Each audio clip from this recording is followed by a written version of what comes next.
Free,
Good morning, good evening, good afternoon, everyone. Welcome back to another live VIP stream. Oh my god, we are here. We are back with the final day of a DreamHack Dallas Road to EWC. I'm of course VIP, and with me I'm joined by these amazing players and by these lovely casters, as well as of course we are here with a co-stream of the main event. Let's go. We're here, we are back, and mate, it was a wild weekend. There was so much StarCraft. 2 back-to-back 15-hour days of StarCraft. It was crazy, it was insane. Whew, but now we're back. Now we're here. Now we are back with the final day, and we have 6 players left. Shout out to both Wardy and Zombie Grub, as they're of course going to be casting over on the main stream. And of course we have 6 players remaining. SHIN and Solar, they have since actually qualified. They've made it through. They have qualified for the main for EWC, and they caused some crazy. I would say SHIN caused a crazy upset. SHIN took down Clem 3-1. If you watched the games, then it was very SHIN. It was very SHIN, and Clem had a really hard time adapting to SHIN. He was looking better towards the end of the series when it came to SHIN's style, specifically his style of rushing into ultras and really punishing a more bio marauder or marine marauder heavy composition. Clem was adapting towards the end, but by then it was a little bit too late. So much damage was done early on, and SHIN knocked Clem out of the tournament. Likewise, Solar versus Rainer. We expected that series to go the distance. We expected it to go to the ace match. We were harping on it at the time, how they have gone back and forth in GSL, how one time Solo would win 2-1 and then Reina would win 2-1. Here went all the way to the ace match, so no upset there, in the sense that went all the way to the ace match. In the end, barely went the way of Solar.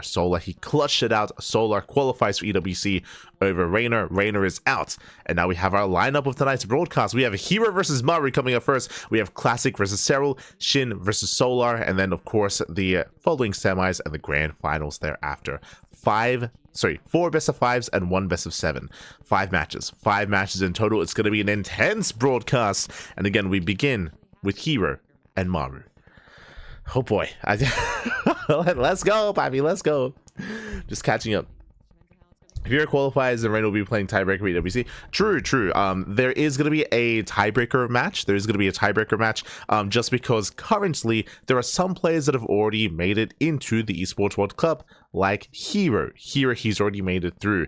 So because of that, if herO makes it into the top 4, that does mean that there is going to be a chance that we get another match to determine who makes it through into the main event, who makes it through into Esports World Cup, because then there'd be 1 slot available. Looks like we are getting ready for our match. Yo, the stage is set. Kind of difference in styles there, but it's definitely something to think on. See what they have to say into this series, because yeah, I didn't know what to expect from Maru coming into this tournament, but it's clear that he is in tip-top shape against a herO who's maybe been a bit shakier than expected. It actually is a very interesting series of events that have happened the last week, including those GSL finals, because I feel like there's some type of like math formula we need for like the Cure, Maru, Showtime, herO, like trifecta. So what they're talking about the current form of Maru, the current form of herO. I can't speak on it as of much because yesterday I didn't get to see Maru versus Showtime. So maybe if you're in the chat, I would love to know what happened in Maru versus Showtime in their series. From my understanding, in recent times, Maru has been hyper aggressive and hyper all in a lot, if not all, TVPs. I don't know if that happened against Showtime. I'd have to go back and watch the VODs. So let me know what happened in that series. Was Maru hyper aggressive? Was he playing more standard, more macro? What happened in that match? From what I've seen from Maru recently, he has been looking a little bit rough around the edges. I'll be honest, has been looking a little bit rough around the edges, which is why I was really excited about that Maru versus Showtime series. But we missed out on it. Now we get to experience herO versus Maru instead. herO has been looking very in form. They're discussing how he was looking a little bit shaky at this tournament. I agree, but I also didn't get to really watch herO versus Rainer. Like, I didn't really get to see much of their series. I think we got 1 game. I think we only got to see 1 game yesterday. So I'm very much so in the dark as to specifically what they're referring to at this tournament. Obviously, jet lag travel is an issue for sure. But yeah, coming into this, honestly, I favor herO. I favor herO based on what we've seen from Maru over the past month, but we're jumping into the game. Quarterfinal of the day, as we are going to be in the top left-hand corner with the red Protoss player. This is herO. Yo, herO. And in the bottom right for Team Vitality, he is the Blue Terran, Maru.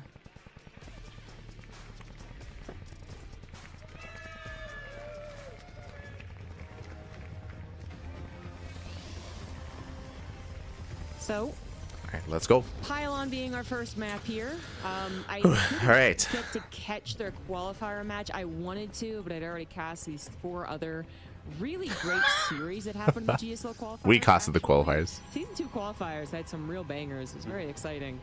So I kind of missed out on it, but herO did win 2-1. And I'm pretty sure Wardy casted it, so hopefully you can speak on it. Just what those games look like, because again, there's these different playstyles. For those that weren't watching our channel, the GSL qualifiers, these two did face off. herO did already beat herO.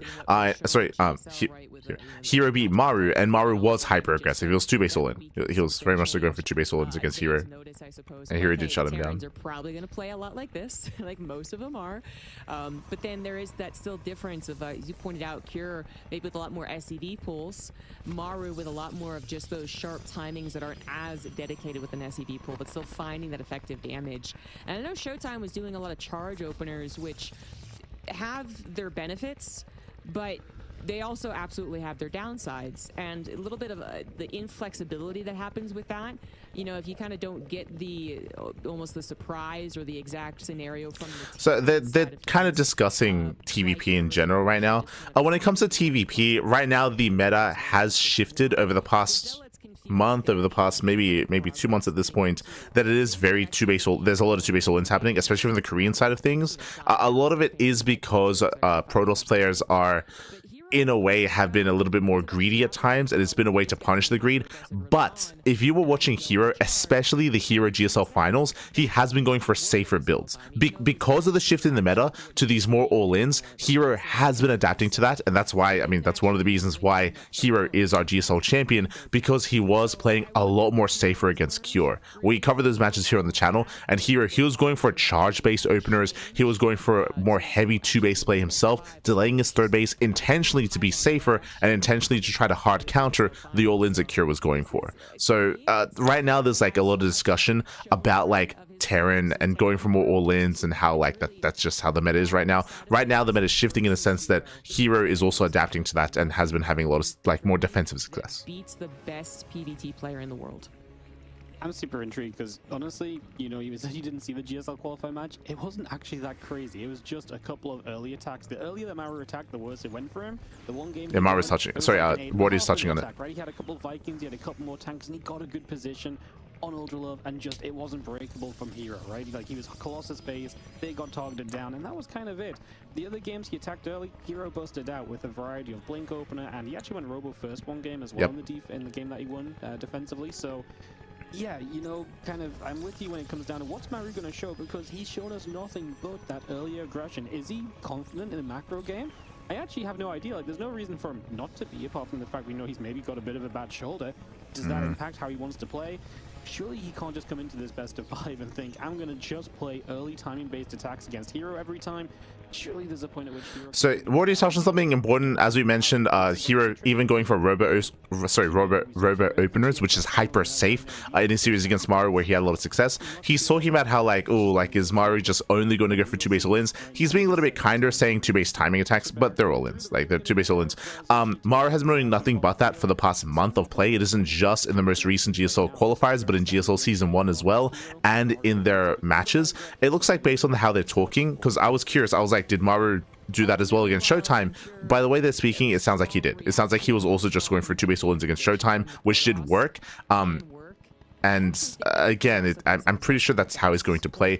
Our big question coming to GSL, because Maru did take a big break from the game, was whether or not he would be more diverse in his play. The answer was no.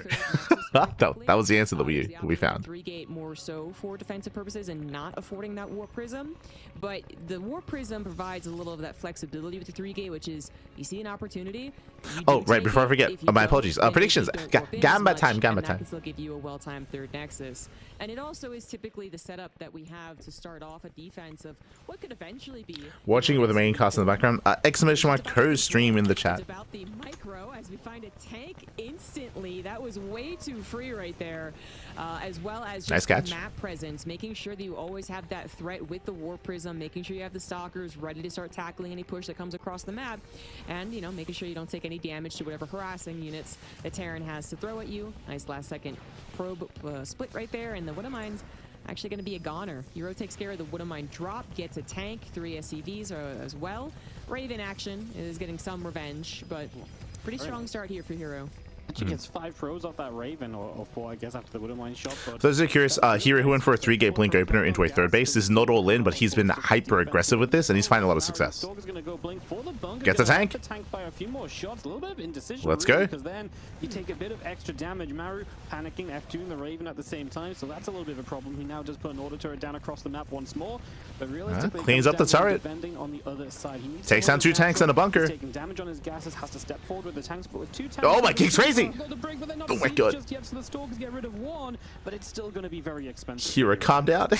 Yeah, it is. And there was an observer, there's 2 observers actually. There was an observer over the army to initiate that, which is why that bunker then tank target was, I think you're right, a bit indecisive. Yeah, I don't know, maybe he just didn't kind of check. When it comes to what's happening here, because so many tanks are going down, this is going to be containing. Oh, he goes again, once again, gets another tank. Reposition, that was not the right call. Oh my god. Is destroyed. One observer does go down thanks to the Raven being. He gets 3 tanks. Just Marines against the Stalkers. The vanilla. Cyclone not quite helping Vanilla out. Marines. Maru, I mean, is this a death throw? Is this? This seems actually like I'm pretty much dead. I'm gonna hope that maybe this works, because that's still so many Stalkers, and there's just not a lot of bio right now. Yeah, well, behind this, because 3 tanks have gone down, like the defensive position here for Maru is just so weak. And no, he's gonna get stim. No. Okay, Oh my god. Yeah, that's going to make it so difficult because Maru now really has no counter-attacking potential. Yeah, there's nothing here for Maru. Stim, surely. It's not like he has an amazing tank. No tanks, no stim, no nothing. He's got a Raven. And it does feel as though he's got a Cyclone. the job done with these Stalkers. You're right. He's got a Dream. But it's 7 gateways finish up from herO, and he has charge finished. He adds an Immortal in. He will just get so much unit production now. I don't think Maru will ever keep up in a world where realistically, I think he had to go across the map and get something done. He's scanning up on the natural to see. Well, doesn't have the DPS to just forward blinks. He did, but he was caught unsieged. He was getting caught unsieged, and he didn't replace his bunker either. Not good news, and Maru is just in a world of trouble in this opening game already. Yeah, I wonder when that scan, did he think like this is still playable? Maybe just not seeing the 20 zealots yet produced right there. Upgrades also aren't going to be done. But yeah, coming into this Maru, he's gonna try to go for a 2-base all in from here. You can see he has 2 more Raxes behind this, so he has a 5-rack setup. But the problem is, without stim, he cannot push out. That's the problem here. Like he has no presence. Likelihood that Maru can actually win. That is his only plan, by the way. There's just no way that Maru thinks going into 3rd CC Turtle is going to work out. He's already on 5 barracks anyway, so the SCV pool is coming. I don't have a lot of faith in it. No, I mean, this is just way too far gone. There's so many gateways. You're never going to really overwhelm the Protoss. I don't think you should be able to, at least. And there's a very good chance that by the time he hits 1-1 is done from herO as well. So there's not even that +1 upgrade advantage from Maru. He will need some magic to make this work. Maybe with like a really good anti-arm missile that hits. Yeah, so they'll pull the boys. It's all or nothing. There's always going to be that opportunity. But herO has seen this coming from a mile away. He's known about this for so long. Surely he has. These warpins aren't going to be helping across the map. No force fields. You think so, but maybe a little greedy with the Nexus coming down. I suppose he can't. Yeah, this is greedy from herO. Getting a 4th base and warping it across the map. Okay. Trying to fit in Colossus. Yeah, we can send it. No splash here, a blink oh my god. Actually is not going to work. Maru, he's gonna break through. It's actually so easy for Maru after such losses in the early game. Oh my god. Let's go. Maru, good on ya. He scans and doesn't see 20 zealots, and it's like, now this doesn't work. Yeah, Saves the tank. Yeah, pretty much. I mean, he's going to turn around. He's actually going to get rid of the robo facility too. I thought Snipes the robo. Massive snipe. Colossus will not pop out, and herO is actually in trouble. He just took a whole full fight. He blinked in. Anti-arm missile hit the immortals as well, which scares them. He just didn't have the zealots to really get in front and to truly. Yeah, unfortunately, herO, he's getting a fourth base. He also warped in across the map, so no zealots to defend. No sentries, no force fields. He blinks in. And Maru, he's doing it. Let's go. There's some clowns in the chat calling Maru washed. Ah. They're just clowns in the chat. Send it, Pappy, send it. Let's go. But yeah, he's closed it a little bit because it was 40 army supply different. Now it's only 20 because of that pickoff on the other side from herO. Yo, the Great Migration. Yes, that actually is pretty important. Just enough of an army lead on the Maru side of the map, that is, to make that a worthwhile trade. I was actually a little afraid that with so many reinforcements that they'd still trade somewhat optimally. They did not. herO has given himself technically a chance. 2 robos are coming down at his 4th base. Did the robo bay live? It did. He finds it. He finds the base. He finds the production. He's going for it. Colossus might be the old standard that could actually Maru. save his life, but I don't know if he's gonna get time. Either the robotics bay is going to go down or the robos are going to go down. You would think. Yeah, I mean, Maru actually saw the robo facilities. Maybe didn't. Yeah, I'm not too fond of him staying here at the 3rd. He's got to go to the 4th. A chance, but the supply block is going to stop. He's got to go. Actually starting anything. So yeah, I think you're right. The robo bay probably goes down first, or like you say, you would think, but apparently not just yet. So now it's going to be the robo facilities that go down instead. Maru is just floating his structures up over here toward his army so he can protect them. Robo's depowered, and herO is living on with 2 immortals, a handful of stalkers, and even less zealots. Yeah, he really wanted to get that command center. He did not want to lend this a possibility of a macro game. So now it is just army versus army, which herO is losing.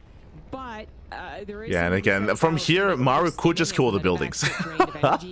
He could just go for the buildings and just force the fight out of herO. Yeah, obviously these are very good units in lower supply, very micro-oriented situations, but this isn't quite the low supply I would envision Stalkers winning against. You know, I'm thinking more like 10 army supply, not the 56 that Maru has. But damn, if herO is not going to try, he's got a guardian. Oh, he's going to go for it. Probes are going to be pulled. This is it. This is going to decide. Yeah, no shot. We sim, Pappy. We win. One immortal that was target fire, but the zealots have disappeared. Let's go. The zealots, there is no way the rest of the army tackles this. What an absolutely ridiculous game, because obviously this was a situation where Maru got bullied by those stalkers, and herO must have just got carried a little bit too far away. He was not, in fact, ready for what seemed like the inevitable attack. He got too excited. You say a bit cocky, because he got rid of the blink and got rid of the stim and everything. Like, everything looked good for herO, to the point where he probably believed it was so good because his attack against the one. Yeah, as they're saying, like herO, he was in a better position. Like he was in a commanding position. He was crippling Maru. He was denying stim. He was sniping tanks. He forced the all in. But as we saw, like herO got a 4th base, warped in across the map. He didn't have any reinforcements back at home. Of course, there was that blink. Even without that aggressive blink, I think Maru still wins that fight anyway. Like just herO, he just didn't respect the all in enough. Didn't respect it. Consistently trading army, he did keep Maru's army supply suppressed for a little while, and I guess he just thought, like, well, because I killed the army and a little of economy and obviously delayed this significantly with that stim snipe, I can afford double forge, a delayed robotics bay, and a 4th nexus, which, you know, either gets a faster robotics bay or he just doesn't get it at all and tries to overpower. Oh, Prism goes down. One seems like a better option. Single forge also now seeming like a much better option.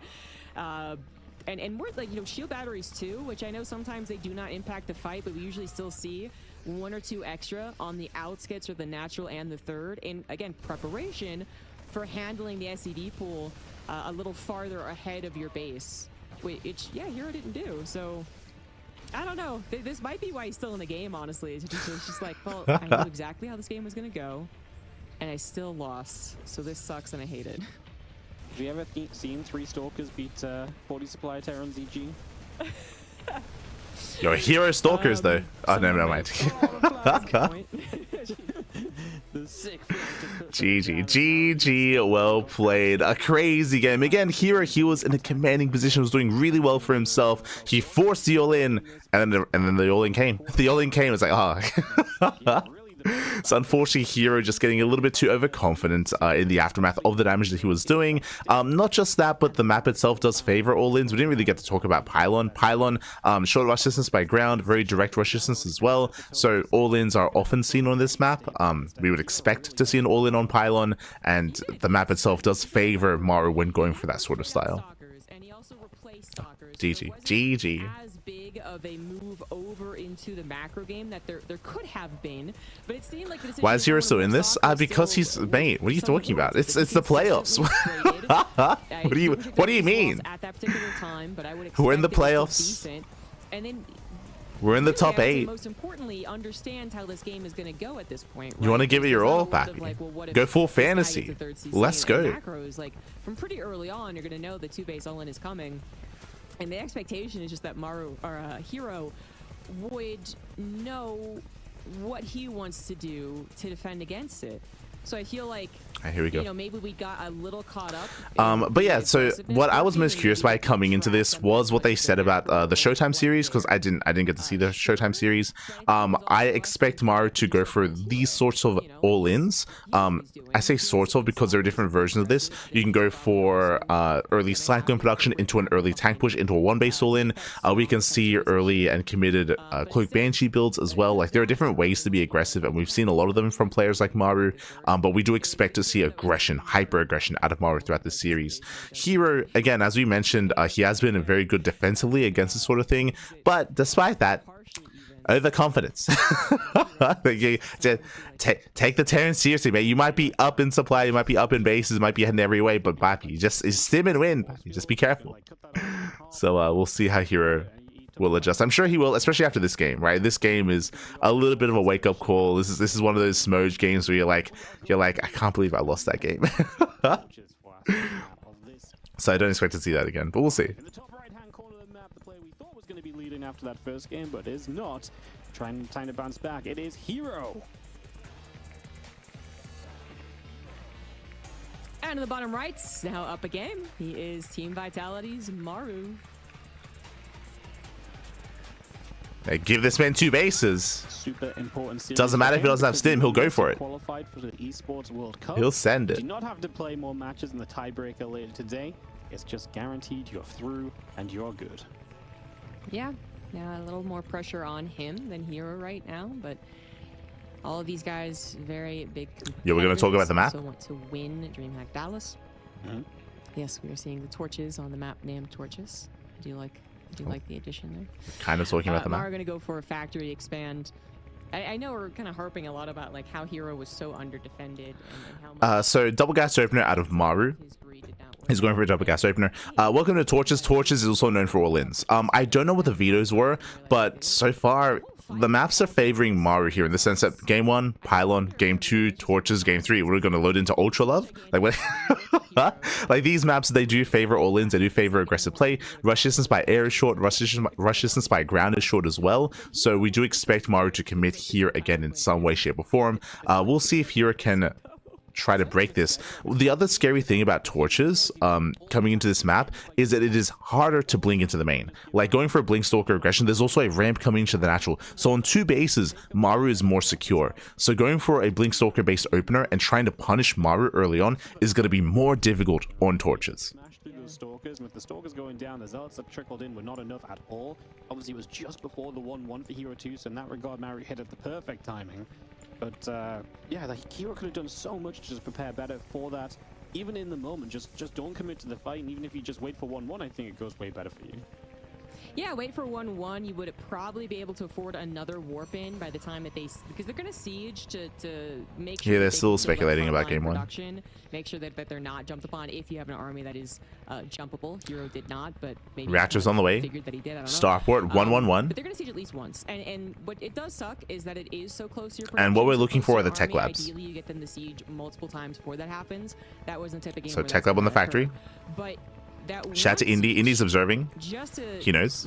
Get the ball rolling on the natural in the third. He knows what to point out. Now with this, we can go Cyclone into double Cyclone. We can go Cyclone into tank. We can go into an add-on swap. Ooh, nice delay. The timing on it, so maybe he also could have handled that side of things better, and then decided, okay, it's nice delay on the CC. So let me pull it back and get a surround, but. Yeah. I mean, maybe just a little too caught up in the game too. But Second Stalker's on the way. Yo, can he delay even further? Stalker's on the way.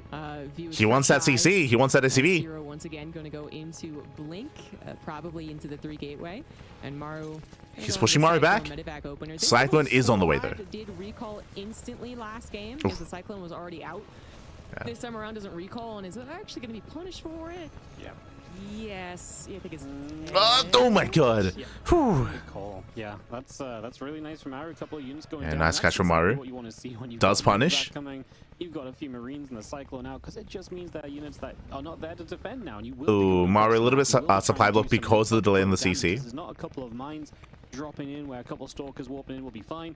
No, that's like a full-on Stalker and Adept that will not help you. 3-gate blink again out of herO. This is going to be that little bit tougher for herO than it maybe should have been.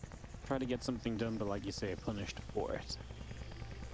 It is the 3 gateways, by the way. So I mean, probably. And Maru, he's going for the tank. And Banshee. Oh my god. What herO might need to adapt to is the way he transitions out of the Stalkers and in preparation for the SCV pool. Ooh. But it might not be the same SCV pool every single time. Even investing into Cloak. Not the same timing every single time, especially considering he snipes Sim. For instance, in this game, we are going into the tank Banshee, which can actually attack all by its lonesome without Sim, without well, a drastic SCV pool, shall we say. And that can actually offset the Protoss quite a bit. In fact, herO has a couple of games where it did exactly that. So he needs to be wary of the possibility, because right now he is not getting a scout on it. He is getting observer across the map. So discussing once again that this can lead into an all-in where you attack with stimless Marines, and the main amount of DPS is going to come from the tank and from the Banshee as well, or the tanks and Banshees. The Banshee actually is... Okay, 8 is going to go across the map. Thought it was chilling defensively, but going to go across the map with the medevac? No, it is chilling defensively. Okay, fair enough. Yeah, waiting for Cloak. Just gonna wait for 2 together. You know, if herO hasn't waiting for Cloak just yet, then maybe you feel like you can get a bit more. Oh, just go with 2. Nice snipe. They're gonna try and catch the observer. Very nice. That's a huge deal because of exactly what we're talking about. Those Banshees coming in. So one less observer is gonna slow down the robo production. Loses the Cyclone. Medevac in some trouble, but has the boost to try and play getaway. Stalkers will not be able to catch that. Yeah, I also couldn't he have saved that observer? I feel like if it had just kept moving. Yeah, if it kept moving away. Yeah, I think so. Yeah, Does it sound like a helicopter? I think he boxed. Is there a helicopter in the background? Hotkey, Stalkers in the observer. Anyway, this is really important. herO is notably going for.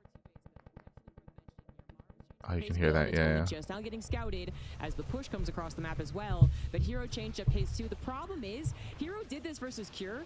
This well, actually, this is just Fast Storm, not even Charge. But basically, he doesn't have it in time for a push like this. So the investment has not paid off. And it is a Storm is not ready for this. Investment, and now the high tempo. Sorry, I was a little bit distracted with audio issues.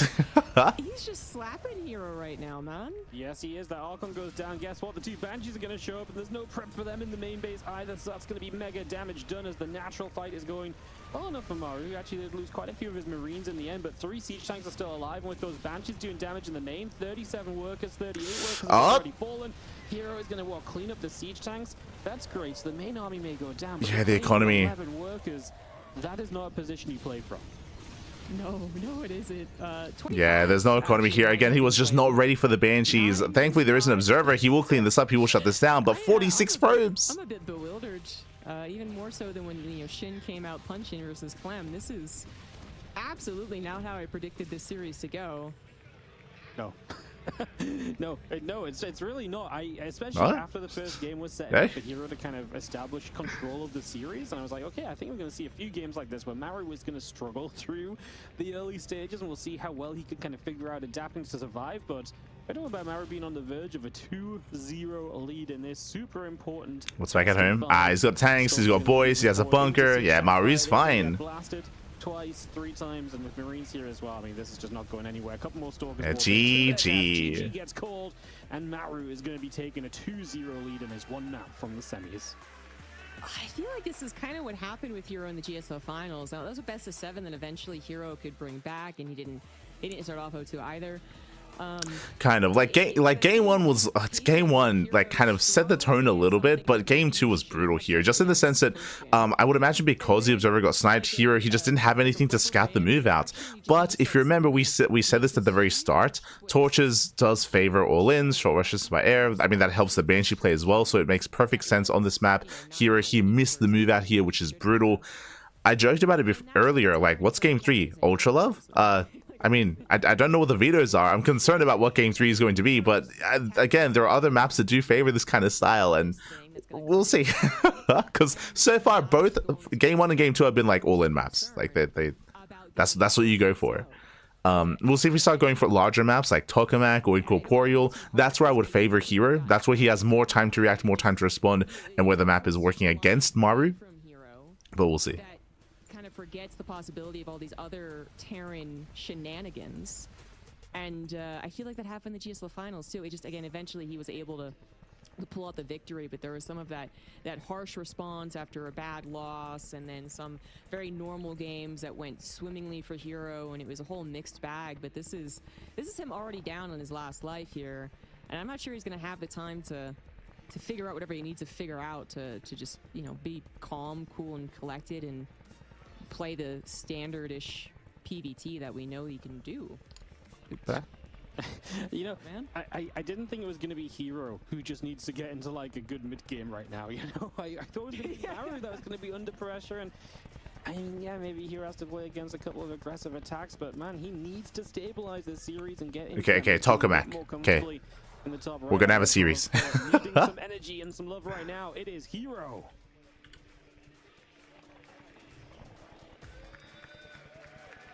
And in the bottom left, and now up 2-0, 1 win away from winning the EWC. He is Vitality's Maru.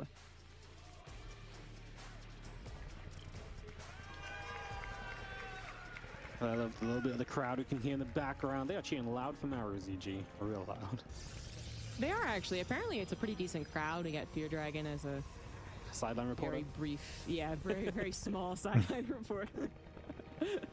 But yeah, people have they cut to Fear Dragon much in this tournament? I know that Fear Dragon's there to like do interviews and stuff, but I don't know if they've actually used much of Fear Dragon, unfortunately. You know, some Terran players have tried the 1rex expand, which that is fine, and they might still SCV pull with that one. Once again, double gas opener. Macro game, let's call it. As far as the amount of 3CCs I've seen, okay, not that many. And the factory expand into the 2 base, and any variation of builds that come along with it are gonna I guess be the meta for a while. herO does not bother scouting, which is okay. That's fine. But there is also the possibility of... So talking about the map a little bit here, talking about Tokamak, I was kind of referring to it earlier. Tokamak has a longer rush distance by ground. Tokamak is also more defendable on 2 and 3 bases.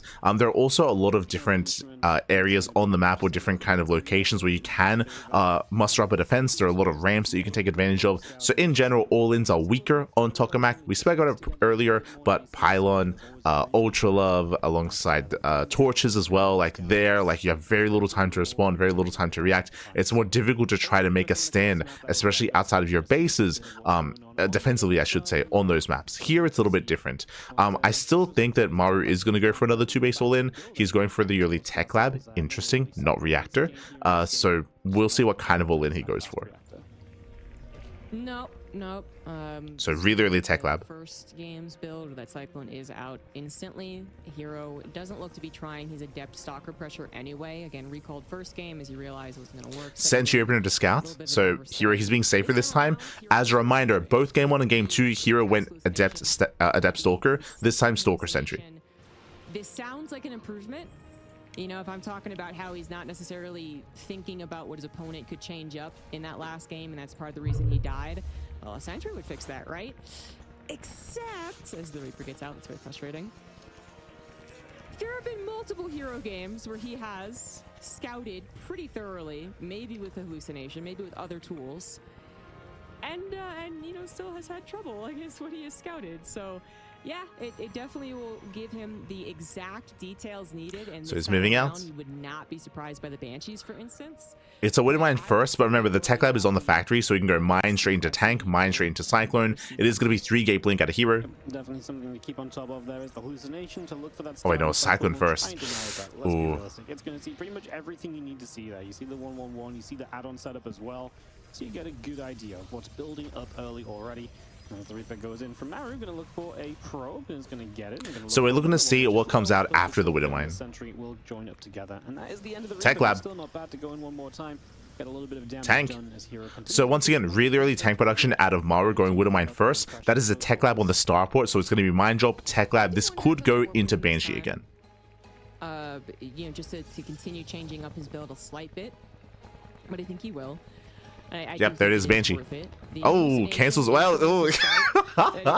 Did you see that? Banshee, or at least it absolutely could. On the production tab, Maru, he started the Banshee, cancelled, went Raven, cancelled, went Banshee. That is, you know, pretty That was great. Off the factory expand.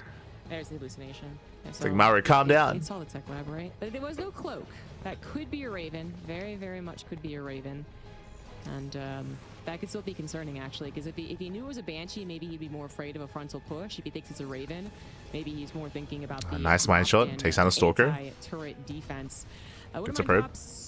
They're as, you know, as effective as they should be, I suppose. So here's just going 3 gate blink into a third standard opener out of herO. Will survive for now. Economic. Yeah, herO needs to worry about something. Here comes the push. Here comes the all-in. Stalkers at least in a good position. 2 tanks, 2 Banshees, couple of boys. Couple of SCVs, very similar to what Maru was doing against herO. But this time hero's being active. Blink is done in 5 seconds. And remember, we spoke about the terrain. We spoke about there are areas here on the map where you can make a stand. These are some of them here, at least with the ramp. The Stalker's blinking away and trading well, which is what's going to start happening here as he pulls back, trying to get to the high ground. He can kind of use that advantage. Actually has a tank there, gets a couple shots with that to help hammer the point home that those Stalkers need to be backing away. But again, see, this is a dynamic that didn't happen last time. Last time, herO couldn't do this. He couldn't force these early sieges, and he couldn't force these delays. But right now, every second that goes by is better for herO. Less than halfway across the map. That is a really catching reinforcements. Maru isn't going to get surprised. He isn't going to see. Oh, going for the tank. Oh, doesn't go. Doesn't keep going. Thinks about it. I guess run by actually. Guy deciding to go for the natural is a bit of a bold move though, because this does get the tank. Maru to go for the attack now. It's kind of his own. Maru, he's committing. Tank is down. Where do we recall? Back at home as there is no cloak, and the recall will have to happen. But the army is going to be sieged here, and that's a bit of a difference. The tank got a lot of good shots off as the Marines. That's a lot of tank shots. That's a lot of tank shots. Shield really helping out right now. The shield battery doing show us the fight. Oh my god. Barely. Quite a few of his army units for this, but he will hold on to his third and officially deal with the Widow Mine. That was getting a little bit closer. That was messy. One last shot to get that medevac as well. Definitely kind of. That was a very messy fight, but here he does hold. It cost him a lot of Stalkers though. Got rid of that Widow Mine. He dealt with the attack. He did some damage himself. The recall was spot on. Now here's ahead economically. You said really was kind of a huge deal, right? You can see here, stim +1 combat shields and 2 more Raxes on the way. This is looking like a 2-base all-in follow-up out of Maru. Like one that's more committed with the stim timing. But getting the cleanup is huge. Now Maru is not going to be aggressive again until stim combat and +1 are done, and that's going to be accompanied they're touching on it. 2 more barracks in the near future. 3 more barracks. Yeah, he's actually going up to 6 barracks. Yeah. Which with this you can go up to 7. He did have that one game where Kira I think went up to 7 or 8 or yeah, like that. They're touching on it. It was 7. This was the crazy thing about the GSL finals. I felt like Kira was rolling dice and he was just picking whichever number kind of, you know, was face up at the end to decide how many barracks he'd build. It was so off kind of cue. Banji gets in for a few probes, and of course Maru wants to do anything he can to give himself a chance to win. So this is 100% a 2-base all-in out of Maru. Yeah, 100% going to be. Blue Station Scouts sees all the Raxes, sees lack of add-ons, he knows. Checking that. This should be the prediction. This time around, he's not being. And again, here he has to be proactive when it comes to slowing this down. Too, which I really feel like is a combination that killed him in the first game. He's not getting double forge. He is not getting a 4th Nexus, and then. But he went double forge in game 1. Jesus. The Colossus are going to be out, and he is going to be able to win as long as the army has a solid defensive setup with the economy that he has. You know, this is going to be good enough for him to make the hold happen. It's about investing into the army and the defense. Did he get cloaked? No, he never got cloaked. Time to do so. Zealot run by in the main base is not going to find a lot of success. Did not get cloaked. Just vanilla Banshee. That he's got to worry about this. So This you know, delays, nicely done. Ensures the real all-in's going to be coming along, but it also could start killing his reinforcements, so he does need to take care of it. Yeah, he's going to have the Vikings, and that does mean that he can push the Prism home. Now Maru can fully focus on an attack across the map, right? Which is what we've been building up for. That's the moment we're waiting on, and it's going to be happening very soon. Maru does not really have much benefit from waiting that much longer. I'm expecting the boys at any point. There's no reason not to. Yeah, I mean, you're committed enough. I think he knew the Stalkers would try and get back on his front, so a little cheeky. herO, he's now moving out. Yeah, then pull the SEDs. Just a handful. Okay. The boys. Main base Yeah, a little. You're right. Maybe less than we're used to. It's like cannons. What he's coping. He's it's just a handful of SCVs. It's 20 SCVs, Pappy. No. Just a handful. We got big hands. Damn. I guess we thought the army would actually be there trying to take advantage of the high ground. Oh, the boys. What's going on?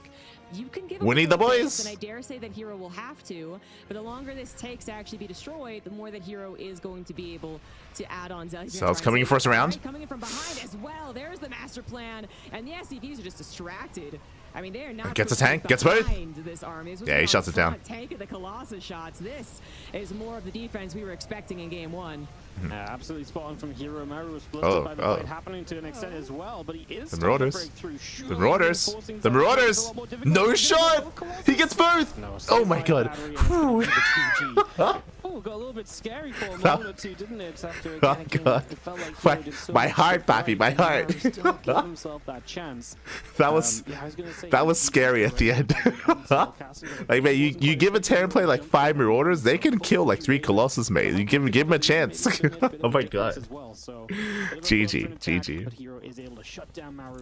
But we spoke about it at the start of the game. So talking about tokamak, like again, we spoke about how like specifically on this map, like there are a lot of different ramps, a lot of high ground or elevated positions. So here he was able to slow down the first push. He was able to engage even here for the second push as well. On top of that, he was able to scout everything with the hallucination. There was still some damage being done, but and again, the defense was a little bit shaky when it came to the attack at the third base. But overall, the map here again did kind of assist herO, and here he was a little more informed when it came to dealing with this. So really nice play there out of herO. I expect this play to continue from Maru, for sure, 100%. But we'll see what maps we get into in Game 4 and Game 5. But this was one of those fourth bases that is a... I do have some of the excess minerals. I would like to get this up if it's not going to be the SCV pool, but if it is, I can give it up. And this will be my first like defense point, and that's okay too. But I think what made it look a little scary at the very end there was that Stalker blink once again into the Marauders. But this time around, herO was totally right. He was prepared. Yeah, it turns out that Stalker blink just it's not always as good as you think. Double proxy BC. Kappa. Doing it and keeps trying to bring it out. Yo, we're casting Maru, we're not casting Gumiho. Gets a little bit spicy as we are going to ready ourselves into Persephone for game 4 here, ZG. So herO gets one back, a bit of momentum on his side. Maru so far has still been very much so sticking to what we know he keeps doing, right? So kind of feels as though we're once again in this position where, you know, we start asking, is that okay for Maru, or does herO start to figure this out, and does Maru need to switch it up and go for some different based attacks, or even just a completely different style of game? Well, there's 2 avenues it's gonna go, as you're pointing out, but to me, We'll see what they say. This could either go like the herO versus Gumiho games, where herO is all over it, no problem, despite Gumiho trying like a billion different strategies. Or it could be, yeah, a little more of the herO Cure, which was very, very close to losing out, actually, just to the variety of attacks that the Terran can bring him. In the bottom left, still down a game, still in his last life, he is herO.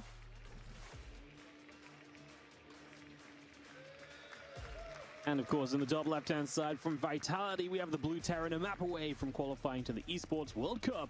It is Maru. Touching on what they spoke about, I'll be shocked if Maru ever plays standard in this series. Like, if Maru goes for a Rax expand into a 1-1-1 mind drop into a third TC, or into a third TC into like a mid game, that would be crazy. That'd be insane. I don't really see that happening, just based on Maru's history over the past couple of months. Meanwhile, double gas again. Double gas open. And then it can feel very, very hopeless for the Terran perspective. But as long as you got some momentum, and as long as you got maybe this game to quote-unquote give away, I know some people hate that, but... Same, can't play 3CC versus Protoss right now as Terran. That is not true, you can. There's maybe a bit of a maybe a false narrative that might be permeating, so we have to be careful about that. But I would say the reason right now as to why Terrans are committing to 2-base all-ins is because it's working. Is because it's easier to do right now. I would like, as you're seeing, right? As you're seeing, I mean, you saw Cure, you saw Maru, you saw Gumiho, even Clem a little bit as well. But right now, like it's very much so prevalent right now because it's having a lot of success. So Terrans are like, why get a third base, and why commit more time, and why make it harder on myself if I can like pull off these all-ins with success. But apparently you can.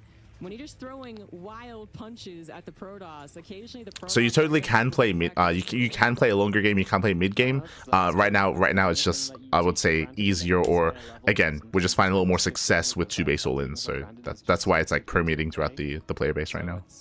It's kind of a funny way that it works as the Reaper hops up, by the way. So we're going to go straight into the main and look for just a little bit of a poke and a prod while the first unit is coming out. There's some good micro here. herO should not lose too much, if anything. As you do have the Stalker showing up, and the Reaper is pretty deep. Can we get out with that? Ooh, the 1 HP. No. Easier equals more success. Yeah. Shot to kill. Yeah. That's a second Stalker, by the way, so not going to grab a Sentry this time around. He might grab it after. Technically, you can, but... So you can play 3CC versus Protoss. It's just, it's easier not to right now. So why bother? Game, I suppose it was last. Why yes, bother? There was that herO dive into the main base that didn't have to happen. So but right now it's easier, as I mentioned at the start, just again to make sure that people are aware.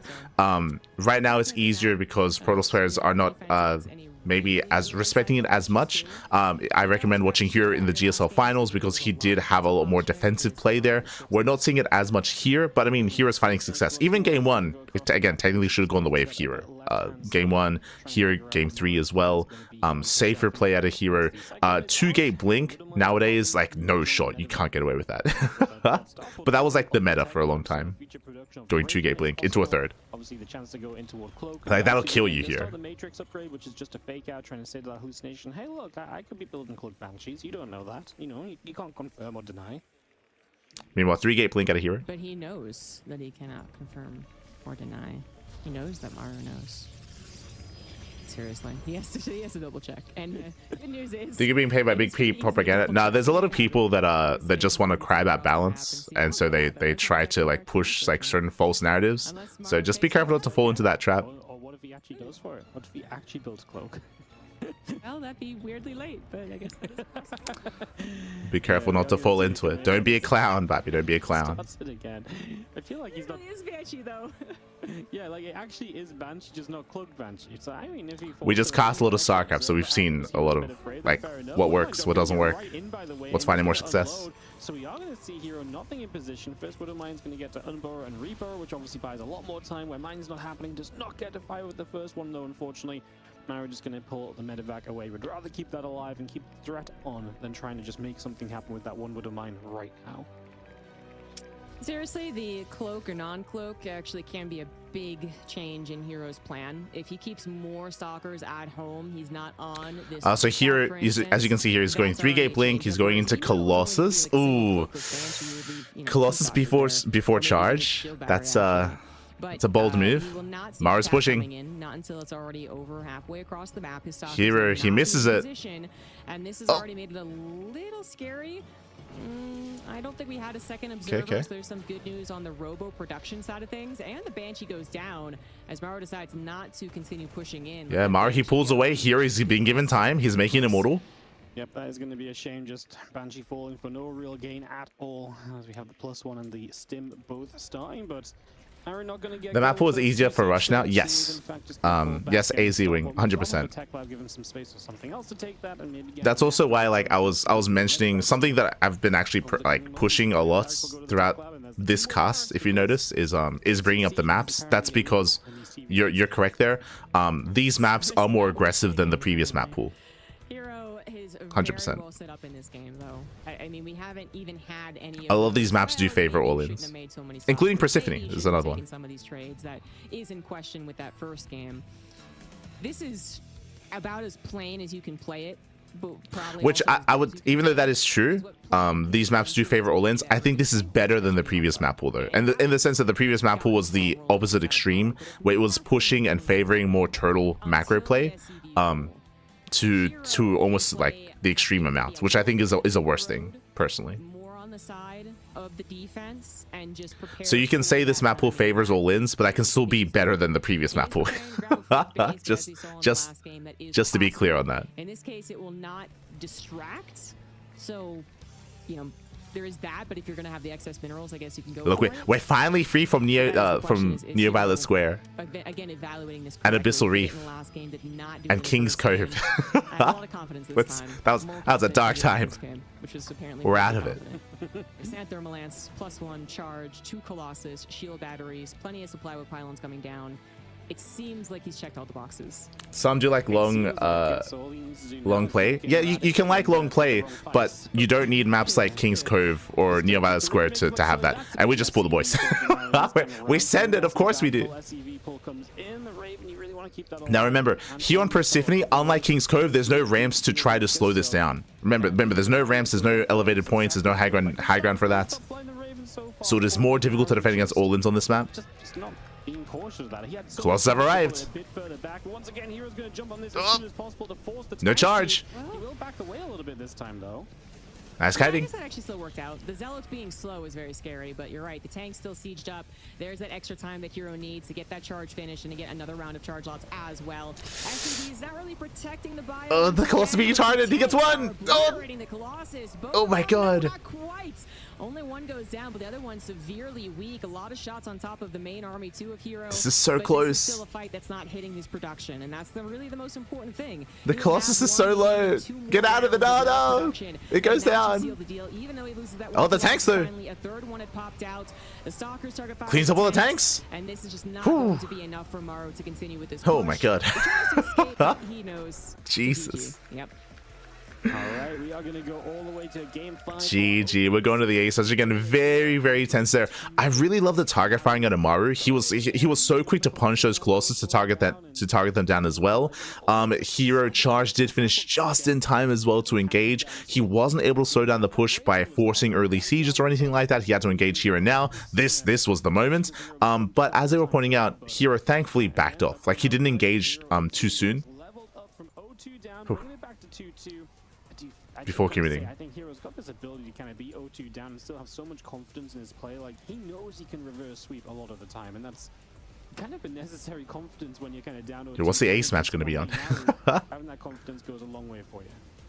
Well, I like the confidence that is just sticking with that, you know, sort of middle of the road play, right? It's not greedy 2 gateway nexus. It's not a little more aggressive with actually warping in, you know, upwards of 20 stalkers with the warp prism on the attack. It's 3 gate, check if he's going to do something early on, prepare for it if so, if not, okay. So what Zombie Gob is touching on is what we mentioned previously. There has been a shift in the meta because Terran players have been so much more aggressive. 2-gate blink is now like gone. like 2-gate blink into a third base used to be a little more standard last season in the previous map pool. Nowadays I feel like you can't do that anymore. Like so 3-gate blink is now like the new standard. Like 3-gate blink into a later third base is now the more standard kind of way to play. So far here he's been playing relatively safe. Was the wrong type of confidence, perhaps? But now he's found the right type of confidence. And now I am very scared for Maru. We're going to be landing on top of this guy in the top right, bringing it back to 2. It is herO.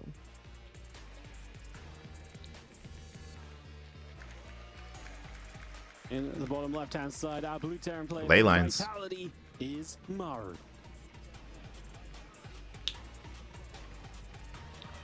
Ooh. Oh god. Let's go. I love it. I love it. I mean, Proxy 2 racks. Game, but this is gonna maybe work out anyway.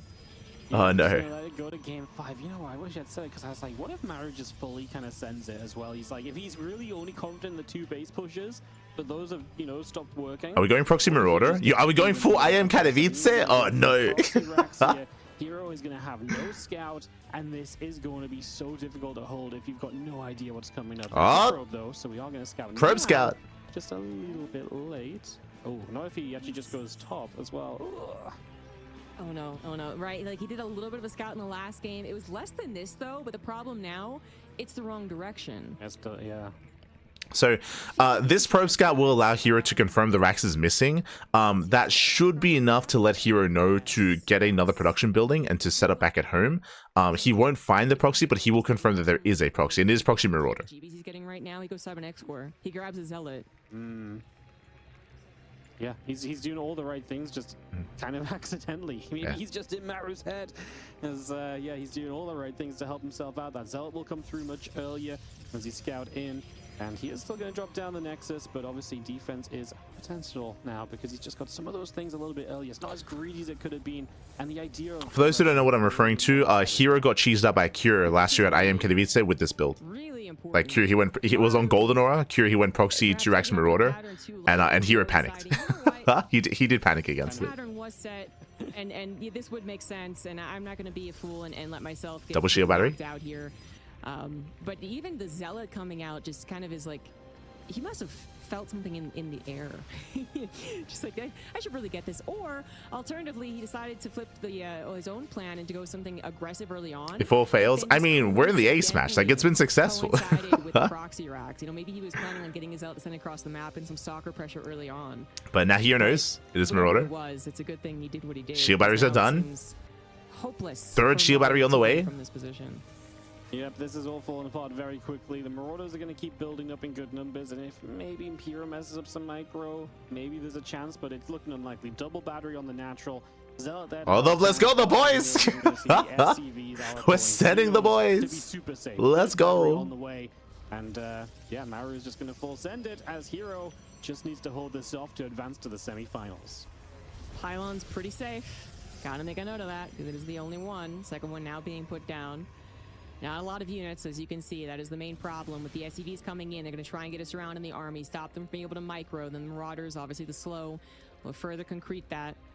And then there's a chance. I mean, I believe there's not Tosis pylon. No. Second pylon. Second pylon. For this, as prepared as a Protoss on 2 base can really yeah, be. he's ready. The micro wars he's good. The probe's going to be kited initially. The Zealot is gone. Just has a kite back. Ooh. I mean, they're very close to getting like 1 shot, so they're going to get 2 shot despite the shield battery. Energy recharge there for the sensitive. That's force field. SCVs go down. Which kind of helps. Buys more time anyway. Yeah, I guess so. I didn't feel like immediately impactful. Has a little bit of an effect right now. That's slow warping on that. Nice. Side, he lost out one of the Marauders. There's a better force field. Actually trapping a Marauder in the front a little extra. That's going to go much further than it was previously. There's a couple more probes going through. Maru happy just to get rid of batteries, of course, as well, because they are things that will regenerate and be able to do some healing over time.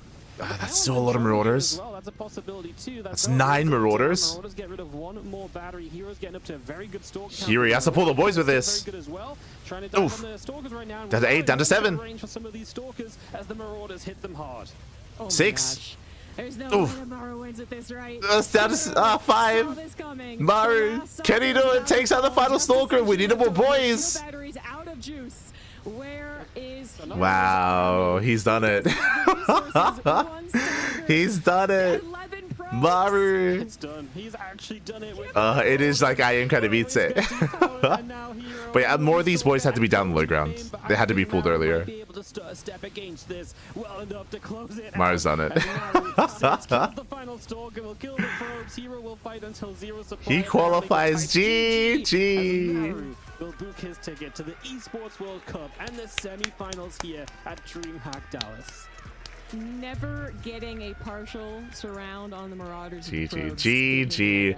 Unfortunately, herO, he didn't have as many workers to pull in the low ground. You saw he needed some buffer, he needed some support for his stalkers there. Unfortunately, he pulled them towards the end, but it was too little too late. I was confident as well with the amount of shield batteries that he had, but no, not enough. GG. It is a repeat of IM Katowice, and herO, he lost there to Cure against Proxy Marauder. Here as well to Maru. GG. Let me pull back for a second, and then, you know, rededicate. Make sure to focus fire the stalkers whenever in their range. So there was a lot of skill there too, but I think what was just really missing was the actual probes around. Probes can be weirdly effective against. Yeah, Zombie she's talking about the probes as well. Like workers, they do such a great job. Workers are so crucial, I should say, here when it comes to buffering, when it comes to supporting the army. when it comes to protecting these stalkers. I talked about how it was a bit of an awkward control there from herO as well. Being the usefulness that they can be, surrounding and all the rest of it, right? So really, really love that. And yeah, these Marauders, they just kept on going, man. They are just going to be, you know, super awesome. They were so good. Well, they are in good spirits after the match. Still good friends. But yes, thank you for the gifted sub, Spagwoods. Thank you. GG. GG. Even initially really countered. He still wins out with it. Some MVP vibes coming in here. Yeah. We are now inviting. Also, EME, I know that you're like joking and having fun and trolling, but be careful. I don't want to promote backseating in any way in the chat, and letting you step in and do that. It's probably not what I want in our chat, so go to the ESL chat for that. Was an easy game to cast. Everything according to plan. Totally expected result. And then we had at least 2 games or 3, maybe the rest of the games, all 4 of the other games, just like, well, this is how it's supposed to play out. Okay, it didn't. Okay, sorry. That's our bad, I guess. It was definitely a weird series, and it's a very herO series, right? Where it feels like herO does all the right things. They're talking about it. I'm still thinking about game 1. Like game 1 was so sad, right? Like game 1, oh no. With herO doing everything correct and then fumbling at the end, you can very easily see the series going the other way if game 1 had, if herO had, you know, maybe been a little bit more cautious, a little bit more careful in game 1. GG. But congrats to Maru. Congratulations. He qualifies for EWC. I'll be honest, without Clem and without herO, Serral's got to be over the moon. Like in my mind, the big players here in the top 8 that could have threatened Serral would have been herO and Clem. Like Clem 100%, herO as well. Like they can threaten him, they can bring him down. Without either of them, I think Serral's. I mean, I guess technically ZVZ like throw Solar at Serral, then Solar can pop off. True. I think now the biggest threat to Serral would probably be Solar. I think I would probably stand by that more than anyone else. But we'll see. Best of luck to Classic. Best of luck to Maru. Best of luck to everyone else standing in Serral's way. Oh boy. We knew it was going to be all wins. We knew that they had played against each other a lot recently. And we kind of know where that Korean meta stands. But Classic Serral, particularly Serral, just not as many data points, especially recently, as Serral does not play in many online tournaments. Also, thank you, WManiac for the subscription. Which Ryan, thank you. I think a couple of the CVPs Serral has played recently have actually been against Classic. Like, there's backseat. Yeah, it's not something that we would want in our chat. Right? Because you know, Serral doesn't play anything. He's not been playing anything at all. Like a very low number of events, a show match here and there. Happens that, you know, it has been Classic a couple of times in those tournaments. I'm really surprised you didn't make another gateway in that game. Yeah, I am as well. I think usually another gateway or a robo. I mean, a robo would have made more sense if you had seen it earlier, but another gateway. But that's not really been hitting either, so it feels like it may be a tough matchup where Classic against a lot of other Zergs has been doing very well, just kind of opening up, playing very solid, getting to the mothership and so. But when you play against Serral, I don't love that, right? Because Serral's just so freaking good going deeper and later into the game, which makes me wonder, what the heck does Classic have planned for this? Because he came out with some crazy builds against Clem yesterday, so if he has anything close to similar crazy plan for Serral, it's going to be very exciting best of 5. Yeah, those were some crazy builds. But right, this is up to Classic, I think, really, although... Maru's not in shape to go toe-to-toe with Maru. Maru, well, I mean, we'll see. Like Maru has a very different kind of style of TVZ. It depends how he maybe has adjusted his approach. Yeah, maybe he's not the favorite to win. But we'll talk about it if it happens. That guy for sure. Sometimes he can be the one showing, you know, what Protoss need to do if the matchup doesn't look favorable to them, which 2 years ago was kind of in a weird state. The jumping in right now is a bit of the opposite, but Serral did defeat him twice in the last month, so seems like Serral's got a handle on it. We're now into the game, fresh best of 5. In the bottom right of Maganatha, it is Classic.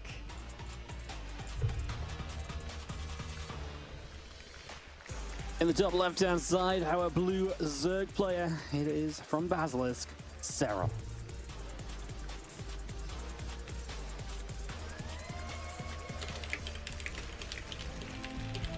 Big favorite to win the entire tournament. Big favorite, actually. Because even if we look at the bracket run right now, oh my god, he's cannon rushing. Let's go. He's crazy. No one cares. We don't need any of that. The Forge is down, and Classic's going to open this series with absolute utter chaos. Funnily enough, it's not the first cannon rush we've seen this weekend. Mana cannon rushed against Raynor on day 1. So it's not actually the first time we're going to see a cannon rush. Let's see what Classic's plan will be as you end up put down the pylon. And the chin is out. The Classic is in. Serral Predictions in the chat. Serral actually keeps his overload over the natural. That is a move Best of that luck. says, I think you might cannon rush me, honestly. So he is not totally underprepared for the possibility. And honestly, if you know it's on the way, most pro gamers are going to have the better end of the defense. I mean, I know Serral almost lost a house. So bearing in mind, this is a macro cannon rush, not a committed cannon rush. There are different versions. So Classic is expanding. Classic can find anything at this point. He's not even trying. Throws the gateway down. Oh! Is happy that he's maybe got a couple of drones patrolling. He is actually going to get the cannon on the low ground. The drones are just going to pull against it, which, to be fair, if you just cancel that as Classic, I don't even hate it that much. He's got to wait for his Cybercore to be finished anyway. He's already got the Nexus building, so why not just place the cannon and force a bunch of drones to lose a bit of mining time? That's the least he can do. Yeah. Also the most he can do. So You got to play with what you get. So you're playing against Serral, and right now it's not a lot, but you take the little.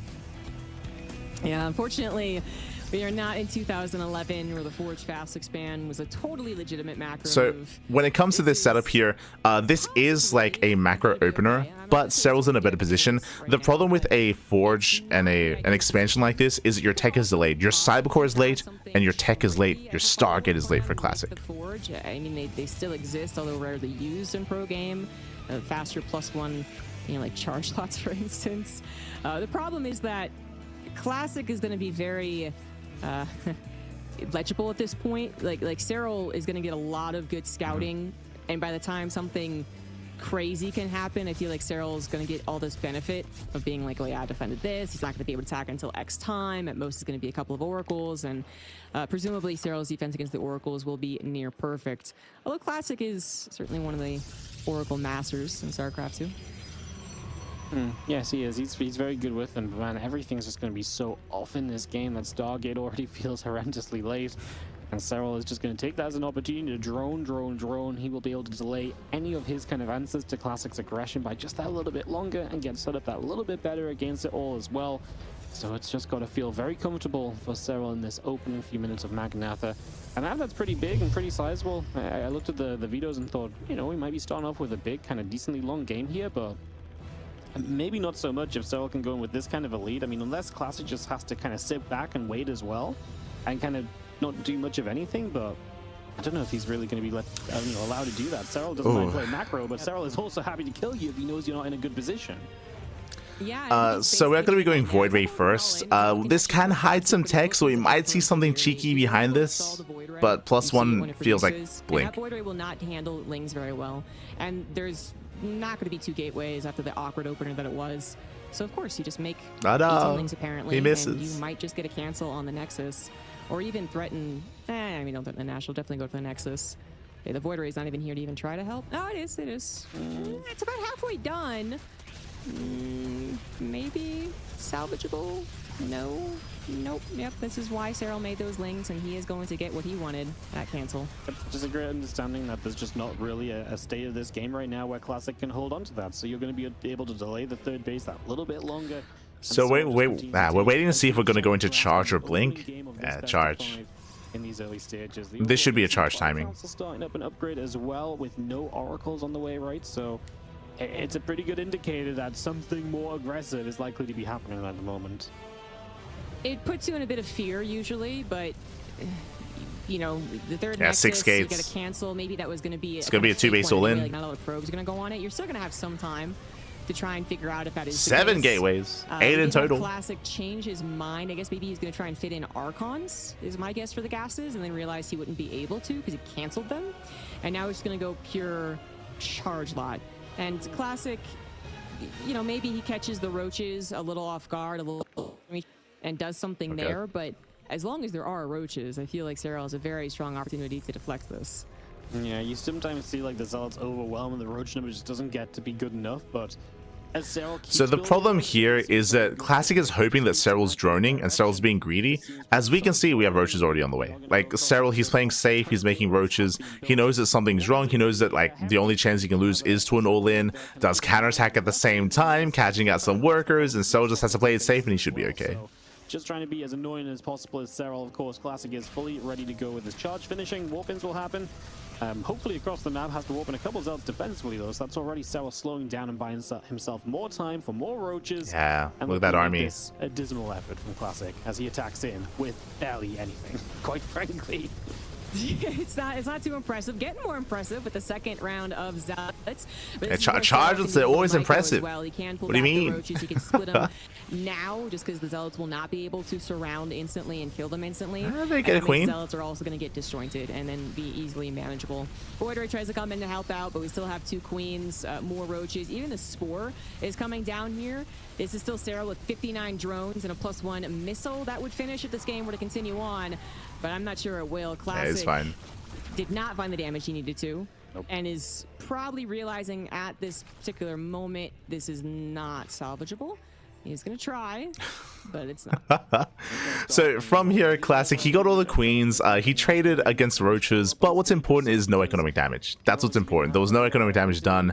So Serral, he's happily on 3 base economy with a 4th base behind it, +1 range. We have Overlord speed on the way. Say it with me. What does Overlord speed means? It means drop lords. It means we're going for the German taxi follow-up here to punish, to go across the map to end the game. So Serral, he's going for a kill move. He could otherwise, if you want to, he could just drone. He could just drone, get a 4th base, tech up into Hydras, into Hive Tech, but this is Serral looking to just end it. The entire time we've been talking, not because he's afraid of more zealots, but because he's going to go for a Roach Queen attack across the map. I expected that Overlord speed, if he even really needs it. There is still a Void Ray, so I think that's maybe a little concern, but he is at this point doubling the army supply, which, to be fair, isn't terribly uncommon at this stage in PvZ, but it's going to get worse, and the Warp Prism can only buy so much time. Where I thought he was going to provide a Transport Overlord. So far, he is not. Yeah, not going to be bothering. Just currently purely roaches in production, and yeah, they're talking about the Dropper Classic Lords. can still poke around the prism. Obviously, just going to do what he can. I mean, likewise, I assumed as well. That's all he can really do at this stage. Is the zealots do get in, force some drones to leave, and actually, Serral going to turn around and deal with that prism. So that's really nice here for Classic. The buying time goes low, but keeps it alive. And that's really nice, just buying himself a few more seconds. No. Oh, God. Yeah, I don't think he realized. Not like this, Pappy. Not like this. The army was going that direction, but yeah, the Queen's gonna be pulled the old-fashioned way. Yeah, the Queens are just walking across. We could set up Dropper Lords, so they're just walking. Alright, decided it took too long. The Warp Prism did its job, bought enough time that Serral doubts the ability to end the life of the 3-base Protoss. Never mind. So we got Serral going back into the drones, and Classic will have some time to breathe. Now, he also had to prepare for that all-in, so it's not like he was getting a 4th base and you know, +3 or something behind this, only getting up to +1. But it is a game that he is allowed to play. Banelings are coming through, though, and Serral is not going to try and ram his head up against potential. He is allowed to play. You know, from here, as they're saying, Classic, he unfortunately, because he was terrified of what was happening, like he's not really in a good economic position. From here, he can try to take a 4th base, try to expand, and try to turtle up. That's probably the best chance that Classic has at the moment. Serral's maxed out. Like Classic pushing is not going to work out well. At this point, I mean, his last one was kind of all in, but this one's really, really all in. Yep, I mean, at this point, there's no benefit for him waiting, right? It's only going to get rougher. Oh my God, not bad. Let's go. So he may as well go while his army has the best chance of being decent. You know, that amount of zealots does not trade well in the a lot of banelings on the way. Serral put a baneling nest down. He's getting a better answer to zealot as we speak. So Classic is not set up well. He knows he may as well just try and give it a go, and let's see what he can do. As he will have some force fields. He'll have a lot of zealots and then a few mortals to back it all up as well. Let's see how they do. But they get the force fields. Spot on. Let's go. Do not have the ability to roll about just yet, so they're pretty slow going. We run out of force fields, but we do split the zealots away fairly nicely, and we did pretty well, kind of surrounding some of those roaches. Yeah, this is maybe the best fight that Classic could have hoped for. Like he controlled it well, but there's just so many roaches left over. And without the Banelings, hey, maybe this could have gone a lot worse, but the Banelings did make at least a few good connections, and that is a very small army that is left over. Serral, he's just reading this so perfectly. There is that expectation again of just us saying, okay, it's Serral, he's not going to mess up the defense here. But you can see how it could happen if a Zerg player was taking it less seriously or was far more cocky. You know, like, I defeated the cannon rush, and then I took care of this War Prism thing. Serral is doing the appropriate. I think it's good that they brought up the banelings. The fact that, like, without them, Classic's fight would have, or his engagement there would have been a lot more potent, and that could have broken through. But it is looking quite bleak here for Classic. Very bleak. Oof. Because you're on stage at DreamHack Dallas, you're playing it out, but in a lot of situations, Classic would have been long gone from this one. He knows that this is a doom scenario. Oh god. 20 probes go down. 40 probes at this point in the game, still on 3 bases against a Serral, who is still only 4 bases himself, but is in a very comfortable spot because he's choosing to be aggressive. He's choosing to attack, and he knows that his attack is likely going to do serious damage. I think you're spot on. Classic just trying to give it the best that he can. He's up on stage. Serral is going to take game number 1. The responses are just near perfect. You know, like I guess. GG. Mate, this started with a cannon rush. It was crazy. I mean, Classic, he can be very chaotic at times, but going for a cannon rush first is not what we expected, of course. Unfortunately, it fell on its face, and we spoke about it at the time. Like, the failed macro cannon rush there means that everything was delayed for Classic. We saw that more importantly led into a cancelled third base, if you remember. The things that canceled third, that was a brutal moment. And from that moment, Serral, he was perfectly safe and sound. He was ahead as long as he didn't make any mistakes. And we spoke about it at the time. When it came to the first charge up push, is that Serral, he wasn't overdroning. He did have a 4th base, but he cut workers early and he was making roaches. Like, he was playing very safe. He was very safe, and this is the first defense where he was able to hold on. He didn't lose any workers. Here, this is the aftermath, where we had assumed that Serral was just going to send it across the map. But we're on Maganatha, largest map of the map pool, so Serral, he backs off. From here, he just backed off. He didn't risk going for an all-in that failed, so just played it safe. That's Serral, in a nutshell. Played it safe. Absolutely. Going to game 2, we got Ultra Love. Ooh, Ultra Love. Classic really wanted to change things up. He wanted to start off with a cannon rush that was handled just too well. Because sometimes those cannon rushes, they get up maybe like 1 or 2 cannons and just gets a little sloppy. That didn't happen. And the read on the Voider to get the canceled Nexus just felt like that was the true indicator that Serral was really, really on point. And I'll see if that continues on for the rest of the series. In the top right, now down a game, he is Classic.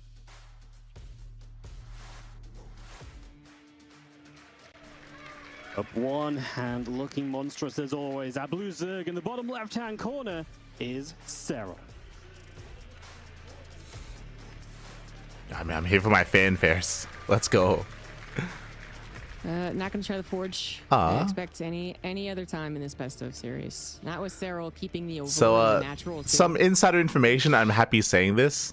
For those who don't know, for those who are maybe unaware with some of the player dynamics out there, we'll slow things down a little bit here. Maru and herO, they're really good friends.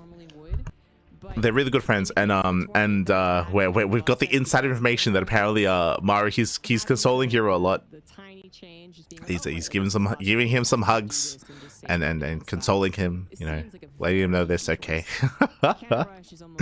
it is very bittersweet seeing Maru knock herO out, but yeah, they're good friends, and he's looking out for him, looking out for him. And hey, they're both going to be at EWC anyway. They're both going to be there. But that's really nice to hear.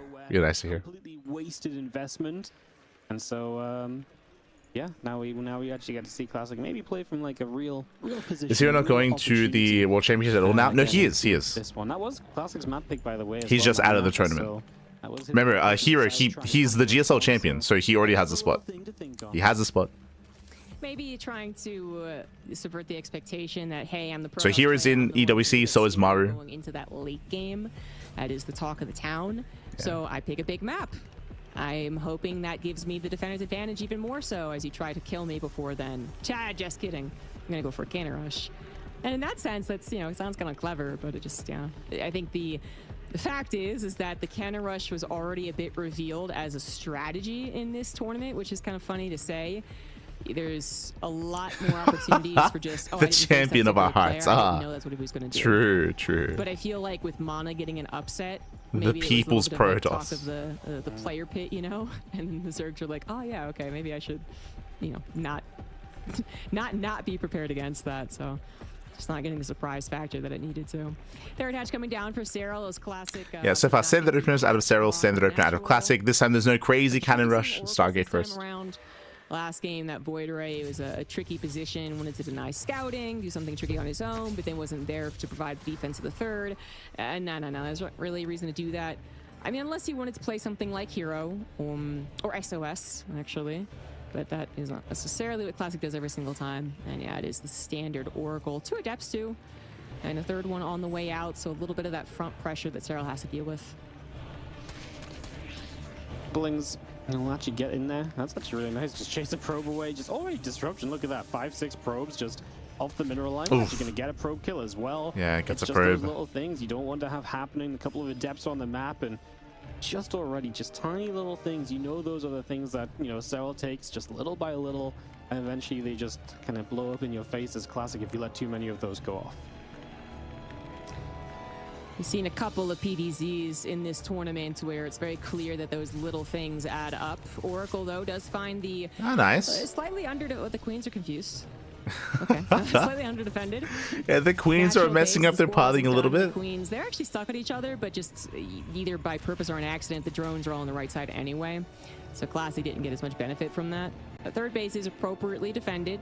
No openings there, and there should not be an opening in the natural. There isn't. Adept is nicely positioned.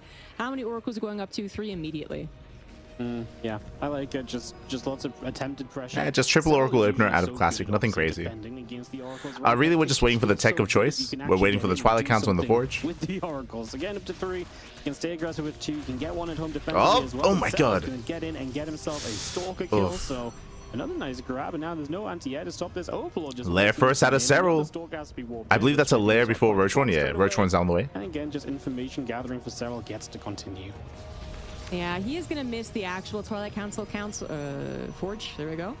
But it's still very nice to actually get in there and kind of confirm the third Oracle, which is eventually going to be confirmed. Just going to show itself, sure, but knowing that the most likely follow-up is going to be Twilight Council and Forge. Anything off, like maybe a faster Robo, for instance, just to really throw something weird in there, you know, might have been around those extra pylons. It wasn't.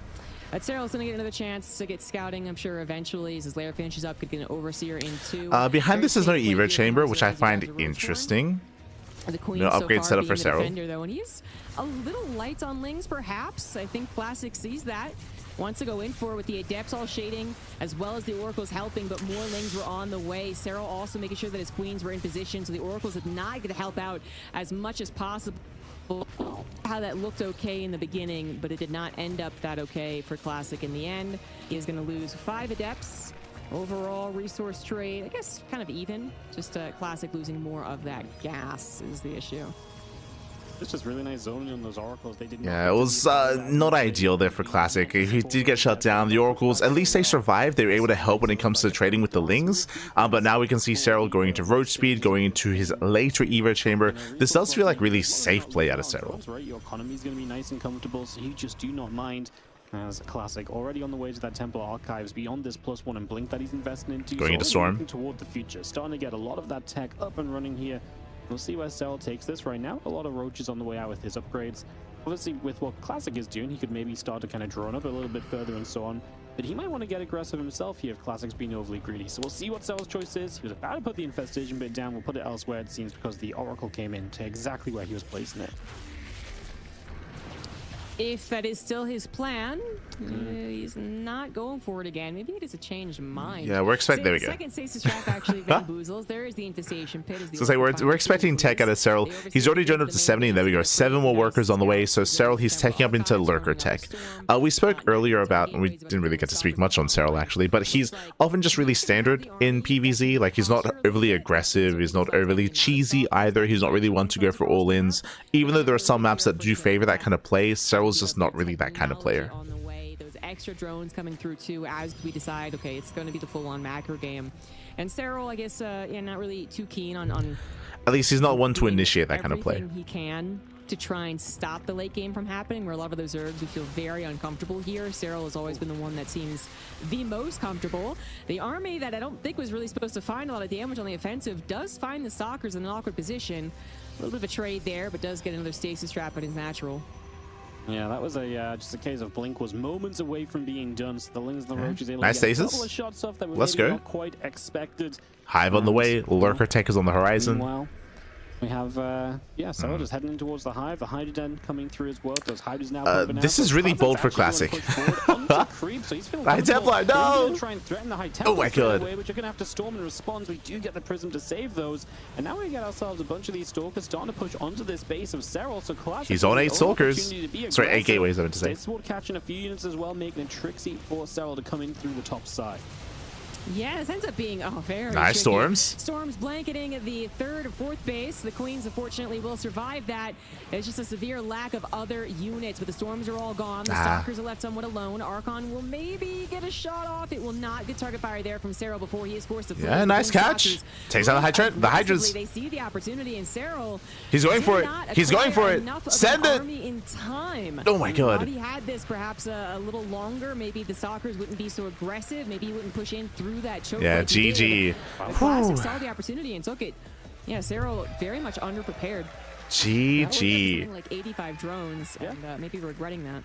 Yeah, I think that was a situation where we just sort of, all of a sudden, we just decided like this was our moment, right? As Classic, he was like, let's go for this. Let's kind of. So something that was really interesting that I noticed is that Classic, he was getting his 4th base. It was kind of like a fake 4th. He was on 8 gateways. He actually got up to 8 gateways really quickly, and I was a little bit perplexed because I saw him throw down those gateways, but he was expanding alongside it. He was expanding, and because Serral saw that as well, I'm pretty sure he just assumed, oh, okay, now I can tech, right? So he was droning up to 85. He was getting up to Hive tech. He was working towards lurkers. He was just building up into a longer game, but you can see that there's no saturation at the 4th base. You can see it on the map. It was basically like a fake 4th at a Classic. He just sent it.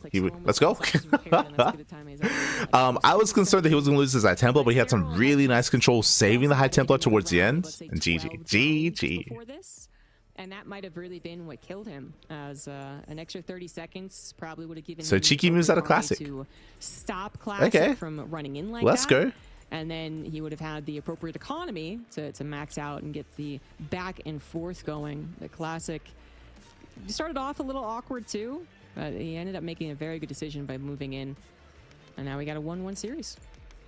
I'm just surprised by how confident Classic just moved on to creep. He was just like, you know what? I've got to do something drastic right now. And he just went for it. Like, he walked on the creep. He did not care. And is able to, level this series out. It goes to 1-1. Is in the bottom right-hand corner. Yeah, he was confident because he was committed. He was committed. Classic. All right, we'll pay more attention. And pay in the more top attention. left for Team Basilisk, he is Serral. If we see him spike up again, we'll bring it up. We'll bring it up.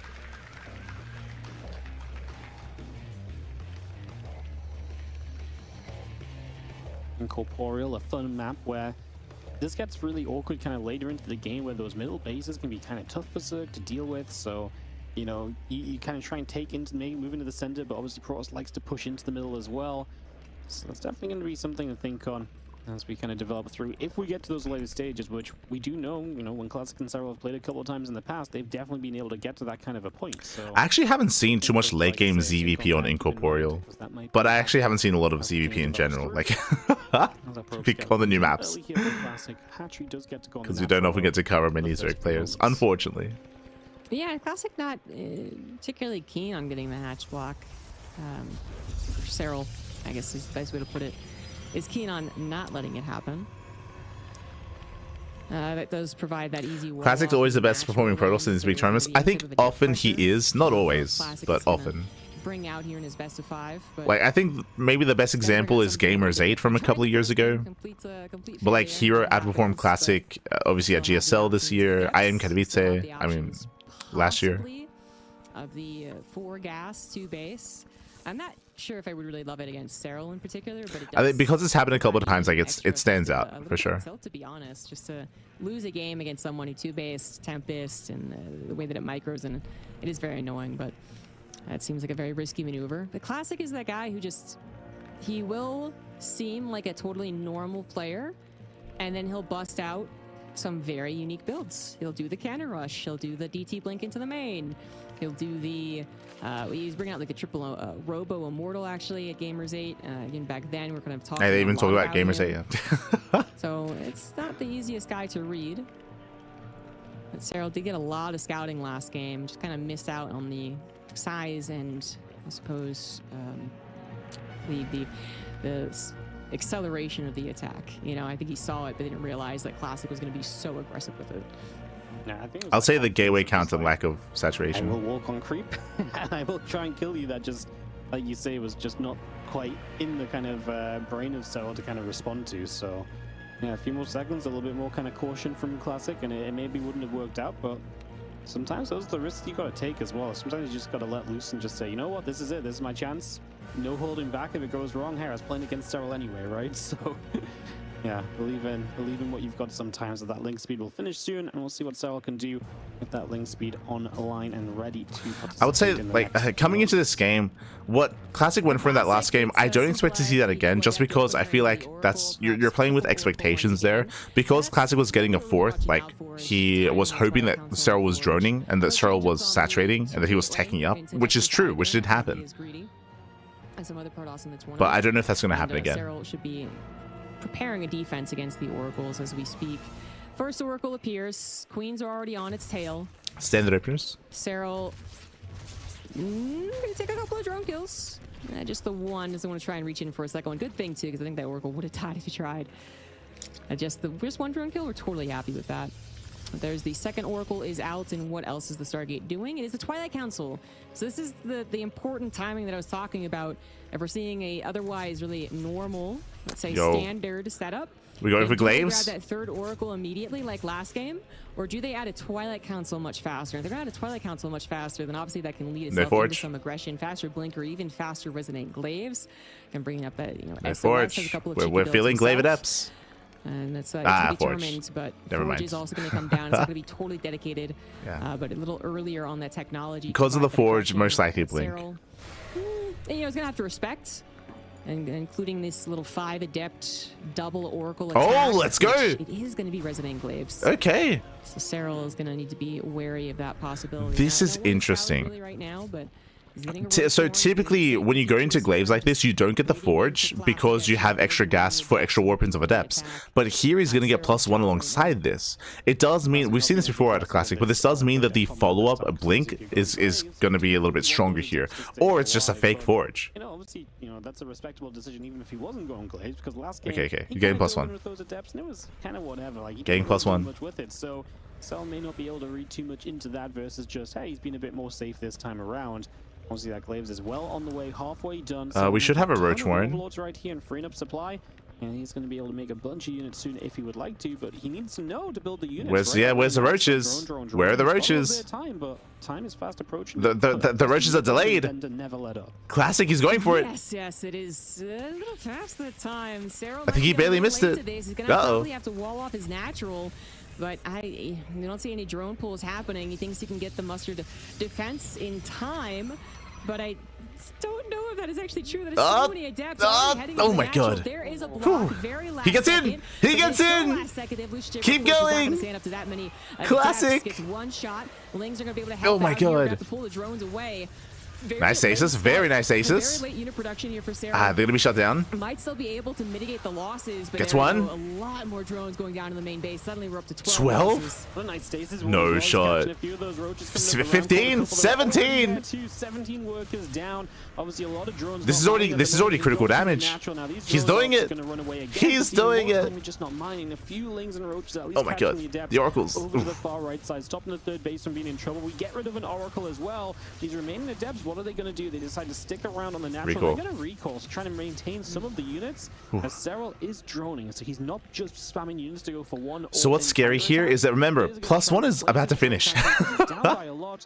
He's already switching into Blink Stalker. He's going to start to move into Stalker production. Even going to replace an Oracle to get rid of, to replace one of the ones which he's already lost in this game.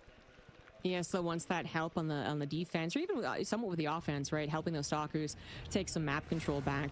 But yeah, Serral was just too late to the notification, really. The Adepts, yeah, they were playing a little more cautiously, but considering what happened in the first But as they're game, touching on, Serral, he didn't see the Adepts until they were already like already pushing into his bases. So really late roaches out of Serral. Really late roaches, late reaction. Adepts, they bust into Adepts, they can one-shot drones. They can one-shot. Just a bit too late for what we'd call an appropriate response. Was it a good enough response? 4 drones, that's worth it. Technically, one of those, yeah, if you're going to be in that situation, this is probably as good as you can get. But 22 drones lost overall, still 4 more being added on, is very tough. Very, very tough. And yeah, a counterattack would not have worked out very well, especially Classic knowing that was a real possibility, making sure to recall the Adepts. It's just... It seems like a straight-up good position for Classic. Now, the game's not over yet. Serral, obviously, as you said, going back into drones, already making up for the drone losses, already up to 70, but it is Classic also being able to go up to almost 70 probes, getting his 4th Nexus as well. Storm +2 and Blink all on the way. Warp Prism 2. So he is going to go for a move out, and Serral, he's gotten to a good drone count. He's getting a couple more too, but what I'm afraid of right now is that he's going to be adding all that technology again and maybe be hit. So what they're talking about is that Serral has been re-droning and his drone count is good, but that also means that his army is lacking. His army is lacking right now, and Classic, he can hit that timing with Storm. Prism is on the way, Classic is about to push. And it's going to hit like a truck. But he has a lot of investments that still need he can send it. Yeah, we are... You're right, there's just so much he needs, and there's definitely that opportunity of Classic just say, hey, look, I'm in a good position, let's go and attack. Very kind of, you know, last game-esque, where he just said, this is my opportunity, let's make it happen. He may just do the same thing here, because he set himself up in a good... And so he's getting a Hive, he's getting a Hydrogen, he's droning, he's taking gases. Like, the army here, I'm not so sure if Serral can hold here. It's going to be tough. Split up and back away. It's not going to be easy. We got ourselves more links coming. Slow Banes are morphing in. Going to be ready to drop storms. Stasis Ward gets popped early on the left-hand side, allowing for the Classic. We got to send it. Perhaps as Classic oh, sorry, Baning speed is done. This ramp and attacking very early on here. First storms already coming down. Decent storms. Very nice storms. Storms actually getting mega damage done now. Some of the Banes oh no! The Templar into an Archon in something of a scramble, but I think that scramble is going to favor Serral a little bit as he continues to chase in the store because they're in full-on retreat mode.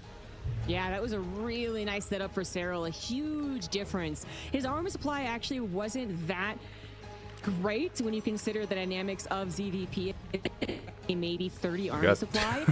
Definitely not going to work out that well if you're going to attack into. But yeah, Classic, it was a good initial fight, but he had no reinforcements. He had no extra High Templar behind it. The Prism wasn't able to quite save the High Templar either. But when you include maybe a slightly different technology in the Baneling, so Serral, he's gotten past the worst of it. He's holding, and now he's taking up into Lurkers. And then a really, really good surround. Like, he saw it coming, and he wasn't caught in this awkward kind of choke, you know, where he kind of got the surround in the last game, but they didn't have the units. Oh, the contamination. You know, it just kind of encouraged Classic. He contaminates. Let's go. That was about as good as you could handle it with the army size that he had. Oh my god. And the Warp Prism even deflected here off to the left side. Classic, I think, was hoping for a lot more. Either more damage or the ability to stay on the map perhaps a little bit more, be a little bit scarier for longer. No, had to totally retreat. He does still have a good economy himself. Classic is making his move over into those Tempests, which have been a real bother for a lot of Zerg players. But Serral, it feels like he's got that permission to just explode on the production tab after handling that. So we're going to be here for a while. As they're touching on Classic, I mean, we spoke about this when we were covering Classic earlier yesterday, I think. But Classic, he's one of those players that's willing to embrace Skytoss more than others. So once he sees an opportunity for that, and once we see an avenue for that, then he's going into Fleet Peaking, going for the Stargate. Link Bane Runby is going to be dealt with here, and we're getting into a longer and later game. Likewise, Serral is also going into Hydra Lurker Viper. These upgrades. He's got so many on the production tab, and these lurkers, they're going to come out, and they're maybe even going to be accompanied by a Nidus Swarm eventually, and then Classic is going to have to handle multi-pronged attacks, and that's where things can get a little tricky for the Protoss. 100%. It is. That fight really just gave Serral, like you say, permission to kind of do, you know, go into the rest of the game now. And he's going to go into so much of a better composition with the lurkers available.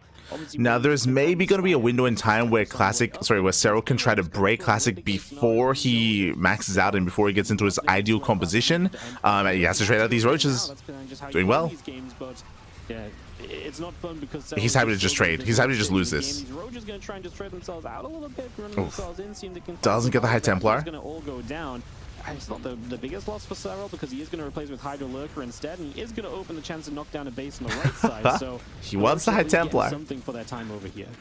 I'd say pretty big, considering that he did want Gets to the give base. away those roaches. The critical things there were to either find damage or buy a lot of time, and they bought a lot of time, so much so that there was an entire free nexus off to the right side. So those roaches are actually kind of MVP as far as suicidal roaches go. But he's also, yes, adding in the much better units with the roaches now gone. Classic isn't dead. Now, as you're seeing here, this is why like Incorporeal is a really weird map. On 4 bases, you're pretty secure. 5th base is really far out there. Like, you're going to be spread out quite thin here on 5 and then 6 bases thereafter. So we'll see if Classic can survive and defend against the aggression of Serral. Serral, he's now moving in. The lurkers are ready. So many lurkers. Good lord, that's 16 lurkers coming right across the map, right on top of Classic's 4th base. Yep. Lurkers are going to fire through. The couple of Archons are going to be instant. Yeah, there's not enough Skytos. Tempest on the right side, the mothership nearby.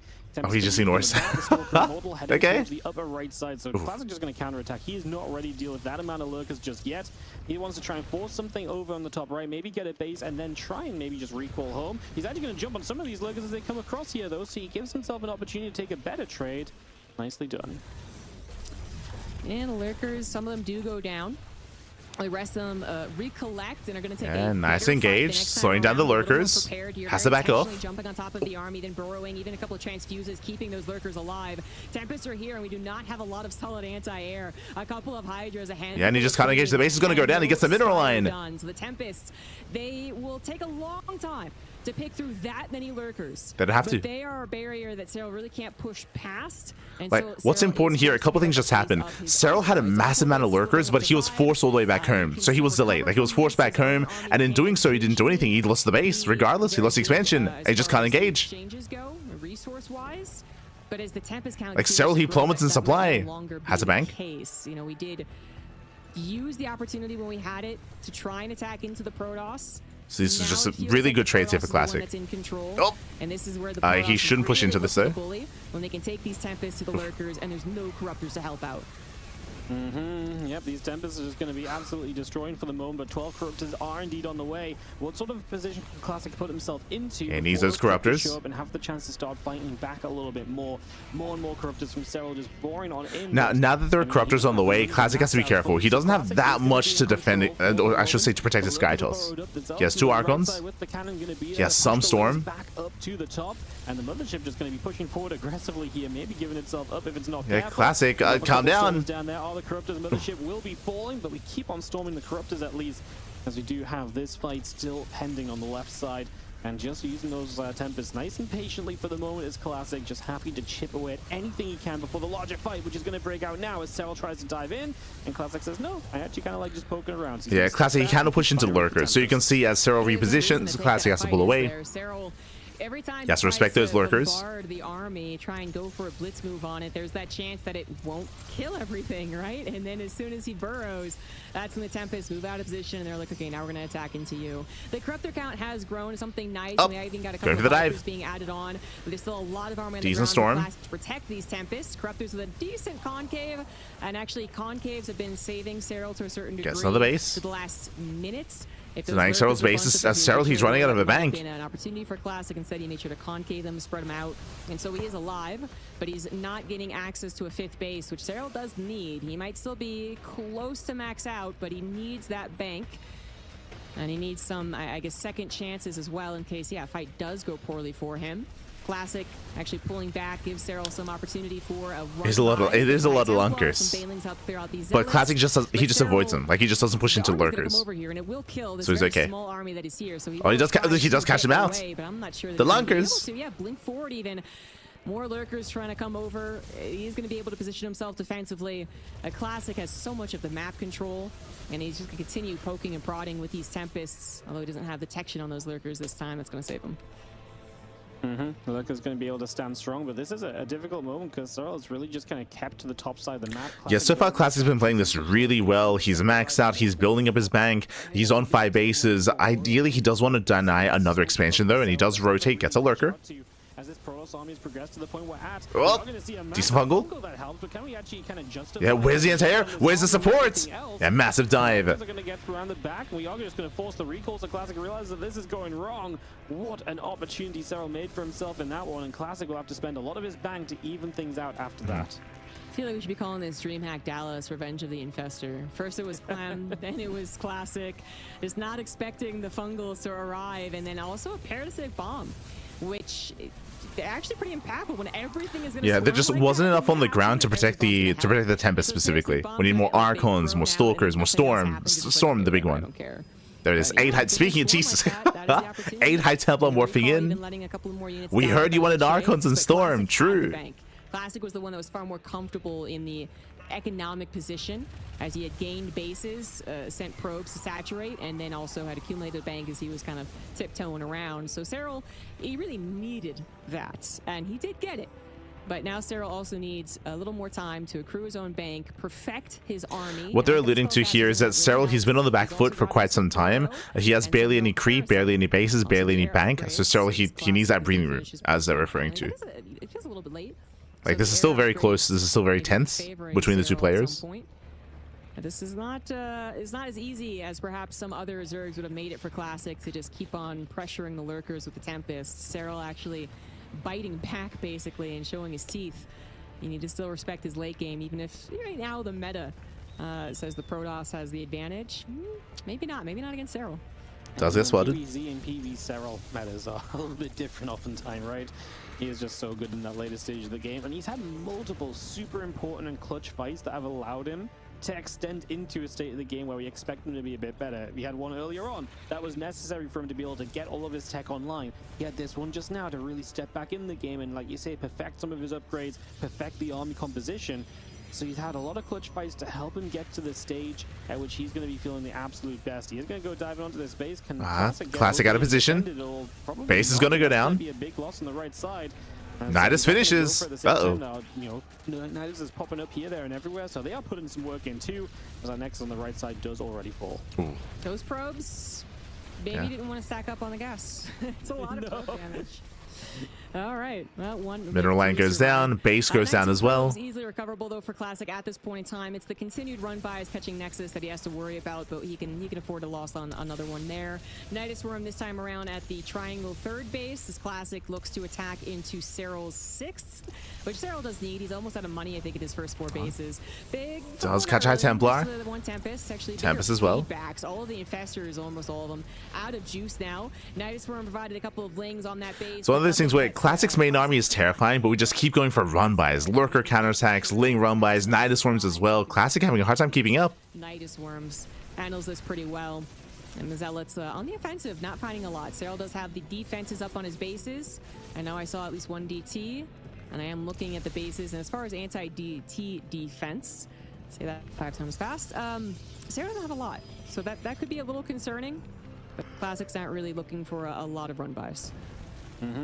Yep, Classic is just kind of sitting there and kind of taking. And this is also showing us or emphasizing what we said, like, what was it, 10 minutes ago, maybe 8 minutes ago, about how spread out these bases are. Like, trying to maintain your 5, 6, 7 base economy here on Incorporeal, like, you're very spread out. Classic having a hard time. Definitely getting this kind of somewhat expected longer game between Serral and Classic. Broodlord's on the way. Two-player kind of naturally lead into this a lot of the time, and it's going to happen on Incorporeal with these Lurkers, Burrowed, and Zealots unable to obviously fight those off on their own on that right side, which means this base is in trouble again, but maybe that's an opportunity you grab to push up the left side yourself and once again deny a similar base from Serral on the other side. I mean, Classic is keeping this at an equal base count, which usually is pretty good for a Protoss. Decent spread. As well in these scenarios. Oof. I mean, fungal growths are nice once again, but is it good enough, as Classic is otherwise having a pretty darn good time there? Yeah, not able to pull back the lurkers when he's got so Classic, many, he breaks the base, he loses one as well. So many units that he has to control appropriately, and the loss there was the lurkers not pulling back. But he's got to get the fungals down. The broodlords switching into carrier, interesting. First and foremost, the corruptors need to make sure not to get stormed, so they kind of have to bulk up for the one shot, but then they have to spread out for the storm. And once again, like Classic, he wins the main fights, but he bleeds out of base. I mean, it's a lot to do. And Serral does take some losses because of that, and also loses the base, obviously, but at least he got his opponent's base. Classic also running out of minerals on his first 4 bases. Like, that is what's happening here in a 22-minute game. Classic still comes out a little ahead on the bank, maybe not as ahead. Making more Broodlords. As you would really be comfortable with. In a What's the corruptor count at? This is favoring Serral. So yeah, definitely not what you want to be in the Protoss versus Zerg matchup. But that doesn't mean that Classic can't win one big fight, and that's still a big concern for Serral. He has to be very, very careful. Lurkers are on their own. Yeah, these armies are the exact kind of armies where if one fight just sways one way, 2,000 resources lost goes to like 8,000 maybe, right? Like it is devastating if you take the wrong fight right here. Okay, there's plenty of corruptors. Honestly, a big fight is going to decide a lot. This is not a game where the players there's plenty there for Serral. Tens of thousands of minerals and gas.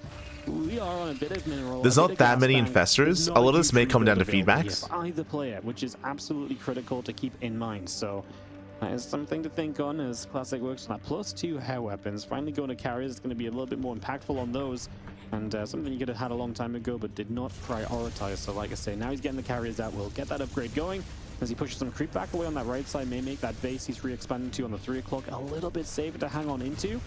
And that would be nice because he really could do with just one extra base to mine from. We're 23 minutes in game. The 5 bases which he's got are going to start running dry on mineral lines pretty quickly. So you need some more patches to mine from ASAP. Once again, so rotating towards left-hand side. We haven't really made use of too many Night Storms in quite some time, but he does sneak out across the map. There is a wall of cannons here to buy time.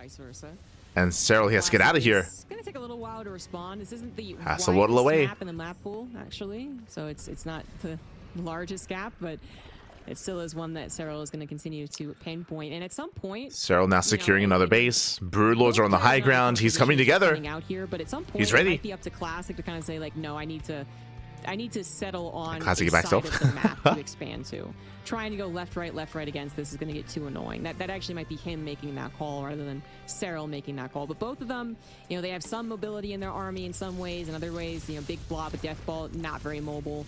Classic does seem to be focusing a lot on the right side. Serral has built defenses already there. Some static defense going to help just a little bit and is preparing to move his army accordingly. This is a bit of a stalemate. I think both players, you know, not eager to take that potentially. It's kind of a stalemate. Like right now, like Classic, he's been shocking around and rotating, but he just can't really find the fight he's looking for. Ideally, he wants to fight wherever the main army isn't, and try to snipe a base and try to snipe an expansion.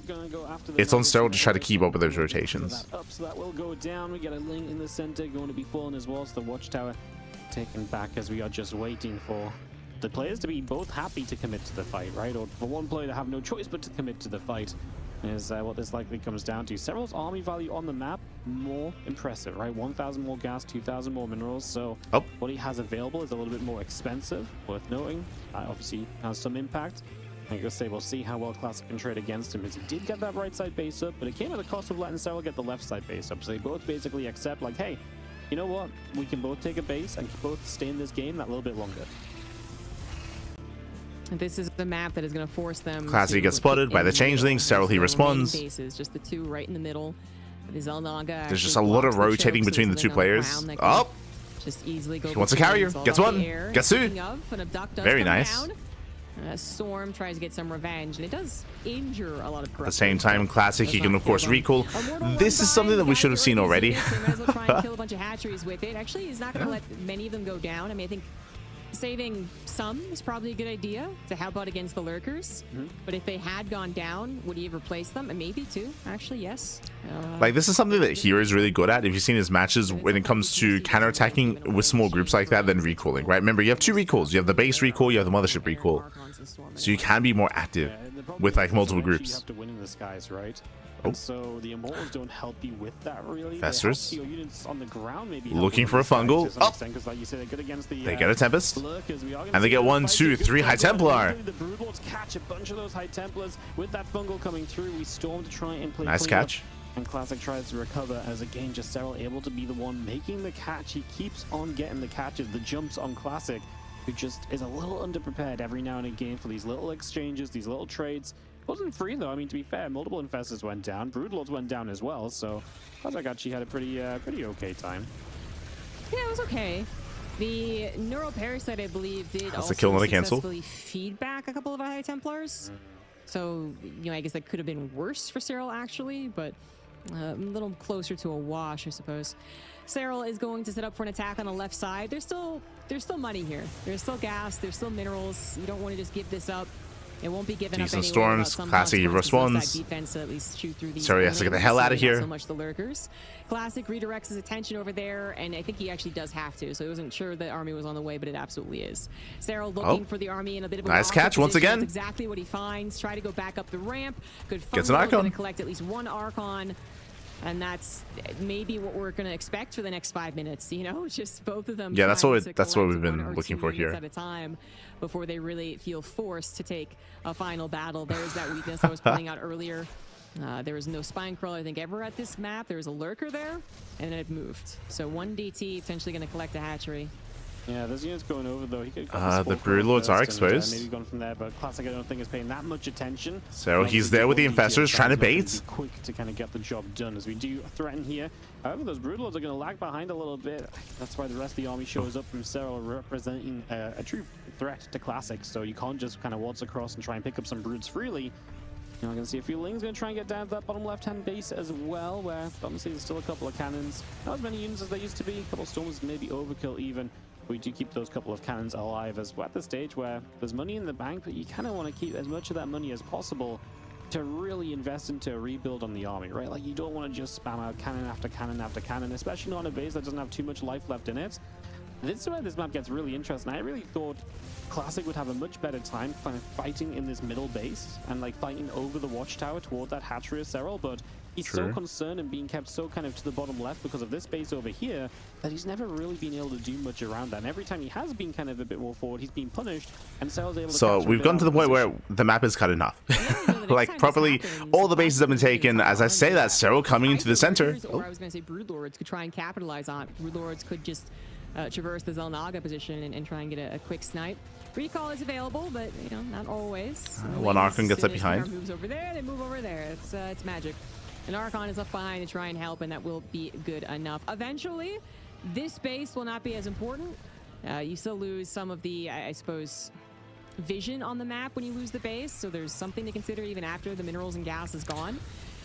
But I'm gonna force out a fight. You might be able to give up if it just once again, Serral trying to bait Classic out here into the open. Entirely on like this is where Serral wants to fight, out here in the open, land a fungal, collapse in. Seems like, yes, no one's eager to take the big fight. We have accumulated a much bigger bank. Classic pulling away. I don't think we can get up to the 10,000 resources just with the amount of minerals left on the map, but this is where the amount of production that Classic has is also going to be important when it comes to rebuilding a Skytoss. Someone's going to have to make the move. Oh.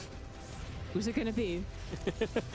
I mean, there's definitely going to be a stand-up. Obviously, you got the, well, there's a sniper on the Oracle. Oracle's going to say the Corruptors are looking forward, looking for the Abducts, looking for the chance. There are only 5 Tempests. Play that efficiency game that Serral is so confident in. And obviously, see Classic wants to kind of step forward, like I've been saying, like fighting across here feels like it should be okay for you. But again, if the Corruptors and the Vipers threaten, it can be very difficult as well, as we have got now a group of units on the right side from Serral threatening over in that direction. Resources lost still so close. Interesting. Classic rotates over to the right. Mining out the same bases, which means that a similar resource loss right gets now, a couple of free shots off. It's going to come down to pretty much the next big fight. Likely will be Lurkers at position. They go for the base. Nice VMAX. Good idea who the victor's going to be. That's a mistake from Serral. Finally, a good catch from Classic as he gets multiple infestors on the feedback. That's 3. Yeah, they were full of energy. They popped, man. Can't have that happen again. Although he does have 4,000 gas, so I guess he can have it happen maybe 2 or 3 more times. But then no more than that. Ditto on Classic, by the way. If you were to lose high tempos in similar fashion, the Oracle goes down 3 or 4 more times, and then it'd be very, very concerning with how much gas is left on this map. And that is to say, not much. The middle bases. Unfortunately, top right isn't as important. So, once again, another feedback. That's actually a really, really big concern if we're thinking far into the future, as no one's going to take a battle. And we're thinking of what is the gas bank going to be like? Who has those better tech units? And that's important to keep an eye out, but maybe next time. Maybe next time it's going to be Classic who loses the High Templar. Serral is looking to use his lurkers in the fights more often too. For that particular moment, the infestors were too far forward. The lurkers were also trying to kill the Nexus. They did not do so and had to retreat. Yeah, boring. It's just really tense. It's like really tense between the players. Like, oh, as we lose another 2 lurkers. Like it's a battle of efficiency right now. These small little pickoffs are actually pretty important and pretty impactful. Transferring as well. Just trying to step up toward a couple High Templar, which are not paying attention. They likely go down at the same time. We grab a lurker over the watchtower. Like, this isn't like, I don't know, like late game ZVT where two armies are like looking at each other. Like, there's been a lot of movement and a lot of like little skirmishes here, and the base is gonna go down. Not bad. I don't think there's anything he can do to really just kind of capitalize on that. I mean, a few lurkers step onto the forward base of Classic, so maybe actually like, this hasn't been like a slow turtle game. This has been just like a lot of rotating. Yep. A lot of movement. Old-fashioned base trade. Serral, by the way, was able to get over the 10,000 mineral hump. I didn't expect it. I thought we literally wouldn't have the minerals, but the fact is, I guess we have not been trading very much. Like, it's been non-stop movement, non-stop posturing, positioning. More Nice damage storm. looked at, it's not going to be available. There's so been too no much like defense big with the explosive storm fight, but we don't always expect it, available there right? Like, too. we don't expect that to Classic. happen. I mean, I want to say it's up to him to make the move, but obviously that's just not. Like, unless someone's exactly caught with their pants true. down. Is certainly in the 15 years of StarCraft 2, we've had a lot of stalemate endgame ZVPs, and there's always been a general Classic moving in, consensus amongst the community, getting the base, amongst the pros to a certain degree, about which one is supposed to be more favored at that time. Right now, we kind of had it be the Sky Toss as the favorite, but then that seemed to have been more so troublesome when it came to making this transition. And Serral did struggle to make the transition. So they're talking about the power of like late game compositions. The Protoss army is meant to be more efficient and superior here. It's where the Zerg players should have a larger bank, and the Zerg players' power is their ability to rebuild and remax. So far, Serral does have the larger bank, which is what should be happening. So he will be able to like remax like after a fight. And the patience that is being displayed here by both players is amazing. But what's scary is the base count is even, which favors the Protoss. Like, usually the Zerg wants to be upper base. Atrocious fight where, you know, it's been to have a larger bank. Over eager, and Serral is just never any of those things. Credit to Classic because he's also not had that moment where he's stepped too far forward and let the Zerg jump on him as well, right? So base goes down, but there's not much here. There's no gases here either. No gases, just two patches. Are gonna get rid of this Nexus, but there has so One of the patches has 55 minerals. Classic is not too worried. Forgetting about that bottom left may not be a bad thing as the Oracles will get neural and just grabbed and killed off. Gets an Oracle. Catch from the Infestors. We cancel this hatchery once again. Ooh, catches at the lurkers. A couple of the lurkers too, so a little free big catch. So as we maybe think about attacking up the left side base, but that surely would. In general, I feel like Classic has been catching Serral out of position more often. It's just been like a couple of Infestors here and there, a couple of lurkers here and there, a couple more Infestors here and there, a couple more lurkers. That far in this game. It does provide maybe another point of attack into Classic's fourth, I believe that was, the bottom left, which is also not important as far as... And now it's all about the center bases. But what can happen sometimes is that, you know, you're like, well, I don't need these bases anyways, I'm going to kind of consolidate on one side of the map. Eventually, sometimes the production can get to be a problem then. There's just so many avenues available for the Zerg to be unscouted, running into your natural, running into your main. And then that can actually be impactful. Because right now we're talking about nothing but the armies moving slightly not toward each other. It's just like, we're waiting, guys. So anything that happens around that might seem not impactful, but it actually can be. I mean, if Classic is forced to take a fight and it's actually like really close, and then he goes back to build 4 templates at a time and realizes the Stargates are dead. They're talking about bleeding out these fringe bases and gaining access to the production, which is true. This is something that does happen in late game ZVP. I think he knows that there's something to be gained by killing these bases that are useless economically, but something to at least give a warning to Classic for future more important losses. Still just fighting over the center, rebuilding those bases. A lot of lings with a couple of lurkers in that bottom left-hand side. We'll look to see if they can maybe jump on another base. I don't know if anyone noticed what just happened. He's going to actually come up to this ramp again, deny God damn it. location. Again, the denial on potential mineral mining for Serral. We're going to get a couple of feedbacks. Multiple feedbacks going down. Great feedbacks from Classic. He eats a fungal in return, so he will lose some of these units, some of these high Templars in the Archon. We get a bit of a trade back and forth. Basically, Zorgo was going on this big, and I would say like,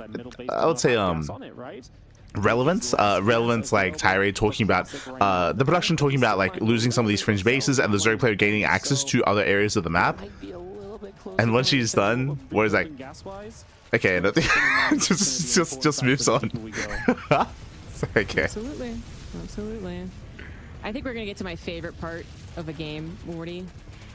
I think we're gonna get to the triple-digit timer, and I'm gonna explain why that exists. Oh, yeah. I'm looking forward to it, man. It's Here gonna we happen. Oh yes, the good old zero showing up in front of the 40s. Yeah, Just a few minutes away, ZG. Base goes down. I'm very excited. We spoke about it, Serral gaining access to that natural. They're going to push into each other. Classic.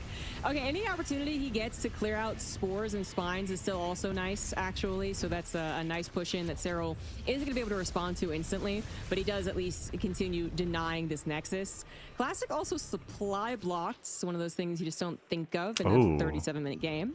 It's almost hiding pylons. I know, he's like, I'm going to just build them over. I mean, he's been losing bases, so yeah, supply blocks. At this point. Did that probe just trap itself in as well? Essentially. I think it did. Nah, no, fine. I didn't. I'm a master of trapping my probe, though. I was going to say, that's the kind of move I can pull off for sure. Yeah. So good at it. Serral's bank, yeah, well, Serral needs a bank. As we mentioned, like the Zerg player typically needs a bigger bank than the Protoss because the Zerg is expected to rebuild and remax after the fight.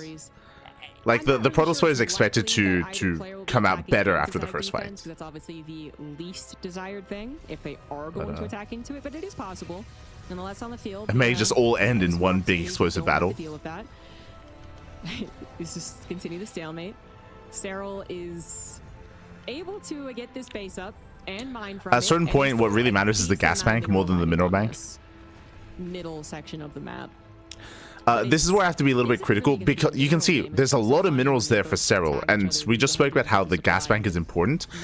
Here, like a remax of Lings isn't going to be as... Oh, I mean, it can maybe be useful when it comes to killing buildings, but like this is where you can be spending those minerals on spores, right? And that's where you build up a spore forest where you can actually like have a more favorable fight on creep. That's where you invest in like 20 spores or 40 spores or something to support your army for when the fight occurs.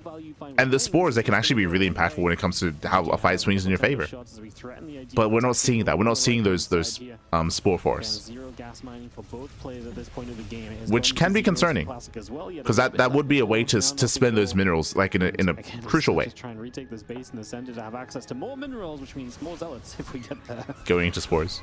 I think this is the time we're supposed to talk about Power Rangers or something. Yeah. This is we're sounding like broken records at this point, but Classic, yeah, no longer gas mining.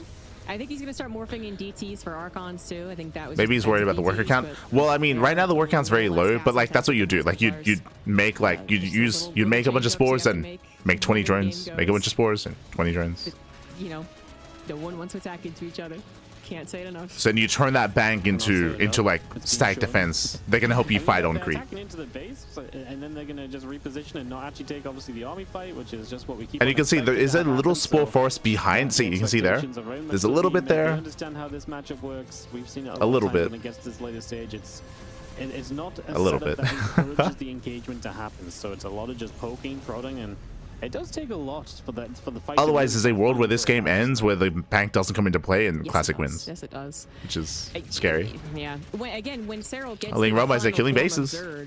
Which, when he still wasn't there, was. And these Ling Rumby's, they will eventually, they can eventually get into the main. They're obviously like positioning. They're not. Their hotkeys aren't set up yet. They haven't gotten enough corruptors. They still have some roaches. Like that's when the Protoss really feels oppressive. Like they can force the issue. But in a game like this, we're back to, you know, Scarlet Neeb situations, long turtle games, where it's not in the best interest to attack into the other person. Whoever attacks first is going to be naturally more clumped up, just the way that StarCraft units move. They're going to be, you know, they're going to be able to... The opponent is going to be able to see it. They're going to be like, oh, you're going to attack. Oh, he's getting a supply box. A slight concave, a slight split, that slight notification that, you know, get their units go for the pylons. It really is big, not to mention any amount of stack defense that might still be available as well. But Classic stack of gas. Could be I didn't realize. He could make drones. There's no gas in the center base. He's got 10,000 minerals. Ooh. Doesn't see the value in that, at least not yet. I think we might get to that point though, right? Because eventually what might happen is that the hatcheries are all going to be useless. They're all going to mine out, and then we're going to just like camp on 40 spore crawlers. Yeah, and Zomergo's now bringing up the fact that we're missing the spore forest. Possible endgame. So that's no, that's definitely kind of that is going to be crucial coming into this. Like you say, maybe a few minutes down the line from here. Tell you what, Serral is doing a great job of hitting with those lings on the other another side, base. by the way. So he's continuing to put a lot of pressure on with these lings, just finding pylons, you know, things that actually Classic may need to rebuild. And it's taking away... Doesn't have any buildings. Yeah, there is a world where Classic will lose every building except for the center base. Like the center area, like buildings. Yeah, lings are getting to the main. And then you start losing your production, and you don't really have the money to rebuild production and then get a few more units out. So Classic is kind of getting put into a weird checkmatey position. Has that always had 2 openings in the wall? Yeah, great question, ZZ. No, totally unnoticed in the beginning. 40 And this is where the bank may not matter anymore, because Classic may not be able to rebuild if he has no production. Trying to make, you know, 5 minutes that's ago, a little bit scary. Yeah, spaces don't matter, but in a sense they do. They are the domino. The first domino falls, second one falls, you know, 10 minutes later, but still it falls. Okay, moving in. Suddenly your production is actually going to be a problem. And what do? Do you just stay on your middle base and replace your production? That is expensive. Gateway, how many carriers does he have? I just realized, Jesus. He has more carriers than anything else. Still want to be able to make all of these units here. It's an army. That's a lot. That's not something that Classic can do, so he still has to worry about his main base. Yeah, he really has to, really does have to worry about that. Yo, let's go long distance mining. 3,000 gas left still. Long distance mining, some extra minerals, because why not? May as well put those drones to work. Just get as many minerals as possible, because what is Classic doing? Classic, he isn't splitting up his army, so he's not able to have units like in position to defend. Middle of the map for attack. Serral is going to start stepping forward as the lings pull back, and we're just going to have a new little kind of ping pong effect going on. He's going to get the base. It's going to go down. Look at that hour digit, guys. I'm pushing my imaginary glasses up because I didn't wear them today. But guys, Brood War was played on fastest when actually it was supposed to be played on faster. So thus, the time was always wrong in Brood War. And StarCraft 2 kept that, except for Legacy of the Void, where they said, we don't want that anymore. We want real time. And people said, I guess we don't really care anymore, so go ahead, make it real time. And Blizzard said, A-okay, and then forgot to change the appearance of the hour, because this is when an hour would exist in Wings of Liberty, Heart of the Swarm, and Brood War. And you know what? I've told this story a billion times for the last 8 years, and no one at Blizzard has cared to change it. Thank you, Blizzard. My favorite part was when the, you know, the side pop-up upgrades, like upgrade countdowns, they were in Blizzard seconds as well for such a long time too. Oh yeah, it's true. Oh, yo, he leaves the carrier this time. It's still not actually totally true. Yeah, it's still not totally true time, I believe, but it's much closer than the comparing, you know, fast and fastest. Crazy. I think so. I think someone. Yeah, but yeah, I didn't realize that this center base didn't have any gases. Just working with minerals, Pat. Which is truly being proven right here, as we are seeing for the nth time. No army fight. I am stuck in 15 carriers. Okay. Misery PvZ.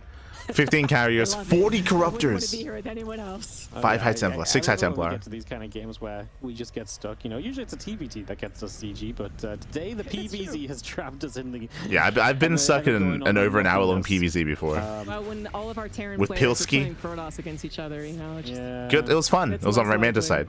It does indeed.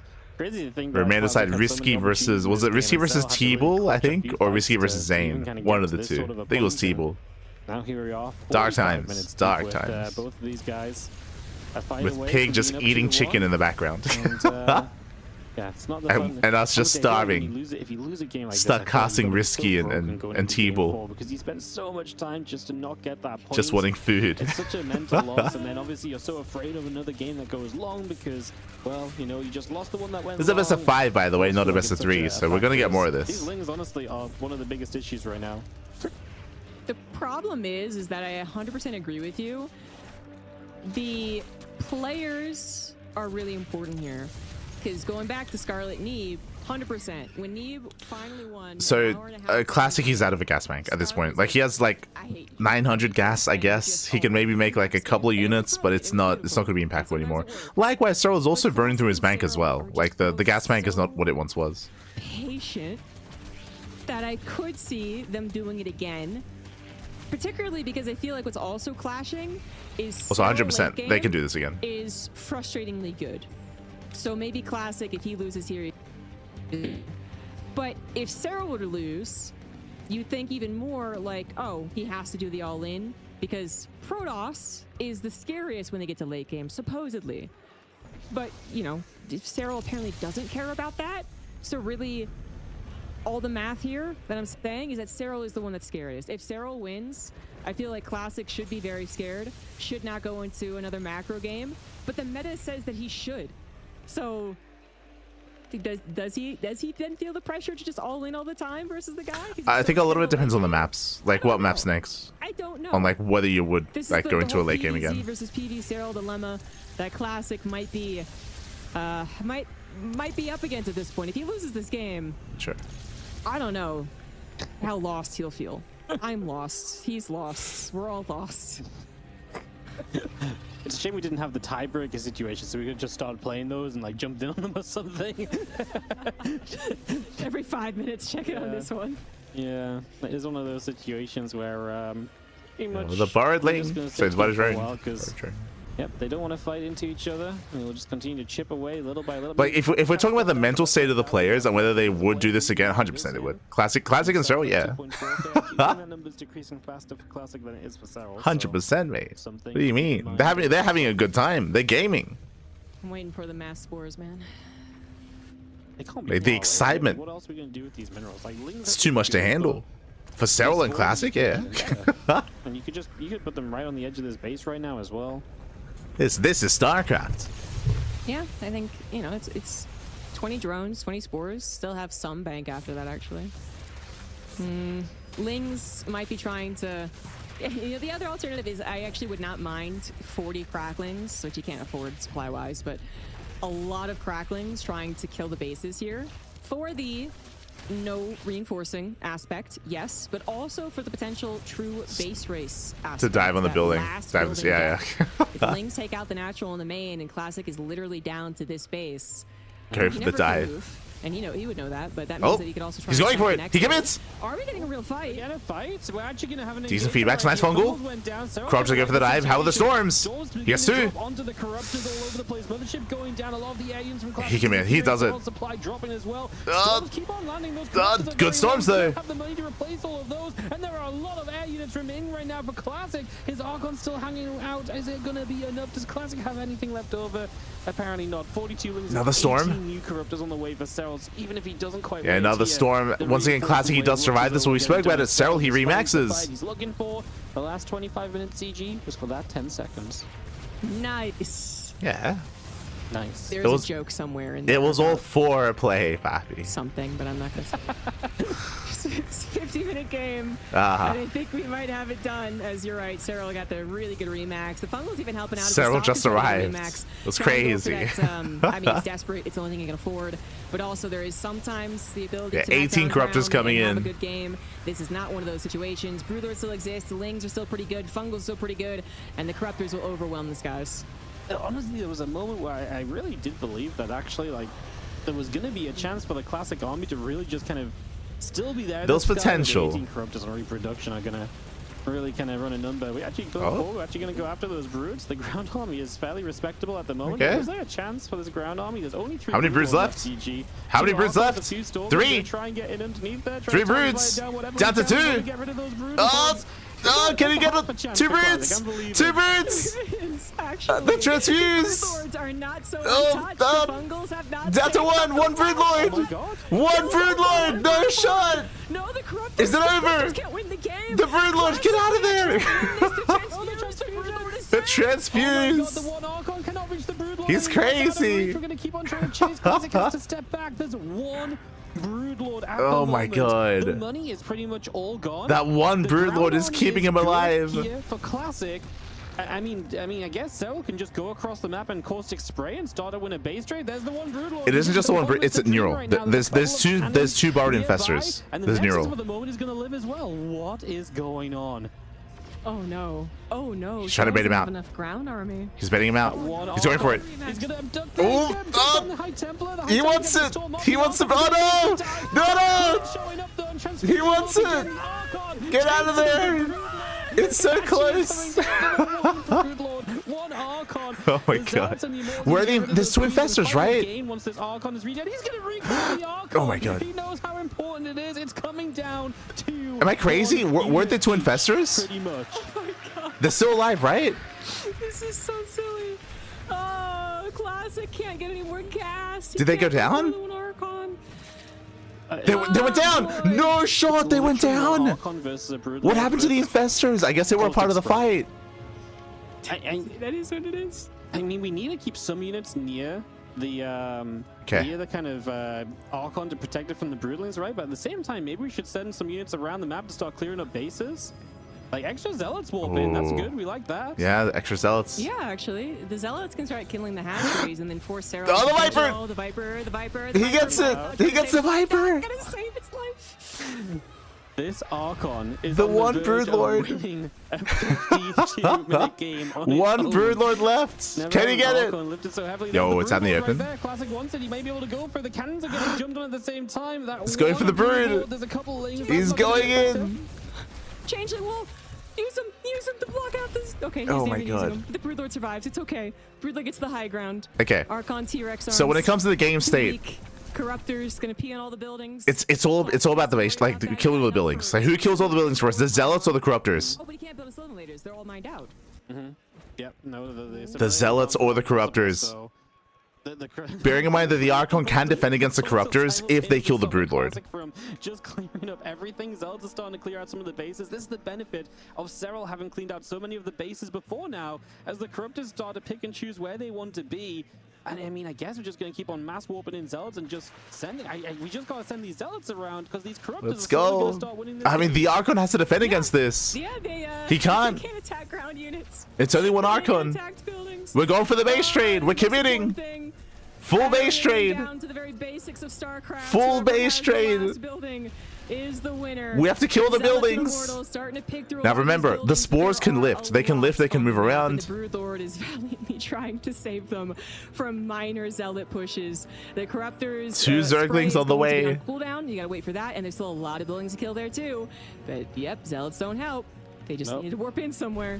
Where's the Zealots do Archon? not Archon's with help the main at all army. Right now, as we are going to keep on working our way through the hatchery here, a hatchery there. 100% tell us to lose. I mean, it depends on how quickly buildings die. I mean, this is. No. Are all the corruptors just going to pick a different building? I mean, is that good enough? This is getting extremely close as we continue to move forward. That one Broodlord is still trying to be the defense. He wants it. He's going in again. Jesus. Broodlord down, but Serral micros it away as this is just full on time to get rid of. I mean, the Broodlings are helping. As soon as possible. Classic, does he have anything? He has a few minerals. Do we have any spores to lift? Instead of going for maybe like a pylon Oh my God. else at the Broodlord, the Broodlord, the Broodlord. I mean, this is extremely close. We just gotta go. Archon has to get out of Broodlord here. Still trying to buy time as the Zealots move up into the main base. Classic has not rebuilt his base. He has been revealed. His last structures are going to get peed on very shortly, but he's on the last bases and last structures of Serral. Classic can't afford anything. I think Classic wins this. The Corruptors. It's close.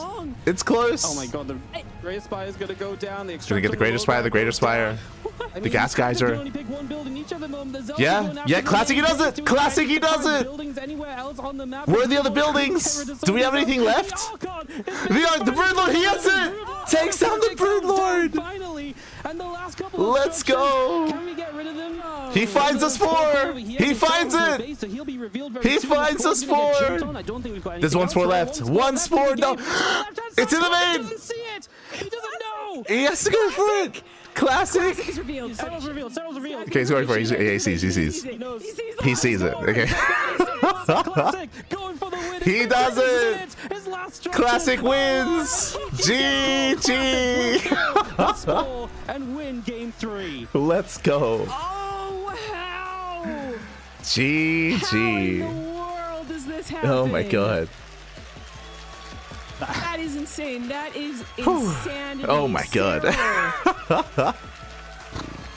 Classic. Get enough. The buildings chin toss, the killed. goat himself. What the heck? Oh my This God. has game of the year written all over it. That came down. That came down to the one Broodlord. It came down to the fight between the anti-air and the ground. It was crazy. That started with Glaive Epps, true. I forgot about that. It started with Glaive Epps. I forgot about that as well. Dude, this is. I can't believe it, man. Like he actually ended up remaxing too much on Corruptors. That is what killed him. It is what killed him. He didn't need that many extra corruptors.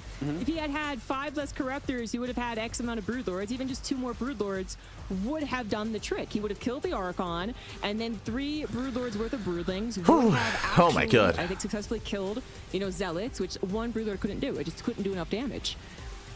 That is a big difference maker.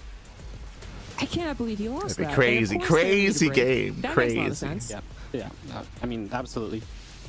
Just and Classic, he's 1 game away from knocking Serral out of the tournament and qualifying for EWC. 1 game. Right? Like, they've been on the verge of winning or losing for a hot second, and yeah, I mean, again, we all planned, all planned. Right? Moments like, you know, these highlights here, and it was fine. Classic was in very good control, but Serral took some really good fights oh my to stay god, alive. And that Archon was the MVP. He is victorious, but not on this one. No, I mean, I need to see that last fight again. We need crazy. Yeah. It was a 17-minute fight. So oh my god. But yeah, that was wild. Obviously, there was a lot of posturing for the majority of the game until this final fight in this moment where we had the dive with the infestors, with the fungals, diving on top of the army. Storms were good, but the spread was better. We had the remacks and corruptors, as Argov said, correct in the sense that it did make too many corruptors and wasn't able to make and morph in any additional broodlords.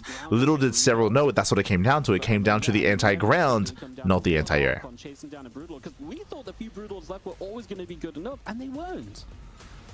No, they weren't. I mean, they get focused down here. The stalkers giving their lives for the greater good. Truly, they got a couple. Yeah, nice control out of Classic with those stalkers kiting back. Carriers with like some of their last interceptors maybe also got a broodlord. I mean, how did we get down to 1 broodlord is my question. 1 broodlord, nothing but corruptors. 4 broodlords were there, and we went in. That Archon getting the broodlord kill. Such poetic justice. He really did just carry this game on his hands. I think we're going to a quick little break here. We'll be back when the players they're going on a break. Understandable. Best of 5. Understandable. So they're going to be going on a break. I guess we'll go on a break as well. But yeah, crazy game. This is we're still mid-series. This is a best of 5, of course. Classic is 1 game away from making it into the top 4.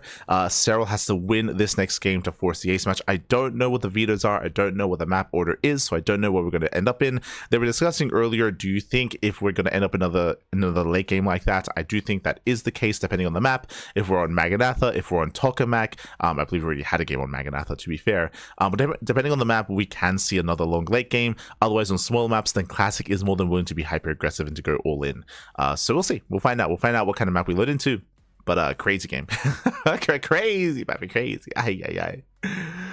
The patience paid off, baby. And again, Classic, he's one of the more, I think maybe even the most patient of the Koreans, referring to like Zaun or herO, to kind of play this kind of style out. There were definitely mistakes there for Classic in regards to things getting a little bit dicey, losing a bunch of his fringe bases, losing a lot to non-stop Ling round buys and Ling harassment. Crazy game. For now though, short break. See you soon.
And we're back, and we are here, we are back. Very, very intense game there, a very intense series so far, very back and forth. We did have a really short first match, referring to herO and Maru. herO versus Maru was very short, a lot of all-ins, a lot of very shorter games, a very intense series. Here we're embracing the longer game instead, and we're jumping into our next game.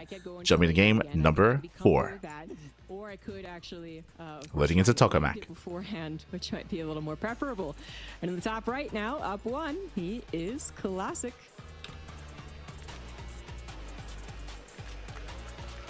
In the bottom left-hand side, our blue Zerg play from Basil is looking to bring us back to a 2-2 scoreline. It is Serral. Let's go. You know, you say he can go into the late game again. Do you think he wants to go late game again when it came down to like one hawk on? Yes, he does. I think that's still, you know, if you can't sit back and remember, I feel like still the moment of which the Tempest first appeared and he was pushing back Serral was still probably a very heart-pounding moment for him. Like, oh, I'm in a great position. I think I can actually try and push this to a win.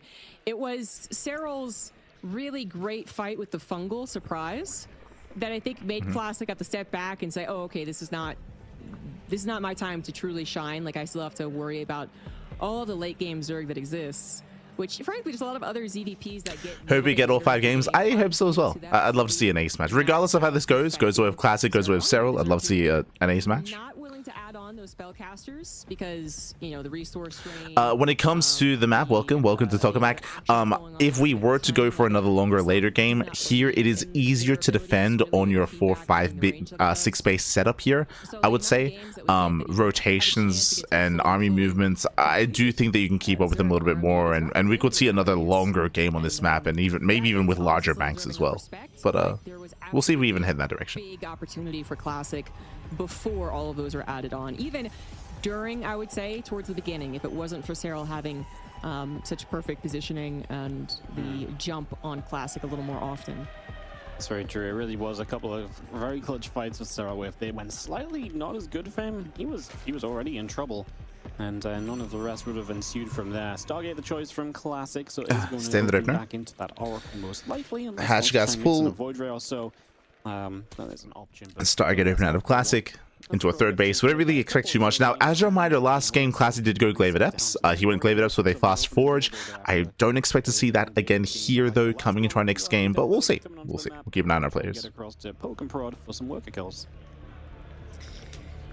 As usual, it seems like the players are actually quite comfortable getting into the next game. We didn't see, you know, shaking out the hands, I suppose, the arms, and needing a couple of breaths. They actually seemed even a bit eager to get in. But a well-deserved 5-minute break for sure. Also, don't forget to stretch. Might have already reset a little bit their expectations. Just a momentary, wow, that was crazy.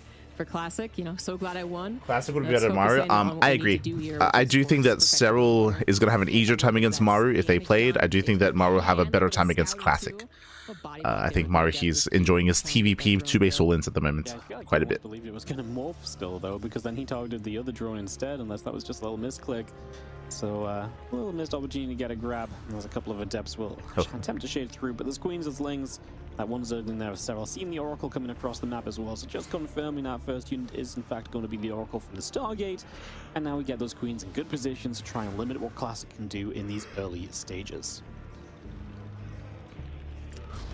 Really, the big thing that we're looking for here is the tech of choice after the second Oracle. Do we go for a third Oracle? Do we go for a Twilight Council? Do we go for a Forge? Do we go for a faster Robo? Eyes are on Classic. Even though Classic ended up victorious and he kind of has this game to be a little more flexible. Earlier Twilight Council. Certainly nothing as far as the first 3 base technology. The slight difference. This could be Glaives again. 2 Oracle Twilight Council rather than the triple Oracle of the very first game of the day. Are we going to get in the Resident Glaives build? It was effective. It was effective. It did a lot. It put him into a good position. Waiting for gateways. A really weird place where he Forge. Oh. He took a lot of now, damage. He lost a lot of workers and to be fair, last game we did see a Forge alongside Glaives, but here we don't see a gateway explosion. So this should be Blink, but we'll keep that. That's when you know it's really effective because the Zerg didn't even have that. But we'll see. At least you gave up all your Adepts. I'm gonna hit you in the face with everything now. When that's not without the gates, this should be it really Blink. does feel like the Protoss benefits from that. So We'll see. It is obviously a risk doing the same things 2 times in a row, just Yeah, to kind like- of, you know, Serral may just be a bit more prepared. As a bit For those who are more curious, if this was Glaives, the 2 gateways that you see right now in the production tab would have been sooner. They would have been earlier, before the Forge. We'll see him just playing a bit more standard. Do not lose the Oracle. My goodness. Right now he goes down. But this is really early Blink. Yeah, the Adepts are going to actually catch Serral off guard here. And yeah, Classic might be playing at Blink and the +1. Oh, he gets in! A little worried about Oh, what the that Adepts shouldn't have will do happened. without the Resident Uh-oh. Glaives. Yes, getting into the natural. The vanilla block Adepts. there, and the Lings, not enough anyway, but they also didn't get us around. This is going to be a lot of lost mining time. It looks like Oh, he gets Serral in! Well, yeah, spoke too soon. 3 drones? Drones alive, but obviously 4? the 5? Adepts did not have to shade, and Serral predicted it. 6? Yeah, 7? This is real bad, man. 7 drones. That going shouldn't have down happened. is pretty darn serious damage. Uh-oh. Stasis Ward very well dealt with by Serral. More gates on the way. While defending. Temple Second Archives. Stasis Ward going to be a little bit better though. Gets a few more drones caught. So Oracle's being effective. Oh my Serral. goodness, this Oracle is playing with death. He's shaking after that last Down a game. couple of times now. Still alive for the moment. Maybe time to retire. We thought he would have the mental fortitude to keep going. This is Calm down. close.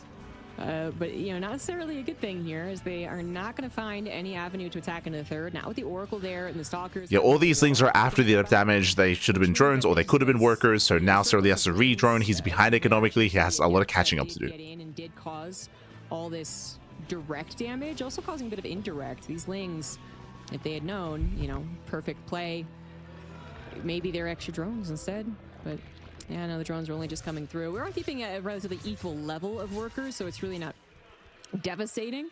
Just unfortunate because Serral, he almost had that block prepared, and that would have caused him less grief. Big scout coming into the main base, infestation pit. Say that it's just going to be a very thorough. It's pretty scout, fast. and you know exactly what's on the way. Serral was able to. It's a sub 7-minute deflect the last infestation push pit. out with the Stalker Storm in the last game, and then everything else happened, but did struggle against it and its speed, I suppose, in the second game Another today. stay? Oh my It's a god! trap. Serral was distracted looking at Yeah, this is really nice to see here from Classic. Okay, is Serral crazy enough to go into Swarm Host from here? Classic is going to hit a really strong time with Storm, with Charge as well. Prism is on the way. Like, Classic is going to hit like a truck. I'm really curious, is this for a Hive or is this for Swarm Host? Like, what's the plan here for Serral? Pushing with that Storm finishing, some opportunity for him to maybe get on the map and poke away and try and poke a hole in what has been an advantage that he's already gained in this game and try and kind of rip it a little bit further in his favor. Fourth base on the way. Classic is pushing.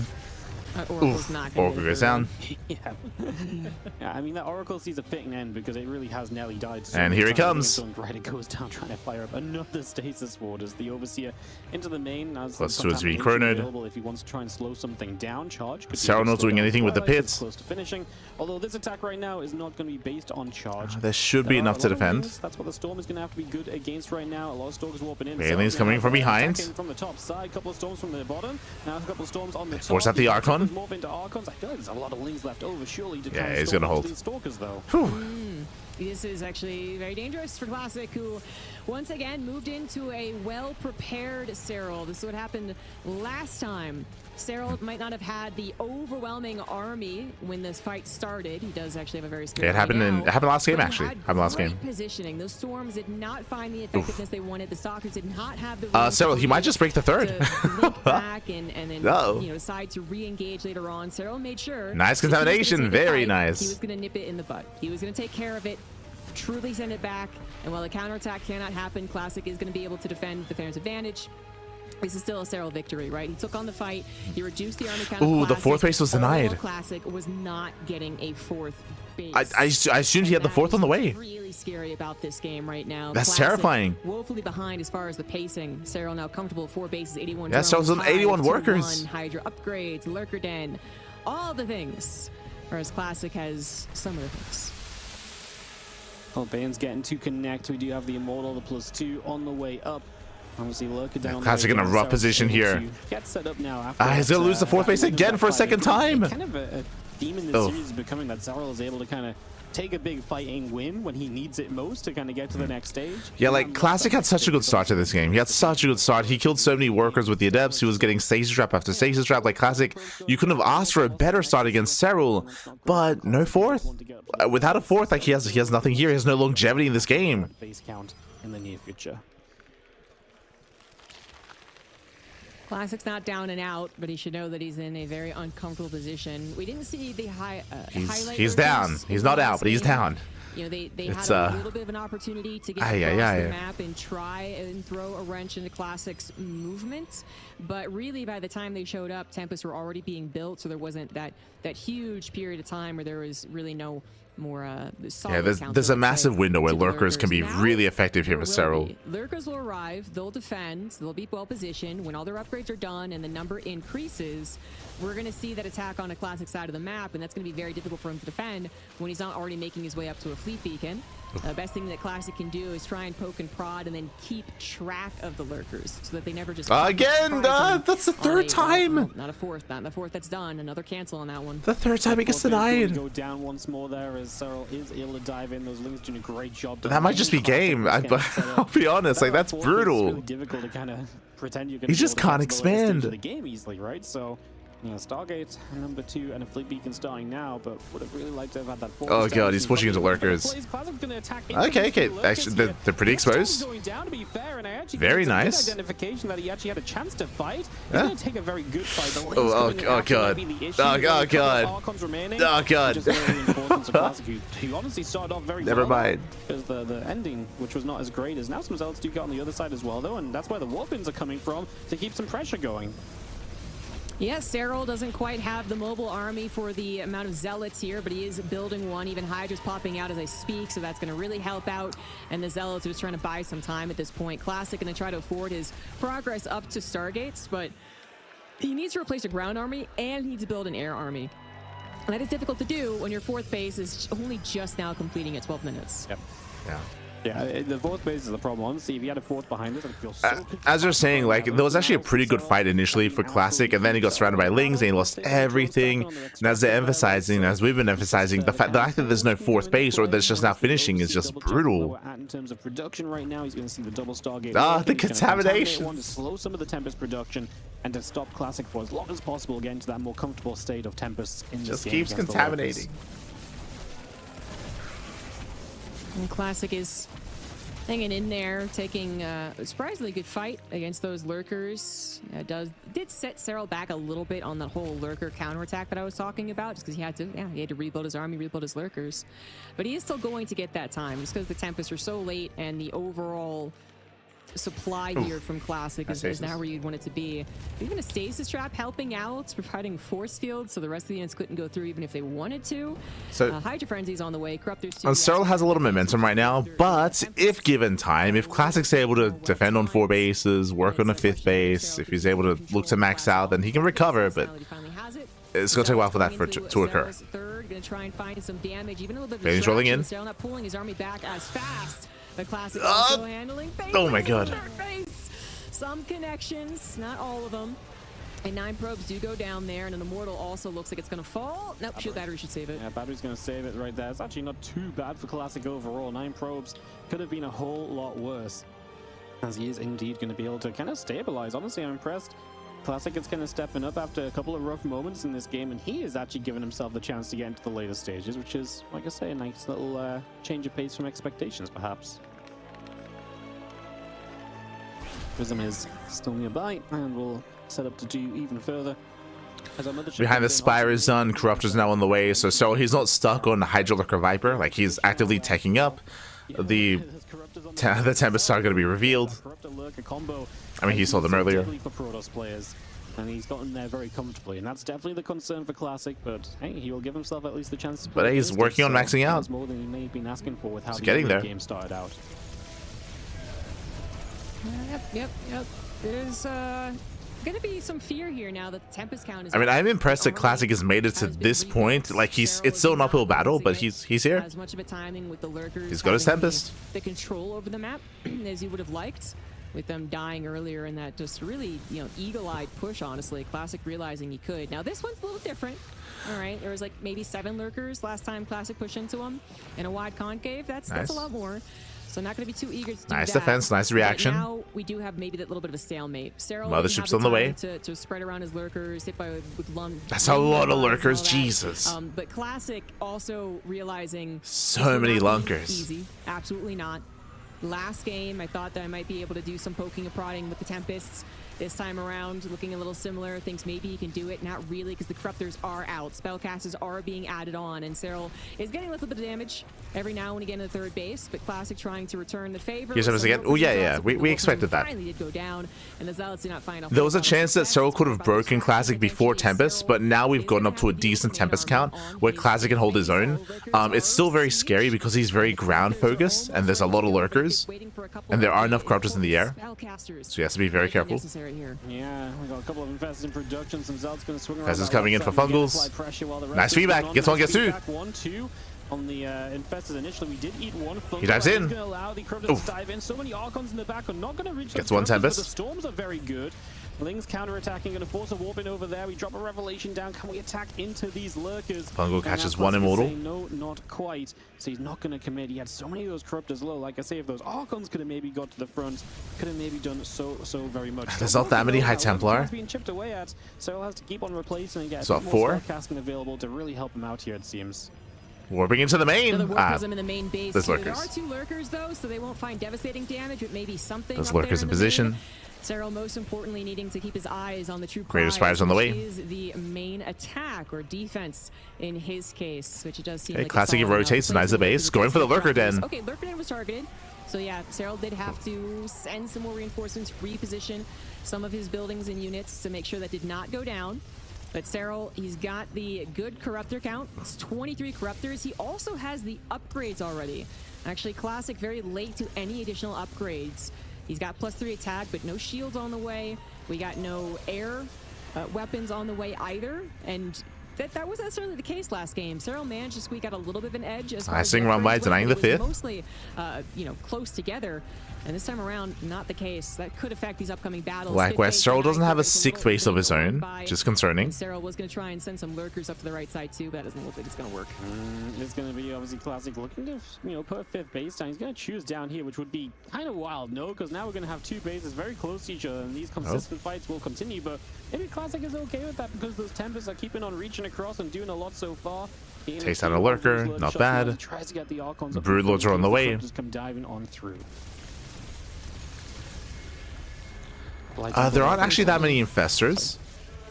Yeah, they're warding away the storms for now, as well as scaring the Archons when they push in. But then they're also going to have Broodlords starting to add in little bits of damage as well. I believe only 3? Am I crazy? Damage from the +3 melee that is done for the Lings. Like lack of infestors. Yeah, only 3 infestors. But they get feedbacks. One infestor left. Feedbacks of fungal, but is there going to be capitalization on it? Yes, there is. Both High Templars. Get some High Templar. Were also killed. Yeah. Both of them very, very careful with how they're moving into each other, letting little bits go down, but mostly. But the lack of infestors is concerning.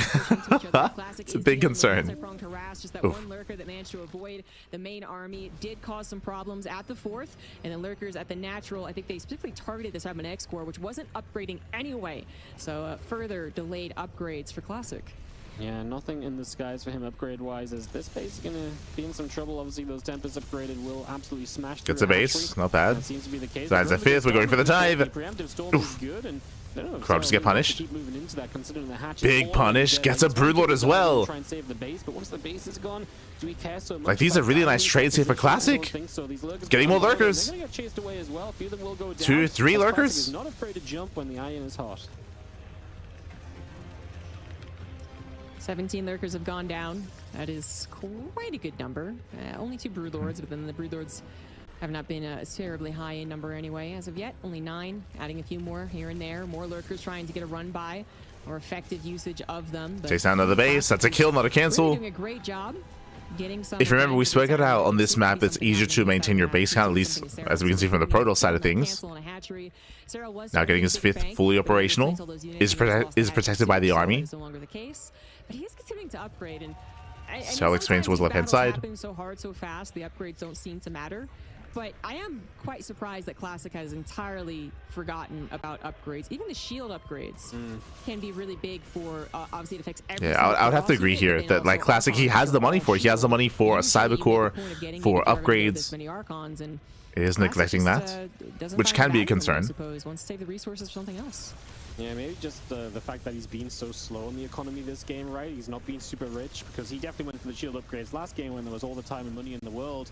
This game just feels as Nice though catch it's on a more queen. about keeping on and being able to produce those Or units. creep But at least. yeah, I think at this point we could absolutely get some shield upgrades because there's a lot of Archons and like you say, it affects everything. Classic pushing in again, still being the aggressor over on this side. We are going to see the Oracles getting very close there. Storm coming down a little bit misplaced. I think Classic panicking a little bit there as he was a little unsure about what was going on. There is going to be the Lurker Burrow on the other side. As once more, that's something that Classic has to go deal with. He's got his Prism in the main. Classic being annoying. Gets into the main. Knock the Prism down. So it looks like Serral's defense will Going for the Greater Spire, shouldn't get it. Lurkers will just reposition to be a little bit faster and clearing up, and these Lurkers are still going huge on the other side as Classic has to deal with that while also figuring out a way to maybe take the fight. Yeah, Serral down to 5 bases.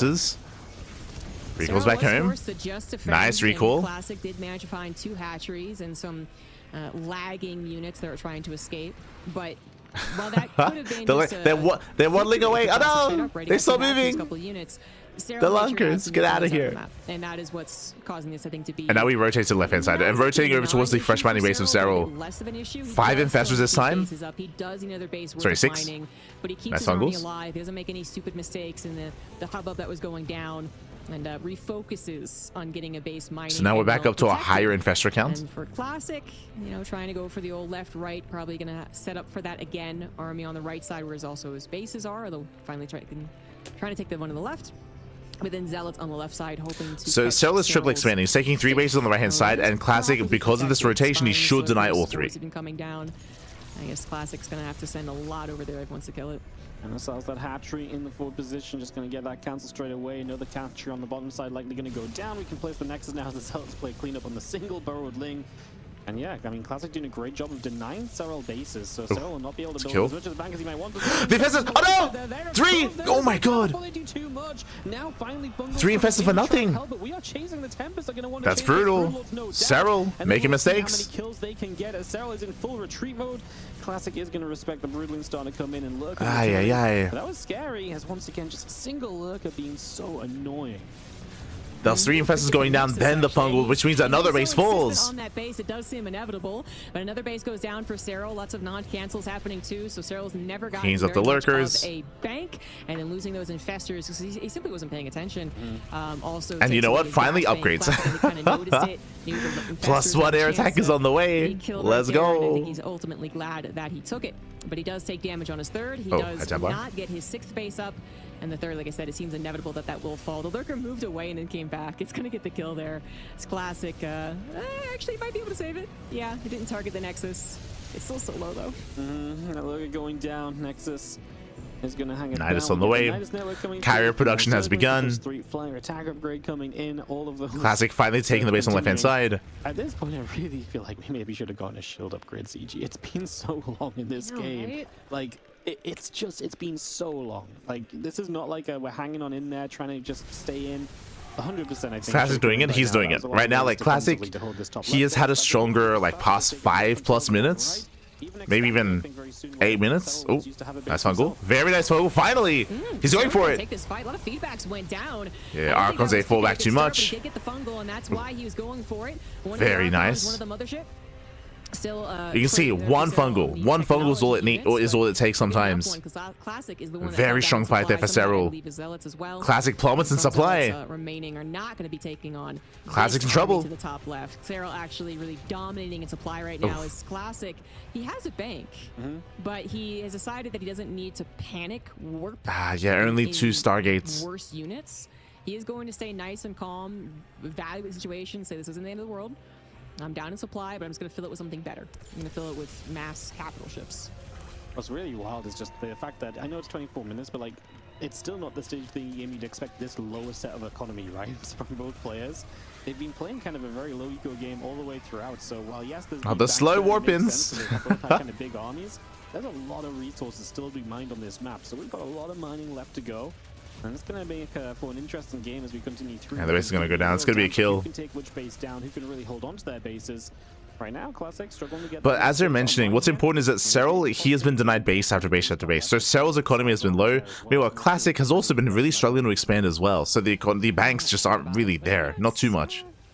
There's a bit of a reach for Serral's army to get to that base. It's the one. But now Classic is up to 4 Stargates. Very accessible for him. Getting a +2 air attack. Coming down in the bottom right, avoiding the cannons, but Classic had warped in Zealots after losing a bunch actually in the bottom left. So the A move there to help. Well, come on, guys. Use your noggin.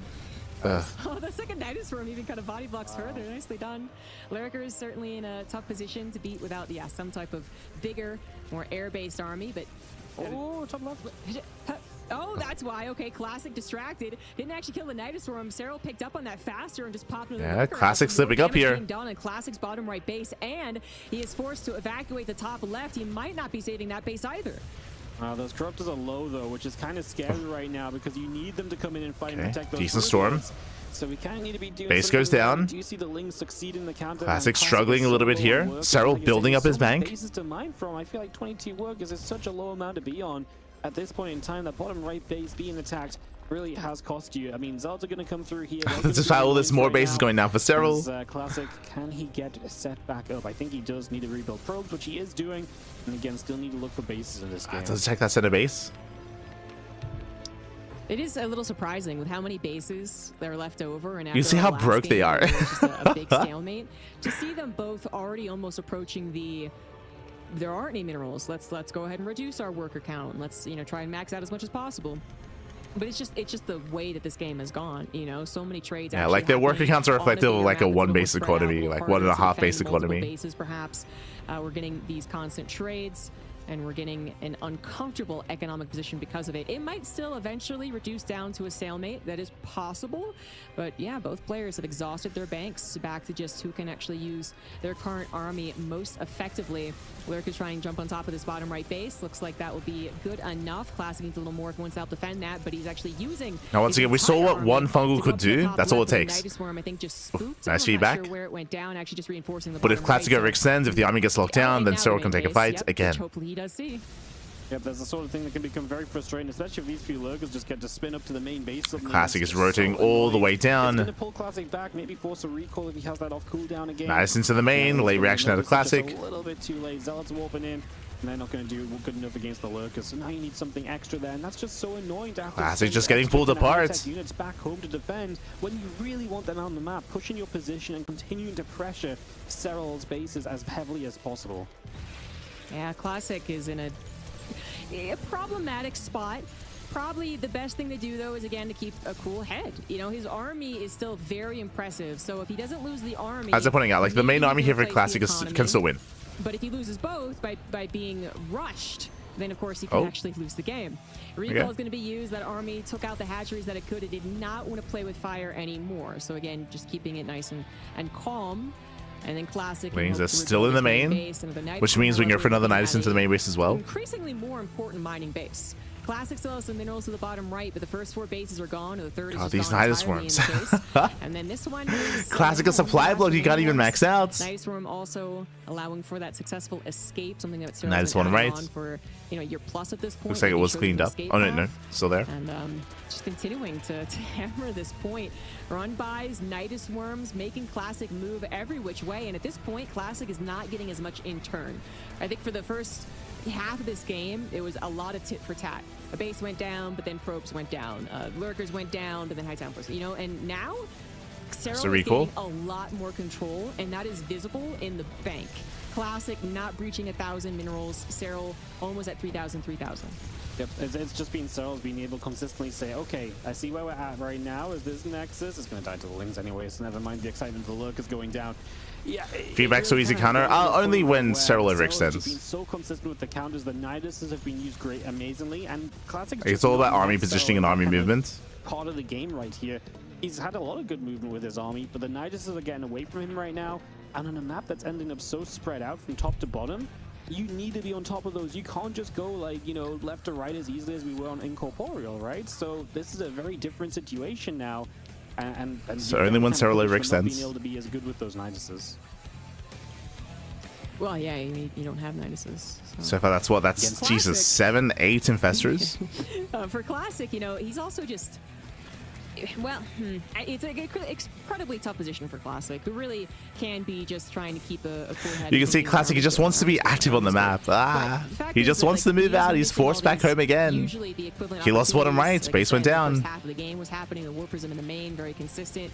And, you know, one of that is the action, probably. But the second thing is that he was starting to get denied. So there is a fairly legitimate... I think what's important is that right now, Classic, he's struggling with the non-stop Nidus worms.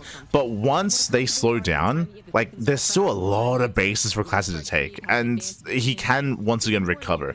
The problem, though, as bases are falling, is that now Serral is mass expanding. For a really long time, Serral's economy was really low. It still is relatively low, but now he has a bank, and now he's triple expanding. He's taking all these bases bottom right.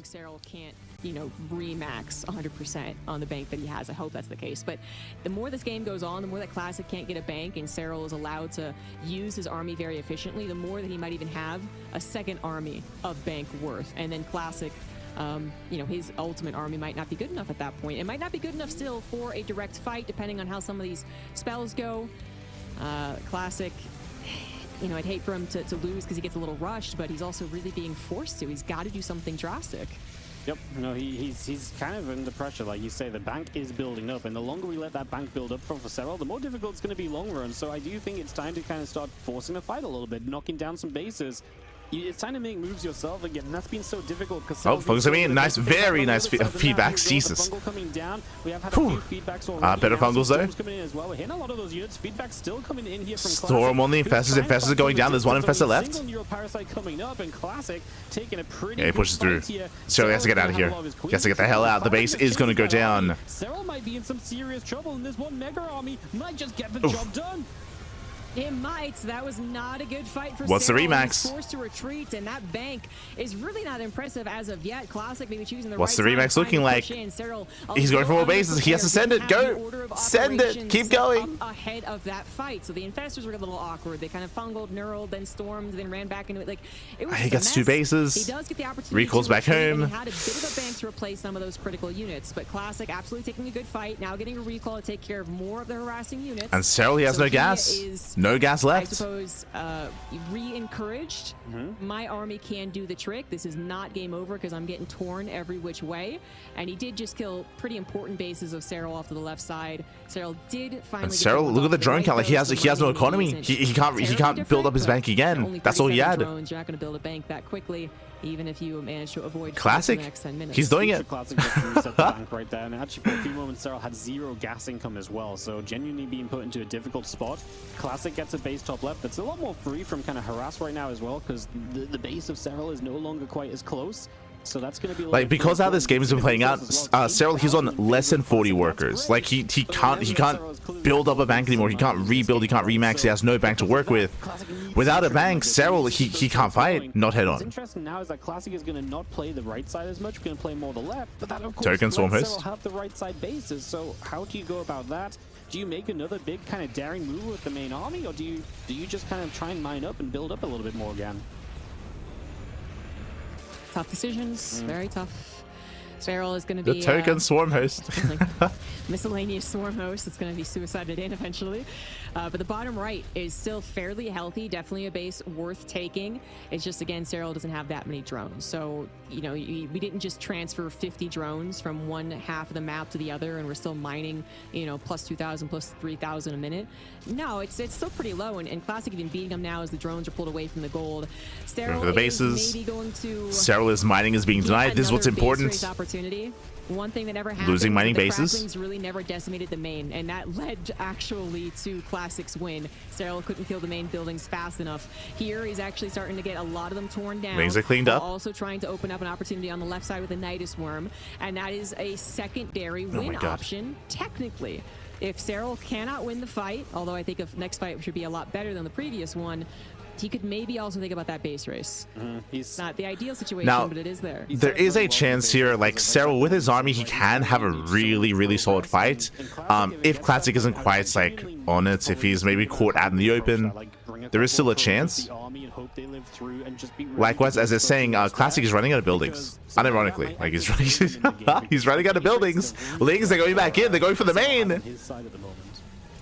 Yep. He's destroying all the buildings. Not too much damage done at that. Like Classic, he just lost 3 bases. The probes were stopped mining, I suppose. I did not realize how much of a supply block was So going on this is a win condition, by the way. Like if the building count gets low enough. About to get worse. The cracklings zip into the main base once again. Serral doesn't have the second attack, so no capitalization on that. Classic, he has to race all the way back home. Still just slowly picking away, gonna burrow them up, so they're gonna come back later. He's bought so much time for himself to just replace a lot of this supply with corruptors. When he first rebuilt, his army was not really all that great, but now it's just so much more tech heavy than it was before because he's had time where he's been able to mine gas. So he has to be careful. Additional tech units Shocking around. go a long way to making his army that much more comparable to what it was before. Classic's moving out down the bottom. We'll see what Serral wants to do. An attack up the top would be likely, although there's a lot of stack defense there, so maybe that's what Classic is banking on. Let him counterattack there. You have the stack defense in place, and then just try and force a fight, because you can't play this game of running around forever.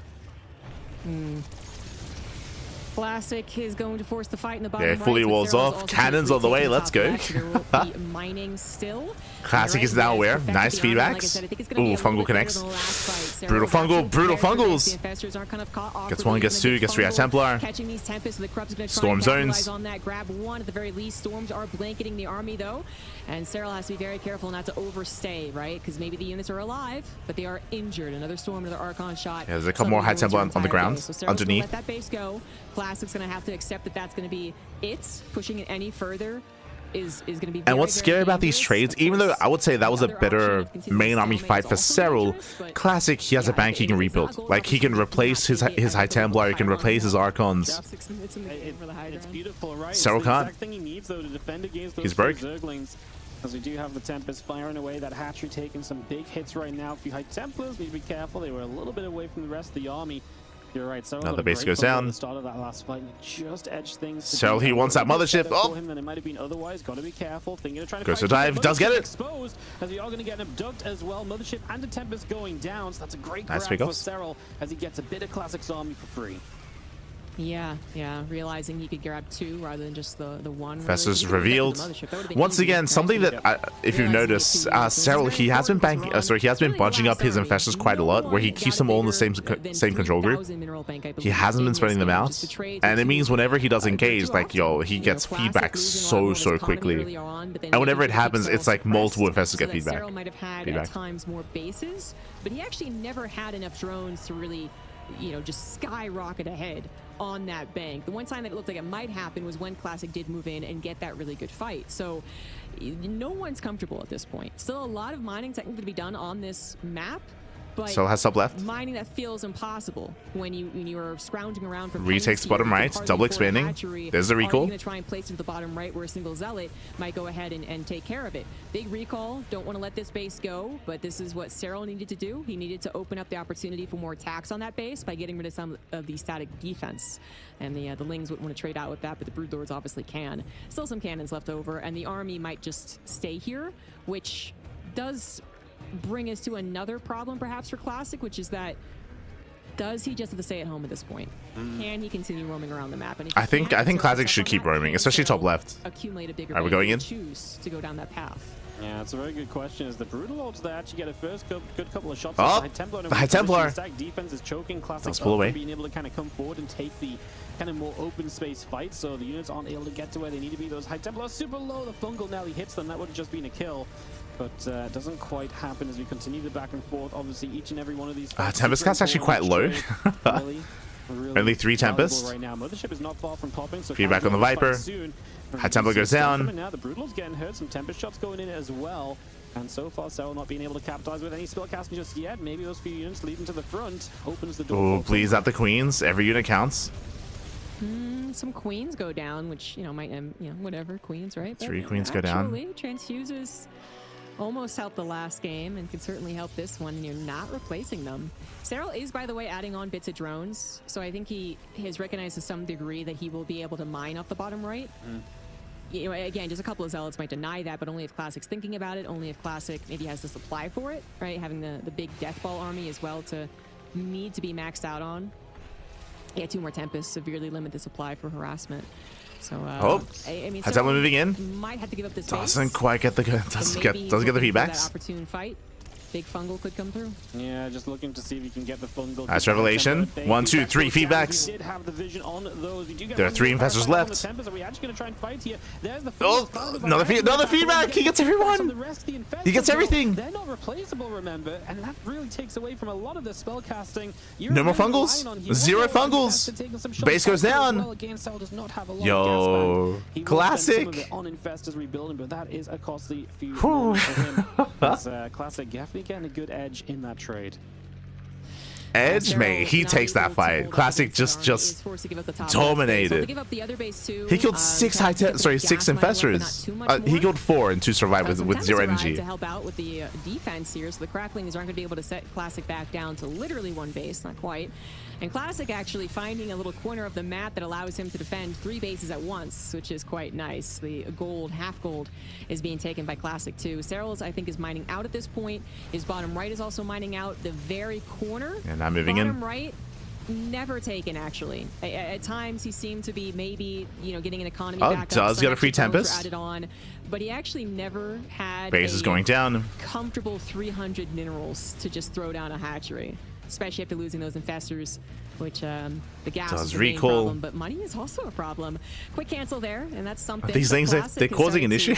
Actually get his own comfortable bank, kind of. I mean, 2,000, 1,000 isn't great, but it's much better than Serral. Yeah, he's been having a bit more of a bank the entire kind of last few minutes. It's still just such a point where it's going to come down to really some of these final fights. I mean, any fight can just go one way or the other so easily, and those units have to be super careful as the Vipers may be looking for, you know, some abducts, but you got to be careful because you don't want to let the Tempest get free picking. Rotating over.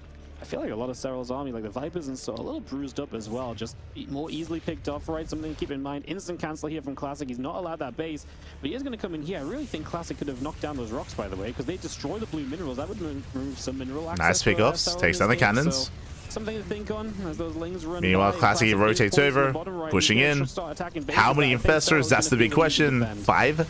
Yeah, I think so. Even to get the top left up again, it's such Sorry, a hard 4? base to defend. Oh my god, oh god. Never mind. Gone, but actually the fight's gonna He's going for the dive. Going for the big he commits. with Corruptors getting the concave on top of it. Time warp slap no storms left over. Yeah, no storms. And Classic is starting to go down in supply. Yeah, Serral, he will take this. He will take the entire air army. Adding that little bit of extra damage, and Serral comes out on top twice. The army supply of his opponents. Classic has some reinforcements on the way. And that might just be it. That might just be it again. There were some nice feedbacks on the infestors, but no storm. No storm. Corruptors, a reign supreme. Will that be enough though when you still have 15 broodlords on the field? Probably not. That was a good fight for Serral. He gets the jump on that Protoss army, and he takes it. To just take it down. Classic position. One fight, Pappy. One fight. That's all you need. As well. But yeah, he positioned himself so well throughout the game. Right now, Classic is rebuilding with Tempest. Tempest not going to do anything. Yeah, he cancels. Like, the Tempest, at this point, there are too many Corruptors, too many Broodlords. Like, that was just too good of a fight for Serral. Just a casual 120 supply lead. Oh boy, that was a fight, man. That was a very good fight. Classic not able to, I guess, back away a little bit longer. Some of those storms are really soak in. Didn't take care of the infestors like he did in some of the similar battles earlier on, and just got completely wrecked. No last-second desperate soccer warp in to kill 15 Broodlords, methinks. Yeah, we're going for the ace match, Pappy. I hope you're ready for another 45-minute game. Let's go. Not happening here. Classic's army is no more as the Broodlords are going to God, crazy game. Forces that are being built. His bases will not live, and Serral is going to secure himself this game for Classic. Looked so good at so many points. Yeah, Classic. He was looking so good for the past like half an hour. The final big one that he needed to, perhaps, because if he wins, you know, like this was a crazy game. But like at this level, when you have these like this large of an army, it just comes down to the main fight. Comes down to the main fight. This time in favor of Serral. Was rewarded for not tapping out last game, that's for sure, but it was much closer towards the tail end of the fight. Did he barely lose anything? He got feedback, but as you mentioned, like what made that game was even though his infestors got feedback, he was able to kill all the High Templar, and that means there were no storms, so there was nothing to stop the Corruptors. Like there was just nothing to stop the Corruptors. They just committed in. Hatchery goes down. The Stalkers believe 2 hatcheries will go down. The storm, though, like only 3 Archons. The Tempest count was too low as well. True, there were only like 3 Tempests.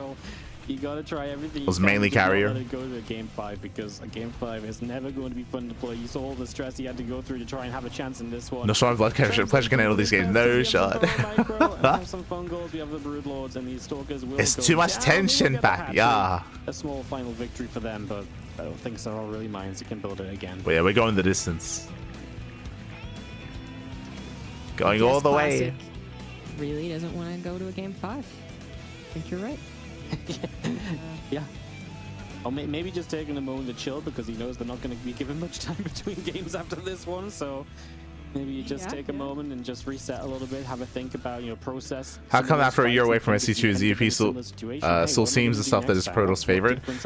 This game was really unique. If you weren't here for the game for most of it, like this has been a very unique late game ZVP. Like really low eco. Like this has been like one base economy for both players for like 30 minutes. GG. GG. And Serral brings us to a 5th game. It is not easy for either of these players to win. This is a oh my god. But yeah, that was such a fascinating game. Like as I mentioned, like it was like 1.5 base saturation at most for, unironically, like maybe more than 30 minutes. Like it was so low eco. And that almost never happens just because so many bases were going down from both sides. Bases were being denied once again. So like again, just really low worker count, really low base count. Even though there were a lot of bases, like there were still a lot of bases left on the map, and a lot of resources left on the map, but just really low eco despite that. And it led into this really, yeah, just really tense kind of game state. A lot of rotating once again, a lot of rotations at a Classic. And as you mentioned, Classic, he was having some really good moments up until the end of that game for like the past half an hour basically. But came down to that one big fight, as we mentioned. Too many carriers, not too much support for the air either. We might just see it here. This is still halfway through. And Classic did keep a cool head, and eventually even got himself into a slightly favorable position when he had that bank. It was just the fight was too bad, and that does happen sometimes in those late game EVPs. And you got to face Serral in a game 5. I don't even know what position you're going to be in. You know, we're talking so much more about Classic position because I think he was coming in as a bit of the underdog, but also just, I don't know, like the expectations are not being set correctly. It's like you see this Tempest move. I think the highlight clip is coming up here after this. Scenario, and then Serral just seems like he's still the same Serral that was in previous metas and previous map pools. And so, what is Classic's thoughts on that? I don't know. It's a lot of very good questions some other shit. and a lot on the line right here because obviously if you do not win this game, you're going to have to go through here he goes for all the feedbacks. He goes for the dive, high tempo, they're the first thing to go down, and then just collapses in. Very easily lost. You're so close right now. It'd be so nice just to get yourself there in this moment, but yeah, I mean, one of these guys will make it to EWC today. Not going in. We'll have to go to next week's qualifiers. Let's find out as we're here in the quarterfinals of the road to EWC at DreamHack Dallas. In the bottom left, our red Protoss player is Classic. Oh. And in the top left, we have Team Basilisk's Serral.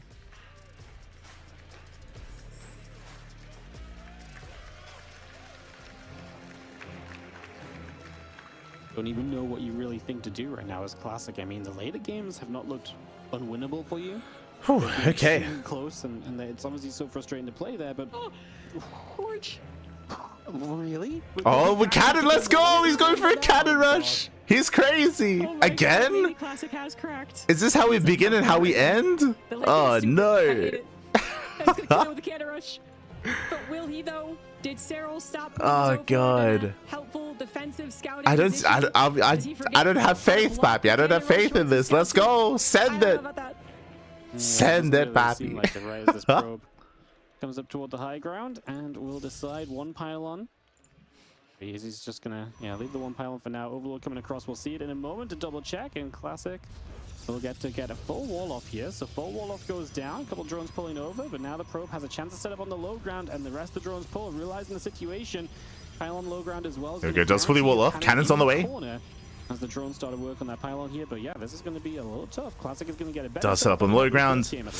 High ground pylon's going to go down. Absolutely. Serral was able to He'll get a cannon. Extra pylons. The cannon will finish. A drone on patrol. But no high ground vision. Both like the high ground and low ground positions in the first game. This time around, going back in. This is more what you kind of expect from the cannon. There we go. Not to end the game. Especially if you're not going to follow. Yes. For those who are curious, this is a macro cannon rush. All you want is force a cancel. That's all you want. Force a cancel for one cannon. They can defend, and then they're wrong, and then they've over and don't find success there. Let's go. That can give you a big lead. This is really that middle of the road, I feel, which Serral didn't handle it as good as game 1. So bearing in mind, so this cost Classic 2 pylons because 1 pylon was just killed. So 2 pylons and 1 cannon for a cancellation for Serral. And Serral, he's now going for a delayed natural on the right hand side. So the game will continue. We're going to macro out of this. But again, this is designed to slow down the economy of the Zerg and then get into the mid game. Oh, no, 2. Okay. This game can still turn into like a 45-minute game, by the way, but it depends like what the follow-up is going to be here for Classic. Those 2 gateways are going to be the opening cast this time for Classic, gateway units. Serral did get a drone out that right side very quickly to get the 3rd hatch in a different location, a better location. As this high ground pylon is going to get cancelled, the probe going to come back up here. But the pylon again, Classic still trying to delay this for as long as he can. Down this ramp freely or easily. With that on a bit further back, might actually be able to stop the queen from picking it off as easily. As the probe is going to sneak in actually for the moment and sees a couple lings, which are not going to run into the cannon. Pylon finishes. I want to know if there's something all in on the way.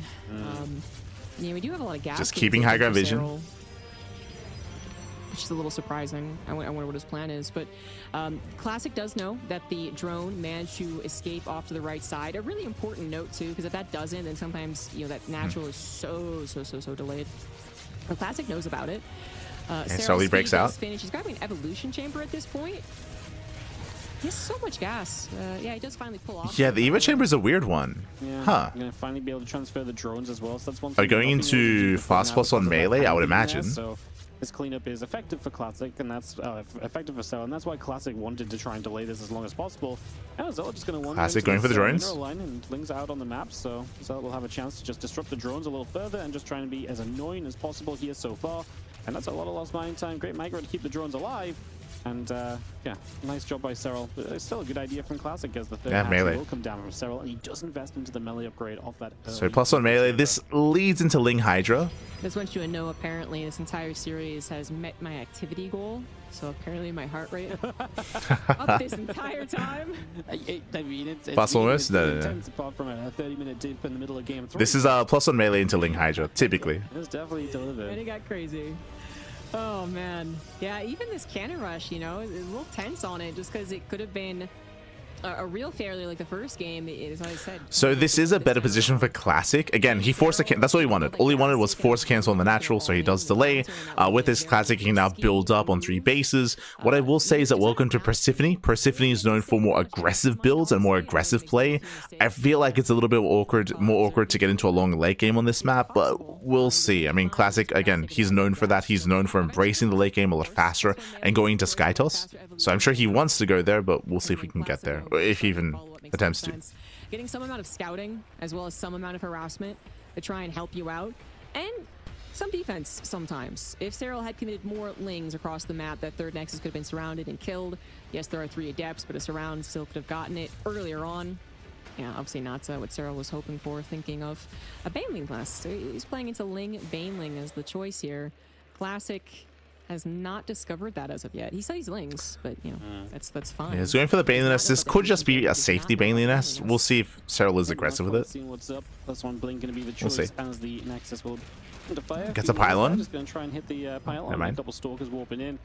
As they get extra gates going up, and the oracles and the adepts are just across the map, ready to poke forward and try and find some of that successful damage that he did in the last game, which helps set him up into a really. Serral's been droning up. Oracles, they come in to support. Not bad. Oracles will try and help as the Lings just try to engage, and they will force a recall. The queen show up, and we're going to recall the adepts, which is going to get only one very low adept back home alive. Yeah, again, one of those opportunities that looked a little better than it actually was. Serral doing a great job of pulling back, just waiting that extra second for the rest of the Lings that were going to pop to help him surround on the ramp rather than taking the fight in the natural. Meant that, you know, Classic couldn't make the decision ahead of time to recall, I guess. You know, take an okay fight initially. No, he in fact lost basically the entirety of the Adept push. Kept the Oracles alive, which is maybe more important, as they're still going to be very helpful. So I'm being notified that the crowd at DreamHack Dallas they're cheering hard for Classic. They have a push going in mind, I suppose, but it is actually 75 drones. So never mind. Very lot of economy here for Serral. Classic going for the normal stuff. I know the crowd was big on here if I am Katowice as well. And I don't see an attack coming in the next 60 seconds. And it will be, I think, Classic first push out. And you know what? The second game, he had a great move out. I think that really caught Serral just at the right moment in a good position. The next two times that Classic has tried to move out with the Stalker Storm, it has not worked. It has put him in an awkward position at the very least. So I wonder if that is going to make him hesitate. Yeah, the early Blink move outs for Classic this series have not been good. Given Serral a couple of edges, right? A couple of times as the Oracles both go down, which is that's such a brutal. frustration. Both Oracles. Obviously use those throughout the game. As the Lings will check in there, sees the Stalkers, saw High Templar as well, I believe. So just confirming what yes, we are Duckling Insider at DreamHack. Right yes, now, Hydra's on the way up as well. So we have infiltrated Dallas. It's just the fact that Ducklings are everywhere. Well, can still deal with Storm to some extent. Otherwise, this wouldn't be a viable composition at all. So yeah, something a little different, but. So as you mentioned, +1 melee screamed Lingbane into Hydra, and there you go, Lingbane into Hydra here for Serral. This can transition into, of course, Lurker Tech into a longer game state. At this point, I actually almost do prefer Classic going into like the longer game, which seems kind of crazy when you're talking about playing against Serral. Meanwhile, Infestation Bit for but Lurkers. If he gets there in a more secure fashion, maybe it is actually better for him. Yeah, the way that he's gotten to Tempest has been a little more haphazard. That the last game in particular really was a +2 melee, okay. Having to afford a remake of his army as well as interesting. The Tempest transition, all without that fourth base. But this is going to be one of the calmest games that we have for Classic, getting to that point. He did just take it nice and slow. Yes, he got the same technology, but didn't dedicate. I do agree with what's being said by the commentators here. That this is maybe the cleanest like early to mid game that Classic has had this series, which doesn't bode well like for Serral, as Classic is now going into Sky Toss, but like in probably the best position he's been in, like out of all these games. That happen certainly. Yeah, Classic's going to be better on that. Like we had a shaky transition to Sky Toss on Tokamak. If you remember, like the game on Tokamak was looking pretty rough for Classic. Remember, he was stuck on 3 bases for so long. He lost his 4 3 times in game 4. Time to explore with offensively. But here, shield upgrades are on the way. +1 air weapons are on the way. 2nd Stargate. 5th base. Into the center, it's crazy. Stargate and the fleet beacon coming up, the Lurker Den already on the way in. We are accelerating toward that next stage of the game, which we've seen frequently between these two so far, as the units continue to gather up on that left-hand side. So yeah, well, the late upgrades was because of the like really rough economy for Classic last game. But here, like it's everything's just cleaner. Early this time as well, so it's all just cleaner. Lingering behind on those air upgrades as he has done in the previous games, really much more quickly getting to those. Yeah, much better off here for that. I mean, this is where I would say I'm scared for the Zerg, just because a lot of others would be very uncomfortable in the situation. But Serral has proven to be, I guess, better at making a successful transition, not just kind of saying, well, here's an all-in first. Serral, he's also getting ready for the late game. Spire is on the way. Right, I get to do a little punch here and there with Lurkers, right? Okay, damn, that didn't work. Oh God, what do I do? You know, it feels like they have panic from these other Zergs, and Serral, you know, he gets the Lurkers. He might be able as you can see here on this map, there are less bases. Classic's 5 bases now, as we see some attacks happening. As there are 2 more bases on the right. He is totally prepared for this not to end the game. He is going double Spire. I should say they're more consolidated. Nice. Oh my God, the storms! Across the board. Nice storms. Jesus. On the right side. Do eat a few of those as we actually try and chase up, but then there's some Lurkers there, so it's not going to end as well as maybe Classic was hoping for. Bailing run by coming in. Classic up! He doesn't notice. Does pull away. The Storms here will try and defend, and they will do a very good job of it on the bottom side of your screen. On the top side of your screen, same story. So the Banelings don't get anywhere. Honestly, a great sequence of defense is made by Classic. Classic, he shuts down the Lingbane Hydra, he shuts down the Banelings. The Storms very nice. Far ahead of the Banelings hitting anything important. Obviously, map vision was fantastic. Saw it coming, was able to pull the probes away. I mean, really, really good. That was not a tiny investment from Serral. That was a lot of banelings. That was a lot of cash. But he is also accumulating a lot of cash because there's been very few major fights. So Serral has a bank. Classic also building his. We got the Tempest finally on the way, and the upgrades are continuing on here. So +2 air should happen soon. Apparently Lings will win this one. But Storm's wave attuned. I don't think anyone is saying at all that Storm does too much damage. Bearing in mind that Serral is specifically working with a very fragile army composition, it should be dying to the Storms in the way that it is. Serral was unable to split or avoid against said Storms. This is why typically you switch from here into Lurkers, which are more tanky, right? Which are more robust, which have more HP, more armored. From here, we're actually kind of skipping Lurker Tech, going faster into Brewlord Corruptor, which means we're vulnerable. Do we have any Storms? Oh, sorry, do we have any Lurker? Okay, we do. How many? 8, 9. Yeah, with these Lurkers, we should be able to hold the line, but Tempests have arrived. Big counter attack. Cannons will buy a little bit of time, but we're going to need more than just those cannons. Nice thing, run by, gets into the mineral lines. 10 probes going down, and Classic races back. Negligence, I think, because Serral has been consistent with those counter attacks all series long. Now morphing in 5 more Lurkers. He's been pretty good at having like a high tempo. So again, now we're done with Hydras. Now we're getting to Lurker Tech, going into Lurker run bys. This is where you need something more robust, like Immortals, Archons, or the Skytos to defend. Classic, I think, was ready to just stand on the top left on Serral's 4th base. He was like, you can't come after me. I'm just going to poke this Spore down. I'm going to poke that Lurker down. And Serral needed some time to get those Corruptors, needed time to get into position. No floundering was found. He was just aggressive. He just sent everything across the map, enough to really make Classic have to rethink being the aggressor. And even though these Lings are going to find a lot of damage, most likely, it's still, again, keeping tabs on Classic, keeping track of his army movements, and maybe it will find a lot of damage when Classic feels the... Also, I see Muppet in the chat. Muppet, be careful. I've seen you crying and whining a lot about balance today. This is not the place for that, especially when covering some of the best players in the world. Not the place for that. And Nidus is starting to come around as well to give, again, a bit more mobility around the map for Serral. He's been so good at using those throughout the series, and there's going to be another example of that just starting up as the Spores again. It's like true Serral, he just... He's dying because of balance. Copium. Through the series as well, but we've not seen like a lot of DTs, and this feels like a bit of an earlier Dark Shrine than before. Maybe we've just not noticed it amongst everything else going on. So we'll see how well he uses the Dark Shrine. We'll see how he wants to use those Dark Templar in the near future. Classic rotating in. Kind of loop around here from Classic, going from that right side to the left side pretty nicely. Good couple Storms, forced the Lurks out of position. Now Zealot's in the upper right too, and Serral is going to have to flounder together a defense. Yep, yeah, okay, a little caught off right there. Big catching at the Tempest, gets one, nice catch. Will have to come down. I think he was also looking for potential feedbacks for follow-up fungals. Classic, his Zealots are taken care of. A minor amount of defense going to help out Serral there. Is that 84 drones. Last game got kind of awkward. Yo, recall into the main? They just both lost so much economy. He's going for it. He's crazy. Goes to the recall. No Lurkers. Oh my god. Yeah, he has the ramp. No shot. Helpful, but the high ground has been captured. He has the ramp. That's the main. The high ground through his own choke is not looking pretty. He can't get in. Lose everything in this main base. It seems like the Corruptors got absolutely battered. Oh my god. Well. They put a lot of damage on the mothership, but they took a lot of damage. Yeah, there's so much tech here. So Double Spire, Lurker Den, Evo Chamber as well. Hive is gone as well, so you're gonna have to rebuild that up from scratch. Yeah, it's all gonna go down. Absolutely huge. +3 melee gonna go down. So those Lings that have been an issue throughout previous games are gonna be a little bit less powerful as well.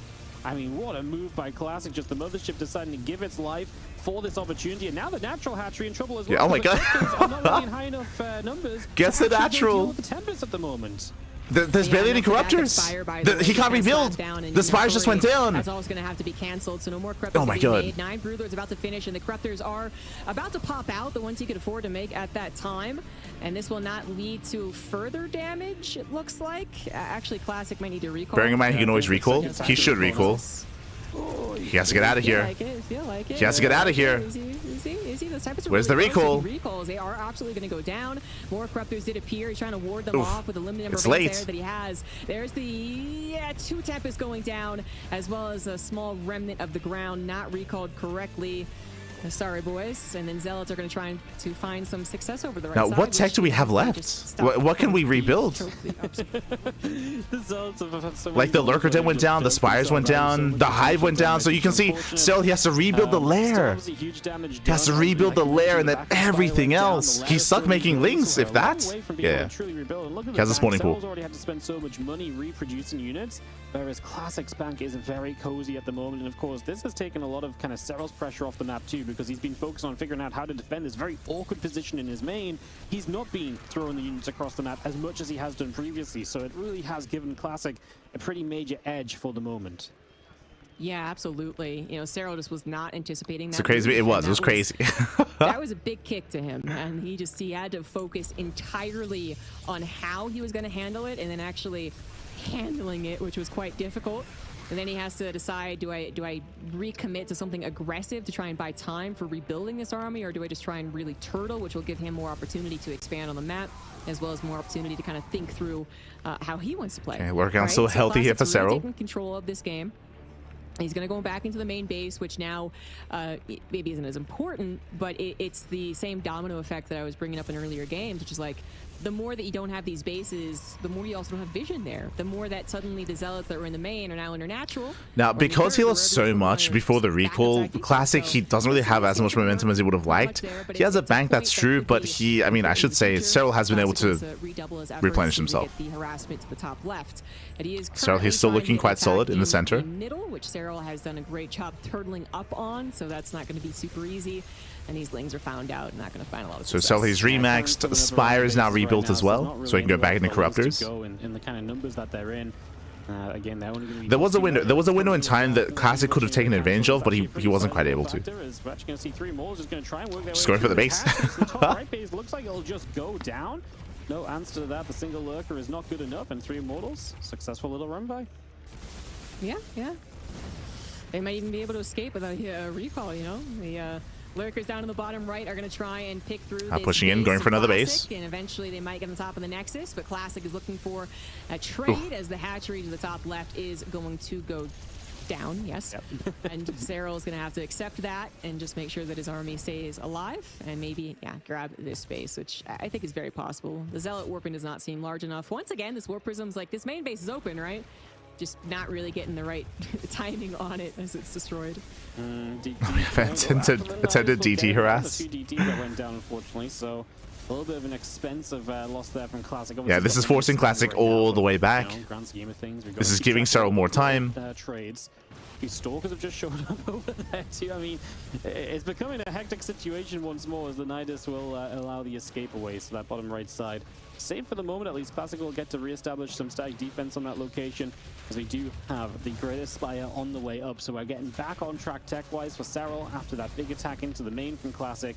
And Classic, he's definitely made the most of kind of this time, but has not really been able to kind of puncture through everywhere. Like, he's been trying to get everywhere, but the defense from Serral has kind of stood pretty solid. It's certainly solid enough, you know, besides the mistake of, well, pseudo mistake, if you will, like letting the mothership get to the main, I guess, which is not that difficult, but this has been Serral calming things down again, reevaluating his army composition, and getting prepared for another fight like the last games, which was the Spore Force was dealt with. Oh, and then it doesn't matter. Nice angle. Classic has been able to get a bigger bank or a better economy. Corruptors are not quite able to find a way in, but takes down another High Templar. While they're trying to run away unprotected, and that's exactly what nice pickups. One High Templar and a Tempest even go down. Yeah, I think he got a second High Templar actually, so got another one at the end. So actually just nice. Better than expected from the initial things. But the damage that was dealt with the recall into the main, at this point, like we're like evening things up. But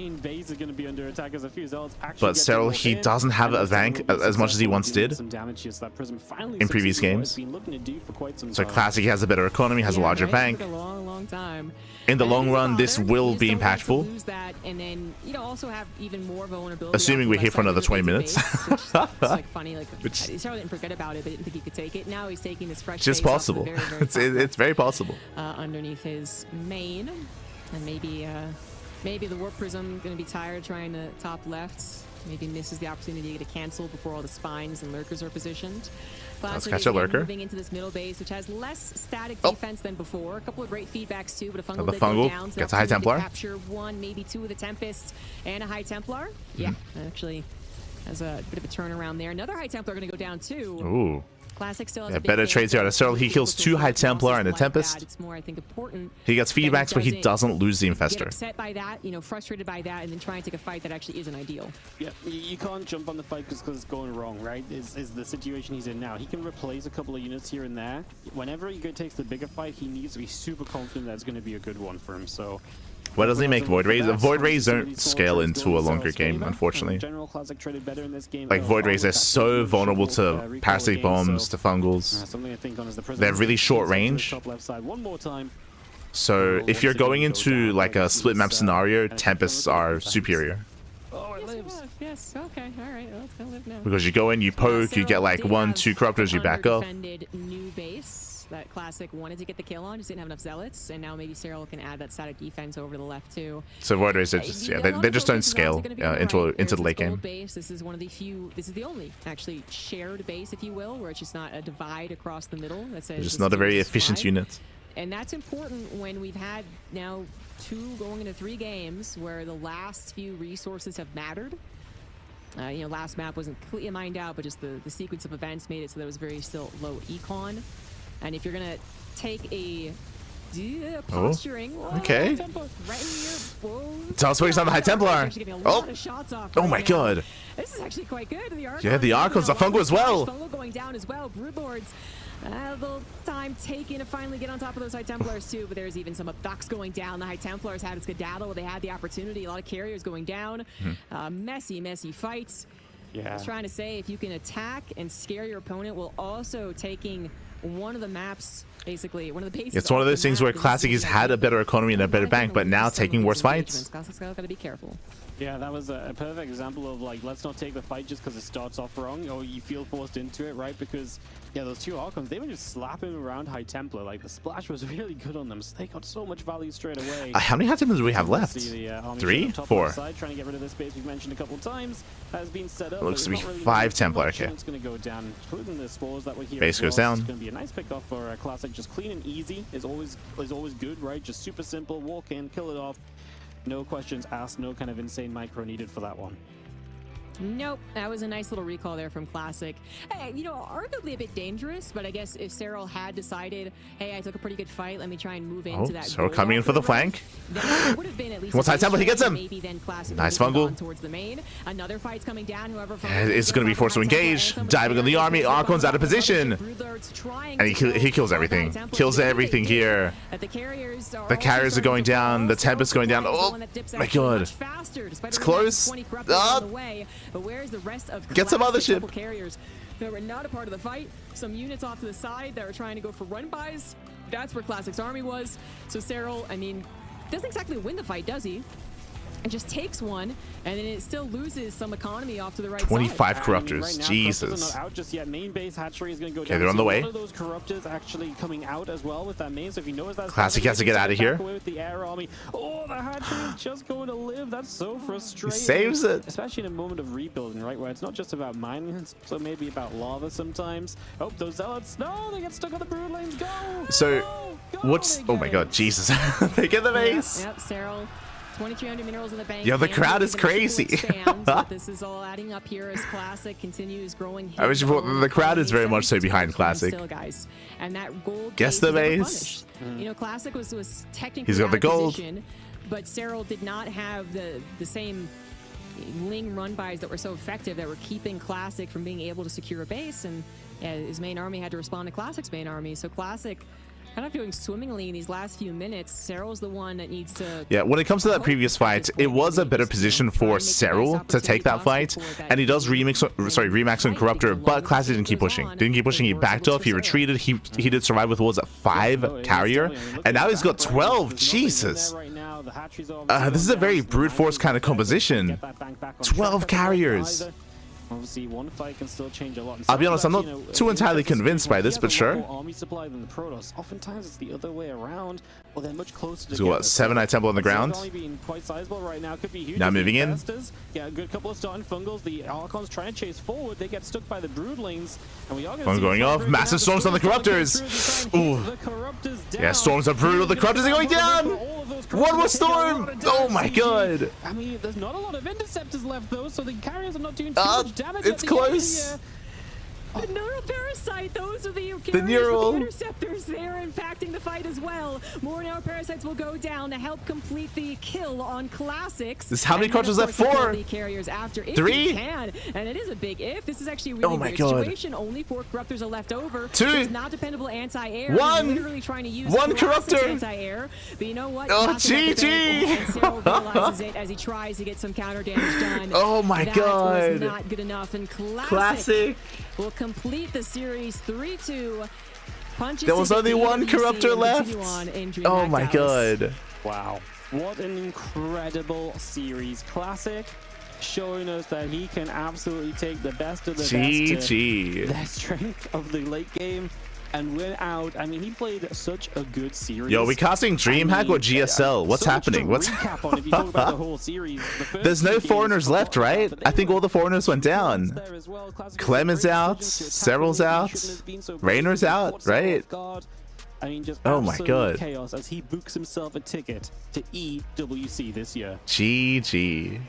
Both of them familiar with EWC or Gamers 8 2 years ago, but one already getting that ticket just feels so much nicer. I mean, it's DreamHack Dallas GSL edition. Crazy. The half glass half full as that had on to face him and maybe like a global qualifier. But yeah, a very different ZVP as we saw. Like again, for those that are like, I feel like on paper, I would say that this is an upset. But if you watch the games themselves, a lot of late game here, and that's what Classic is known for, right? Like Classic, out of all the Korean Protosses, including herO, Zaun, Trap, like Classic, he's the one that does like thrive in this kind of game state the most, which is why this was a long series and we had a lot of late game as a result of that. A lot of late game sky toss with a ground composition. That is where Classic thrives. That's where he's at his best, and you could argue that like better than herO, better than Max Pax, better than these other Protoss players, right? When it comes to late game. And yeah, he was able to take it to Serral. A lot of really quirky games as well, like winding it back to Tokamak, where we had late game, yes, but like on 1 base saturation. Like Tokamak was crazy. It was very crazy. When it comes to this game, I would say that this was probably the strongest that we've seen from Classic, just because of how solid the early to mid game was. We spoke about it, but this was maybe the cleanest early to mid game that Classic has had, and maybe his most comfortable game of the entire series, going into his 3, 4, 5 base saturation, and then the moment where he was able to max out and then recall into the main. Like the entire first half of the game was in favor of Classic. Like Classic, he was looking at his strongest here. Then of course we had better fights from Serral, but towards the end, the reality is that Serral, he didn't have a bank as large as his opponent, didn't have as much and as many resources. We can actually see here in the replay, in the highlights, Serral's broke. Serral, he has no money. He's out of minerals. Like he's straight up is broke towards the end here.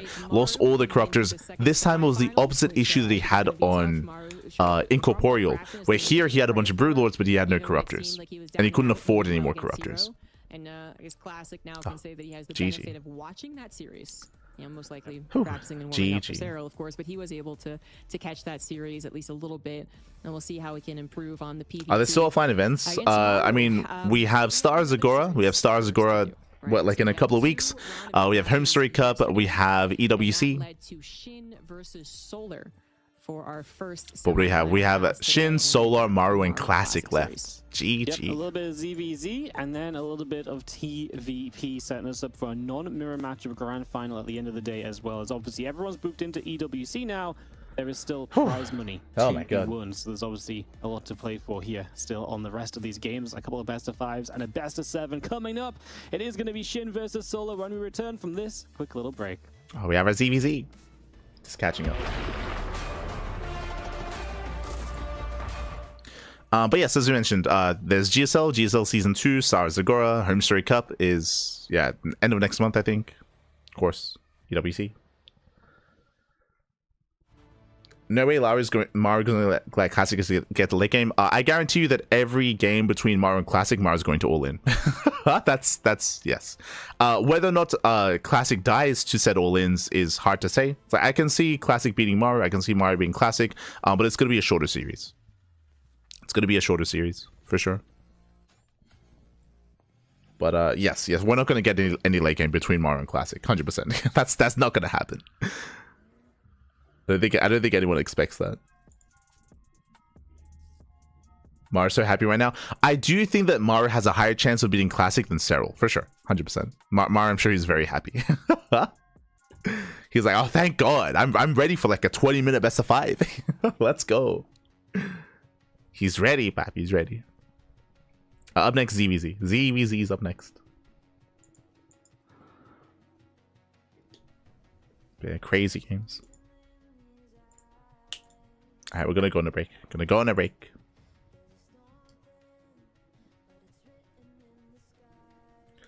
Can in this tournament, can there be a PvP like same race or same race? Yes.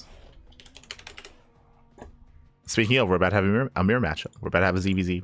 So we're going to be going on a 7-minute break. When we come back, we'll have Shin versus Solar. Coming into our top 4 here, yo, is Maru going to win? I mean, I don't think it's a clear favorite, to be honest. I think I can see Solar versus Shin being very chaotic. I can see Maru versus Classic being really chaotic as well. I think these semifinals are going to be quite close.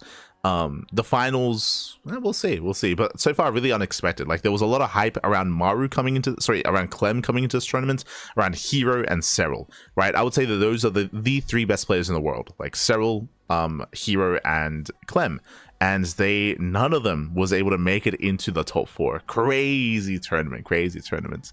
And again, if you watch the games themselves, like it does make sense as to how they unfolded.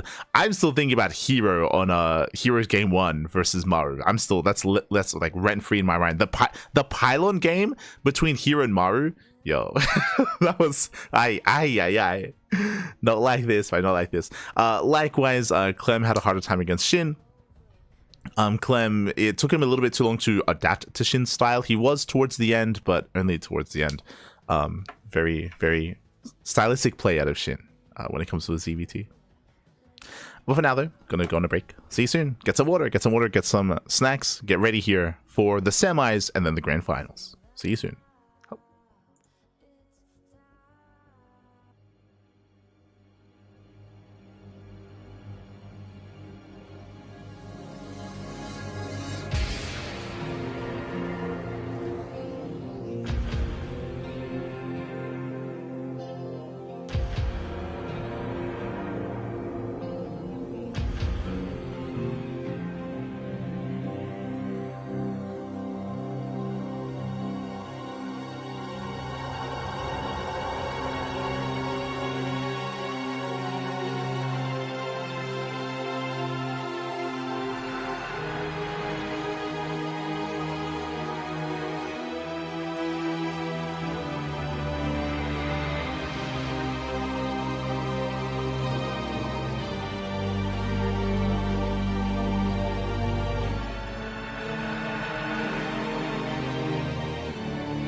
And beautiful. And we're back. We're back. Sorry, we're just catching up. I'm jealous of you guys. I think it's so cool to see that storyline of the inevitability of Serral grinding down Classic and late game for once going the other way. And, you know, that recall in the main, I think that's a massive moment. Very cool series, but I guess we should already start. Yeah, for now, Zombie Girl going to be taking a back seat.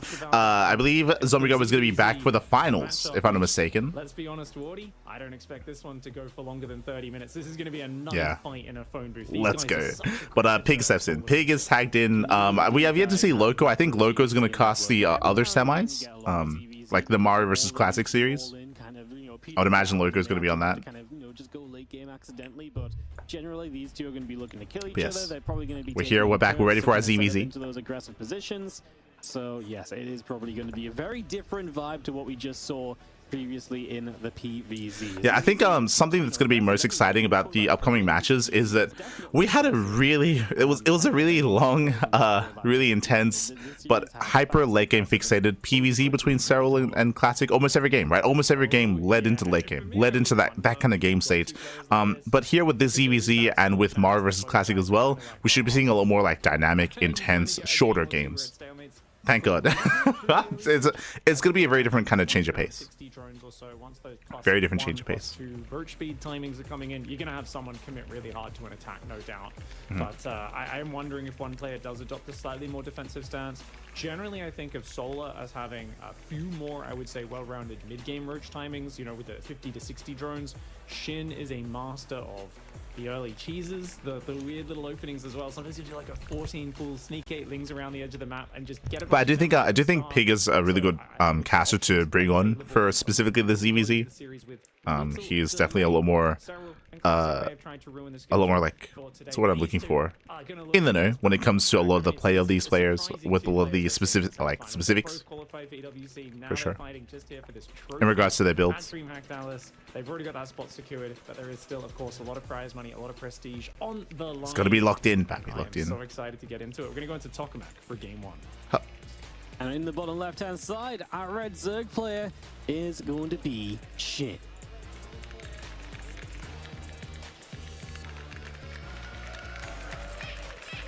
And his opponent in the top right side, a Zerg player that looks fantastic getting here. Let's see if he can keep it up. It's Team Falcon Solar. Let's go. You know, if Solar does win this match 40, and potentially there could be a match with Maru in the finals. Former teammates for many years, and historically a match that Maru dominated, but also unfortunately always dominated in the round of 8. Like the number of times it was quarterfinals, Maru Solar. Interesting. So that would be really cool to see those two face off in a grand finals for once. If you're in the chat, you know what time it is. Gamba time. Predictions are open. Place your bets on who you think will take the series. Best of luck in the chat. I think this is gonna be a hard one to call. I think I lean towards Solar. I think I lean into Solar ZVZ a little bit more, based on what we've seen from Solar versus SHIN, Solar versus Rainer versus Solar, and from SHIN versus Rogue. I do lean towards Solar, but this can go to the Ace match as well. This can go either way. Now leads us to be in a situation where it's very hard to predict exactly where these matchups are going to go. I feel like there's so much more up in the air, and for me, I'm just excited to find out who's going to bring their A game in the semis. And I'm so with you. You know, all yeah, I love what they're what they're talking about right now, and I would agree 100%. Typically in these tournaments, there's usually a favorite player, right? There's usually, I just brought them up earlier, herO, Serral, and Serral, and Clem, right? With all the favorites out, anyone can win this. Solar, SHIN, Maru, Classic, there's no clear favorite. I think in the past, like, Maru would have been the favorite player, but right now, because of his current form, I would say the top 4 players are very close in skill. Definitely sets up for a great storyline for the rest of the day, because so I'm ready for it. Let's go. Anything that happens from here on out is kind of unexpected. Like, there's no expectations left for us to have. Standard, they both pull one I out. think there's a lot of players as well who are very thankful Hatch for SHIN Gaspel right now in this bracket, because Clem has looked really unstoppable. Yeah. You know, you said it. Like, Pig's even talking about it. The guy who owned the start of this patch, basically, right? The start of the season, kept beating Clem a few times. He did. Other players for like the first 3 weeks to a month, and then he couldn't really take down the guys like Clem nearly as often. And yet he's done it here again at such an important moment, you know, to get this EWC spot, to get through to the semis. And I think that's just really cool to see, because you know, a lot of players were saying ZVT, no one's stopping Clem there. Maybe a Protoss like herO could catch him. But SHIN did the impossible yesterday, and now we are seeing a Baneling Nest. Safe timing for Solar. Baneling Nest being skipped by SHIN for a bit longer. Basically saying, so I don't think you're going to Ling Flood to try and cancel my third. Standard opener so far. But I really like the trajectory of the conversation that they just had, discussing and talking about not just the more chaotic nature of what these semifinals are going to entail, but also like the excitement and like the hype around the fact that, like, you know, SHIN, you know, taking down Clem the way that he did, like, right? Because I would agree, like, Clem, he was the favorite player for the entire tournament. I think it's good to, like, you know, ground everyone everyone once again. Get everyone excited for what's to come. I know there's a lot of like Serral fans or Clem fans or herO fans or Raynor fans, but like that doesn't mean that there isn't going to be like good StarCraft ahead of us for sure. Continuing to drones, it looks as though just a little bit of Ling Bane back and forth with drones on the way. So I like it. And that is, of course, the Basilisk Evo Chamber, the one that you hide behind the natural. Zerglings don't have high sight range, so it did not see that Evo Chamber. And even though +1 range, Solar going for the early aggression, going for early +1. Variation. Roach Horn goes down here. 4 minutes for Shin. Pretty standard Roach Horn timing. Maybe you could say even slightly greedy, but it is Solar who's gearing up for the longer game with 4 more drones, +1 range on the way. Shin with 16 Zerglings coming out. He's going to morph some Banes on the front. Shin wants to set up some aggressive momentum, throw his opponent off. He's only playing single gas behind this. Okay, second gas does now start for Shin. I was going to say, you can't afford much Roach Bane off just one gas, and it does look like it's a Ling Bane pressure into a Roach Bane attack. But Solar, so technical, comes in with the Ling counter attack. He's going to get himself a queen. That is going to go down immediately. We'll continue through toward the natural here as we do have a couple of defensive Banelings ready. They're going to oh my god, Jesus. Gets a good few Zerglings with that Baneling. Gets 2 queens.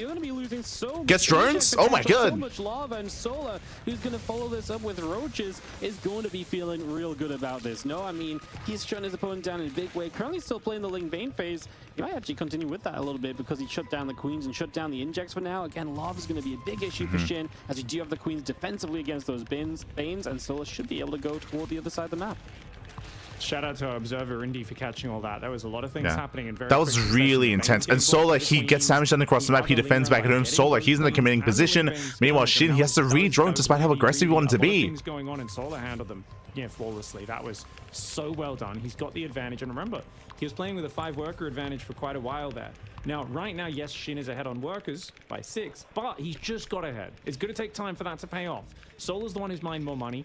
Solar does go back to droning. He did cancel his +1 range, so that is one thing. Shin committing so much to the aggression scared him away from the upgrade. Felt like he needed the gas for defense. I'm sad because I'm a Shin and Solar fan, and only one half of that can be successful.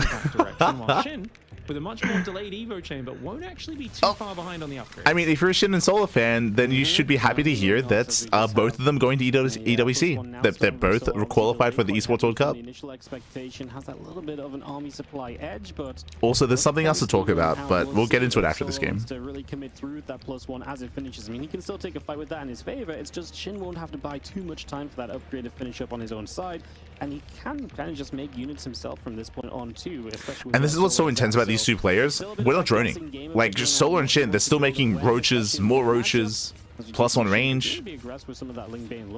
Solar did cancel it to defend earlier. Dive in and get, if nothing else, just further information. Shin is going to be slightly more. Oh my god. Okay. That's not never mind. Baneling takes out about 20 Zerglings, and he loses a Baneling over here. Solar's been so good in these trades, and Solar's committed 100% to this +1 Roach Bane timing. Still building Roaches. Solar's been all over Shin this game. All over him. The early game, now the mid game as well. He's going to try and move his Banelings forward to shield, trying to disguise his numbers. But I think it's got to be go time. Spinecrawler will finish for Shin. Shin's building a few more drones. Shin's, I would say, overall playing pretty safe in terms of his commitment to economy. But it's just Solar's been so much more efficient in the army against army trades. He's taken out so much Ling Bane. And now that it gets spotted, of course, Solar has pulled the trigger. He's on his way across this map. Shin, it is going to be so hard. Because of the early trades, Solar, he's up 20 supply. The map is a big map. Maybe with Defender's advantage, he can make something happen. Spines on the way. Let's find out, as we are going to be having a couple of spines already made, and they are going to start moving into position here. Solar, though, is ready to come down in, but the Banelings, he pulls back just nice control. Very nice. Really just continue to attack through, so that's looking good. Takes on the spine. Gets into the mineral line. Solar, calm down. Solar. He's crazy. So much done with that. However, he's oh my god. The main roach force at the front yet, but he still has that +1. He doesn't have to fight. Like Solar, he's done enough. Is that enough for Shin to somehow he can still just end the game, but he has to cancel them, and Solar's reinforcements look as though they might just be enough. He's up 5 workers as Solar after those worker kills. He's building 7 more drones in a lair behind him. He's not going to sacrifice his Ravagers. Once those Roaches are gone, he will pull back here, and he does save the Ravagers. Pulls back. A wise decision. As the +1 is now finished for Shin as well. He gets the queen again. Another queen goes down. And he's going to pull back. Solar. But yeah, Solar's been just all over this game. It's been crazy. The Baneling run-bys, the Ling run-bys, the queen snipes. With this Solar, he's now ahead economically, teching up. Solar Solar doesn't have to end the game. Of that early skill test with flying colors, and he continued to catch Banelings, catch Zerglings, the counter attack of his own Zergling sniping 2 queens, and then the Baneling of his detonating on those Zerglings on that ramp earlier. This all just set him up to have more material on the board. So I'd say so far better execution out of Solar than Shin, and Shin now finds himself once again just sitting at home trying to recover his work account, thinking about how he can drag himself back into this game. Fascinatingly, Solar is not going +2 range. He's actually just going roach speed and gearing up for another push off 55 drones. I mean, we saw this in the match against. Oh, thank you so much. Oh, thank you so much. Thank you so much, exactly Pappy. how Solar played. Come and say it. Thank you, thank you. I appreciate the support. Subscribe for 4 months. Gracias, Pappy. Gracias. After an attack, maybe 2, and then it's just back. Thank you for the support. I hope you've been enjoying DreamHack. Hope you've been enjoying. I know that today's stream was a little bit different. Up until now, we've been casting mainly, but here we're co-stream. We're just, kind of like viewer party of the stream. Trying to disguise it. And then you move across the map with round 2, looking for that knockout punch. Doesn't even wait for roach speed here because he's already taken out the overlords. Shin does not see it coming. He's going to get another overlord there as well. The roach count has been mostly hidden. Spires on the way. Shin is massing roaches, but he's down 40 army supply. He's down so much. He's yeah, Solar's not joining. Solar, he's not joining. He's not getting a 4th base. Solar, he's going for one massive roach push. Shin is going into mutas, but that's not going to help. It's not going to help. Advantage as well. The map means if he is overwhelming, Shin can never run away from a fight anymore, right? So Solar can just really press the issue. Another overlord going down. Shin at least got a few roaches out as he comes towards being supply blocked again. And here we go. Solar just going to attack straight on through with the better numbers and that roach speed to help him out as well. And the fact he's got Ravages. I mean, so many things pointing the Lings, they hit at the same time. On the base, over on the right side. GG. Grab the opening map. That was scary. That was terrifying. Collected in the first match. Solar just shutting down all of the early attempts of Shin to kind of raise his blood pressure, force some mistakes. None of that actually working out. Like, I'll be honest, winding it back, talking about that game, I don't think there was ever a moment where Shin had anything going his way. We're now zooming in on losing the queens, losing the drones, had a really rough Baneling connection earlier. Here, brutal Baneling connection. The attack, the Baneling run by at the same time, the Ling run by at the same time as the previous attack. Solar, calm down, Bobby, calm down. That strategy won't ever work again. It's just about the execution, right? It's just about, okay, I've got to be a little more aware that Solar's being cheeky. He's hiding little counters on the map, waiting for me to move out, and then diving them in as I move forward. And he's also really on point with his Baneling defense, his Queen defense. So, it's often a good idea to put tempo on your opponent, get the tempo, put pressure on your opponent, look for mistakes. Usually harder to defend than attack, but with how tight Solar is in this tournament, especially off the back of the series with Reina, where he looks so good, Shin is no doubt going to change the pace. I don't think we're going to see him committing so hard to Ling Bane aggression in map 2. Yeah, I really like what Pig brought up, just because it is a thing when it comes to kind of keeping up with the tempo of your opponents throughout the course of the series. Something that's important is that for every roach push that we saw out of Solar, there was always a Baneling run by or a Ling run by coinciding with it, and that's something that you do get used to as you play against a player over the course of a series, where Shin is going to be like adapting to that. Player down a map, bringing it back. It's Shin.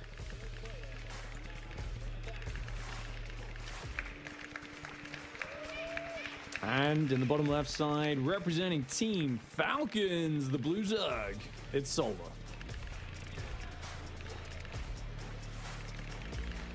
Where you get used to the idea of, okay, attack's happening, then I have to pay attention to elsewhere at the same time. 3 more drones. Interesting. So Solar's going for a bit more of a standard 16 hatchery. Shin is going to be opening up gas. Oh. Old school, baby. We're looking at a quick Ling speed, potentially quick Ling Bane even. It's a very old school opening. Don't see this as much anymore. And I'm personally curious to see, is it just quick Ling speed with like no Zerglings or only 2 at the very start and just wait for Ling speed? Or does he, with this, mix in a 6 Zergling run around? Because it feels like the spawning pool is not that early. I would expect this to just be gearing up for Ling speed. But we'll find out. So what he's saying here is, so we have a standard opener out of Solar, hatch gas pool. Shin, because of the early gas timing, he's going to have early Ling speed. As Pig said, because we didn't have an insanely early spawning pool, most likely this isn't for fast Banelings. Most likely, but we'll see. An overall drone count, maybe 1 drone down from a hatchery first. But if you also mine gas this early, I mean, you sacrificed a drone to build the extractor.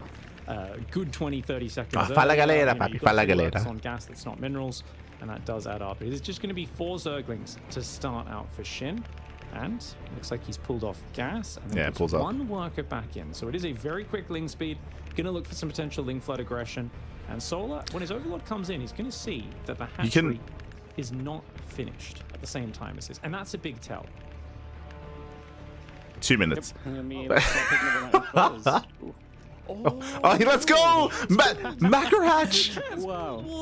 Let's It's go! the Macro hatch wall off, dude. This build is nasty. Oh, Eric? This build's really cool. Is that you? Endo Filipinos are also a big fan of this. Endo, but, yeah. Cass has been doing this one for a long time, but a few players have.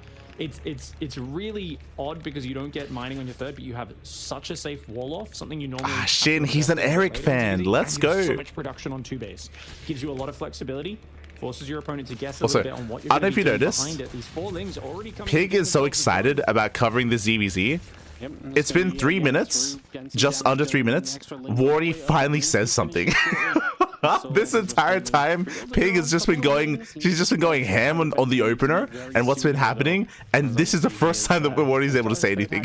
That's going to be an absolute target for Shin in this Oh, game. no. Oh wow! And the thing is, with the macro hatch, you're not expecting the early Ling flood, even though he Yeah, saw that he's going the back natural in. wasn't finished yet. So Solar's droning really hard. He's thinking, oh, macro hatch, that isn't going to pay off for a while. Out comes Yeah, the there's Ling Ling speed. flood. And He punishes Solar. The punish. Solar is He's gonna going lose to everything. his third base. He's going to have to pull back and try to Oof. make his own things. He's trying to make a Baneling nest, but Can he make a to be stand? safe against a pull first, you're meant to build your Baneling nest immediately. But Solar pulled off gas, didn't make the Baneling nest, and as a result, he is now in trouble. Shin's big commitment starting to pay off. He's got to target those drones down as best he can. Link's trying to break Solar, trying to pull drones down to help defend his Queens on the ramp. Good drill with those drones to help guard them. Queens do now have transfuse energy, which means they're no longer vulnerable. You can use those as tanks on the front lines. Spine Crawler's building as well. Shin did not drone behind this for a long time. He's only just built 3 drones, and even with 3 hatchery production, yes, he can drone up pretty quickly behind it.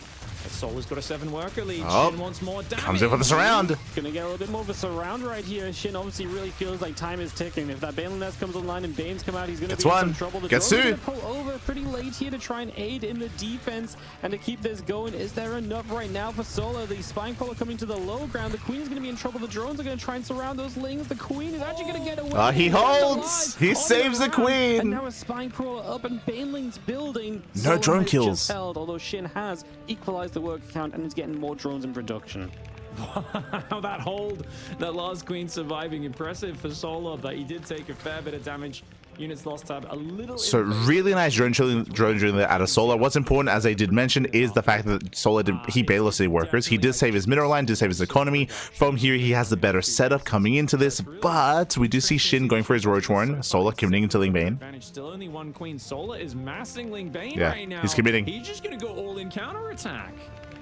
Right, well, he's just gonna send it, right? He's just gonna go across the map. I mean, Shin went all the way to 35 drones right now, still building a drone as well, so he doesn't quite know what's up. Obviously, beginning the wall off, you mentioned this wall off is very safe, big, because you got the hatchery so early. So that's going to be Solar's big challenge, getting through this to be able to really deal damage. Feelings counterattacking from Shin are going to take a Baneling. There's a Spine Crawler not really in good enough position. The Queen is low, and that's going to go down as well. No, He saves it. Kidding me. She's 12 kills, Wardy. That's Keeps a 12 kill Queen. the Queen refuses to go down. She's seen some action. Twice now. Evo Chamber wall off does get cancelled because he's got roaches out now, +1 range as well. Shin is safe here, up 6 workers. This drone has been sitting at this third for the last 4 minutes. So what's scary about what just happened, Solar committed into a Ling Bane all-in here, fails to do damage, and now Shin enjoys a better economy. Shin was droning up this entire time. Shin is now up in tech. Shin, he comes out better after this. Otherwise, he'd be way too far behind on that, but it's hard to know. You know, is this just a Lair, hatchery tech +1, roach on Bane? drones. Is there a lair? He does see the Evo chamber wobbling, so he knows there's an upgrade coming. There is like animations on most buildings in StarCraft that give you visual tells. And it is for Shin's point of view. It looks like he's going to go to roach speed and commit to a pretty big roach speed +1 move out, probably while securing the third behind it. Just going to be having the Roach is obviously able to kind of step forward a little bit. Solar trying to get that third hatchery up, so yes, would love to just get towards an advantage here because he's got... Yeah, from here, Shin, he's in a commanding position. He just has to secure himself. He just has to make sure that the Lings do not get into the natural. He can save his third base. As was mentioned, Roach speed is on the way, and once it finishes, then Shin can push. From here, Solar, he's behind. He's in a really rough position here. It's not going to be easy to recover. There are opportunities when it comes to run-bys and counterattacks, but that's why Shin has to be on top of that defense. +1 on the way for Solar now. now. 5 drones ahead for SHIN. It's going to be hard to recover that, but defender's advantage, nothing to sniff at. I think the Zerglings, though, ideally would be hidden somewhere on the map. I don't think in a frontal fight against +1 Roaches, the Ling Bane's going to be very useful. So if Solar could get these Zerglings hidden somewhere, and then when the Roaches move out, maybe surround the rally, you know, come in from behind, maybe hit some drones, that sort of stuff, that could maybe buy you time against this. But Roach speed, getting close to finish. +1 range, almost finished. Shin's going to move out. He's going to go for it right now. The Roach count is in. Yeah, this is it. It's Shin time. With 7 more building, Shin has he sees the Lings. Advantage right now. These Banelings going to try and distract, as will those Zerglings. As we said, not going to be very useful fighting head-to-head against the Roaches, but they can. Shinny does defend back at home. The main Roach army moves out. There is one Spine Crawler. Does catch some reinforcements. Ravager, which has 5 armor, so pretty hard to deal with that. And the Spine Crawler just drops so quickly. Shin here with a fantastic opening. The Ling Flood with the Macro Hatch to transition off the back of it. But the Lings do come in and tank a little bit. More Roaches, though, reinforcing for Shin. He's still got the numbers advantage. He absolutely has the numbers advantage. There's no way Solar's holding on to this one as Shin pushes on through and is going to get rid of all those Roaches. Ravager forcing the pullback. And again, he's just reinforcing so quickly. The upgrade is in his favor, and the numbers are in his favor as well. So Solar just can't get Roaches out quick enough. That's going to be GG. That's going to tie us up, and we are 1-1 here in the semi-final. Shin with a great bounce back with an unusual build that you don't see all the time, and it really did work. GG, well played. Again, a really quirky build out of Shin and a bit of a misread out of Solar. Honestly, I was really impressed by Solar's defense. This that we're seeing here, this defense here was crazy good from Solar. Did lose 2 queens, but he didn't lose any workers, and he was able to maintain a worker lead this entire time. 25 drones for Solar, and he doesn't lose any here. It was crazy defense, but if you remember, Solar, he committed really hard into a Ling Bane counterattack, which did no damage. It did no damage across the map, and it hurt him because that could have been workers, it could have been tech, it could have been a Roach one, it could have been upgrades, it could have been anything else. The Lings hurt him in the end. The Ling surge, the Ling counterattack. I feel like the trick there for Shin is just perfect, and he has so many of these builds that are like single-use mind games where he's like, normally 3rd hatch means, you know, at earliest 4-minute Ling Flood, but this is instead like a 3-minute Ling Flood. So, haha, you know, here's the surprise, here's the trick. Can't use that again in this series, but he gets himself a win, ties it up. Ties it up. The ZVZ going to be heating up then. All right, let's go. A 1-1 scoreline, best of 5. Can we go all the way to the Ace match again? I'm here for it. On the road to EWC. Solar gonna reset a little all bit. The way. His trickery worked in the first game. Shin's trickery in the second. ZVZ, we said it was going to be aggressive. Both games have lived up to that exact expectation here so far, with this 3rd map coming through in just a hot second. Yeah, Shin has got so many build orders up his sleeve. I wouldn't be surprised if Solar's a little more defensive in this first stage. You might. I'm curious what map we were leading into. 35, 45 drones. Curious. Those many different Roach timings that he does become really powerful. But Solar's helicopter's back. Oh. Yeah, you can hear it. There's very standard early game. Solar is. Unfortunately, I think it's the cable in my microphone. I don't know how to fix it. About how he does look up to. Unfortunately, first learning as a player and coming up the ranks, a guy who is famous for having super clean early game and crushing people in the mid game. That's what Solar likes to do. Whereas Shin, you know, it's all mind games, it's all trickery. Okay, we're good. And we'll see if he can pull out another surprise here. Going into Incorporeal in the top left side of the map. In the red, it's Shin.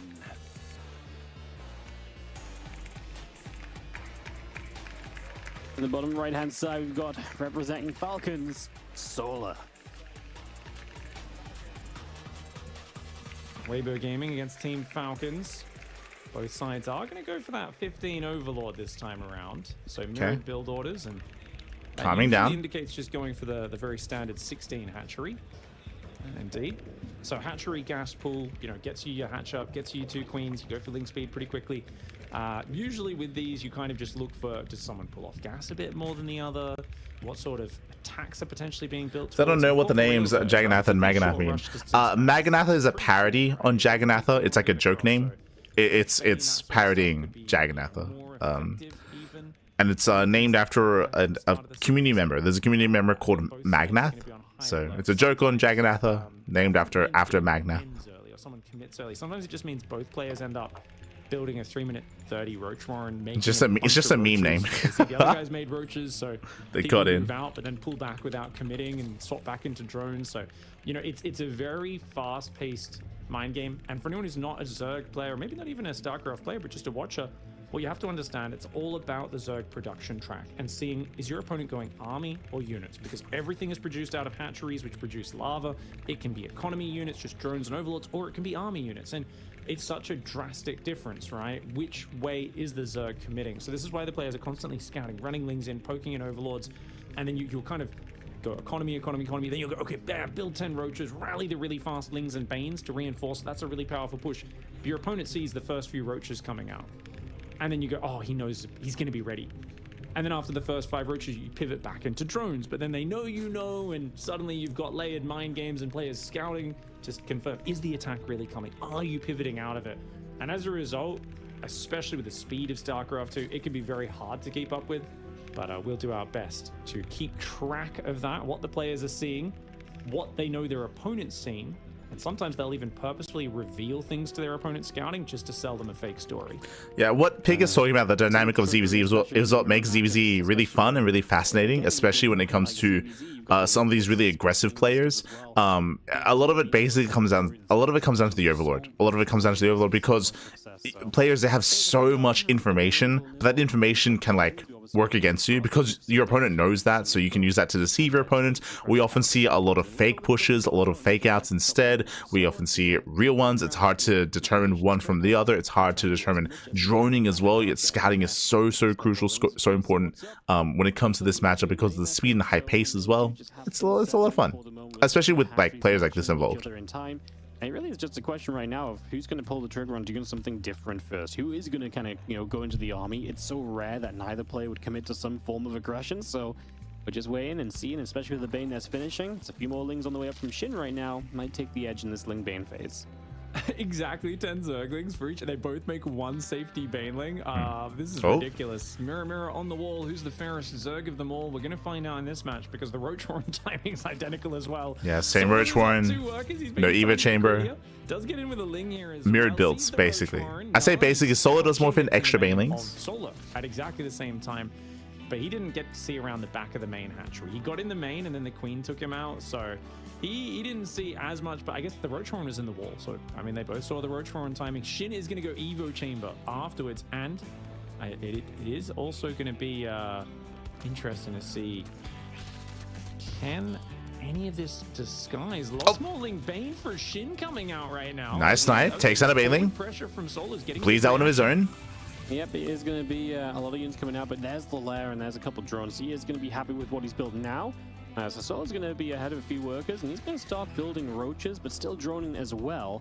And again, that Evo Chamber means that SHIN will just start to take the edge on the tech. So he's going to have the +1 ahead, he's going to have the lair ahead, which means roach speed will. So there's going to be an early +1 timing for SHIN. Meanwhile, Solar, he's droning. He's not taking up into a lair. Not yet. Pairing them up with drones. Finally, gets scouted. The Evo Chamber from Solar. So he's just going to end up behind in that regard. He's been a few workers ahead on tech. Over a few workers ahead in general, but the tech is just there for SHIN, who's then going to cancel the upgrade. Okay, what's going on, Pig?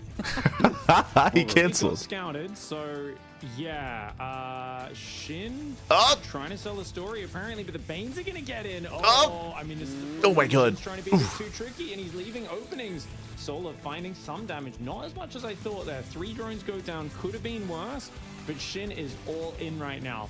He goes for a lair, which he does let finish. He goes for a +1, which he cancels. And now he says, YOLO, let's get across. But he's droning. Solar, 58 workers.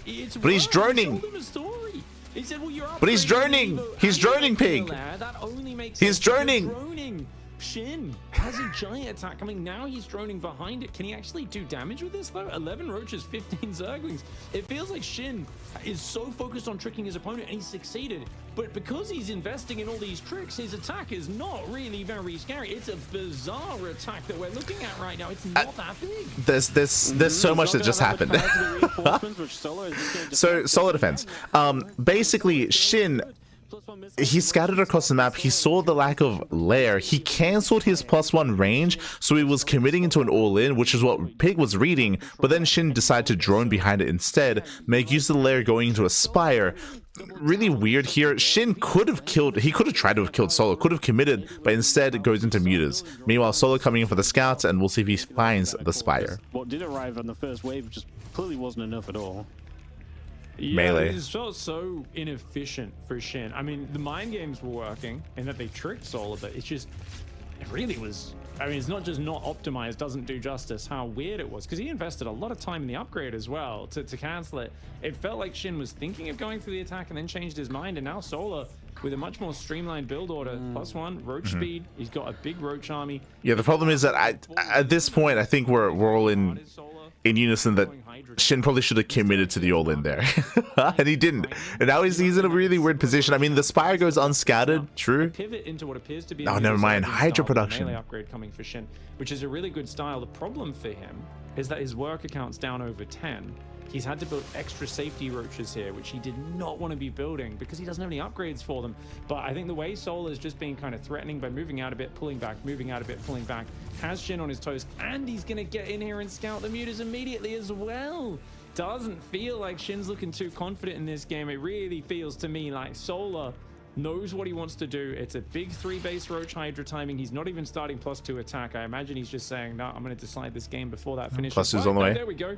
+2 range, burrow, tunneling claws does now come in. Okay, Solar's happy to chill for a little bit. I guess sensing that he's got some time to work. Yeah, as you're seeing here, like, it's hard to say with certainty something like, oh, like, okay, he's not getting +2, like, he's going to commit to a timing, never mind, he gets +2. Oh, like, he's pushing out with roaches, he's going to commit to an all-in, oh, never mind, he's droning, right? Like, it shows how flexible these players are. As a caster, I would say, especially in a ZVZ like this, it's hard to like, commit to certain phrasing because of how flexible you can be here in ZVZ. And if you can get towards that 4th base freely while his opponent has mutas, like, these mutas are not paying for themselves at all right now. They're not doing what you would typically want to have happen. Is now he wants the Hydras. He gets 1, gets 2, gets 3. Quite enough there for Soul to fight this off just yet. Yeah, where's 4. Yeah. Wow, 5. Okay, really thought his Hydra production was Very enough, nice. But all the Hydras were up in the main 5 base. Hydras. That's a really good start. Picking off 5 Hydra lists is massive, but still a huge army on the ground. The upgrade advantage is there. The Ling Bane count isn't ready. The Bane speed isn't ready. Going Mutalists on such a small map is a wild choice, but Shin goes in for the counter attack. He says, okay, you want to trade with me? That's all right. Oh, we're committing.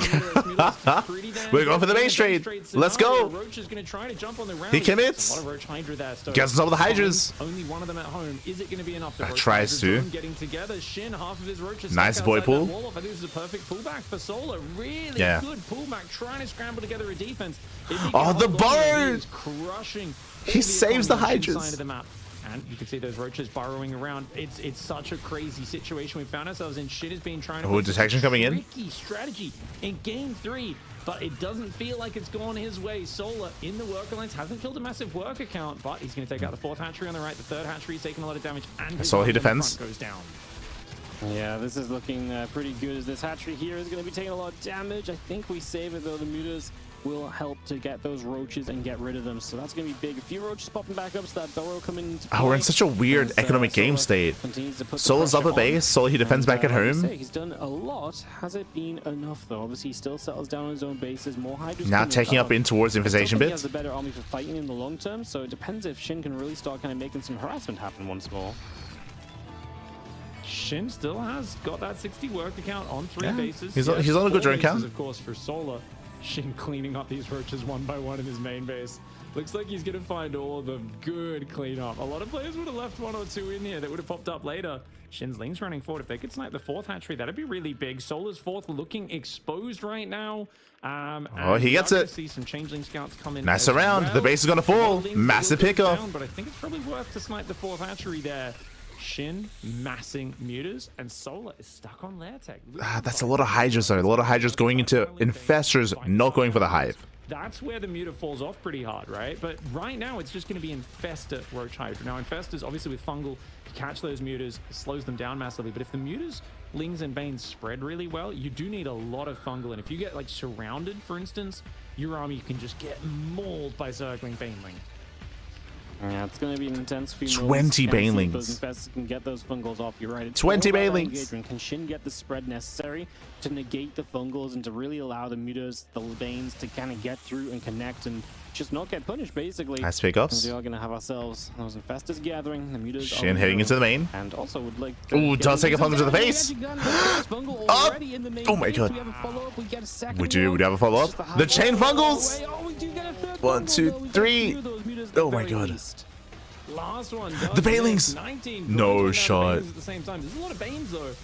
And the problem is the counter attack. You're like, haha, I ruined your economy, but also you lost 11 Mutalisks. How do you stop this attack? Because the idea normally is to come in with a spread of Banes, hit the Hydras. How many Bailings left? Everything else, right? Pan over. Some Infestors coming out here. It's mainly Zergling. There's like one fungal left right now. And the mutas are heavily damaged. There are more buildings.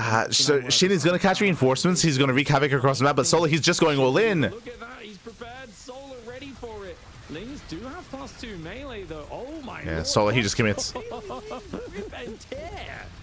Absolutely disgusting stuff right there as the Lings will succeed. So he's going for a base trade. We're going for the base trade. Yeah, we're just committing to the base trade. Again, the second base trade.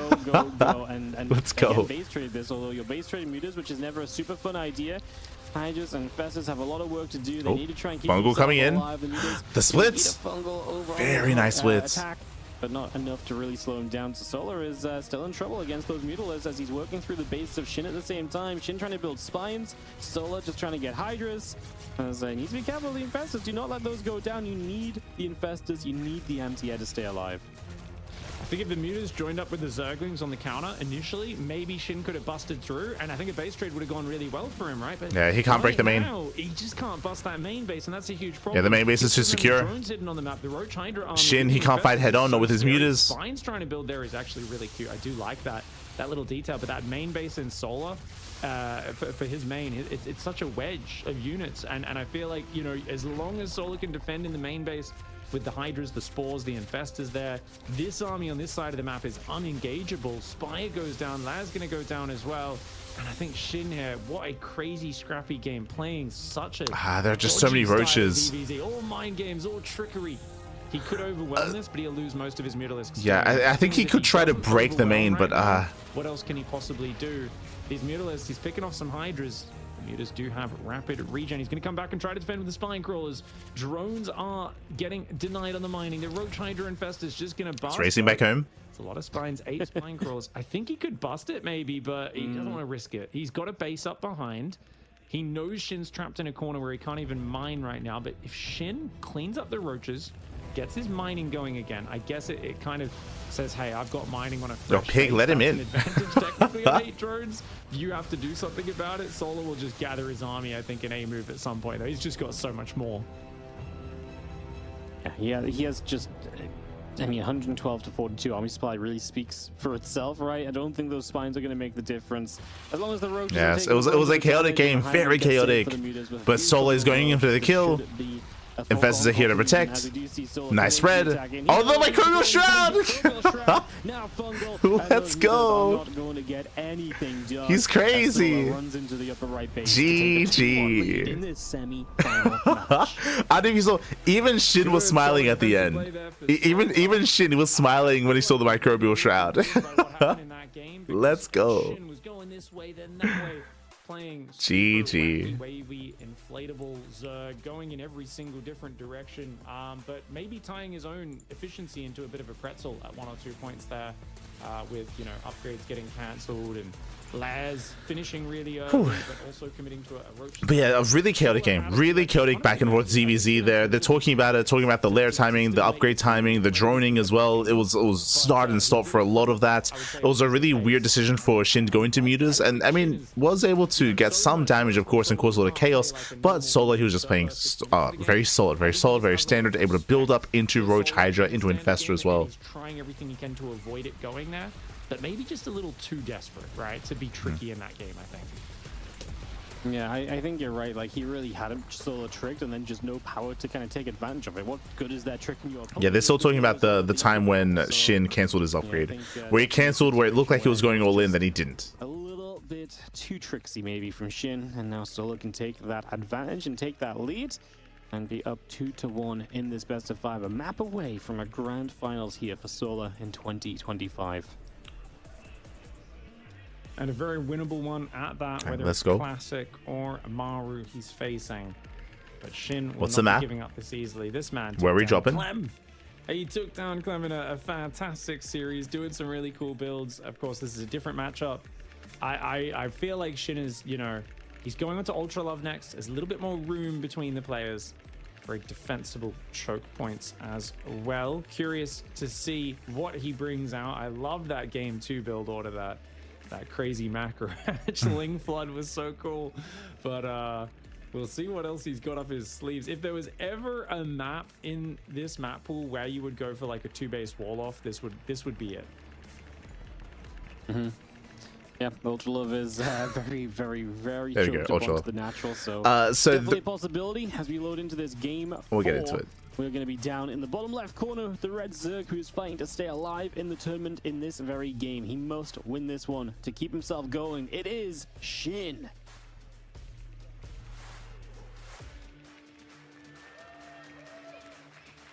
And his opponent in the top right, looking rock solid in these early games.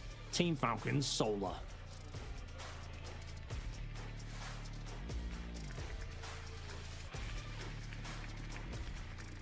Solar is such a perfectionist when it comes to the early game. And oh my lord, Shin goes for a quick hatchery there. Thought he was going to let the gas finish as well. 15-15. I mean, that usually leads into a 2-base wall-off build. So, yeah, Shin thinking about taking advantage of the They were talking about going 2-base. The reason why 2-base play is seen more on this map is because of the ramp coming into the natural. So 2-base play is a lot more prevalent as a result. We just see Pig, he's discussing about the 15-15 with this late gas out of Shin. Because the gas is late, no link speed, roach play. Your queens get out much earlier as Shin, but Solar has an extra 2 workers mining early on. Now, Shin will catch up because he gets his first hatchery up, it produces the lava and starts mining earlier than Solar's. And then his 2 queen injects come out 12 seconds earlier, which means he's going to saturate his natural expansion way quicker. But you sacrifice your ability to, you know, get the early minerals like Solar is. So Solar can do the standard get ling speed and take a 3rd base and get your queens injecting. Shin's gonna have to cut a corner on something. Now, is it delaying the 3rd? He takes his gas. You know, does he try to move out with his first 2 queens and snipe the Overlord and build 2 more queens behind it? Is it a 4-queen 15-15? We're not sure what Shin's plan is. Solar playing completely standard. It's Shin who's going to be showing us some sort of very specific intent. It'll be interesting to see where it ends up. There's a lot of options available right now. We'll see what this whole build is going to be about. But yeah, from here, I'm really excited to see if Shin gets link speed. Most likely he won't, and this should be coming into 2-base Roach. It could be into 2-base Muta, could be into 2-base Spire as well, if he does invest into that lair. 3rd queen already on the way for Shin. Gets 3 queens. 2 queens to move to the front, which will deny scouting. Doesn't get a 4th queen. Effectively. Should be able to shoot down the Zerglings pretty hard, especially if you block them on the edge. You can kind of shuffle forward like that, which means the Lings will have to go around. Solar will back off. Seeing those 2 queens already a bit of a lot's happening right now. Oh So, my lord, look at yeah. the response from Solar. Solar, he's going 2-base lair, assuming 2-base lair to Shin. Seeing the 2 queens, He assumes. feels like he's saying, you know what? There's a lot of weird openings that can come This is a up. link There's flood. a lot of crazy He's still timing mining attacks. gas. I am just gonna cancel. He's my mining ling gas? Speed. I don't want to play ling speed and then have you hit me with a 2-base roach push and catch me off guard. I also know that if you ling flood off this, I can't defend a 3rd. So Solar's saying, look, the simplest way to do this is just give up going for the standard 3rd, give up the ling speed. I'll play 2-base as well, and that way I can simplify my exposure to risk. And Shin is not canceling link speed. And I think this is a very clever response. Like, look how fast the lair and the +1 range is. I love the way Solar's playing this. Yeah, and it just keeps you so very safe, right? I mean, now Shin is investing into a link speed that's not really necessary. Yeah, as we're mentioning, like, link speed does nothing now for Shin. From all of this, but that's only if he really knows what's going on. So he can't really take advantage of what Does he cancel? Solar does get a spot on the lair, so he knows Getting exactly a what's 3rd. up. He starts as a roach speed, plus some missiles. There's going to be the faster hatch from Shin, but and the upgrade and tech advantage that Solar is going to have really sets him up very nicely for the mid stages of this game now. Like so much just happened. Like, it's all off of just scouting and just responding to what's been done from each other's opener as well. But here comes a link flood from Shin. Now with this link flood, Shin, he should be able to deny the 3rd base. This 3rd base from Solar is greedy. If you cancel the 3rd and Solar just barrels 3 gas roach across this map, roach speed +1 is already such a clean timing. People normally don't have that option. Off of Yeah, Solar, he might just go for an all-in. In the middle of the map, which is a little bit weird for Solar. That almost is like it's signaling, you know. Yeah, Yes. he's going to base all in. He's like, dude, I want to walk queens and roaches across this map. You better get ready. Yep, giving him all the information there as the Lings will get there. That is a cancel, so Solo's just going to let that hatchery go down as the Roach is going to show themselves here again. A little surrounded. Gets a queen. Fight for Shin, not really. He Nidus all in. Doesn't gain anything. Nidus coming down as well. I thought it was just going to walk. He's going to have all of the ways to get across, deal damage, and he is going to be committed. Into the On these two main? bases, No shot. Is it going to be strong enough with that upgrade advantage? Only 3 gas, and now Queen's building. He thinks it's Mutalisks. Oh, Solar thinks it's Mutas. Oh, he's trying to do Roach. That makes Dude, sense. you need a 4th gas if you're doing this, but he thinks it's Mutas. It is not. It is a standard Roach follow-up. Oh, Solar's misread this. Shin with his tricky 15-15, his little link flag Nice to of cancel ace. the 3rd. Got a Queen before. Now he gets a 2nd hatch cancel. Great start. But yeah, now it makes sense that we have a Nidus on the way. Like, the Nidus Queen Roach all in is a response to completely hard counter 2-base Muta, but it's not Muta. Shin, such a tricky build order, bringing out the special tactics. Sees the Nidus Worm as well, so he's aware of what's going on. Shin on the perfect work account. I would say that this is almost like Solo mind gaming himself, to be honest. Oh, Shin is so well set up. Yeah, Now wow. realizing he's misread this game. This is tragic. That's crazy. Absolutely tragic. These Roaches just get smashed backward and Nidus Solo's into now the down main. at base with nothing to really show for Does him. he It's a notice? Nidus network that's going to be He mildly does. annoying at best. The fact that Shin obviously knows about it means that he can prep a lot against it. He's already got Roaches in the main base Yeah. here, for example. He's just going to let it so happen. It is looking like, come at me. very cozy at the moment. He's for going to force Shin. him to commit. He's going for the Nidus. Wow. He's trapped. He's stuck. He's locked in. Oh my God. He got tricked once again. That was And we will crazy. go to a game 5 in the CVZ. With Shin bringing it back again. This time the tricksiness worked. The mad scientist. I mean, Solar there just tried to make a hard read. A hard read in StarCraft is when you Oh don't my God. see everything, but you see 1 or 2 things and you draw far-reaching conclusions from them. This I is the sort just of move that was makes you crazy. look Like an I, absolute there was genius when it goes there was right, just so much and like it makes you look a little silly when it doesn't. almost like In this positioning and case, posturing, but like in a different way. He said, oh, it's a Mutalisk follow-up, right? I haven't seen any Roaches in this game. That's what it is. There was no information confirmed. Yeah, it wasn't just a delayed third base. It was the fact that Shin revealed link speed as well. Like the fact that you got into link speed later third base, but you're still on 2 bases. Like it does look like Muta. Like for sure, it does look like Spire play. As we saw, it was Shin was still just going into Roaches. He was just chilling, just calming down. Solo just assumed he based on the limited information that he had, so he went into a hard counter against Spire play. But no, he mind gamed himself. It was crazy. The longer the map goes. But I think that was Solo, just a he got really into his own smart head, way Bappy. to throw some curveballs out of shit. And you see the power of the 15-15. Down 2 workers for the first few minutes of the game. But then he was up at 38-40 drones for a Ace good match. minute, Let's while go. Solo was on like 32-33. And even though Solo's initial pivot was very intelligent, he needed to oversee a scout as well to confirm what the follow-up was. Trying to skip on that, trying to be a little bit more just focus on the army, pants. focus on getting all your resources Well, into what that happened? price. The pants were down. Paid But- a price, and now we get to go to a game. The problem is that Sola, he's the one who took his pants off. Sola, he took off his pants, and then he was surprised that he was caught with them down. It's, oh my God, where do they go? Oh, I took them down himself, Bappy. Oh no. From top left, bottom It's left, crazy. You have that kind of just avenue to Crazy. kind of run up and down on. It's gonna be fun to see Yeah, what the the little players wanna racetrack do. on the right side of the map. Yeah. Watching It's too much Zerglings braining run going down on is here. Hilarious. You're like, my lord, this is ridiculous. Hellions and Zerglings love that. They're in kind of another dimension. Oh acceleration no. zones on the right side of the map. Unlikely to really matter in a ZVZ, right? It's a good map for Mutalisks because it's quite long, actually, and Incorporeal? kind of hard to get to your No. opponent's third base. So we'll see if Mutas do make a reappearance here. Mutas are so hard to get. Persephone. Yeah. Playing against Solo. All right, going to be introducing the player in the top left side of the map. He's brought us to game 5. We told you this would be a quick action-packed series. Neither of these guys wants to give up the aggression in this man. A master of tricky attacks. It is Shin. Playing for Weibo Gaming. Webito Gaming. We have in the bottom left-hand side, representing Falcons and looking to try and make this grand finals. It is Solar. This is going to be a 16 pool for Shin. He's going 13 Overlord. No, he's just going 16 Hatchery. That's so weird, though, that he went 13 Overlord for it. Because he's done 15 Overlord in, well, 14 Overlord into, I guess, no, normally does 14 Overlord into 17 hatch. So that's so interesting that Solar's doing the kind of modern Serral European optimized, or I guess Lambo optimized, I should say, build order. But Shin has gone back to the 13 Overlord for the more standard hatch gas pool. I think hatch gas pool, a good opening on a long map like this. Ling speed, Baneling nest, and then maybe you could get greedy enough to go towards Mutalisks if you got enough scouting, but of course you're gonna have to do that off the back of a safety Roach Horn, because Solar changed the meta a few years ago, showed people how good all the Roach Bane attacks are, and as a result, the sneaky mutas we saw come out in Corpora Real, you saw kind of how paranoid you are about the Roach game on the way to mutas, where Shin invested in his own Roach attack and 22 defensive Roaches after that before being confident building a single Mutalisk. So there's no beelining 2 base mutas or 3 base straight Ling Bane into muta like we used to have in the old days. It's just too risky. And risks are definitely not something you can get away with in a game 5 all times.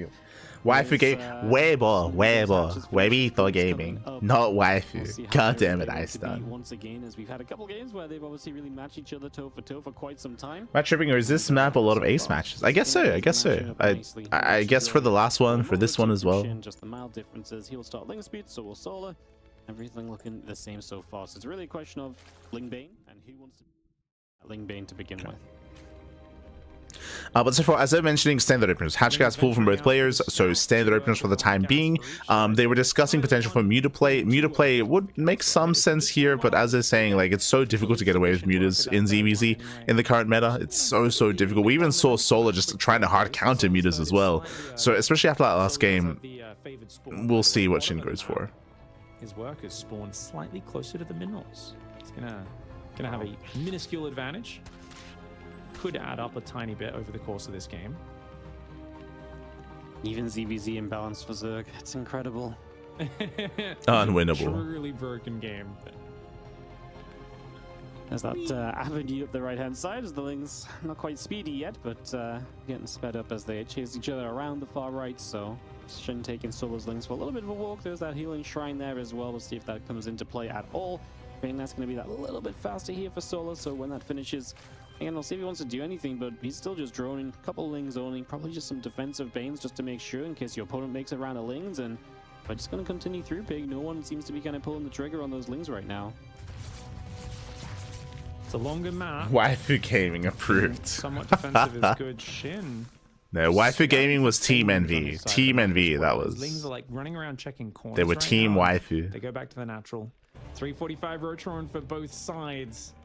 Yeah, the safety is real. Both sides doing a really good job of not getting supply blocked at all. Always having extra. As I mentioned, so far nothing crazy. So far, hatch gas pool into Banelings, into a third base, into Roaches. No big deviation yet. We do have the first Eva chamber on the way from Shin. Solar also keeping up. Units you can build. There is nothing worse than bam, you see Roaches leaving your opponent's base and then going, oh no, I've only got enough supply to build 3 Roaches and I've got to start building. What's the circle thing? That's a healing pad. Healing pad. Maximum flexibility, and you stand on it, you get healed. Build these overlords a little bit ahead of time. You know, 20 supply gap right now for Shin, just giving himself that opening. Is there a double opening in this wall for Solar? Yeah, that is not a wall off, mate. Not great, as we're going to leave one Zergling there for the moment, but yeah, not an ideal wall. Obviously could get tricksy. Yeah, Solar slipping up a little bit there when it comes to his wall. Nothing on the way just yet. Plus one missile starting on both sides. The lair building up. Drones on the way through. Roaches building as well. And we just have ourselves the setup just continuing. Obviously both players with that lab. So far, lair is on the way. +1 range also on the way. Gas is now being taken from Solar. You know, the call of the Roach War. It's so dynamic in the early game with all the different attacks that, you know, it's not. This is so far, this is the most standard ZVZ that we've had out of all 5 games. This is leading into Roach versus Roach. If you do it early, it's good, right? Because the drones have time to pay off. As long as he just pivots into nothing but Roach Overlord from here, should be fine. Does let a Zergling in, but it doesn't see too much. Solar's stopped at 53. Solar's looking pretty all in right now. Solar does not have a 6th gas. It's a 5 gas, 54 drone, he cuts workers. +1 Roach timing. This is what Solar's did pretty much every game against Raynor. He rarely went past this point without committing to an attack. Shin is going 6 gas. Shin is building up Hydra then? These are not the things Shin wants to be doing right now. He's even adding more drones. He's building overlords, but if he doesn't build a Shin, his pants are down. The pants are down. Attack, You gotta He's realize droning, just he's how teching aggressive Solar against it all is. in. Solar loves to hit these roach attacks. They're so optimized. And right now, Shin, he's kind of just adding a few too many little bonus things. Another drone. These extra little drones he's building, not great. He does see a roach pop out, another roach pop out. Is this enough to tell him? I mean, at this point, he might have already been too greedy. Up 13 workers. Solar is about to push out. That might just be it. Yep. He's getting Hydra range. What is at a 4th base? He's crazy. Going to be what really sucks for him. I mean, it's just so unnecessary. Okay, thank you. No. Upgrade, and they're just not going to be in good enough numbers. Getting a 4th at this point. Just let it finish. At this point. Now he knows. Now he knows. He didn't have an overlord far forward. This is a big problem. There's a cancel. Cancels his 4th base. Now he sees it's too late. He is building a lot of roaches of his own. It's absolutely possible to defend here on this big map, but he's way out of position in the top right. He's got to get back in position. Can he hold? +1 identical upgrades. Queens come to the front. One spine crawler tries to go down, but I think Shin should be pulling back. He should be stutter stepping as much as he can. Anything to delay here. He's got defenders. Yeah, boys are being pulled. Excellent idea. Pulls the drones at the perfect time. Does Shin? He needs to just buy a few seconds, and anything that allows his roaches to do a bit more damage is good. I think he could have sacked those drones there, but it looks like it was the perfect amount. Yeah, he's holding on. Only The boys took extra hits but survived there, and that is the perfect defense for Shin. We saw literally, I mean, the that's way insane. he pulled those drones at that moment was that's so crazy. Remember, workers are quite decent at tanking. They do almost no damage. You have to pull them early or it's no point, right? A lot of times, how many times in DBZ do we see people, they lose 15, 20 roaches and then the drones and now he's got hydras. He's got hydras. He's got a higher worker count. He's got the economy. Pull the drones instantly. Shin insta cancel the 4th, insta pull the drones. He's got a few hydras. I'm not too keen on the hydras. I think yes, they've got good damage on the back line, but more important, he needs to just go mass roach. And he's been losing a few of these overlords to these biles, which is actually doing really supply block. for Solar, who's gone up to 63 drones. And Solar's gonna do the roach bane all in. He tried this against Raynor as well. It didn't work out there because he got caught off by an attack before he could get it going. It's an old school strategy. It is so committed. It is so all in, and it shows Solar's mindset in ZVZ in this tournament. It has led him to great success. It is not, I will play safe, I will go to late game. He does not have a late game bone in his body. As you said at the start of the series, Wardy, he just wants to surprise you with a massive speed banes, roll him into the hydras,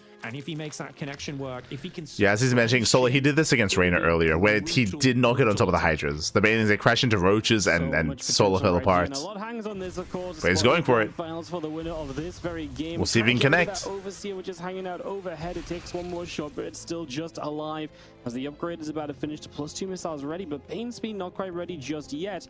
Shin rallying drones to the top right to take a 4th base, which he already had a drone there, so a little awkward.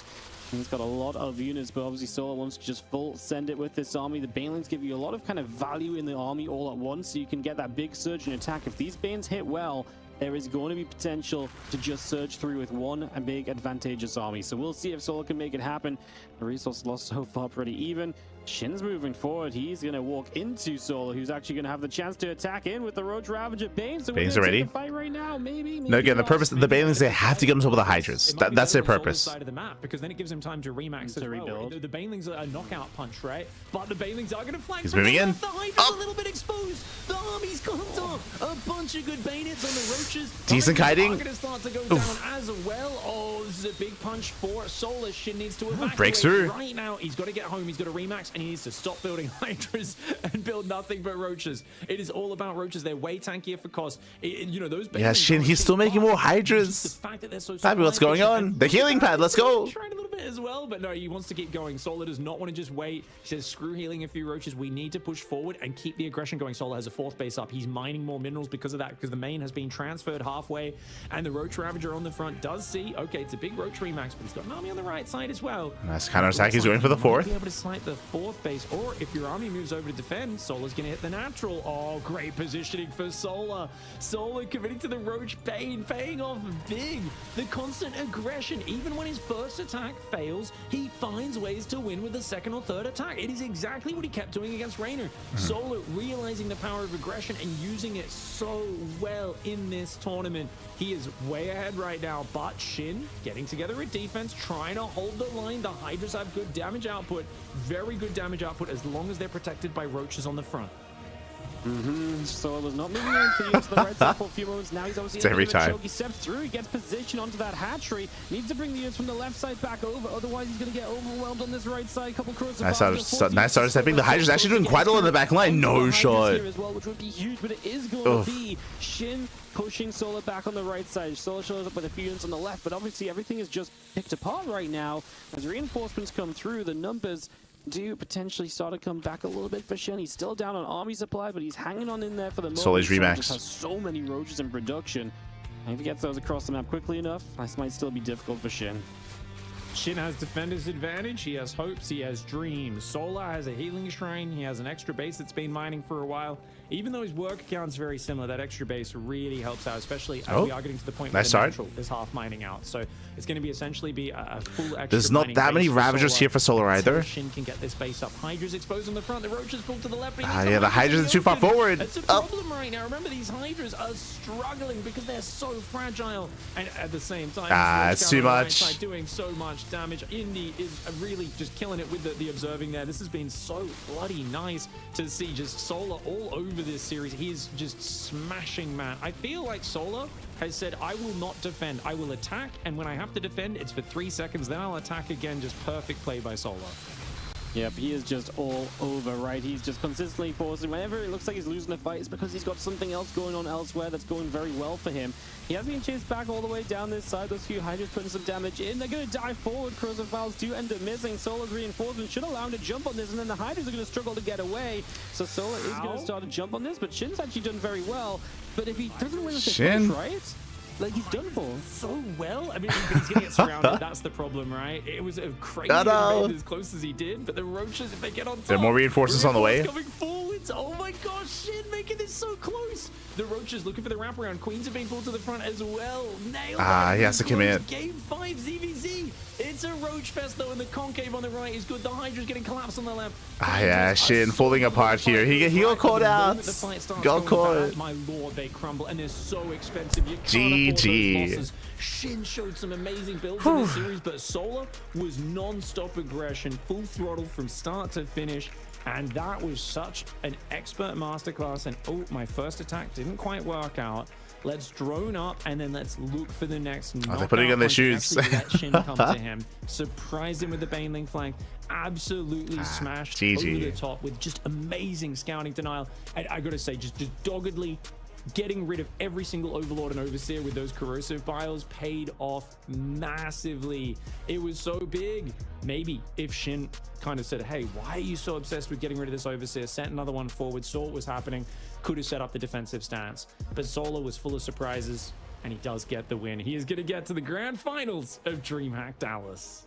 So exciting for Solar to be back in the finals. Yeah, that was a crazy ZVZ. Again, especially considering just the failed, or I should say, winding it back, the defense here of the all-in. Like, I thought that SHIN was dead. Remember, SHIN, he was taking up into Hydras, taking up into a 4th base. He was droning as well. This defense here that was showing off was insane.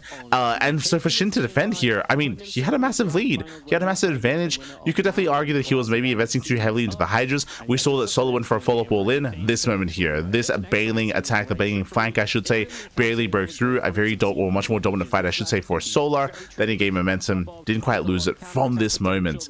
But yeah, it was an insane initial defense out of SHIN, but he was caught out on the map by the Banelings, by the all-in the Solar was setting up instead. The follow-up, the second wave, the second round. GG. Crazy.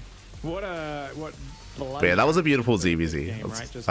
Right? Everything that you want out of a ZVZ. Really stressful situation for both players. SHIN threw some curveballs out, had some really clever build orders, but yeah, the Banelings. I mean, when he pulled it out against Rainer, I was like, oh, that's like a one-off, like kind of Hail Mary play. It didn't quite work out. But it seems like he's got a bit of faith in it against the guys who are committing to the Hydras. He's realizing, you know what, this is a very good surprise move. Even your Roaches, if they're clumped up against it, they take big damage. So your Roaches have to spread backwards. And Solar's whole Roach army is already on top. They're all attacking. Meanwhile, SHIN's army's trying to pull away, trying to spread backwards. They're breaking formation. They're losing the concave. it's a really scary attack, and I think it matches Solar's playstyle very well. He's sort of dominance, hasn't he? I mean, Everything gets used. Yeah, of course. Yeah, the healing pad gets used for sure. And why wouldn't you if it's there? Right in the bracket stage, beats Rainer, takes him down despite the almost comeback. Had an amazing reaction. Oh my god. And now here with another 3-2, Solar has had the absolutely nail-biting ZVZ bracket. And yeah, he's made it all the way to the finals off of ZVZ. Well played. He looked so good in the ZVZ and before the playoffs as well. He had some really good games there and able to get himself going through. Even against Serral, remember, Solar went to the ace match against Serral in the open stage. Still on the way here at the road to EWC DreamHack Dallas. We'll be back with you in just a few moments. But yeah, we're going to be going on a break. Up next is going to be Maru versus Classic in a TVP. We have 2 matches left. We have the lower semifinals and then the grand finals thereafter. This one is also going to be an exciting one. I mentioned this before, but we do expect to see more aggressive builds. We saw it here in the ZVZ, where the final game was the most quote-unquote standard of them, and Solar still went for a 2.5 base all-in off of 54 workers. Here, Maru versus Classic. Maru has been nothing but 2 base all-in against Protoss. This entire month of StarCraft in GSL, here in DreamHack as well, Maru has been just purely 2 base all-in. Different forms of aggression, different kinds of all-in, but all-in nonetheless. And the question becomes, can Classic survive that? I would say that herO had a really clutch series against Maru, and I do think that herO, again, could have even taken that series. I'm referring back to game 1. I'm still thinking about that pylon game. I'm still the game 1 pylon was was very close and was I mean, yeah, we have to bring it up, but regardless, Maru versus Classic is going to be up next. We'll see if Classic can survive the aggression of Maru as that leads into Solar in the grand finals. Now, at this point, I'm concerned that we probably won't get any interviews, I suppose. If you remember, I was discussing this concern yesterday about the lack of interviews and lack of interaction with the players. At this point, it looks like we're not getting them. So a bit of a feels bad, but maybe for the finals, hopefully for the finals, we can get like Ravi up there and he can talk to them and we can get something. But I also don't know if they have any translators. I know that Crank is there, so CranKy can be there to translate if need be. I hope they make use of that, like reach out to Crank and jump on. But regardless, we're going to be back in a couple of minutes with Maru and Classic. See you soon.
course, Classic taking down Serral after so many. And we're back, and we are back. Oh my god. Series like that. Pig was just mentioning how we've had a bunch of upsets in the semifinals. Maru beating herO alongside Classic beating Serral 100%. Crazy upsets. And now we have our semis. We have our semifinals. Let's go. In his face constantly. The Warp Prisms, the Zealots running around. To have single Archon snipe, single Broodlords, and 9 base trades and all sorts of stuff. What a fun series that was. Very exhausting though, I'm sure. Where Maru, you know, it was tense.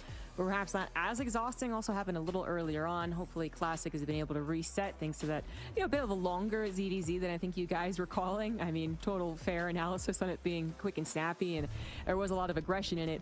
It just went to all 5 games, of course. So both players hopefully properly warmed up and ready to go. Totally changing gears for Have we had Classic nothing but ace matches? Hold on, I haven't.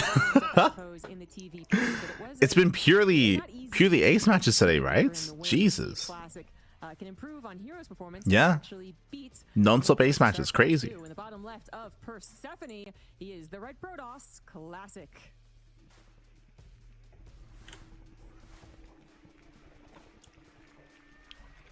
And facing off against him in the top left side, one of the greatest Terran players of all time, arguably the greatest Terran, is Vitality's Maru.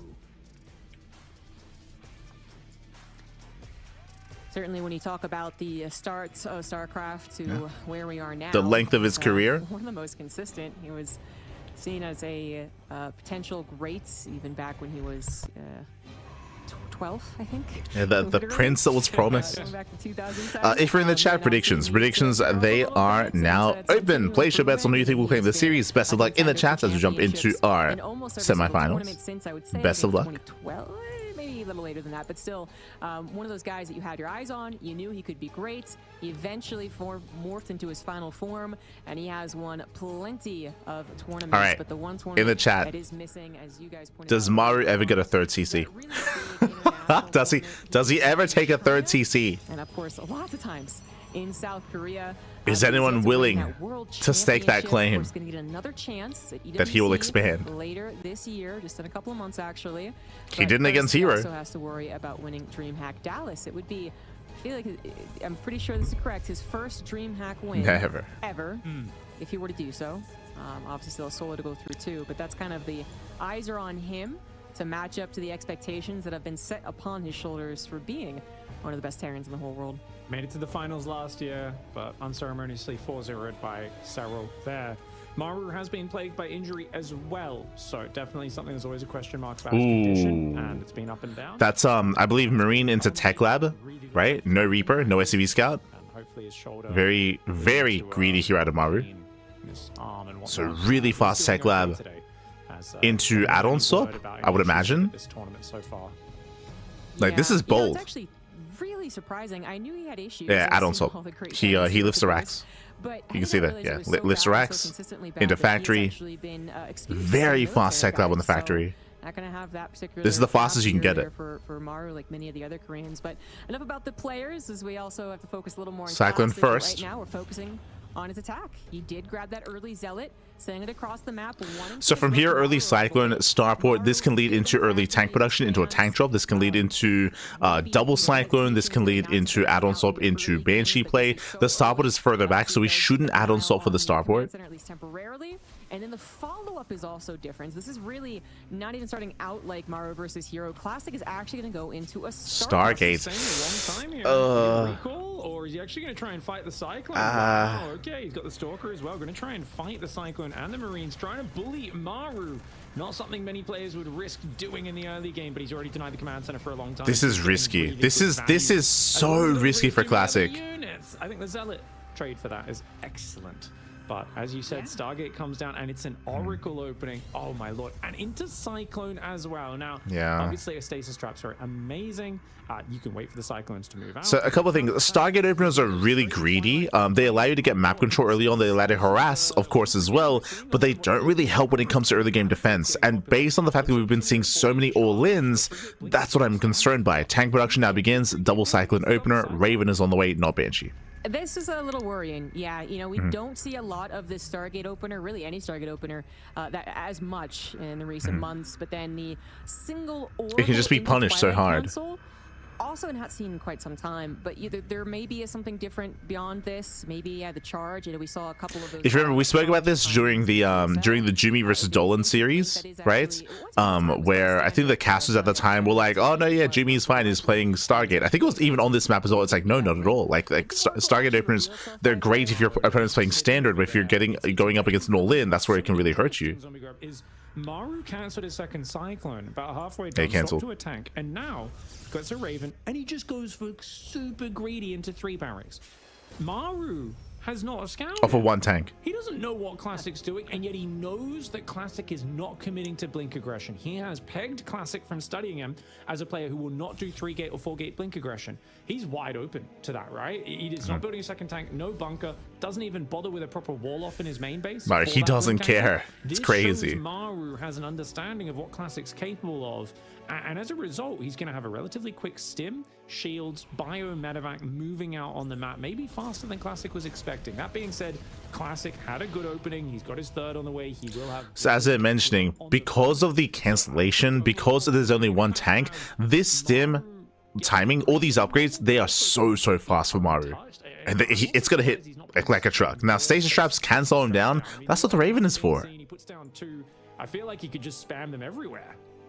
Yeah, I'm totally with you. That's what I was going to say. The Oracle underused at this moment. Yeah, he needs the stasis traps, 100%. Hoping for that surprise. As many as possible. It sounds very awkward. You know, it's like, well, we're so long into this game. This Oracle has been so... It's been out in the map for so long, it's just that Maru hasn't known about it. So the first stasis trap probably really going to catch Maru off guard. Then he's going to realize, like, oh, okay, that's what it was. The Stalkers obviously are going to have blink by the time they arrive on the front line. The problem is the Raven is with the army. To be a litter blink, I guess, just because the Stalkers haven't shown themselves around what can I get the Raven? Like 5 minutes with blink. Now it's 6 minutes with blink. Well, if you can get the Raven. The first stasis trap could be big. Yeah, he's got to get rid of that Raven. If Oracle hits the main, not bad. Everything Oracle. SCV's going down. Maru, he sends it. This is what we call the NA Oracle timing. Oh. Gets it. Goes down. Oh my god. Oh my god, he gets the stasis. Exactly. Classic. He's popping off. Today, Maru's got to do a better job of protecting those Ravens. Now his push is massively slowed down. That's huge. That might just buy time for Classic to get charged. Classic's on 8 gates. Charge on the way. Charge up. He's going to be having a good time defending this push. Yeah, this could have, I mean, maybe not worked out. The Raven stasis going off, more stasis traps as well. Surprise timing, Pixel Marines buying more time. Another stasis! Oh my god! He does not! And another large chunk of the Terran force is taken another stasis. Meaning that Maru really doesn't want to dedicate to the actual push. And in fact, Classic is very close to be ready to push himself. Not quite yet, however. Charge is only over halfway done. So you God, this all-in is so delayed. So much time has been bought. Classic is all over this. Just needs to get that final bow on the entire build. He's going for the gold. Take that good fight, which I believe he absolutely can. Going to go for what's going on? The gold, which actually has become kind of popular. And one of the reasons I'm going to guess that Maru somewhat checked. He also was trying to get us around on the Stalkers. That didn't really work out. Saw a pylon. Not going the boys are being pulled. It's all or nothing. SCV pool, so it wouldn't matter anyway unless this becomes a real. He's got to send it. Base race scenario. A Classic has bought himself time. You see, he's baiting out of stasis. This is going to be God, so many charge lots. SCV boy pool coming, and Classic, he's made a lot. Again, he's on an 8-gate setup. There are so many zealots. Now Maru has delayed this push so long because of those Stalkers and stasis traps. Oracle's in his main again. Commits in. But it was already an all-in, so losing SCVs doesn't really matter all that much. Decent spready against the first Widow Mines. The whole position SCVs. Very nice. Classic so far ahead in supply, but it is mostly worker supply. He does not have splash damage. Zealots can deal with this army, but he needs the Guardian Shields to do well. Maru kiting well. He bleeds out almost all of his SCVs. The SCVs blocking up front. Maru, he's trading very nicely. He's getting so much damage. Jesus. He gets all the zealots. He's crazy. Zealot not cutting it. Maru. The mine shots. Oh my god. He does it. Maru, the 2-base all in. It's late by like a minute, but it doesn't matter.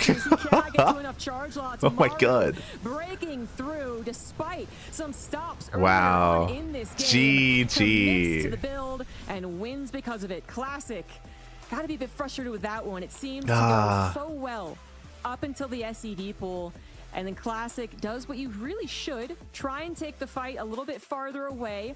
Be prepared to replenish those zealots. They have a too. But there were a couple of weird micro mistakes there, I guess. Which is that zealot, the zealot wall went back into the fight.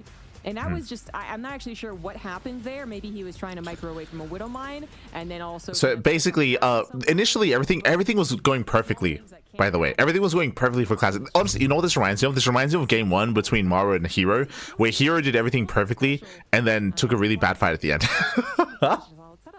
And because it wasn't ready for it. Here, likewise, the initial charge engage was fine. As they're pointing out, we saw that Classic, he committed even harder, and he lost everything. He lost every single zealot, where otherwise you want to take it slow. You want to engage. If you remember, he engaged with the force fields. Once the force fields run out, then you back off, you get more warp-ins, and you take your time, because time is on your side, right? The longer the game goes on, the better it is for you, because you get extra warp-ins, and you get to take advantage of your economy. But Classic, he over-invested, he over-committed specifically in that center fight, and lost everything. Lost everything. GG.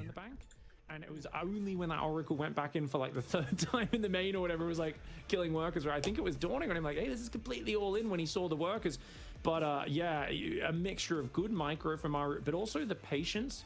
So many Terrans, when they get blocked, would have just shoved in and thrown their army away. Not that Terran though. He's so good at being patient.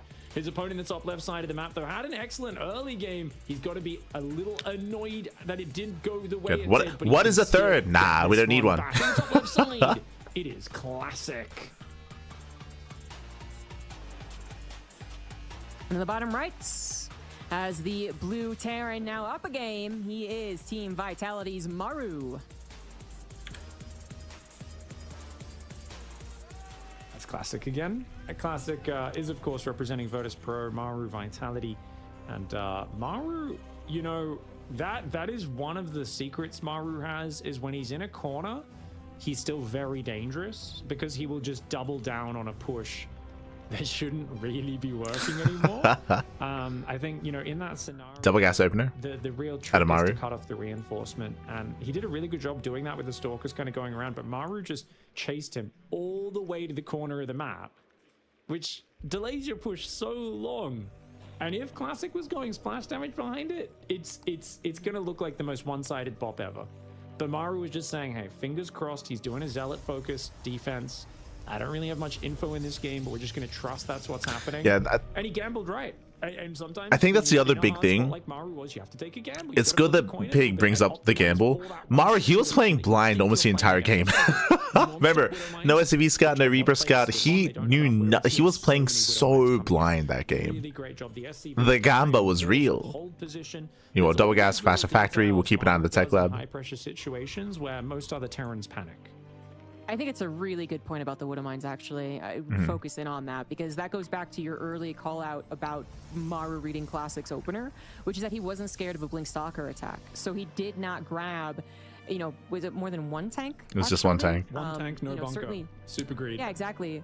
It was greedy, but then also just actually did not continue building tanks, where a lot of a third CC doesn't increase your DPS. It's true, it doesn't. Maybe up to like 3. And then that can be used, for instance, if it is a Colossus build, it can be used to target it. We've seen that earlier on. But the fact that he was able to only build 1, transition over, get the greed, get the add-ons on the more important things, and then actually get a reactor there and build the Widow Mines really did help out as well. And Classic, unfortunately, you know, probably had an idea that this was very possible. The ICV pool was on its way. But yeah, didn't quite have the best preparation, and feels bad to lose a game. This time, Twilight Council opener at a Classic standard opener. We're not going for the Stargate this time. Active in the early game. Seems like Classic witnessed Maru with a bit of an opportunity. Oh my gosh, is this gonna cancel? No shot. Cancels. Absolutely does. Wow. This is so interesting though, because basically, you know, you see Maru do the Maru. He needs a natural though. He doesn't need a throw. He needs a natural base. He should feel very safe. In fact, in his game versus herO, he had to recall his first attempt to send an Adept Stalker. But this is so much earlier that it really takes advantage of the pause production for the Cyclone. Really nice touch here. Maybe Maru will change up his opener in future games because this is so consistent. But yeah, cancel on a command center already feels really good.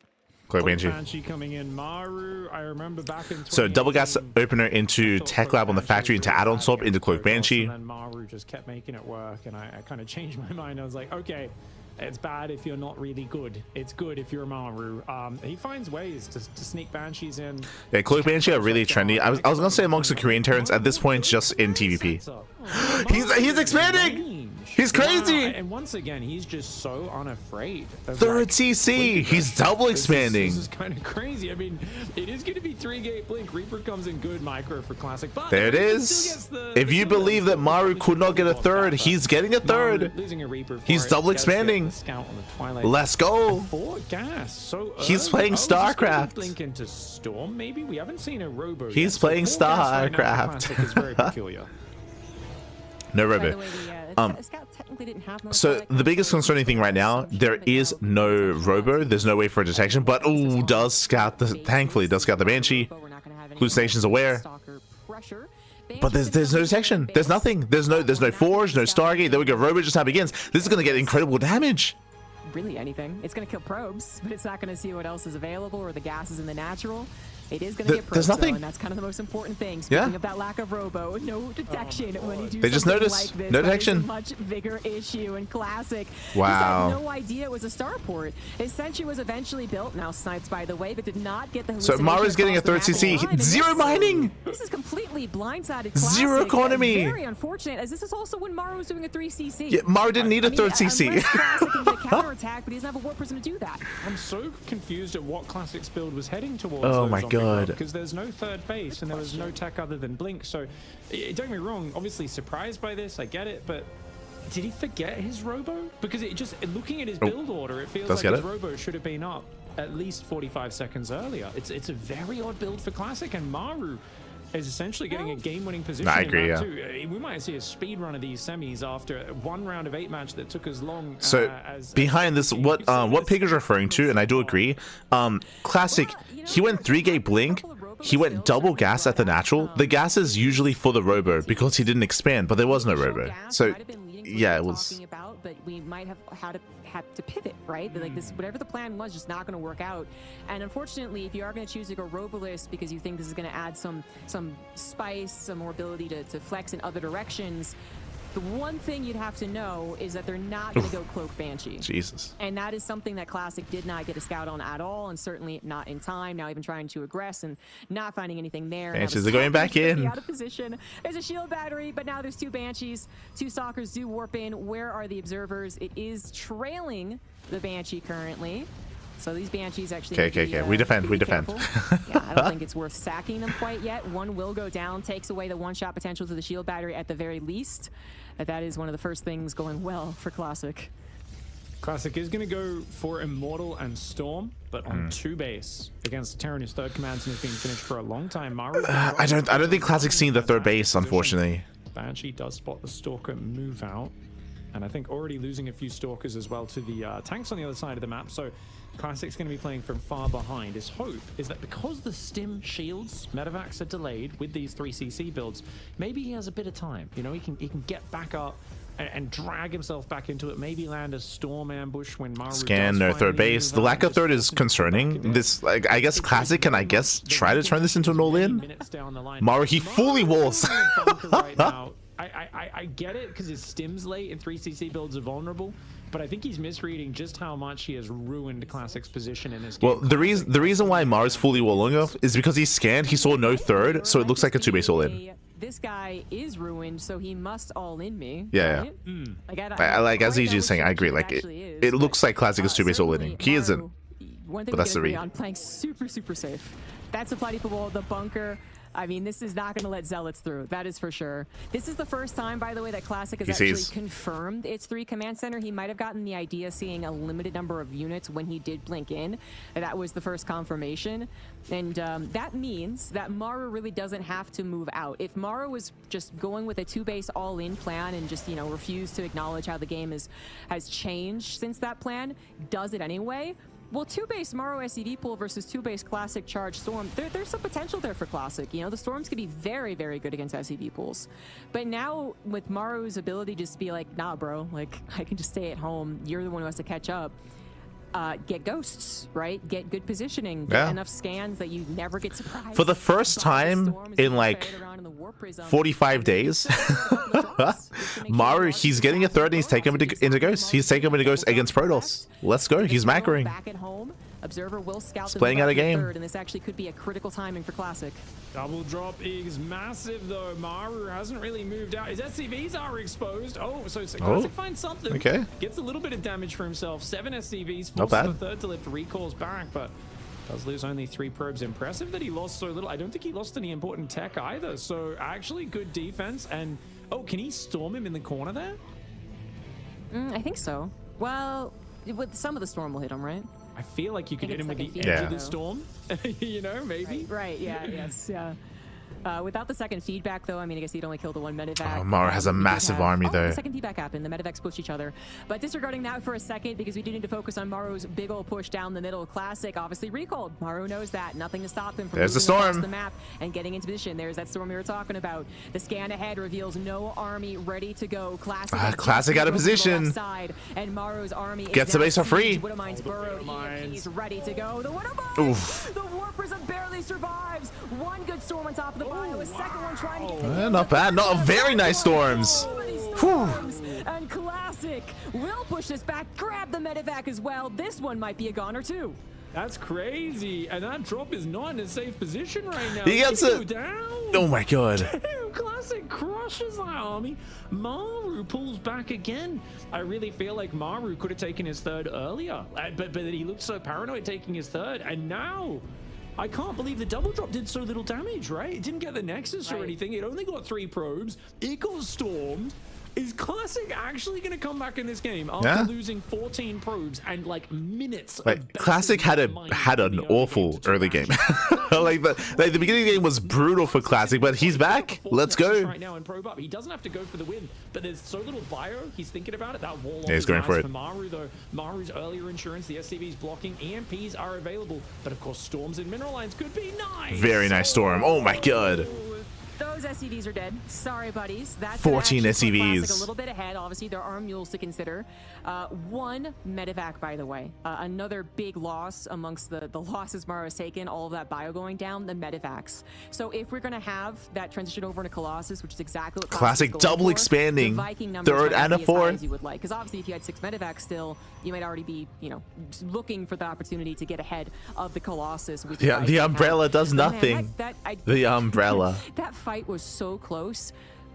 One more Widowmine hit or the reinforcing Vikings are 10 seconds faster to the front lines, and that War Prism is dead. Yeah. There are no storms at that time. Maru probably would have won right then and there.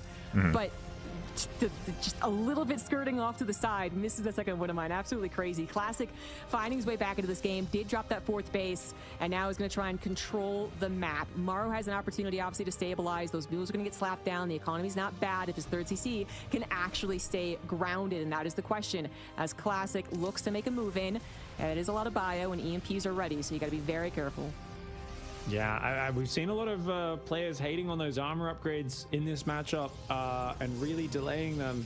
No second forge. You can have plus 2 attack, but Classic's army is going to be vulnerable. So even if he goes heavy zealot, he's on 19 zealots right now. They're going to get busted by Marines and Marauders pretty quickly. So definitely something he's going to have to look out for. Scouting SCV finds the High Templar. The High Templar throws a snowball at him and does announce his Yeah, his so position. when it comes to the game state that we're getting into, Maru the goes ghost in the open. gets 1.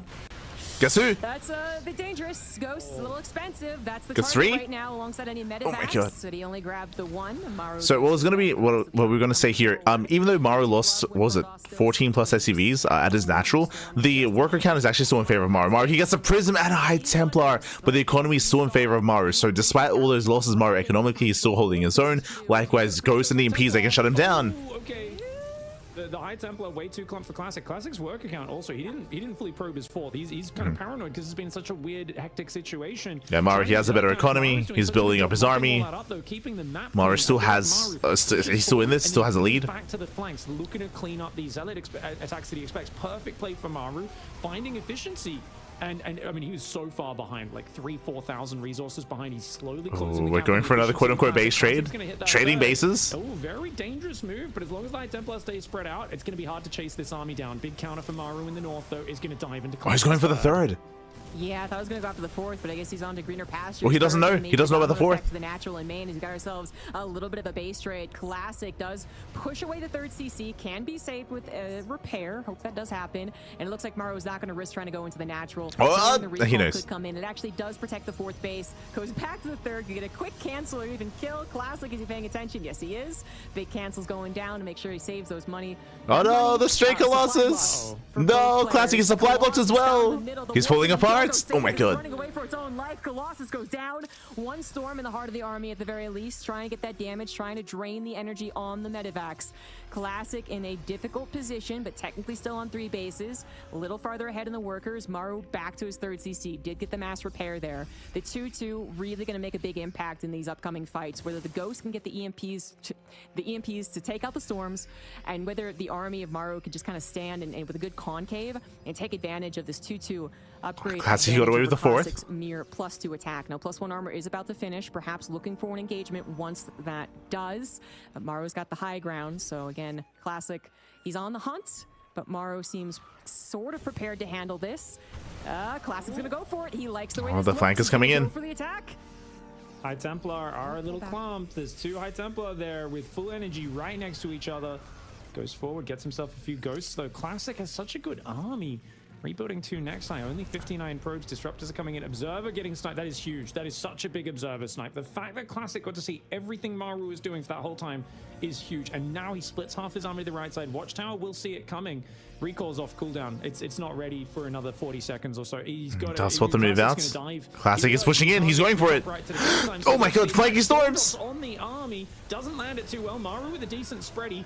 Trying to pull back, trying to gather his forces. There's not many Vikings in there for the Colossus. Zealots are not going to be able to warp in. More storms. Oh my god, the storms! More storms landing on the Vikings and the Bio. But there's a lot of Marines and Marauders in here, as well as the rally coming from the bottom side. My lord, Classic. Yeah, Maru, he has enough. He has enough. He breaks through.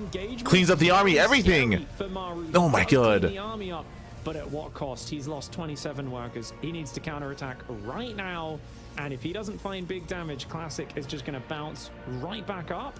And with a 30 worker advantage is going to be huge. Classic may have to give up the top right base, but he's got a new base on that. As they're pointing out, Maru's all in. I almost want Maru to ignore the fourth and just go straight for the third, then fall back to the fourth base. Now they're disruptors though. The Novas.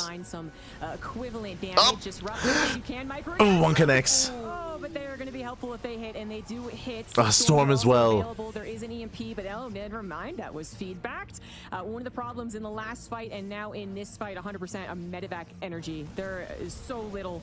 These units are going to melt eventually. The question is, can their damage output? GG. Absolutely not. Maru going to lose game. Oh my god. In such a crazy game, really. That was crazy. At the end, you know, Classic was looking a little more confident. He had the army to do that positioning. He was constantly sharking around for the opportunity that finally came. You know, it was 100% a good opportunity for Classic, not that weird base trade from earlier. But remember how that game started. Classic took so much damage for not getting a robo against someone who was capable of going to Banshees. And then, yeah, this was such a chaotic game here where Maru had a really strong start, but he went 3cc behind it. After the initial push out, we saw better fights. This moment here was crazy with the storms. This was the fight for Classic where he took a lead. And even though we both armies were maxed out, even though eventually Maru got his third base, like it was still just a really shaky position for him. He did lose a lot of workers in the process. It wasn't a clean game there out of Maru. What a crazy game. I'm reeling. I mean, Classic, you could see in his reaction how surprised he was that he was able to win that game. He looked like he cheated death, you know. He fell down the steps, broke his back, and then kept falling down the steps, and somehow it popped his back into position. It was crazy, you know. That was such a bad start, but Maru did look very paranoid. I think he thought because he didn't see the third for so long, there was like a 2-base charge Stalker counter, like a desperate all-in coming from Classic. And he sat on 2-base for so long. And then when he finally snuck that drop out, there was a big opportunity. But he didn't find the damage in that main base. And at the same time, you know, lost a lot of workers on his third. And then when the push came, the storm was way too effective on him. And I think Maru had spent, you know, he had ghosts with his push as well. So it's even worse to have ghosts and not really land any effective EMPs, get eaten by Storm. Classic to fight back from there. And the bigger the fights were, the more Classic looked better, I would say, in the micro than Maru. So I think Maru, I don't think we're going to see any more 3CCs in this series because this man fights back, ties up the series in the bottom left side of the map. It is Classic playing for Virtus Pro. In the top right, bringing it to a 1-1, he is Team Vitality's Maru.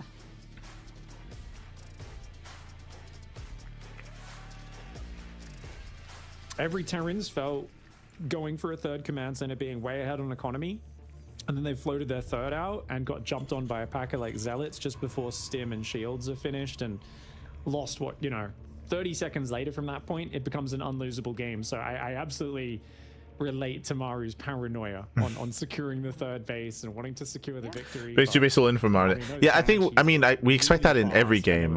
Bearing in mind as well that Maru, him expanding, getting a third base isn't what cost him that game. It was just a very chaotic game. Say better fights, had a Classic at time.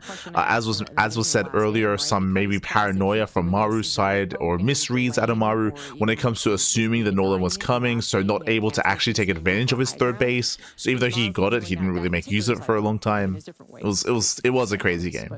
Crazy. Cyclone first and foremost, no reactor, but also no bunker, I suppose. And I don't know. Classic is going to go for Cybernex core here. Not going to go, Nexus before that. Cyber expand. He's not grabbing the Zealot this time. Maru, yet to be determined, will he go for that Cyclone or not? Economic over down to Maru. As much as Classic wanted to be a bother. Rax expand. Yeah, I think I'm with you on the whole 3CC call. Surprised to see it in general anyway. It might have been pre-planned. It might have been a response to the situation. Yeah, having to cancel the command center was awkward, right? Yeah. And it put him in a good position, right? It just... Terran lacks information when they in the matchup outside of pushing. They don't really want to drop scans. Scans don't always see what you need to see. So dropping them, it's a lot of minerals you give up. I think it's one of those things where by going third command center, the Terran ends up being a little more blind than normal, and then sometimes making the wrong decisions. And that's why, the consistency of getting in your opponent's face early just tends to feel a little better. It is once again the early Cyclone opening, by the way. Would have been kind of cool to see a Zealot again, because Maru... So this is the same opener that Maru went for in game 1, where he goes Marine first, Tech Lab on the racks into add-on swap. This is the fastest Tech Lab you can get on the factory, possible. It's crazy. Maru to be flexible here and to adjust. So we saw this in game 1, now we're seeing it here in game 3. Double mind game. He's like, I'm just going to keep doing the same thing, mate. Right, yeah, that's my read on it as well.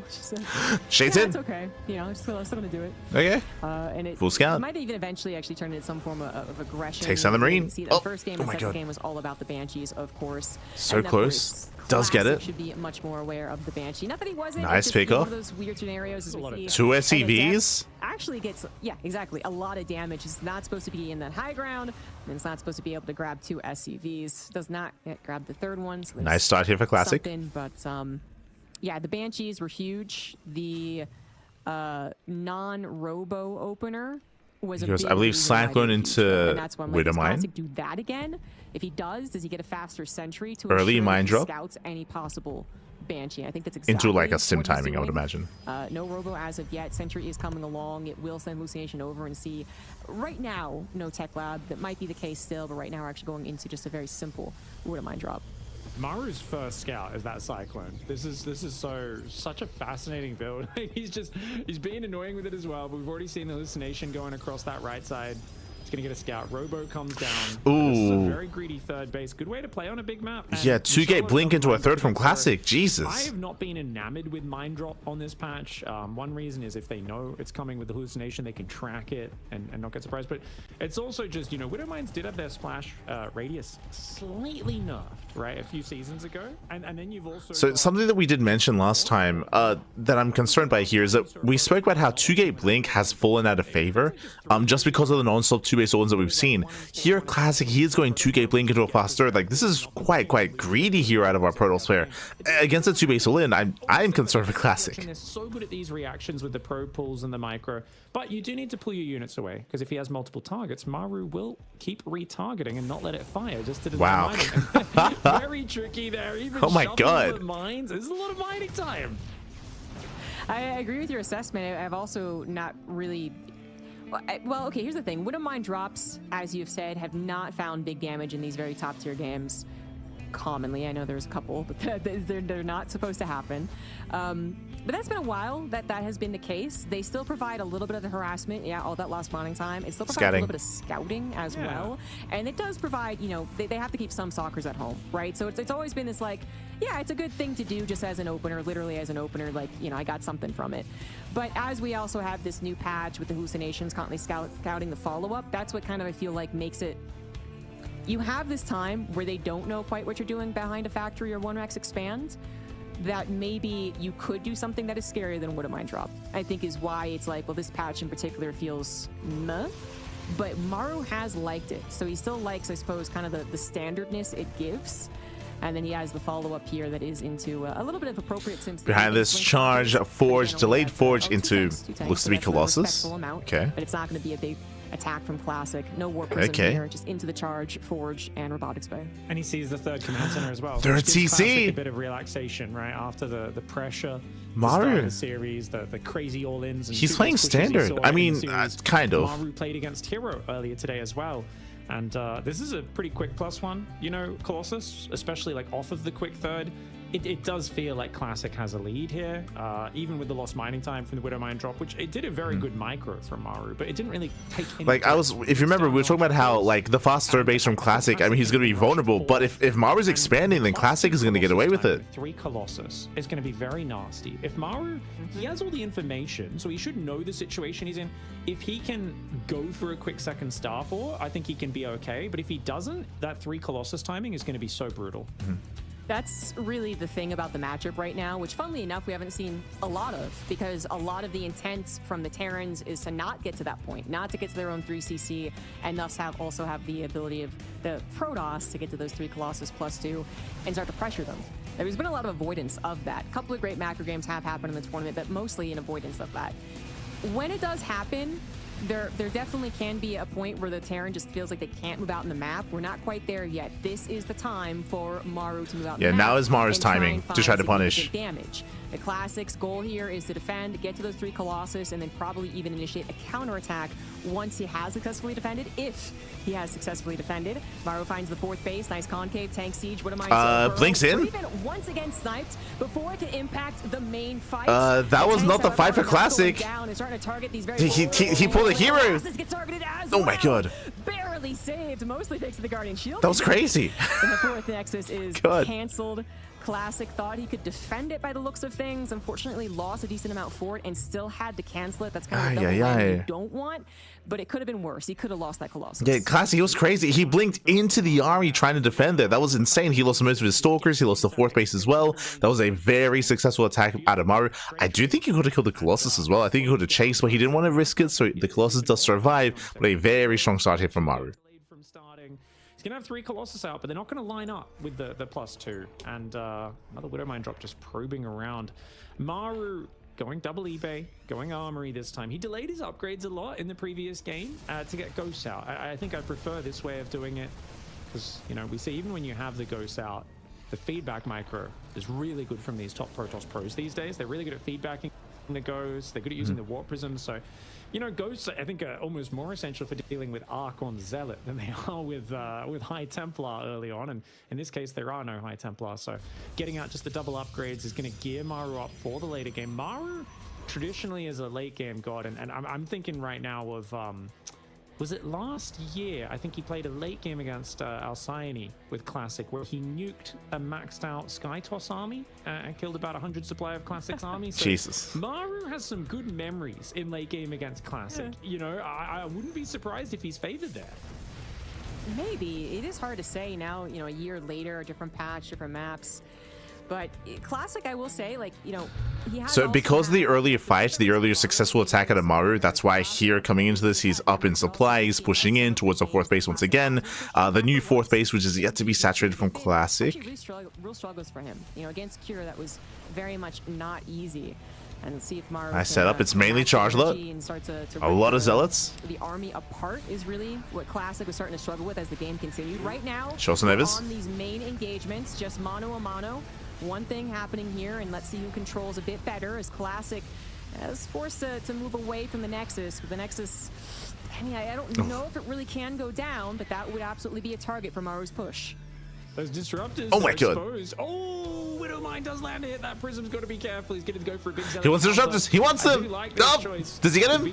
Yeah, Gets one. Get on top with that. That's going to put pressure on Maru. Gets one disruptor. And maybe makes Classic feel confident even giving this base up right now, right? He's got a new base on the left. Reinforcements are delayed. Base, not the end of the world for Protoss. It's going to start overwhelming there, but it is Once again, nice splits out of Maru. Does pull away. About to kick in for Classic, but he's already lost a Colossus. Where are the Stalkers? Very low. It feels like it's still so scary. He finally gives up the base, but he's losing infrastructure, pylons, Naxos, cannons, and that is of course leaving him supply block. Meanwhile though, Maru's rally point has been ransacked. His whole army is gonna have to come home for this. The Hero Prism. Maybe not expecting Classic to double down on the War Prism when he was under so much pressure at home, but Classic at some point maybe realized, I will have to give up this space. I cannot stay any longer. My resources are going to go into the offense, and that was just enough to really push Maru's reinforcements to the limit.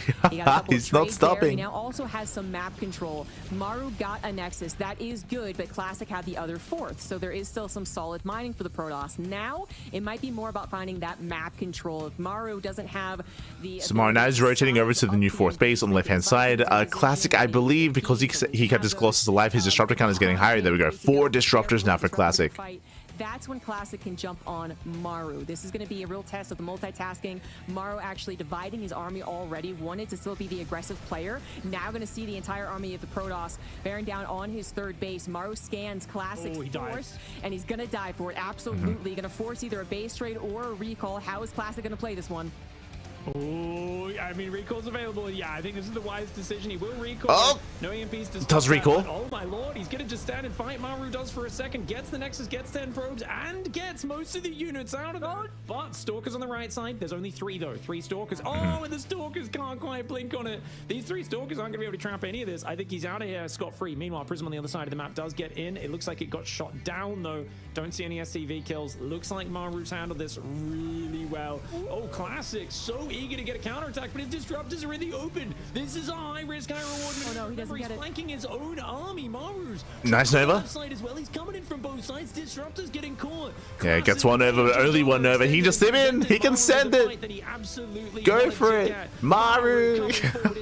Maybe wounded, but the Protoss is gone, and that is a decisive victory in map 3. Yeah, he was really hoping that there would be a possibility of sniping the command center, you know, killing it very quickly. He didn't kill it at all. It was just a really rough start for Classic. Classic losing the first fourth base was kind of like the first domino falling.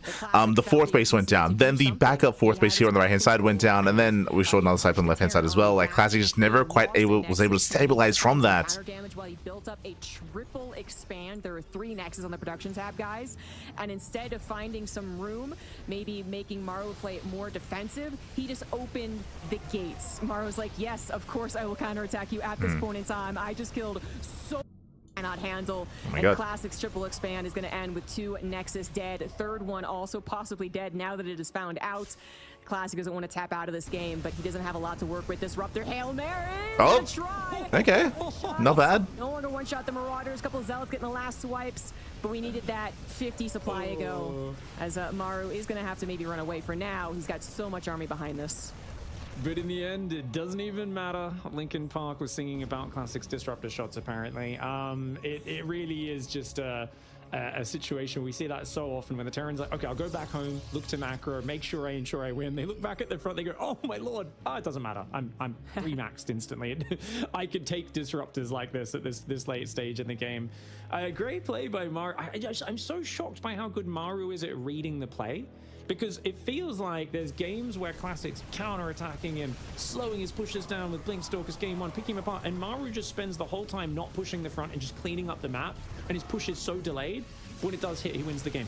This game, Classic's just purely defensive, being greedy, and Maru just gathers all of his forces on the front for multiple pushes in a row, and everyone is just there in time for Classic not to be ready, just positioned perfectly enough that Classic can't quite deal with it, that he's able to pick off the fourth base, he's able to run in, get the third, get the Nexus, get most of the units out of there. Classic counterattacks and falls into his trap. It just feels like Maru has such good game sense. There's moments in these games he's just not raising his depot, letting an adept in, right? You know, it feels like he doesn't necessarily have the speed of his youth, whether it's shoulder injury or elsewhere. There's little mistakes that do slip in, but strategically, prioritization wise, in a game like StarCraft, it's not about perfect play. It is about prioritizing what is most important in the moment, and Maru is showing he still has that down to just such a fine detail. Beautiful play. Yeah, beautifully put too, because I think that is the key here, is that yes, it does require some top tier multitasking ability in general to be able to do what Maru does, but yeah, he's not maybe as young as he once was or as uninjured as he once was. So it's really about the ability to predict to a certain degree, and not only see where their army is going to move and have your own army in appropriate position, but then even down to the very micro elements to it. That's interesting, the way that they phrase it, like the idea of, you know, again, prioritizing what to pay attention to, what not to pay attention to, from the side of Maru, and what to go for. I think the reason why I had to bring that up as well is because Maru, he's known for being a slow player. He's known for being a little bit slower, but also being very intentional with his play as well. Like, he's not as fast as, like, I don't know, like a Clem or a Rainer, for those who haven't seen his POV. But yeah, really impressive play. GG. They're not allowed to get their fourth base up easy peasy. They're not allowed to just find you defending your planetary in your own choke with the army in one position. You are going to find those openings. You're going to find those surround opportunities. So Maru, excellent prediction, assessment, and then the execution is still there. And Classic, I think he keeps, in some of these games, on these macro games, he kind of thinks, it is my turn to attack. And these Terrans, the way they're tripping up is by saying, well, it's not really over for me. Classic had some really rough engagements. Like, he, like, we spoke about his blink, we spoke about his engage at his fourth base. For Ultra Love, he is Classic. We speak about PvT all the time, how it's very momentum based. Oh.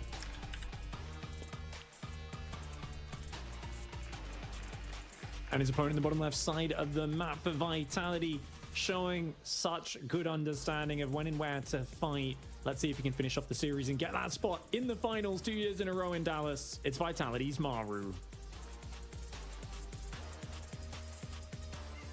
And to my additional point to your point, to that point, we have the differences of the second and third game, right? Where Classic, he had a really rough start, but he was able to take some of that map control and to kind of have the movements on the map that Maru really couldn't anticipate. So he was too defensive, too late in the third, then he moved out when it was actually too awkward and he should have been back, you know. It just made it more of a hesitant game where Maru felt like he just took the reins in the last game and was able to not mess up in any important moment, like letting a disruptor kill 50 supply. And then that's when he looks really, really good, and Classic's the one who struggles. And that's off of a 2-gate into third Nexus. Blink, like, it's such a greedy, beautifully done build for Classic in the last game. I thought he'd breeze through defending anything Maru threw his way. Now, to be fair, Classic's not scouted this game until after Nexus. Very greedy. 20 Nexus, 20 Cybercore, second gas. Beautiful. Why? Maru's not really getting in your face with early proxies and early Reapers. There is a double gas for Maru, so very, very kind of quick tech coming up, and the probe seeing that is going to quickly run away, hide, wait for the Reaper to come out, and then look to poke back in and try to confirm if there is indeed a command center on the way. This time we're going back to double gas opener. Tech labs on the way. To the corner. Oh, hides the probe. Good call there. Let's go. You know, scary for Classic, considering that Maru once again fastest tech lab on the factory. This is a third game that he's done this in the series. Right? Yeah. Maru, he's very fond of this, but does scout this time with the Reaper. Yeah, the prediction is correct. He's not going to ultimate cheese me, and there's the command center for that confirmation. Because there's also the possibility of a one base, which not common, but has happened in the past couple of months. Twilight Council for Classic, and I think the Reaper is still alive. So did it see it? It did not. Could go back in. Sam Reaper raises back in. I'd love to see this probe recall, not because it's the best move, just it's the most annoying for Maru. Like, if you time it just as the Reaper gets back and the probe's like, see ya, like, there's just something psychologically about feeling like you win in that moment. Okay, reactor on the racks. Better things for my Chrono Boost energy right now. I'm going to do that instead. But it is going to be 2-gate Blink off of this nice greedy start for him, and a Widowmine starts up for Maru. So You know, I think this was a good little bit of harassment for Classic, good scouting confirmation. I think even if it was double proxy marauder, he literally just cancels the Nexus and pylon on the low ground, builds 2 pylons battery and chronos out a sentry, fills it with energy and just defends on 1 base. So I think unlike the insanity of herO, who loves to just commit to his expansion in the face of scouting a double proxy marauder, I think Classic's a guy who does not ever put himself in that situation, even though the scout was so very late. It's going to be 3-gate and a robo. 3-gate blink. Safer like, start. We're not going to die to Banshees this game. Yeah, much safer. We're not going to get surprised. This is robo as well. Safety you could possibly get for Classic. Going to have the detection, the vision. Here comes the double mind drop forward. Hallucination does fly right past it. I mean, what I find interesting so far is that we have seen Maru now expand, get 3rd bases. He hasn't gone for purely 2-base all-ins yet, so now suddenly there's so much more that's available to Maru when it comes to his play. Over to the left. We have And now going into Tank Banshee. We're going back to 2-base play. We're back. From unloading. Of course, he did know it was on the way. It was nice while it lasted. And Maru is going to go into a Banshee. Now, the Tech Lab intention was scouted, but there's 2 choices. There's the Raven and the Banshee, and Maru has Okay, save it. He can. Actually, a bit of a bold move. Very nice save. The second wouldn't mind, but apparently it is going to work out. No, it isn't. No. There's a third. There's a stalker at the third. No. Great micro, though, by Maru. So much mining time being lost. He just removed a minute of mining there. Does lose the medevac, right? So it costs him a bit more this time, but it's a big disruption. Maru, he did scout the 2-base play, though. He did scout the robo. He did scout the gases. Tanks. This is gearing up to a giant push. 2 barracks, but no stem, right? It is just 3 Marines, tanks, Raven. Like Classic, he's pretty well set up for this. Pushing out with this, and indeed, here we go. Its own Classic to slow this down. Marines are cycling, get spotted by the observer. Stalkers are on the front with blink, but already good cyclone micro to start things off. Again, very important to try and get ahead of this. Yeah, I would say like just really important here for Classic to slow down the push, force the siege, force back the army, and Maru his initial timing. Oh, no, the tank does get it. Nicely done. It's about whether it's going to be messy or not. And if you're going to let the tank siege up, you know, right into your choke. And Classic, he shuts it down. He shuts down the initial push. That's what Maru would maybe have conceded pushing with. But as soon as he's found out, he does retreat. Unfortunately, doesn't protect the tank. Classic getting a bit of a freebie there. Also handling the Banshee really well. Classic does seem to be all over this. He does have an observer, but very keen on that Raven. No, he wasn't. No, not as keen as he should have been. Oh, didn't have it far enough away. Sitting in view of each other for a while, Maru noticed first, was like, nope. It's going to be Charged Storm, kind of ambush style again. That's pretty good against the Raven, because you can just feedback it, remove its energy. Third CC! Kind of take it out of there. On the Maru. other hand, lower economy for Classic, right? You've had a lot of lost mining time. He's transitioning out of this into a macro game. We're building up. Losing these stalkers, so it's okay. We're playing StarCraft. Really, for me, always feels like if Terran can realize what they're up against, sneak a drop in the main, avoid getting ambushed by the first High Templar storm drop, it's always like actually quite a good position, but it's always the surprise that can be problematic. But in this case, of course, no surprises. You've already revealed the High Templar. The Banshee, I think, doing its job there. You pinned him at home, got a few probes, scouted what he's up to. Maru's got a pretty well-timed 3rd command center. And against the Storm style, of course, it's about the pre-spreads. It's about having some anti-air to shoot the prison. So new macro games, outrageous. True. Take a Storm drop. We had some all-ins this series, but yes, we are expanding. We're macroing. Army move outs, because we've seen so many games when they don't know it's Storm, move out, you get Storms ambushing on you, and suddenly it's just lights out. Yeah, that is the bad alternative. If you recall, the Observer of Classic was sniped earlier, so far the drop is unscouted. You know, prepared to, I think, evacuate at a moment's notice, but it is safer to do Maru sneaking out. He's leaving these so is Classic. Behind, right, still Classic, that is a Storm drop, by the way. Yes, 2 High Templar. And the Raven, actually. And then hopefully that will be able to escape at the very least, but keeping tabs on your opponent, making sure they don't get away with a lot of greed behind the potential attack on the front, the most likely Storm drop is moving in. The Storms are going to look for an opportunity while there are no EMPs on the field, but the Ghost Academy is on the way. Maru did get the drop. Go into a turret. Oh, and yeah, that's the other thing I wanted to note. Oh my god. But the turret's not going to stop it. Gets one. Gets 2. SCVs are pulled a little bit late. 12 SCVs go down alongside some mules. But yeah, I wanted to note that. I was a little bit late on it. The missile turret was also a really nice prediction. Just didn't quite stop the SCVs from actually getting killed.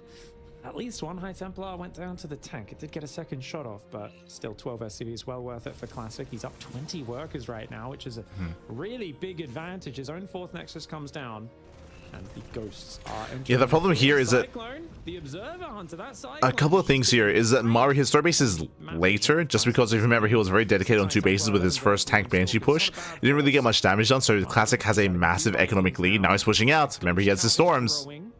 And I don't mind Classic taking map control, but I think committing to an attack would be a terrible decision for Classic at this stage. He's got the economy advantage. Staying in the Terran's face is nice, but you don't want to actually take a committed trade. You just He wants to go. He wants to move in. He's going for it. He commits. Oh my lord. Ooh, the EMP takes over most of the storms. One is available. Mostly it's a tank. That's Doesn't not get the what you want, tank. but like you said, maybe, you know, as long as you don't commit. Yeah, nice EMP, zones him back. The game continues. Can be nice. Whew. Take some time for Maru to move out, and that'll give you the time to get those Colossus, something not as counterable by the army that Maru currently has. Maru is up to 3 medevacs, so he's going to go up to 5. Then we'll probably see more of those Vikings being produced. Going to take away a run-by avenue, which I like. We are seeing, I think, more and more of the map uniqueness being used, map to map to map. The healing shrine still may be a little underused, but lots of people picking up on some of these destructible debris. And then Classic, he sees it. Does he, you know, try and pick at it? You know, probably not. It just means that he can't go through that particular engagement. And the right side is covered by tanks. The left side theoretically open, but he actually sees Maru's army that was sharking around. Classic's still going to provide the pressure.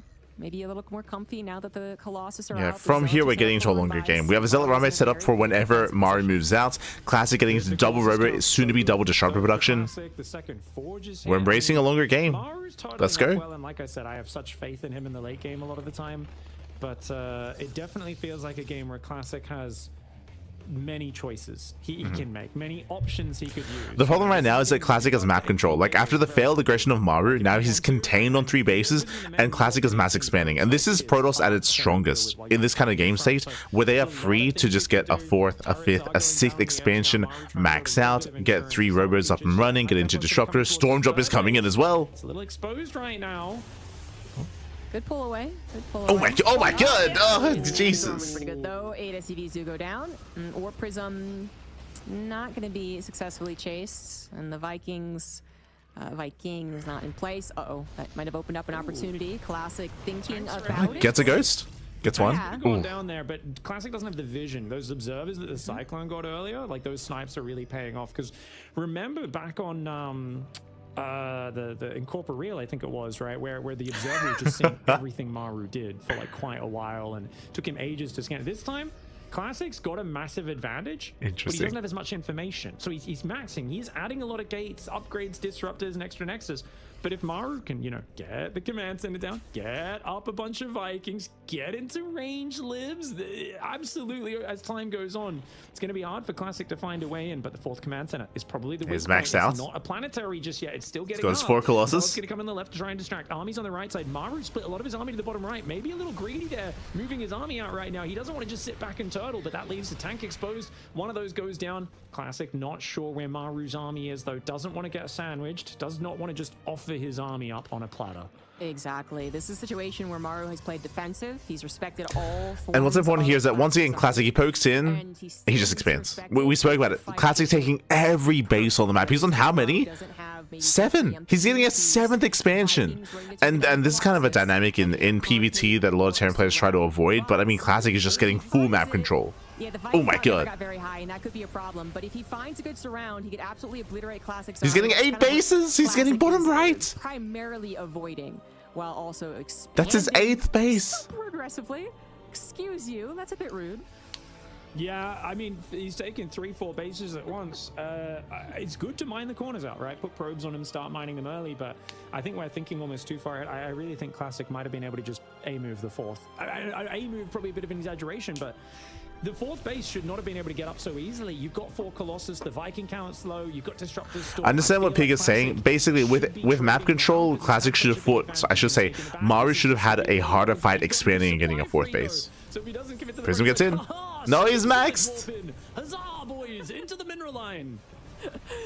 He definitely type of saying, Nice kill. that is a kill, not a cancel, but just the semblance of units actually means that Classic doesn't want to go into it. Of course, that is going to be the most surroundable area if he misreads where the army of Maru is, so he is being careful for a reason there. Going to go into a choke, but obviously that choke can also benefit Maru, and Maru is making sure to have some type of back attack prepared. Liberators are on the way out. This is going to help make sure that he can control different defensive points a little bit easier. Let's be real. I would say, so Classic, he has a bank. Right now would be the time to set up a fleet beacon and a Stargate. Instead, he gets a third robo, so he's going to commit to ground here. Consider, I mean, right now there is no big amount of Liberators to really force him into air, but he should be working towards it here with a bank. Now time to go. Like, I got to get back the map control because Classic, of course, is expanded. Get a fleet beacon, Stargates, air upgrades, but he knows and get ready for that kind of game state. Everywhere on this map. Classic's not lost this game by any means. He's still got the advantage, but I feel like the advantage is slipping away. The longer this goes to max, the closer we get to lib range, he's going to try and start forcing it. I think it's a good idea to start trading more aggressively, but Classic just looks so cautious in this game. I think right now he's still got a very scary army. 3-3's not done for Terran. Disruptor shots gonna tickle the planetary, not really doing the big damage. These High Templar are terribly nice. Still run by. It's getting big damage in the natural though. Maru's struggling to split against it. The EMPs land 2 High Templar out of juice. There are 2 still High Templar, 2 High Templar filled up, ready to go. Like what Pig is referring to here is that the dynamic is going to change once Liberators arrive. And you can see here, waking 4 Liberators at a time. And once Liberation arrives, then the Terran can start bullying the Protoss army. Full map control, you've got thousands of minerals and gas in the bank. But it feels like Classic is just not sure how to crack this defensive setup. And yeah, this is a late Stargate. The best defensive Terran player of all time. I mean, he has made crazy comebacks in every matchup in the late game. But right now, Classic has had a bigger army. Now it's almost pure Stalker Colossus. If the Viking Lib can deal with the Colossus, it could be okay. Great command center snipe, though. Classic still marauding around finding damage. Maru, though, does have a command center up on the left side as a planetary. And if he can keep just ringing his defenses, a few Lib siege up, it's going to become pretty much unbreakable. Classic still looking for the disruptor shots, picking off sensor towers and turrets. Not a bad move. Vikings getting focused down as well by the Blink Stalkers. Good micro for Classic. He is doing well. The freedom's here. Yeah, now it's unbreakable though. As the Liberators siege up, you're going to need something. Yeah, the problem is that what did Classic achieve with that map control? Like Pig, he was harping a lot on about the 4th base that Maru got for free. Now it's the 5th base. It's also getting up for free as well. Classic needs to be careful about how he uses his army. He might need to use his bank to remax on the ground, not look towards some type. Now he's running away. Nicely done. Does that position. Out of position. They were great on that choke. Now they're out of position. Maru forced to take this engagement. Takes down the CC. Oh. Are they? Is that on purpose? Like, are they gonna come from behind? This might actually work out for Classic. Yeah. They're gonna come this round. Oh no! No, the miscontrol! No! Oh my god! They came from behind. That was not exactly. That was 5-6 disruptors for free. Oh my god. Top left. Classic has money to spare. He can afford it. Don't get me wrong. So I think any trade. Classic. Maru, but he's got to rotate to this left tonight. Prism about to run the gauntlet. He does escape bank for it. That's not good enough. Can they get past 2 speed? It's not good enough. Oh my god. One of them's gonna get through. Oh my lord. Will it take losses up front so we can get inside the back door? Storms are going down. Nice storms. But here comes the freedom. Here comes, and again, no sky toss. There's no answer. There's nothing. He's got 3 robos building disruptors. Oh my god. Zealot warping in the production is going to cause Maru. Nice Zealot warping. There's still no Dark Shrine in this game. +3 armor will be done soon for Protoss, but right now 3-3 against 2-3-4. Like again, when we get up to this kind of game state, when we have Mass Liberator, this is where Tempest come into play, right? This is typically where the Protoss gets out of ground toss into sky toss. But again, Classic, he only just now finished a Stargate. He has no fleet beacon, he has no setup. He's stuck on Colossus. Grabs his army, thinking about counter pushing. As long as High Templar, there's going to be too much freedom. Wait, he's not. Classic's panicking. The pressure of the moment's got to. Yeah, he just started the fleet beacon. He's not using energy recharge. It's the best ability to stop these libs. Storm is the only anti-air splash damage that you have available. It is such a big part of your army, but he's going to counter attack. He's referring to lack of storm. He's referring to too many disruptors. Too many disruptors. Classic, arguably, it's good for him because he has more money. Does get the base. But if he's not making High Templar, then Maru's going to have. But Maru, he just go for the kill. He just go for the production. Problematic. Even though Classic might be favorable in a base trade. He's going to recall. He doesn't doesn't like how this is going. Okay, The recall recalls. was mostly disruptors actually, which he has rebuilt, but that is going to scare Maru away. Both players max out. Maru with a bit of an upgrade lead. Also love that he instantly queued up Caduceus Reactor behind the lip range. The Medivacs, Classic will never play Skytoss. Cap. I mean, he has a flea beacon, and of course he's known for Skytoss. Very frantic scenarios. A lot of stims are going to happen. He is known for it. Pseudo fights are going to happen, and you're going to need that healing. Classic now forced to defend this very scary Terran force on his own side of the map. This is the scariest part, I think, for Protoss. When it's happening on their side of the map and you make a mistake, you got that remax. This time around, Classic makes brutal mistakes. freedom zones. Oh my god. Oh my god, injustice just rained from above. Oh, Classic is the freedom, the liberation, nice storm. He comes back trying to capitalize. Very nice storms. Hitting the heart of the Marauders. They are so injured. They are so low. The Medivacs need time to heal, but he sees the Colossus. He goes for the Colossus. He's gunning after them. The Marauders in finally getting their heals. And the Liberator is going to siege up into the natural. Classic denied from his production. Yeah, Mari's done it. Zealot to the main base, letting the Colossus maybe go on the high ground too. But what else does Classic have? Why does it look like his army is 20 supplied at 102? What does he have? He has nothing, Pappy. There's just nothing. Position him and his 50 army supply above, and it's gonna increase. Yeah, there's Mass Stalker on the left he's forgotten about. He's warping in Mass Stalker in the south as well. Classic's realizing his main's going to go down. He needs to rebuild his Templar Archives, his Cybercore, these tech buildings right now before he loses it. He's got to rebuild his tech. He's not going to be able to defend that main base. He's going to go across the map for a counterattack. Yeah, Classic, he bans the main, going for the base trade. There's so much craziness going on. He's going to Can he even break the planetary? I still think with the bank Jesus. there's a chance, but he's not rebuilding his Templar Archives. And I think the moment the pressure got high, Classic just hasn't been using his High Templar correctly, and that is what has opened things up. We saw those 2 storms land massively, but Maru already had complete position up on the natural of Classic. The entire production is gone. The Templar He loses versus Maru easily. Is that why we're in game 4? What are you talking about? So there's just nothing you can make except Zealots from here. Copium. It feels like Classic has definitely panicked a little bit under pressure, whereas Maru, True, easy series out of Maru. Kappa. To say, my all-in is in a terrible position. It's not working. Finds a way to make it work. Oh, it's a late game. I've been getting mauled for 20 minutes. Doesn't matter. I am going to find that one perfect fight and then push across the map and destroy all your production before you can even spend half of your bank. He's done it so very well, and Classic he's trying to get Mothership out, trying to rebuild gateways, but with no actual tech, very little gas mining. It's essentially Mass Zealot, Stalker, Mothership, a fun army. Will it break Mass Range Lib, Bio Ghost though? I don't think so.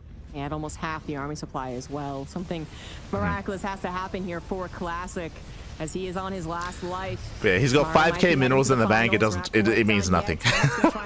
The bank means nothing. Nice slow zone here on the main army. Zealot's not even really getting on the front line. Recalls in. Is going to try and tackle a very powerful 3-3 Marauder. But there's just too much liberation. To ensure no weird base race would happen. Now too much. Forces once again making this truly unbeatable. All the freedom. Classic lost the positioning.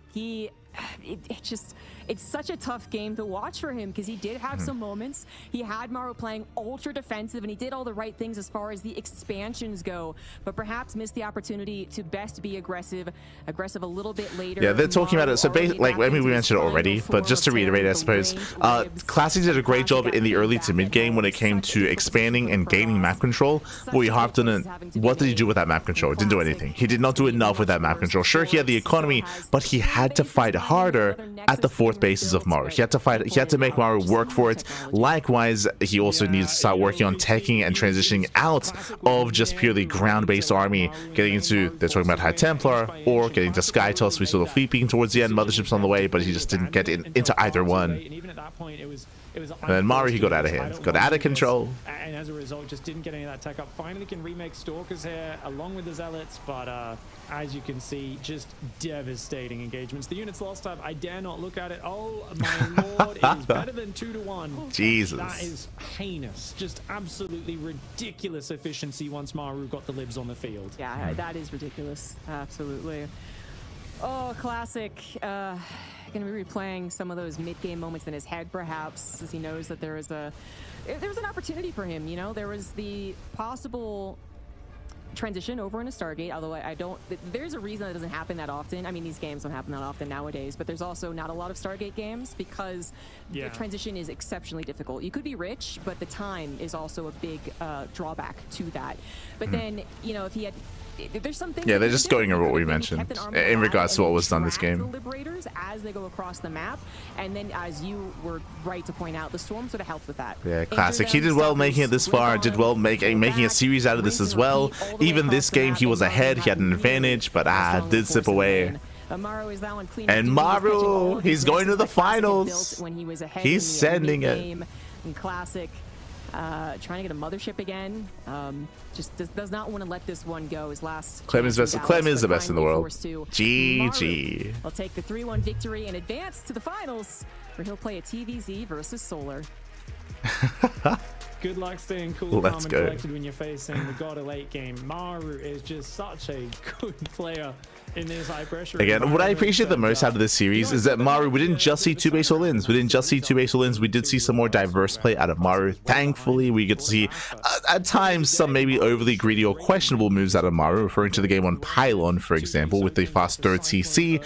But overall, really solid play there out of Maru. Classic, he did feel a little bit nervous, maybe a little bit, yeah, a little bit uncomfortable at certain times. We spoke about it, like here, this game was his game to take. Like he had map control, he had bases, he had control of this game, and it all kind of slipped by the wayside, all fell apart. Good moments Classic had, but definitely stalled out in the early late game. And I think if Maru pushed out, Classic dominates that game, right? But Maru realized what he had to do. Sit at home. Yeah, like they're talking about it here as well. Like Classic, he was in a better position. He had a lot of really strong moments here. That was like we lost all the disruptors. Just more actively traded with disruptors, stalkers, rotating the army around, breaking the rocks as well, finding new angles. Or it could have transitioned out, like you said, maybe Blink Dark Templar might have been something as well. There's a lot of different options that were available. Maybe YOLO those prisms in the back a bit earlier. But we saw the first real prism penetrating the main with a big warp in was as Classic's entire main army died, right? It was never really paired up at the same time. And yeah, the lack of storms, I mean, storms don't stop an army in its tracks, but they slow it down. They give you time to remax to position. You can often but yeah, GG, well played. We have our finals. We have our grand finals here. It's going to be Maru versus Solar in a TVZ. I am a little bit concerned about this matchup. I think some people touched on it earlier. I think even the casters did a comment on it as well. Solar, he got to the finals off of what? Off of purely ZVZ, which you can make an argument that Solar has the best ZVZ in the world. I say argument because he did lose to Serral earlier in the tournament in ZVZ. True, did lose to Serral. But Solar, I would say comfortably he has at least maybe top two ZVZ in the world. And he did get to the finals off of that, taking down SHIN, taking down Rainer. It was really impressive play there by Solar. Now he's in the finals. I'll be honest, I'm a little bit scared it's going to be one-sided. I hope it isn't, right? I hope that Solar is able to make a series out of this, but Maru is going to be a terrifying player, especially in this matchup. Instead, it was the opposite, and he had a run of good TVZs that got taken to Game 5. Point is, he can get to the finals. We know that. He can be a super solid player, and I think if he is feeling the confidence here, then perhaps this is the time that he does take down Maru in this really big finals. Maru, not exactly cursed, but I guess you could use that word. Not able to get this DreamHack win as of yet, but this should be one of his best opportunities. Yeah, they're saying it as well. Like Maru is favored coming into the finals. Many people predicted at the start of the event, but it's one that with the play, the level we've seen from both sides, it's one we're looking forward to, and it's one which is also very cast curse. I mean, I hope so. Let's look at their matches so if far. the curse is we get an ace match, that'd be beautiful. Mostly played against top tier Protoss players. Solar has been dominating the ZVZ. We haven't seen as much of his Zerg versus Terran either. It's going to be really fun to see what goes on in a finals where both players are revealing a lot of things that they've been able to keep hidden up to this point about what their forte is. Will Maru mix in more all-ins? Will he play the late game? Likewise, you know, do we see the 8 racks that's so popular recently come big? 8 racks has been very trendy. Classic style of look like a punching bag for 10 minutes, just defend and then explode on Hive Tech into Niduses and Lurker aggression. Who the heck knows? It's been a little while since we saw this matchup in a big tournament, and I'm really excited to see how it goes. Last time it happened was this year for the qualifier of GSL, but then before that was a whole year ago, actually, at the Esports World Cup, which Maru also took the win there too. So historically, it is Maru favored, but yeah, you're right to point out that there hasn't actually been as many of these EVTs for them to face, you know, to read from and study from in this particular tournament. And we know how different it can be from some of the other tournaments, and then going to this like a weekend event on top of the stage. stage, right? Both these players very experienced, but Maru on it that can big change. game It life. can 2 base change. So Solins we'll and 8 see. racks. That's how I led her. Another If you good remember in opportunity GSL, to Maru did purely take 8 racks in his TVZs that he played as well. Will this be the one that gets A lot of him 8 a racks. win, or will Solar get another one after a decently long time? You guys are going to have to wait to find out, because we're going to go to a 10-minute break. When we come back, it is going to be the best of 7 finals between Maru and Solar. Let's go. Best of 7. Oh my god. Whew, but yeah, best of 7 finals. Let's go as Maru and Solar are getting ready. Of course, they both have now qualified for EWC for the Esports World Cup, and going to be looking forward to it. Again, Maru's going to be favored, but I hope that Solar is going to be prepared for this, well prepared. What's really important here is that we already saw some specialized builds showed off earlier by SHIN, and if you remember in the SHIN versus Clem series, we were discussing, or I was mentioning how Solar is also willing to play this playstyle as well. I'm referring to the fast Roach Tech into fast ultras. It is how SHIN was able to catch Clem off guard a couple of times, twice or maybe even almost 3 times in that series. SHIN relied on it quite heavily. I will say that Maru is more well versed against it because they're both from the same region, but Solar can always mix that in as well. Going into Roach play, he can play some Standardling Bane. I'll be honest though, from what we've seen from when it comes to like more Standardling Bane play, that's where Solar can maybe struggle a little bit more against these turn plays. We saw Solar against Cure previously in GSL, and it was brutal. it was very brutal. 8 racks were very successful against Solar, but we'll see how they face off. I'm sure that Solar is going to be spending this time to think quite hard on how he wants to approach Maru.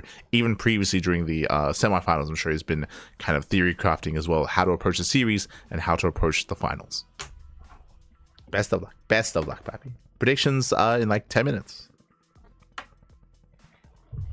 Yeah.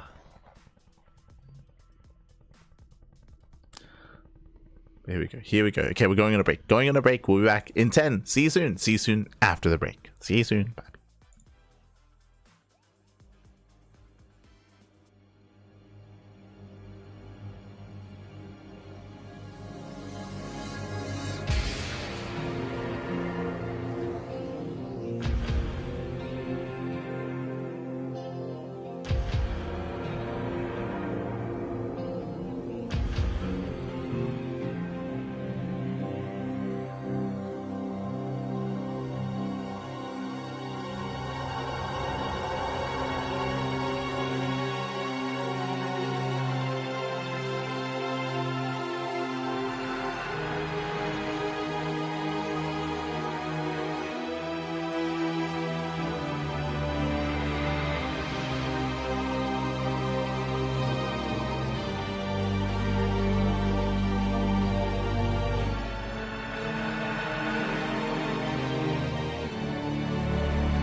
Huh.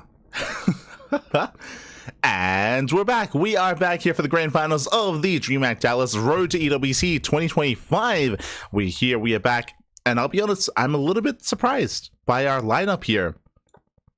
For those that are curious, we have 4 casters for this event. We have Wardy, ZombieGub, and Pig, and Loco.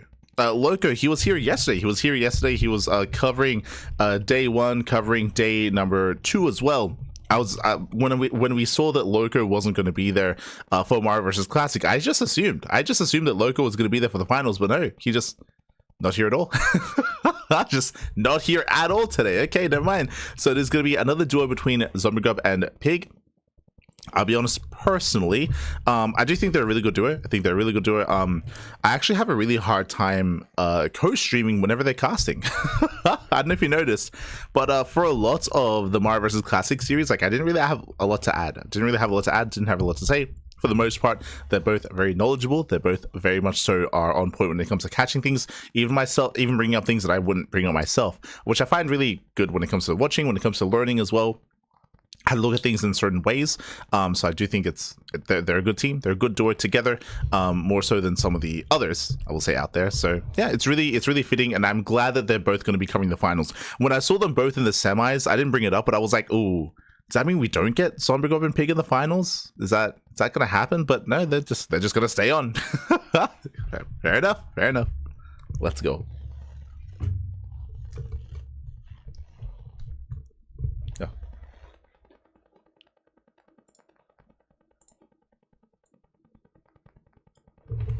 So I'm just trying to fix up my mic.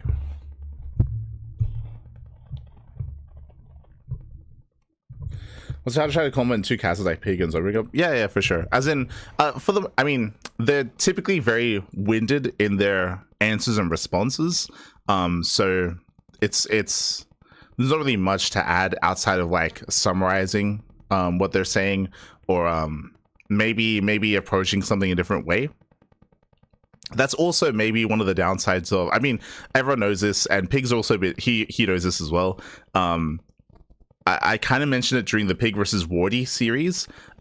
When Pig and Wardy were casting together, Wardy almost said nothing.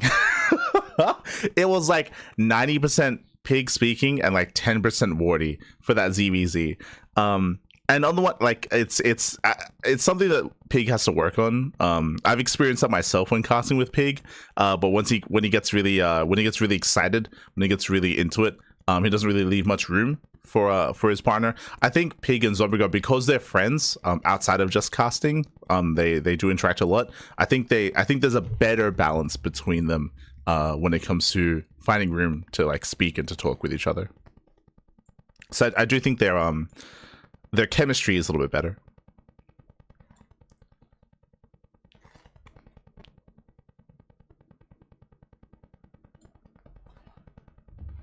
I say ZombieGub and Pig talks way too much. I mean, sure, I kind of agree. I don't know if you notice, especially when I cast with another person, I really like high tempo based casting, and I like passing the ball, like quote unquote passing the ball. Like if like Pig throws it to me, I'm like, I say like one or two points, like 1 or 2 like big things, and then bam, I like to like have this like back and forth dynamic. For Pig, it's different because I'm like, all right, I say something, we go into it, bam, I throw it to Pig, and Pig, he holds it. he holds the ball. I'm open. it just doesn't happen. It's like, okay, never mind. So it's something that I have to get used to when I'm casting with Pig.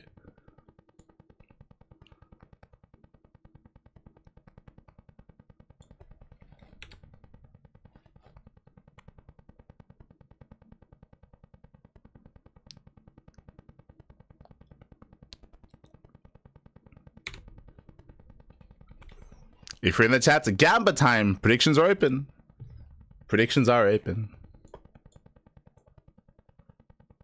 Oh, sorry, sorry, I had them muted. My apologies. We're good. And so on, and round of 16s of my bad. Tournaments, especially 2022 was a year that happened many times. 2021 a little bit, but 2 ranks Reaper going to be a nice way to start off with some momentum for Maru. see if he can catch Solar maybe being a little greedy. Will we see a third barrack? Something we'll find out in about 15-20 seconds. Ooh, so okay. Reaper's been coming back a little bit. It's kind of interesting that So initially 2x Reaper, we could be seeing 3x Reaper. There's not really as big as saying. ledges like to jump up and down. With the Reapers, obviously you do have the ledge, the amazing ledge you can hide on in the middle. But other than that ledge, which we saw, you know, Clem against Shin came in big, there's no really places to hide with those Reapers. Normally you want to be able to jump up and down a ledge, use that Reaper jetpack to great effect. But it is just a 2x Reaper, so this is kind of just a, you know, it's a light pressure, slow down. So if that is curious, 2x Reaper is going to be an economic start. I say economic. The goal here is to contain the Zerg player and expand behind it. Like a quick ling speed up to shut these Reapers down, not let them get out of control.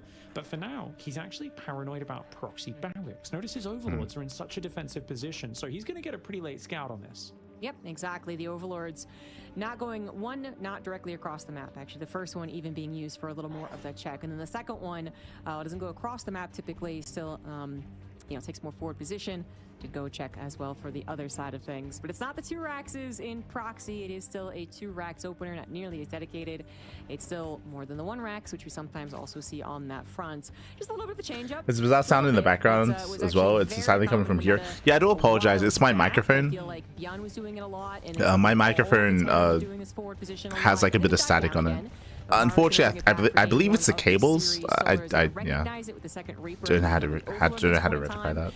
The thing about the 2 Rax is that with 5 Reapers, if he does go up to 5 Reapers, and I don't think he is actually, then he's going back for the drone. Oh, does get it. He's only Nice snipe. Reapers, actually, is that if you want to, you can get a cancel on this hatchery. You just have to focus it, is the thing, right? You can't spend too much time getting those drones or trying to catch the queen off of creep or something like that. But if you do send all your Reapers to that hatchery, very difficult for Solar to actually salvage it. Yeah, this should be a cancel. It's not going to be done. The queen's going to take a long time. Oh, he's going to try and save it. Oh. It is possible, but of course Solar is going to want to try and save this. 4th Reapers here, no 5th one. Grenade first on top of the queen. That hatchery is 200 hit points down to 150. It's yeah, dropping, it should go down. Really quick. I mean, he's got the lings ready to trap the Reapers, so they can't escape. But he does have to cancels, rebuilds. But he might have to not again! No shot! Oh my god! Does have to cancel. Second cancel. Not quite ready. Does finish, and those Reapers will be going down relatively quickly. Reaper's going to try to get to the ledge. Shouldn't be any of them escaping. One of them does. Might make it there just for a few moments until a queen moves over and pushes it down. Right, yes, yeah, you can guarantee the kill here if you really wanted to. It looks like Solar's going to try to set up a bit of a run-by first, but he did leave the lings behind in case of exactly that. So yes, Maru is not going to get away with anything. So pretty successful initial opener here out of Maru. Behind this, going for a sim timing. Going for double eBay. And the Hellings aren't ready yet. Yes, exactly. Oh, speaking of sim. It's very early on. It's not the big very nice. On stim, but this would not happen if Maru spawned on the other side of the map. So that's the trade-off there. And the Hellings will pop, so you can't go for the reactor. Yeah, surprised he didn't get the reactor as well. Could have maybe targeted both there. Solar got a bit of damage, but double Hellions, you know, gonna roast very quickly. So now he's got to back away. 3rd command center is up nice and early. Solar's 3rd, of course, very delayed.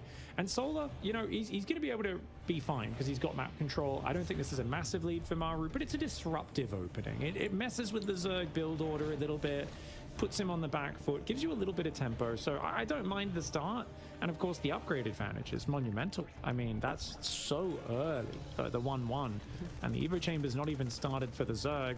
Overlord will, of course, see those, spot the 3rd command center. Solar's going to have a good idea that, oh yeah, it's just a macro game. Better get my own Evo Chamber. Yeah, as they're pointing out, like, it is going to be a really early 1-1 setup. Now, something that we did notice in GSL when it comes to Maru's TVZ is that he is very fond of 8 Raxes. So that is going to be a viable option for him here. The map is a larger map, so it's going to take longer to get across it. So we'll see how Maru does respond. We'll see if he does take his gases at his, at his 3rd. An armory timing too, if you really wanted to throw something dangerous in, but with that scout, he knows that the biggest threat right now are just the Hellions. Now, in about, what, a minute?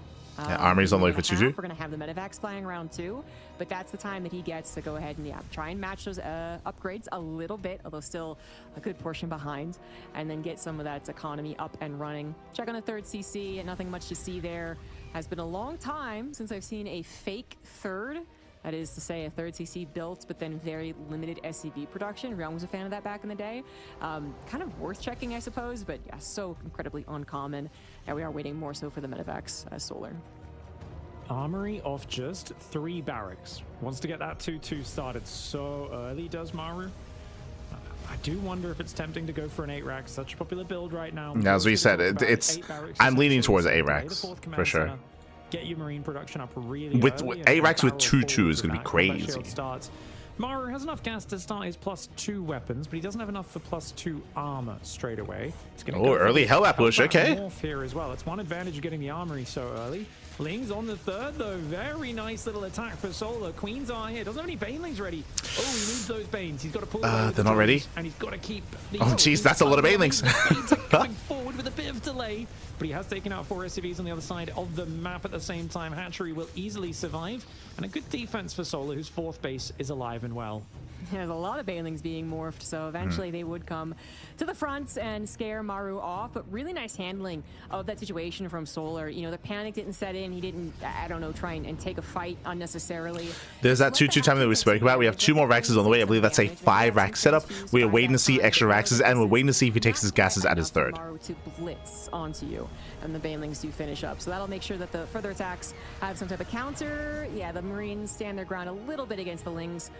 There it is, 3 Raxes, 8 racks. 3 more That's math. are on the way. This is He's doing 3 base all in. Defining points, the defining scouts. Yeah, here, Indy notices. whether or not Maru is going to 8 racks or 4th command center. So that's what really Solar needs to be paying attention to. Solar adds on a Hydralisk end, 2-2 starts up. As well. Try and he's taking before this. Solar. He's taking up. It's incredibly difficult right now for Zerg players to defend in 8 racks, even in a game that has not had too much disruption. But if you can get a Viper out and ready to go for some Blinding Cloud or Tank Pull, then that's great, but then does it take too much away from your main army? And the game of the 8 racks is a lot of times about exhaustion, just continuing poking and prodding, and Solar is going to have to make sure he knows about this and get mentally prepared even for the push. 80 drones. It's a big map. This is not a good map for 8 racks. This is part of why he's playing so greedy. He has no idea it's coming though, and knowing is half the battle. You've got to be able to counter with Ling Bane. You've got to be able to slow it down. The creep spread is good though, and that's going to buy a lot of time. The map is huge. That's going to be good. I do think the push comes down the right side of the map. The ledge being abused a little bit, but only for a few seconds. One medevac does almost go down. Lurkaden's on the way as well. The 2-2 is well timed. The problem is Solar's going overlord speed. He's building 2 more drones. He just has no idea this is happening, and he's making no attempt to scout it either. He is thinking it's as they're pointing out, like Solar has no idea what's going on. For those who are curious, this is an 8 racks. 8 racks is a 3 base all in. 3 base all in. We have 8 racks is making 12 Marines at a time, pure Marine tank, and Maru's just going to rally across the map. He already has 2-2, getting into 3 actually, +3 attack. There's a good chance this doesn't just straight up win the game, but I want to maintain that upgrade advantage. There is a window right now, about a minute until +2. The upgrades are so fast. Armor finishes for Zerg. He's building drones. So no zombie crab. He's just being way too greedy, too busy defending the Marine drops. Maru kept him busy. Solar has not been scouting, and he is expecting Maru to play a certain way. Maru says, nah, I am going to play a way you do not expect on such a big map. Attacking into this 5th base, doesn't actually hit any critical arteries. Meanwhile, Solar goes for a big run by. This is still a very dangerous position, but Solar is going to get some time. Find some reinforcements, but there was the response from Maru, so that's not going to find too much more. Oh, and actually misclicks with it, so it's going to lose even more Lings. They do have the tank sieged up. It is on creep, but Solar realizes that's not quite the opportunity he was looking for, and now the creep will dissipate. Yeah, a lot of tank shots going off. Center base is denied, but so far he has to end the game. We have some lurkers morphing in. Lost the arteries yet, right? The 5th base, well, can be important, and he's not really going to have a lot of saturation, I suppose, with the 84 drones. It was something that he could Queens, what's going on? Get out of here. Lurkers, and now he has a better knowledge of how he's going to handle this, and it looks like Maru is actually like, yeah, this isn't going to win the game. Not just 1 extra command center, 2 extra command centers come down behind this 8 racks. Very uncommon, but that just kind of shows Maru's intention. Solar, he's transitioning out. Have to still take care of this army, still respect it, but then he will also have to realize that this is not super all in. So he needs to hold very well. Maru doesn't have a second factory. He's YOLOing right now, and Solar's like so caught off guard by this. He cannot afford to lose another hatchery. He has to go. He's got nice Blinding Cloud. Shut this down. Doesn't have any, ducks. I think on the medevacs might have been even nicer than the main base. He's going for the Lurkaden. Oh no! He gets it. His Vipers are also following a medevac that's unloading. His Vipers are dying right now. Oh my gosh, he just lost his Vipers. The Vipers. At the same time, Solar in chaos. He's so caught off guard by this aggression. And Maru, this is what happens when Maru and Solar play. It feels like Solar's solid as a rock, but Maru is so good at taking advantage of Solar. Specifically, he knows when Solar thinks he's stopped. He wants the lunkers. He wants them. He knows when Solar's he's gonna to get elsewhere. This is them. what Maru does so well. That's crazy. Dropping on top of lurkers, but he realized he could take it out. Cancel yet another hatchery. Solar cannot get a fifth base. It's a kill, not a cancel. He's struggling. His lurker 10 went down. He's only got 4 lurkers. He's trying to move forward with Lingbane Hydra. And 3-3 is about to kick in. Amazing, but his army usage has just been fantastic. 3-3. 2-to-1 efficiency. These drops are being so annoying. Goes back in the main. The hive is exposed. Yeah, exactly. This is just so efficient. Solar has some really good technology that if it was all in place and nothing was going crazy, then he probably could take a really good fight. But everything is going crazy. He has lost most of his creep spread. He cannot get a 5th base back up. He cannot get the time to actually build those lurkers.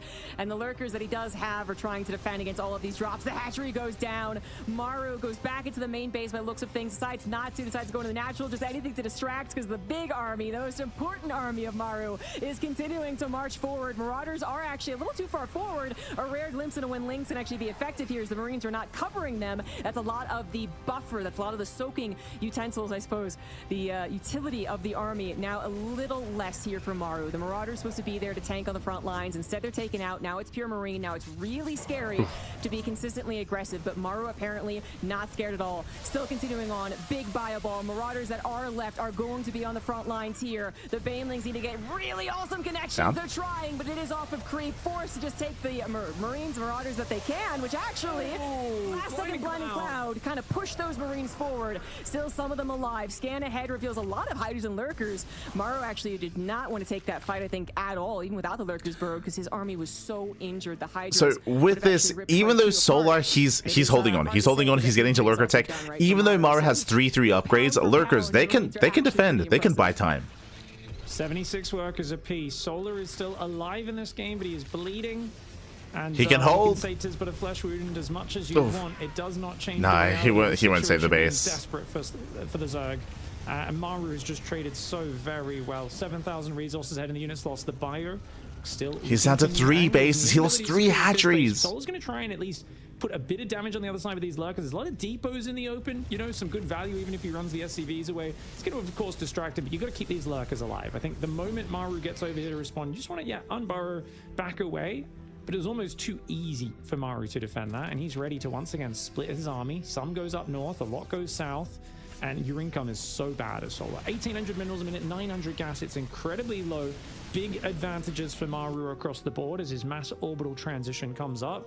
I keep thinking, where's the second starport? Where's the second factory? Where's the Ghost Academy? Well, the Ghost Academy's come down, but none of that other stuff has, and does it really need to?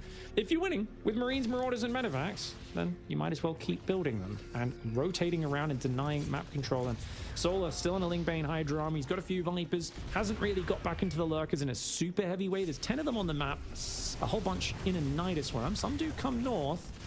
Tanks up in the north distracting, and in the south, he's undefended. Yeah, totally. Nothing there to defend Solar's base. No creep spread to really give him the alert either, so he just has to give up. I was going to say, Nidus into the main could be a way to force back the army and force any kind of weird base trade, but at the same time, Maru's still pushing in. Not really worth it to use it. Nope, not at all. Maru is continuing the onslaught, feeling the momentum is on his side. He will continue just pushing the Marine Marauder through. This actually ends up being handled, but again, after it got the hatchery. Meanwhile, Maru very happy on he got both bases. Centers. He got 2 extra, and then was like, Solar, he just can't get a 4th. He can't expand. So bases and replace so many SCVs. If they do die, so far they're fine. 80 SCVs, guys. Maru is really rich, and he is adding on some crucial technology because you do want to be careful about overplaying bio versus lurkers. That can be quite cost efficient for the Zerg, but now we got some ghosts on the way. Lurkers in the main base managed to actually cause some issues, and then we do have a kill on the base in the middle. Solar starting to get something here, but he also needs to recover back at home, and that is taking so long. Yeah, I mean, it makes sense what Solar's doing on an instinctive level. Go do some counter damage since I just took out some armies. Like, the problem here, like, the soup does lie. I feel like the supply doesn't really say the full story here. Like, Maru, he's got such a booming economy here. So he can afford these losses, he can afford some of these trades. Solar, he cannot. He still can't get a 4th. But there's a lot of orbitals, 6 up, an extra one morphing. Maru still has a way bigger army, and these and the 4th base, let alone the 5th base, are only just popping back up. Solar has had no mining. He's so poor. He's down 2 upgrades. What is this army? 1 lurker, 5 hydras, 20 zerglings. He throws a blinding cloud, but you don't even need to see. Maru could walk through blind and still overwhelm. There's just no damage on the map for Solar. Yeah, that was a weirdly amazing micro battle actually for Solar. Like he made sure to run out of range, then burrow, then save the Hydras that were going to die otherwise.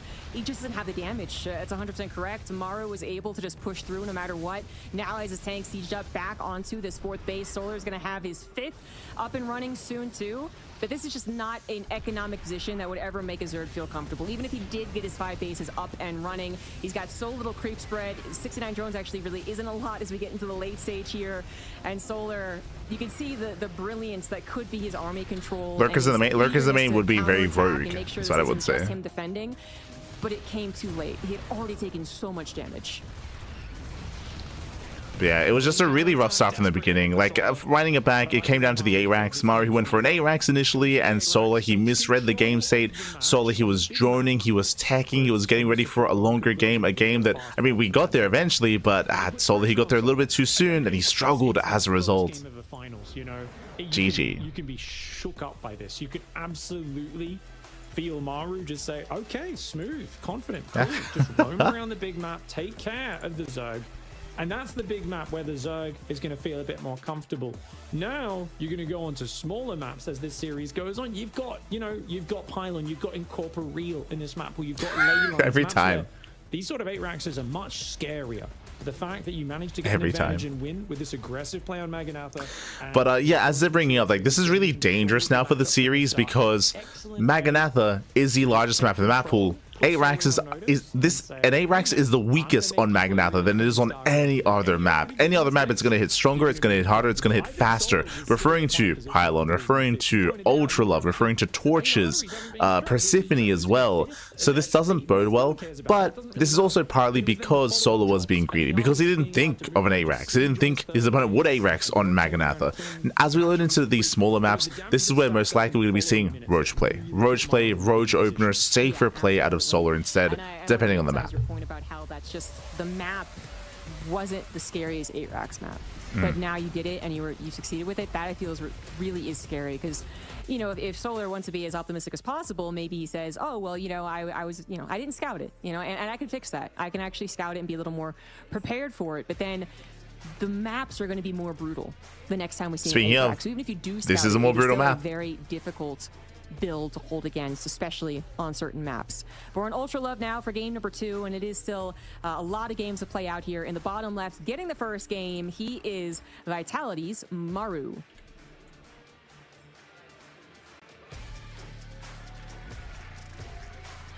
Very focused game for him, but his opponent in the top right side, a player that is a stalwart defender. He has taken more punches to the face in this matchup than anyone else. He often looks like he's getting mauled, and then he will always have the ability to fight back. It is Team Falcon's Solar. It's an interesting way to introduce a player. This guy, he gets punched in the face all the time. it's like okay, sure. It's like, guys, he's great. He can take it. It's like, okay. CC first? Wow. CC first out of Maru. On a smaller map. Like, I'm pretty sure Solar's a similar level of Mate, vision to mine. the confidence. Taking your glasses off and headset in one smooth motion and throwing them on the table with a lot of force. That's a level of excitement many people very rarely experience. So it was kind of cool to see him. He just threw everything. He was cheering. It was just absolute ecstasy and such a hard-fought series for him. We saw him, of course, take down SHIN as well. But now he's back in the ZVT matchup. It's a completely different flow. And I'd say it's a very different skill set, right? Where ZBZ, he likes to really take the aggressive stance with those very committed timing attacks. When does Revival start? RSL, I'm not actually certain. Throw things at you, and your attacks present themselves.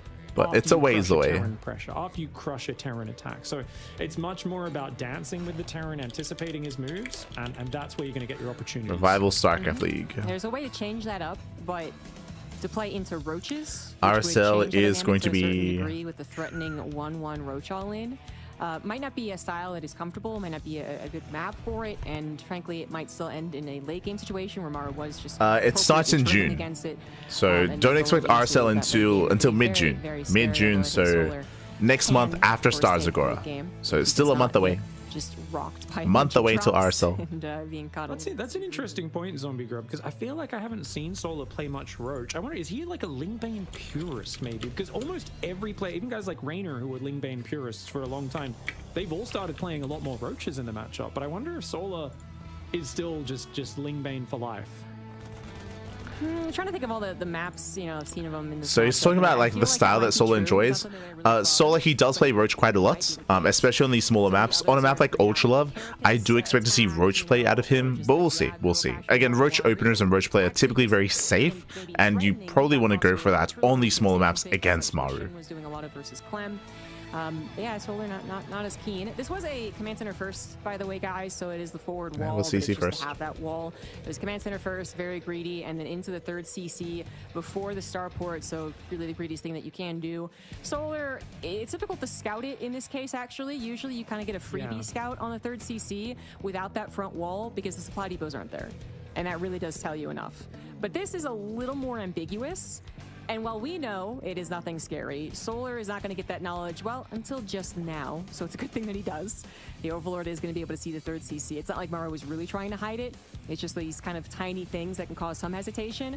Well, Solar doesn't have to hesitate at this point. Although he put like the seats also starport. From here, he's getting a tech lab on the starport, so he's going into Banshee play.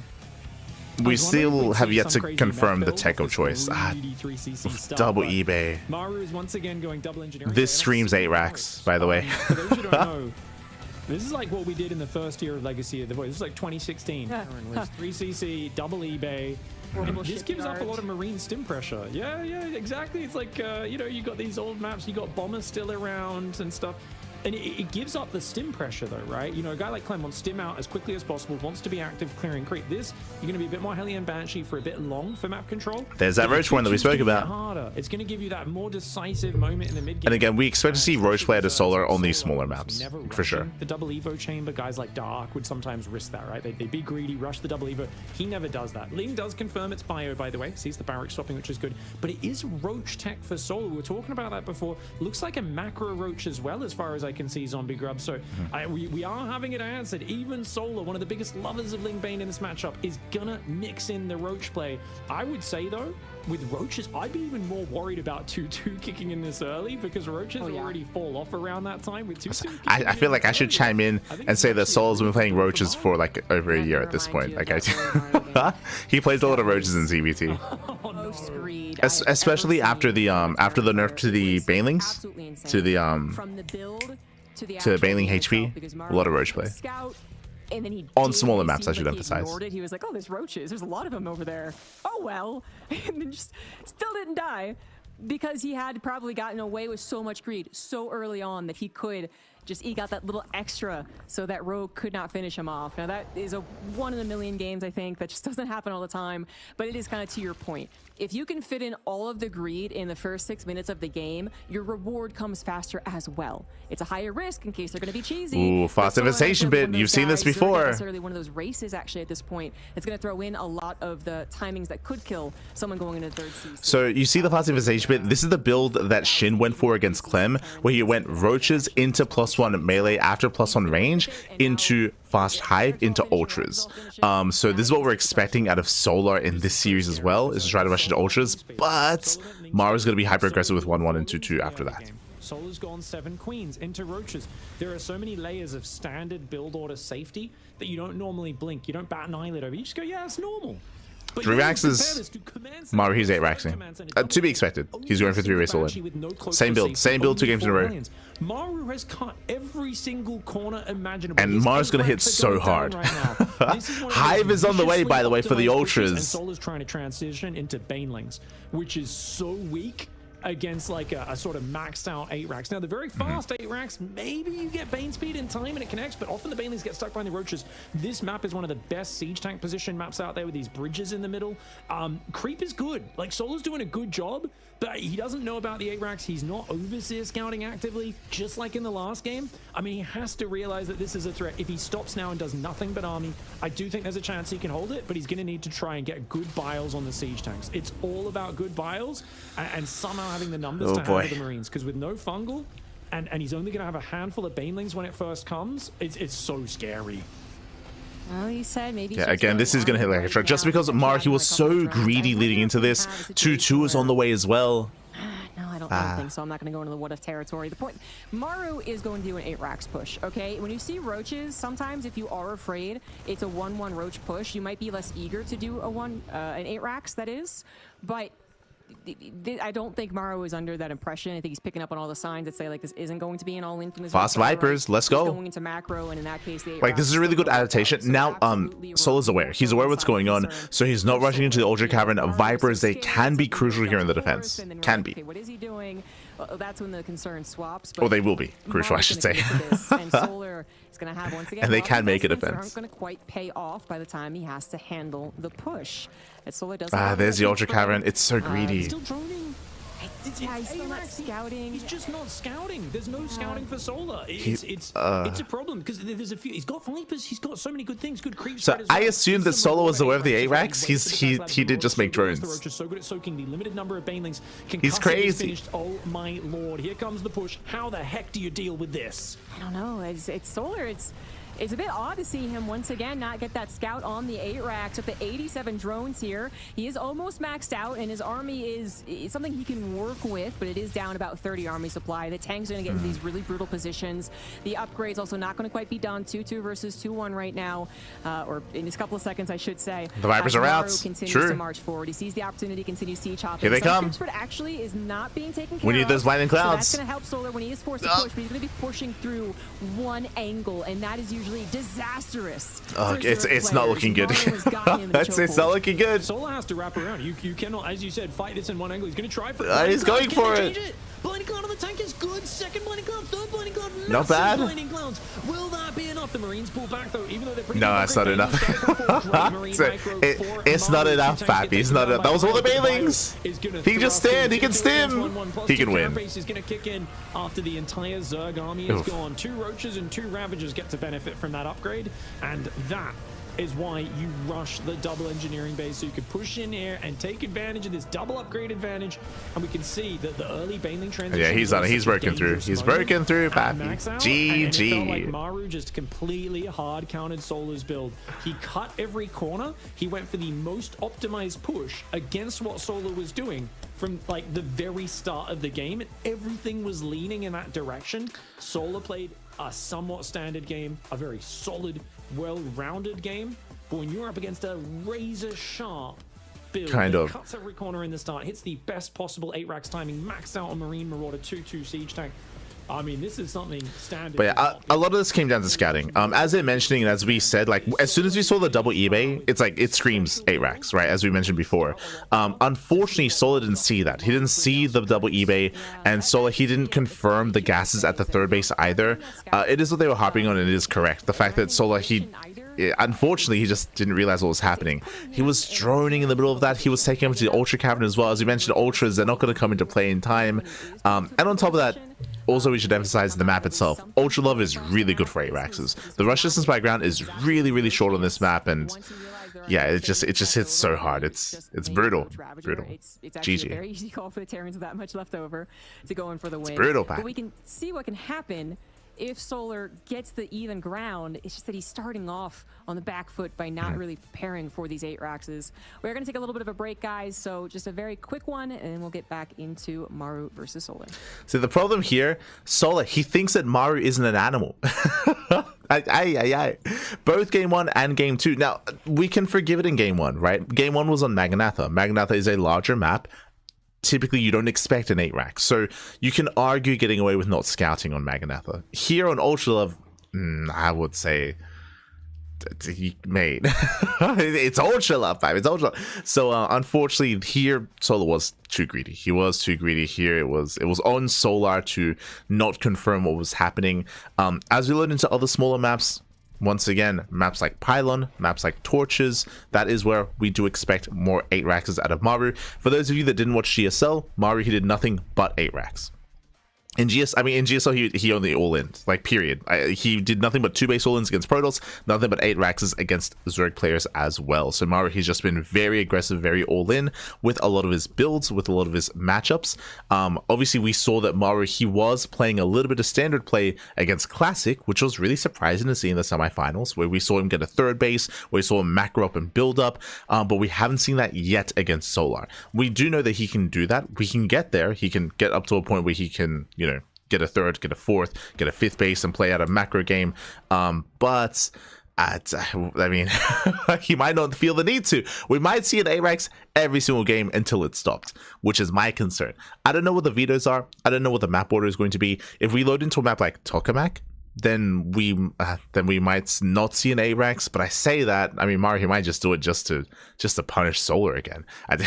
But I would say the next good map for Solar is going to be Tokamak. If we can get to Tokamak, then Solar can actually get into and embrace, you know, and scouts and defend and embrace like a more standard game and get into his hive tech. I also want to give put some attention on the build that Solar went for. Once again, he was going roaches into fast hive, into fast ultras. For those who don't know, that is the build that Shin was relying on quite heavily against Clem, which actually worked out really well. But Clem wasn't ARAXing as a problem. Clem was playing standard as a problem.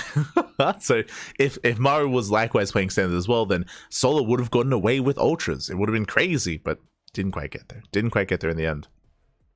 GG. We're going on a break. When we come back, we'll have our next series. Sorry, we'll have our next game.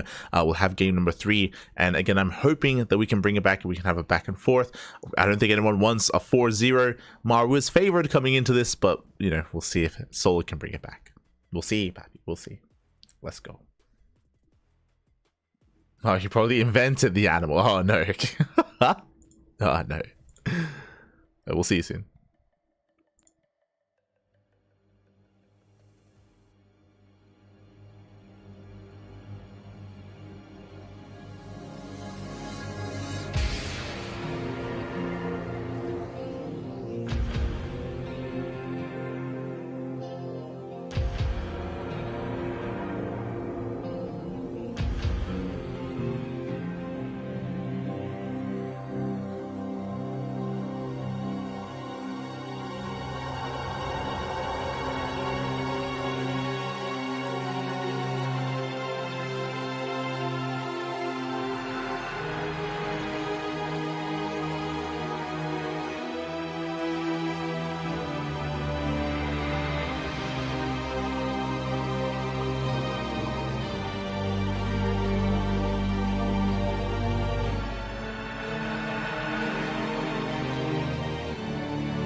And we're back. We are here. We are back with the grand finals here of the DreamHack Dallas 2025 Road to EWC. Aye. So far, it has been a very intense finals, and so far, a little bit one-sided. Maru, both games, game 1 and game 2, going for 8 racks, going for 3 base all-ins, and both games, Solar failed to scout. Both games, Solar, he was caught with this. The pants were down, both in game 1 and in game 2. What are the chances? What are the chances that Maru 8 racks is 3 games in a row? What are the chances? It's quite high. So is what I will say. It's quite high, but it's quite high. Until it fails, I feel like may as well just double down and commit. But a lot of this will come down to the maps. There are some maps that favor 8 racks like Ultra Love. Ultra Love, really good for an 8 racks. There are other maps where it is less effective, like Tokamak, for example. So, and I want to say Incorporeal as well. I think I'm on the fence about 8 racks on Incorporeal. I am on the fence, but there are definitely some better maps for 8 racks. So we'll see. We'll see kind of how he does approach this. Likewise, we'll see how Solar approaches this as well. I would imagine we should be seeing more safer play out of Solar, even trying to hard counter 8 racks as well. But the pressure is on. Pressure is on, and thankfully best of 7. So even though Solar's down 2-0, we have more games ahead of us. We have more opportunities for Solar to recover and to bounce back. Again, it's first of 4 wins here will be our champion, and I wanna believe we can have a back and forth. The last thing that I want in either direction is a one-sided series. Give us a game 5, give us a game 6, maybe even a game 7, maybe. So far, I think tonight we've only had ace matches, right? In the semifinals and the quarterfinals, in today's broadcast at least, non-stop ace matches. I got ahead of myself. I think Maru and Classic went to game 4, not game 5. My apologies, but we've had a lot of back and forth. We had a lot of really intense series. I hope to see that here as well. But the pressure is on Solar. Make sure that things at least at 20-30% before we get to the next game. Better than having the mouse disconnect during the match. It is funny if you go back over the years. There are so many fun stories of tournaments where different things have gone down and players' keyboards breaking and having to borrow someone else's or play with a different mouse or something. And everyone just wants to play some StarCraft. I'm sure that'll get sorted out momentarily, and gonna give him the ability to get that sorted. Oh, I actually did not know Crank was here. Yeah, Crank is here. We're not in Dallas, but still, I didn't know he was in Dallas. He's him and his wife have been traveling actually a little bit, so I guess he was. For those who don't know, Crank, Papi, J1 Choi. I actually have his keyboard. For those who don't know, Crank, he's the player manager and he is a Korean caster. He's there with Maru. Crank actually has really good English, and he used to cast and he used to stream in English. He used to stream in English back in the day. And fun fact, you might hear a resemblance. Hold on. That's Crank. We're the Cranky Ducklings. There is a connection there. There's a connection. We used to be big fans. We used to be the, I say we. Myself, alongside Kura, alongside Yaku, Steel Mode, Milk and Cookies, a bunch of us, we were all big fans of Crank, and we all began in Crank's community, his English-speaking community on his Twitch channel. We were all there. We were all together. Of course, things did occur. A couple of years ago, back in 2016, of course, when it came to Total Biscuit passing away, and of course, Crank was quite close with Total Biscuit. Crank was a part of Team Axiom. Axiom was Total Biscuit's team, and after that occurred, Crank did decide to stop streaming in English and to start focusing on other things, other aspects, specifically in Korean. So he basically became a big Korean caster. Very successful Korean streamer. He's like the equivalent of, like, I guess, like Loco or Wardy or Pig or these big like English casters, English commentators. Crank is now the equivalent in Korean.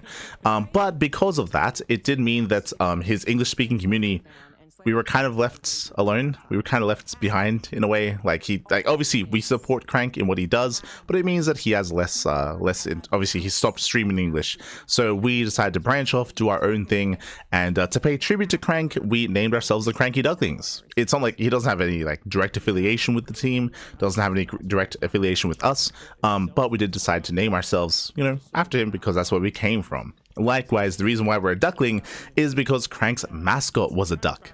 Crank, he many years ago, one of his viewers sent him like a little duck plushie, and it just became like his logo or his mascot. So when we branched off, when we did our own thing, we named ourselves the Cranky Ducklings, again, kind of to pay tribute to Crank. So much love.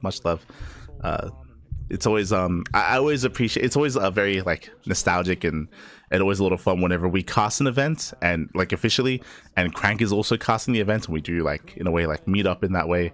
So really cool to see Crank there. Of course, Crank is now on Team Vitality, and he's in a way like Maru's like player manager. He's there for Maru, for Ryung, Zhao as well. I think they just had a player. Sorry, they had a signings. They had like a signing, like a player signings kind of setup yesterday. Crank, yeah, Crank.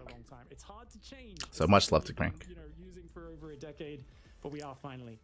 We still interact every now and then. But of course now he's like doing his own thing. Big streamer in Korean. In just a moment, it's gonna be on ley lines. We're jumping in. It might have actually been the wrong USB port, by the way, guys. So everyone give a laugh, but we're finally in the game. Game 3 of this best of 7. In the bottom left, he is the red Terran, Vitality's Maru. What can I say? Terran takes a lot of brain cells, but sometimes they're so focused on the strategy. You do use the phone cable for the mouse, and it doesn't do anything. In the top right side of the map, representing Falcons, it's none other than Solar. Because I was going to say, if you are going to have the... mess up the intro, but if you are going to mess with those types of mice, usually... when you plug in do you have any idea when the replays for the events are going to be made public? I would imagine they will be made public. They usually have public replay packs available after big events, so I would expect that to be the case. Keep an eye out on the social medias. Usually it is tweeted out if they release a public replay pack. I don't have confirmation just because this is not a part of the ESL Pro Tour anymore. For EPT they used to give out replay packs, but nowadays for this event I cannot say for certain, but if they do, it'll be posted on like Twitter. So that it doesn't like have tension on the table. Also, this is the special opener. This is a Rax Expand factory on the low ground. Have time to charge, so this actually could be the minor concern. Special opener. The tables also might be like a little rocky. Like these are kind of things that are just like we're bringing up because like what if this tilts tomorrow? What if he's off his game? Crank still plays. Yeah, Crank, he still casts. He casts full time. He streams full time, and he still plays as well. Not as a pro player, as a more personality, like think like Pig or like Loco or something like that. One Rax, low ground expand, 2 Marines out of a barracks, and he's gonna go. But he's a really successful streamer nowadays. Will be lifting off momentarily to spot the high ground, no doubt. He's not sure where the Overlord is, so he's looking around. He misses. Probably check the pillar in a moment. Yes, yeah. Solar goes straight left. Actually, he could save it. Sees the low ground wall off. Yes, but he doesn't know if it's the command center first of last game, or even if it's the 2 racks of the first game. The command center. No, not just yet. He's being really careful as Solar. Real respectful. Still goes quick ling speed, and even before third hatchery and 4 lings. I do think this is one thing I'd like to see Solar be a bit greedier on. I think we've seen, Serral versus Clem, a few different big series players. If the Terran's not committing to like Reaper into early Hellions very early, sometimes it can be nice to delay ling speed. Oh, he could block it. Not quite. Opportunity to mess up the opening a little bit. I mean, the Marines would have cleared it anyway. Yeah, it does miss it.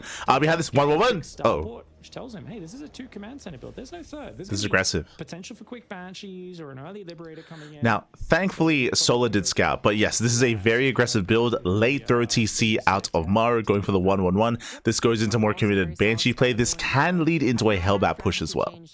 So, yes, he had the time to think about the. But yes, Maru, he's not 8-raxing, at least not initially. Like this is not set up for that. The Marines to try and kill the Overlord. Different build, different opener. CC, but a 1-1-1. But this is Maru. He's mixing it up. A bit more of a twist. Very often you see the 1-1-1 set up on 2 bases, and we're talking about Banshees. I mean, most of the time, guys. Hellbat all-ins or Hellbat push. Let's go. Seems to be a thing of the past. Medevac. I was like, nah, I'm bringing that out right now. And I kind of figured it with the first medevac, but there's the confirmation with the armory. Yeah, that's the change, and that's what's going to surprise Solar. It's so old school. It's going to have 6 Marines in it as well, Zombie Grub. Wow, such an early push. And this is wild. Yeah, he's gonna win. This is pretty dedicated. Even with only Link Queen, Solar can defend. Oh, supply block. A bit uncomfortable. Loads up the 6th Marine, boosts forward. Armory is almost there. There's 5 queens. 6th one does pop. Remember, these queens are more expensive now, which is what's 6 made queens. all that timing come back. It's a bit more viable now because these queens Getting up to they've 8. got the creep tumors. They don't have transfuse. They've been injecting. True. They come out just a little bit later because they're slightly No more transfuse. expensive He's going for the dive. He's going to try and get over Oh. there. Oh, Lynx could get a decent angle. They are going to Jesus around. Oh my god, Medvac goes down. But the moment the Hellbounds transform, of course, those Zerglings can't do much. Can he get into a mineral line? Has been very good so far. Can he get Try in? and pull up the ramp. The Lynx tried to damage him on the way up there. We'll see how this goes. It feels like Solar's done So a far, fantastic good wall. job buying time for himself. Very nice wall. Block is legendary. Yeah, very nicely done. Just ensuring there's Hey, no way olds. this catches up. Whew, You know, okay. we might have formed the Hellions again, but that's not usually a risk worth taking. Hellions on the 3rd. Oh, well, yeah, speaking of That is Hellions. weird. Wow, yeah. Ooh, they're lighting up.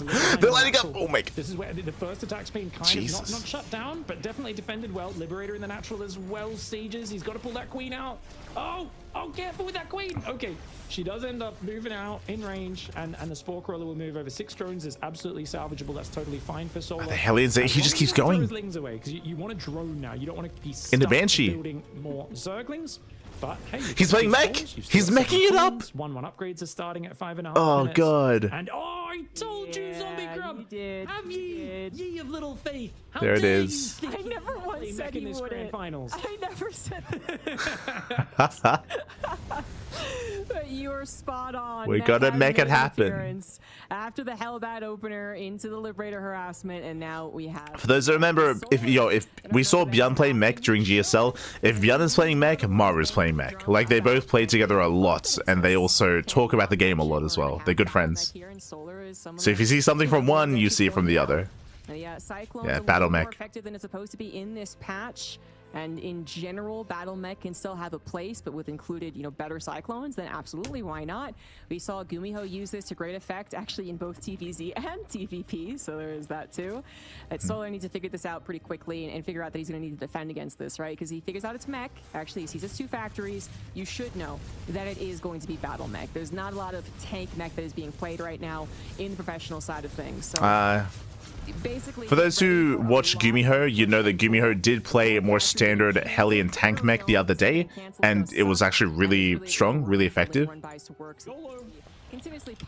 I want to say he played against like a big player. Who was it?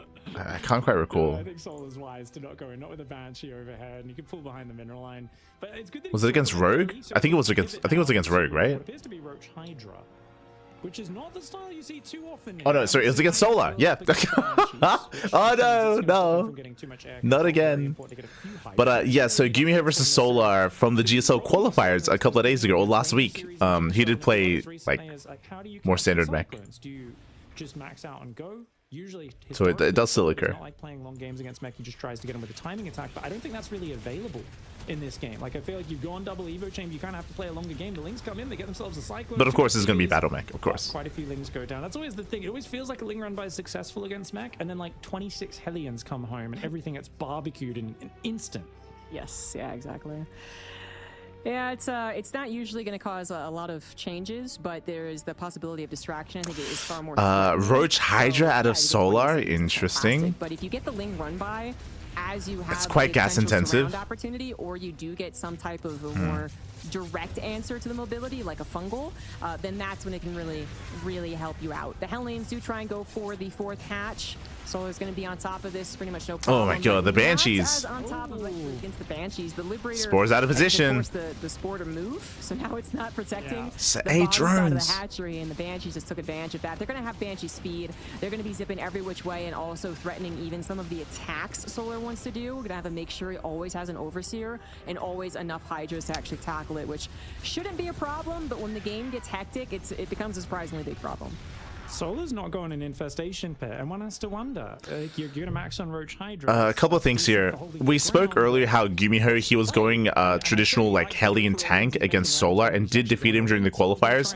Do you see what I see? I see tanks on the way. I don't actually know how many Cyclones, if any, were made. Timing. It's very late.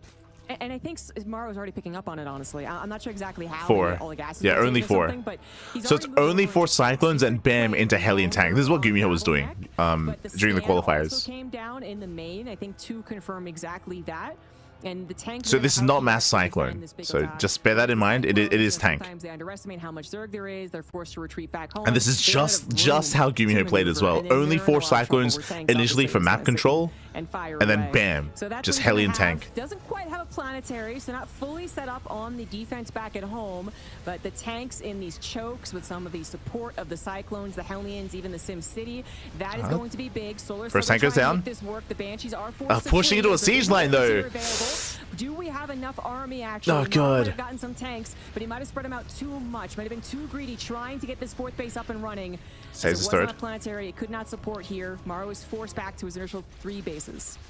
I'd love to see Solar transition. I think denying the 4th gives you a lot of play here. He's already been good damage. Can he truly break this? There's only 3 tanks actually. Okay. Not even morphed to Hellbats. Biles landing on their tanks. The Cyclones are trying to defend. Gets all the SCVs. Well. Let's go. Starting to fall, but so 35. have gone down. I didn't believe this would work. Oh my god. Maru had done a good amount of damage, but Solar is breaking through. He's the master. If he recognizes, He does it. He breaks through. Let's go. We have a series. We have a series. But Solar, with the early scout on the 2nd factory and the natural wall-off, figured out it was Mac, and it allowed him to pivot into the correct play. Really well done for Solar. Will not go down 0-3. Let's go.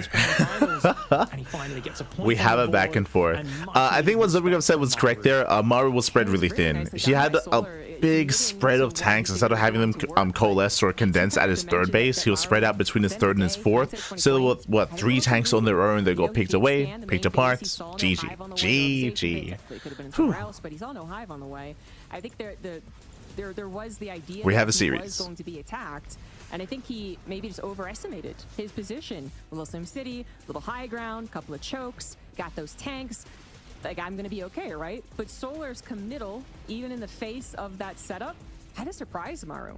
And Maru knew that he was going to pull the trigger almost, I guess, no matter what. You're referring to this moment here. At that time, or abandons it quicker, and then consolidates his tanks behind his 3rd CC, behind the supply depot walls. And I'm not sure it actually works. He also would have had to provide some fodder on the front of the tanks too. It feels like Solar, ZVZ, a lot of his wins came down to, well, I'm going to do it anyway, and it's going to work, and my dedication to it is going to benefit me. And it kind of felt like there was a little bit of that same spirit in that last game, which gets a point on the board for Solar. Very nicely done. And it's his forte is lair tech. Solar. He's so good at lair tech.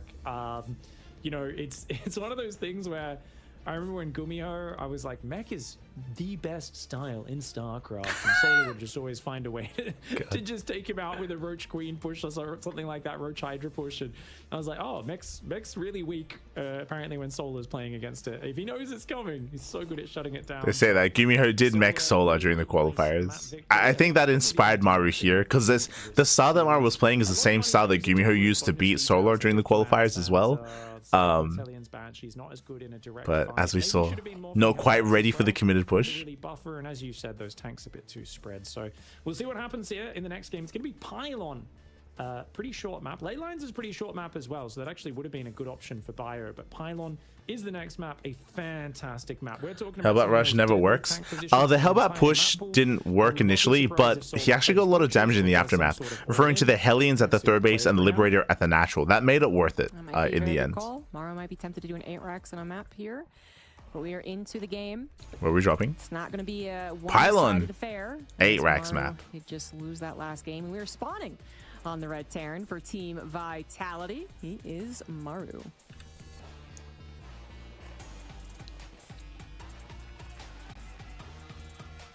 And in the top left side of the map, the Zerg player getting a point on the board and some much needed respect. It's Team Falcon Solar. Okay, do we go double eBay again? Show us what you got. Forward racks, by the way, as the high ground setup. He's exhausted all the options, although technically the 3 racks Reaper is still there. True. Bringing out game 7. That'd be the excellent move to do. It's a high ground supply depot, low ground command center first. once again, figures he Here can get come away the with this. Marines. We expect them on Solar might Pylon. do some type of early pool, which actually in this case, For those, welcome to Pylon. Pylon is one of the smaller maps on the map pool. Shorter rushes by ground. Shorter rushes. You can be very aggressive on Pylon. So we're expecting an 8 racks here, but expect the unexpected. Is this where Maru plays standard instead and tries to defy expectations? Because aggression is favored here, we do expect Solo to play Roach, similar to the way that he played it on Ultra Love. Similar. Yeah, no, it's something that Terrans, I almost say, would often get away with, but they clearly don't want to set too much of a pattern, because then, you know, if you do 5 times in a row CC first, there will probably be some repercussions there. But Maru figures he can get away with it at least twice in a best of 7. Yeah, I think against this, what we'd love to see from Solar is delay ling speed. We'd also like to see him not build 4 to 6 Zerglings. Problem: Maru's identified, and he's already got big leads in game 1 and game 2 of this. Solar is so paranoid about the feared proxy racks of Maru. His overlords aren't scouting across the map, so he's just locked in no vision until 3 minutes, right? He doesn't know if there's a Reaper coming or not. He's got to build 4 lings, got to go 2 queens. He's really enjoying the fast ling speed before third. So what Pig is bringing up, the idea that against Maru, Solo should be cutting corners, but because of how he's playing, he's not cutting corners. He's playing really safe, and it means that he, at times, there are maybe opportunities to like take a lead, but he isn't, right? Game 3 it was fine. Game 1 and 2 though, it got him in big trouble. This is a small map where we talked about 8 racks. Did it game 1, did it game 2. We expect it on Pylon because it's such a good map for tank positions. Yeah. And Even Big here, we expect it. Yeah, I am gonna be everyone expects it. I expect it. You expect it. Solar expects it. Maru expects it. He's going to be playing as blind. I do expect more scouting from him in the mid game to confirm what the follow-up is. But we'll see. And already that's a nice start. Does see the 3rd command center. Yep, that's already a great start, really. Again, you can kind of tell with the natural and whatnot, but it's just so early on. You can actually kind of react to it mentally, I should say. You know, So really 3 starport, right 3rd starport before start, 3rd CC before starport. Before the scout even came in, but now with the 3rd CC, that later far, so good. starport too, getting the knowledge of that. You know, it's not going to be a 2-1-1 follow-up. It's not going to be a particularly fast follow-up. That's all really good for Solar. But it seemed like there were some opportunities for him to get this scout and kind of get that in mind, and he just went too far in many of the games. Oh, hello, Angel. Perhaps playing roaches on Yeah, I think there's like an inbuilt delay. There's that roach warren. I feel like we might have the clash of the flip side, actually. If you remember, we did say that we expected roaches out of Solar, just like on Ultra Love. Meanwhile, do you see what I see? Double eBay. Double eBay on the way. Maru, he's already getting ready for his faster 1-1 upgrades, faster 2-2 into that 8 racks. Like, well, Solar just kind of makes these things happen. He pushes in. He's going to make it happen. Observers pointing it out. Do with the 8 racks against someone playing roaches. And Solar does have the Roachborn in the back. There is a possibility you can actually get away with that hidden for an extended period of time.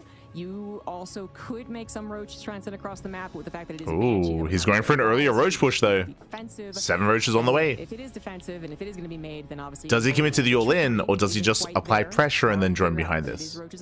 Lings, he's going for it. Roaches into lings. This is a straight up old Yeah. school roach lings on Big Red. He's going for an all-in.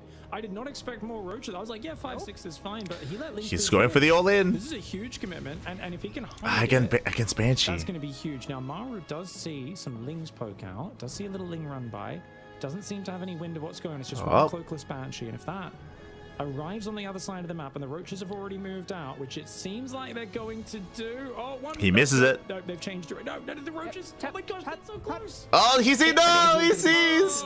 No. Yes, and the other roaches are already about halfway across the map. He knows. Maybe. Okay, now he sees the lings too. Okay, so this is Maru. Doesn't matter. No impression that Can he this is hold? Like a little bit of a poke. Like I said, I didn't think Pull to the high ground. Yeah, he's absolutely got to pull to the high ground. I feel like it's maybe a little bit late, but the Hellions are going to be on that high ground. The lings will not be able to bust. Yeah, he open, holds. get a surround on those, and yes, he will be able to get that high ground. So yes, he will lose control of the low gap, but that doesn't matter. It's all about surviving for Maru. The roaches are meant to bust here, so the lings can get in and cause a lot of chaos. But if they can't do that, the lings will not find a lot of effectiveness. And we see already Solar determining, hey, this isn't going to win the game. I did still kill some infrastructure. I did delay the command center. I killed a couple of SCVs, and that might have to be good enough as he starts droning lair double evolution chamber.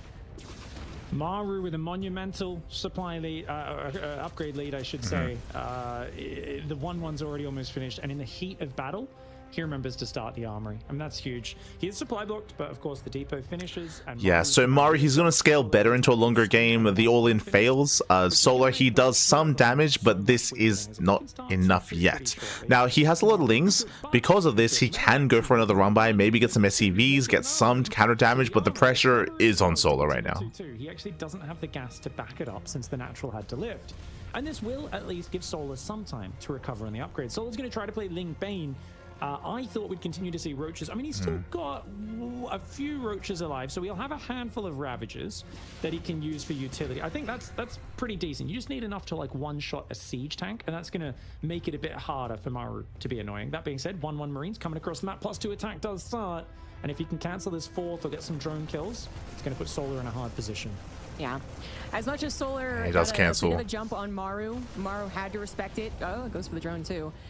2 drones. To be clear, Solar saying, okay, that's the damage I can get, that's what I have to live with, is not necessarily a good thing, right? Like, the fact is, Maru was on 3 CC. He's actually going to take this fight. That's, okay, I guess he does barely win out, but there's more army there, so yeah, he's kind of reduced the threat of this push by doing that, so I don't know. But back to it, 3CC is going to make up for, obviously, even bigger SCV losses than what Maru actually took, so he's already got his 3rd CC. Oh, no combat shields. In that gas situation, and yeah, no combat shields. And he noticed. Important point to make is Maru is still very, very scary. Solar's adapting. Not again. Trying to figure out something. It's happened before in some of these big games. In this game, and is now back on kind of that survival okay, no, mode, this is, trying to yeah, get to the fine. macro He's and fine. trying to survive what is indeed going Shout out to Indy the be Observer, eight by the way. racks. And not just an 8 racks, if we could get a shot of the 4th and 5th barracks of Maru, he's got 3 tech labs. So he's actually gone for Marauders on the 5 barracks, thinking he's up against a mass Roach play. Don't think he was expecting such a heavy pivot into Ling Bane. This is a handful of Roaches and Ravagers, mostly Ling Bane. So he's going to have a massive amount of Marauders really early. I expect probably Reactors, or no add-ons maybe on the last 3 barracks. Maru's got that 2-2 advantage coming in short. We usually expect no add-ons unless we believe that the game is going to go longer, then you get add-ons on the ranks. I feel like he just knows. Like, do you really need to scout at this point? It's happened multiple times. If Solar keeps droning and whatnot, that would be madness here. If he just masses army, maybe this is the first game where he can finally shut down an 8 racks. Yeah, thankfully Solar's not droning. He's not droning. He's cutting works at 76. Nice snipes on the Banelings there. Is getting a hive, but focusing on Ling Bane. Oof. Oh, unfortunate, having to cancel that base up the top right. The Banshee's still providing some help. But as I mentioned, as we did assume at the start of the game, a pylon 8 racks. It's still the appetizer, man, and Solar should know that. It's still a very important appetizer, making sure that your creep spread he's gonna as send far it as possible. But of course, the Terran's gonna have some no benefit add-ons. being able to run around like this, even on the left side, clearing 3 more threes up on with the way. those Hellions. Jesus. This is meant to then help out the 8 racks push as well. So that's what's really scary about it. Let those tanks get up to their Get the queen. Get Sue. being seen on that creep. Unfortunately, a couple of queens go down, so even less creep is going what to is be night creep? available. Solar, you know, is going to be sad about that, but he is building that army. Just a couple extra drones, actually. Maybe wanting to round it off to 75. He's building an army. He's got those Vipers. Here comes the push. Maru. Wow. Still a very scary. It's a terrifying army. It's huge. In this case, they're going to provide. And that's 2-2 and 3-3 on the way. Part of the army. Yeah, the tanks get so nice and cozy up to Solar's base. Ling Bane looking to flank. Nice here. around. Counter for Solar. I think if you fight this front on, it's a disaster. So this is exactly the correct maneuver. Ling Bane rolling in.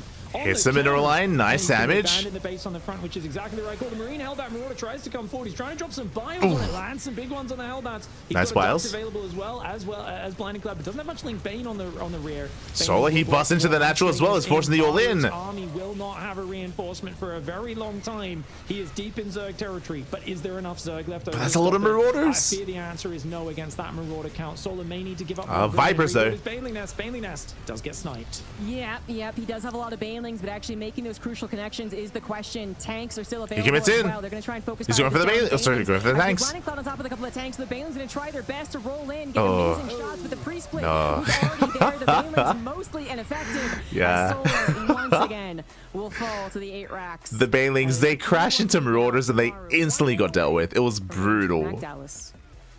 GG. Beautiful, precise play for Maru, keeping Solar on the back foot in this series. I wonder what would have happened if we saw more of a commitment to Roaches into maybe Lurker Viper, you know, something that can compete in these choke points and these angles, because I'm telling you, that map, Pylon, it's a nasty one. That was always going to be a hard map for Solar to win. I'm surprised. Yeah, Pylon is one of the best maps for an ARAX, to be fair. I mean, there's a lot of really good maps for ARAX, but... But yeah, you need a lot of Zerglings against both the tanks and the Marauders. Problem is, there's just enough Marines and Hellbats, and because all of his lings were used on the counter. I mean, unfortunately, they're talking about what Solar could have done here. It was just a really rough start from the beginning. Remember, Solar, he went for a ling roach all in, and it wasn't all in. Like, he committed really hard to the first push, and for him to only force a lift and get 4 SCVs wasn't worth it. And they even brought it up during the cast. They brought up the fact that because of the failed all in, upgrades was so far behind for Solar as well. Like, it was just a really rough start, and it led into a really rough defense as well in the aftermath.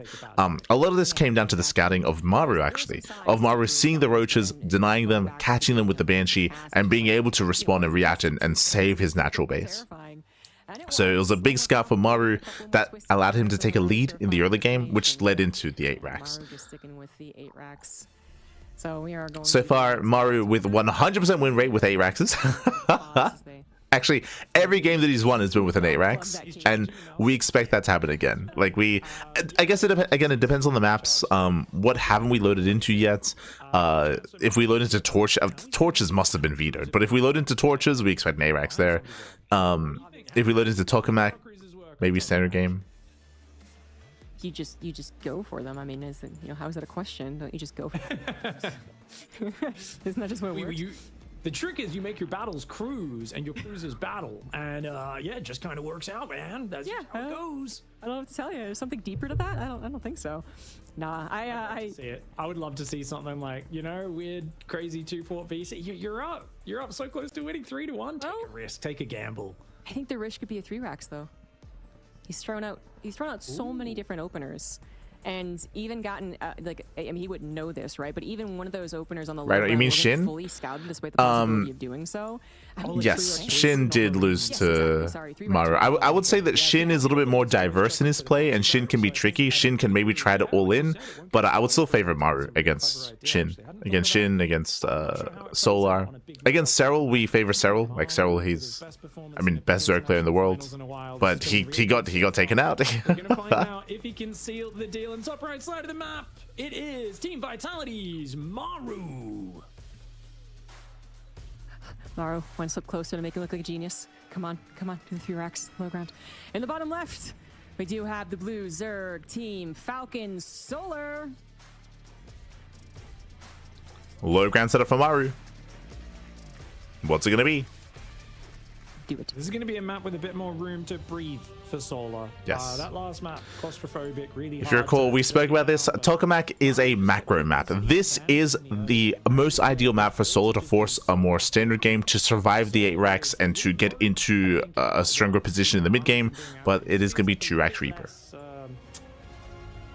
Sniper kind of preparation, like planned gambles and things like Maru's builds all have certain little weaknesses, but he's rotating them through and he's happy to take them. 2 racks Reaper, it looks like so far. Of course, the moment of truth will come if there is a 3rd barracks in the next few seconds in the main. We don't see a rallied SCV. You were close on the grub, but just 2 racks Reaper for now. All right, fair enough. I kind of was leaning against the 3 racks anyway, as soon as you put the barracks in a tech lab position, basically. You know, like this is the foresight, and I am gonna need this add-on eventually, and actually quickly, I should say. So yeah, that's right. So again, this is 2 racks Reaper. There's no null in. This is designed to delay the 3rd base of Solar, to get a lead early on and disrupt the economy of the Zerg player. Now, coming into again Tokamak, because the map is larger, because it does favor more longer games, we don't expect an 8 racks here. It should be deterred, or if it is an 8 racks, Solar should be able to scout it and should have a cleaner defense against it, or at least a stronger defense. He got that kill, or cancel, excuse me. He got that cancel on the 3rd hatch, and you know, Solar was able to assuming he adapt scouts from it, and it really wasn't the end of the world. It was definitely more on that lack of scouting on the 8 racks, but Maru could change it up. Maru doesn't have to go into 3rd CC after this, although I think he probably will. And he still has so many options really from being up 1. There's that 2nd gas actually from Maru coming down as the Reaper makes its first appearance. The 2nd one I don't believe was seen. The Overlord did not scout the natural, so the second Reaper is going to show up under the Overlord, and Solar is going to, I think, primarily worry about the hatchery. Yes, because the hatchery is almost guaranteed if you go directly to it. Yeah. If you spend a lot of time on the drones and queens, that might not happen, but this seems like an easy grab. Indeed, it's a big distance to cover. So Yeah, that should be a cancel. The other third base is a little easier to defend from this, but in this case, he's just going to give it up, I think. And that's the wise decision. Just, yeah, make a third queen, make a few lings. You don't want to overcommit to lings, I feel like, if your third hatchery gets denied, but you also, the worst case is we've seen people commit to like 12 lings and then just lose them all and not kill a single Reaper, and that's even worse. He's gonna try to save it. What's a little scary about this, but 13 seconds to go. He believes he can save it. He's trying to buy some time. It's gonna be close. 6, 5, 4. Force to cancel. The speed will finish at that 330, which is really a lot of Terran's nice catch. timing. This happened last time this build was used. The Reapers did go down. In fact, this is a little better for Maru. We got the cancel, and he also gets away with 2 Reapers. I guess there was a second cancel in the first game. Do they though? Do they though? My bad. Oh. Yeah, he knew where there's only one escape path. Nice catch. Oh no! He gets one. Oh, he lets one escape. That's crazy. That's wild. I did not think he was going to let anything escape there. But one Reaper gets out. That and the Marine do guard the wall. And once again, double eBay. Off of that Say it together. We see 2 eBays. We see a 2-on-1 setup initially here with a third CC. We think 8 racks Bappy. He says, I am sick of it. Okay. I told you earlier. He's going for the bust. He's going for it. He will always do a Bane Bust or a Ling Flood at least one of those games. Let's go. That you've got to mix this in. You cannot let your opponents be this greedy. Maru just cancelled Stim to start 1-1 upgrades in Hellion. Oh. The Mad Dog. He's like, yeah, I don't need Stim for a while. I'm like what the heck? I need upgrades. That's what I need. But Lair and now Drone start up. Is that because Hellions are out? Oh, this is unfortunate for Soul. So we assumed there was going to be a Bane Bust because of the early Baneliness, but it looks like it's a safety early Baneliness, and we're teching up and droning. So Solo's not being hyper aggressive, and Maru, he will be fine in the early game. You know, you could have busted. Yeah, I guess that is the if, though, is that if you get to 4 Hellions and you are able to control Basically, them, this early Baneliness doesn't really achieve anything. It helps against like a Hellbat push or a Hellbat all-in, but because there is no Hellbats, there's no aggression here, then this is a little bit inefficient from Solar. Factories, right? Please tell me that is impossible. Because if he was building a Roachmorn, right? No, he's going double Evo. There's no reason to play double Evo against Mech. But it's just the Hellions in general. He's going, damn, Bane Bust won't work against that. Yeah, against Mech, it's not really about double upgrades. It's more about, you know, get the tech, get the work account up, and then look for that timing. And usually you only care about attack upgrades against Mech. But here, against the Marines, every bit of armor to lower their insane damage Now, rate. just because we're not going for a Bane Bust, just because it's a little bit inefficient from Solar, doesn't mean that he's dead or anything like that. He can still drone, cut workers, and get ready for the defense. Almost certainly in 8 racks. And Zombie Grub, I would love to see Solar stop at 70, 75 workers, play pure Ling Bane on like 4 gas. But he's already gone 5 gases. I assume we're going to see a Hydra Den and that very generic follow. I want to see him like really hard cut at a unit count. 8 racks moves into the middle of the map. 20 Banes, 50 Zerglings, crash into the natural and third, obliterate both immediately, overwhelm the rally.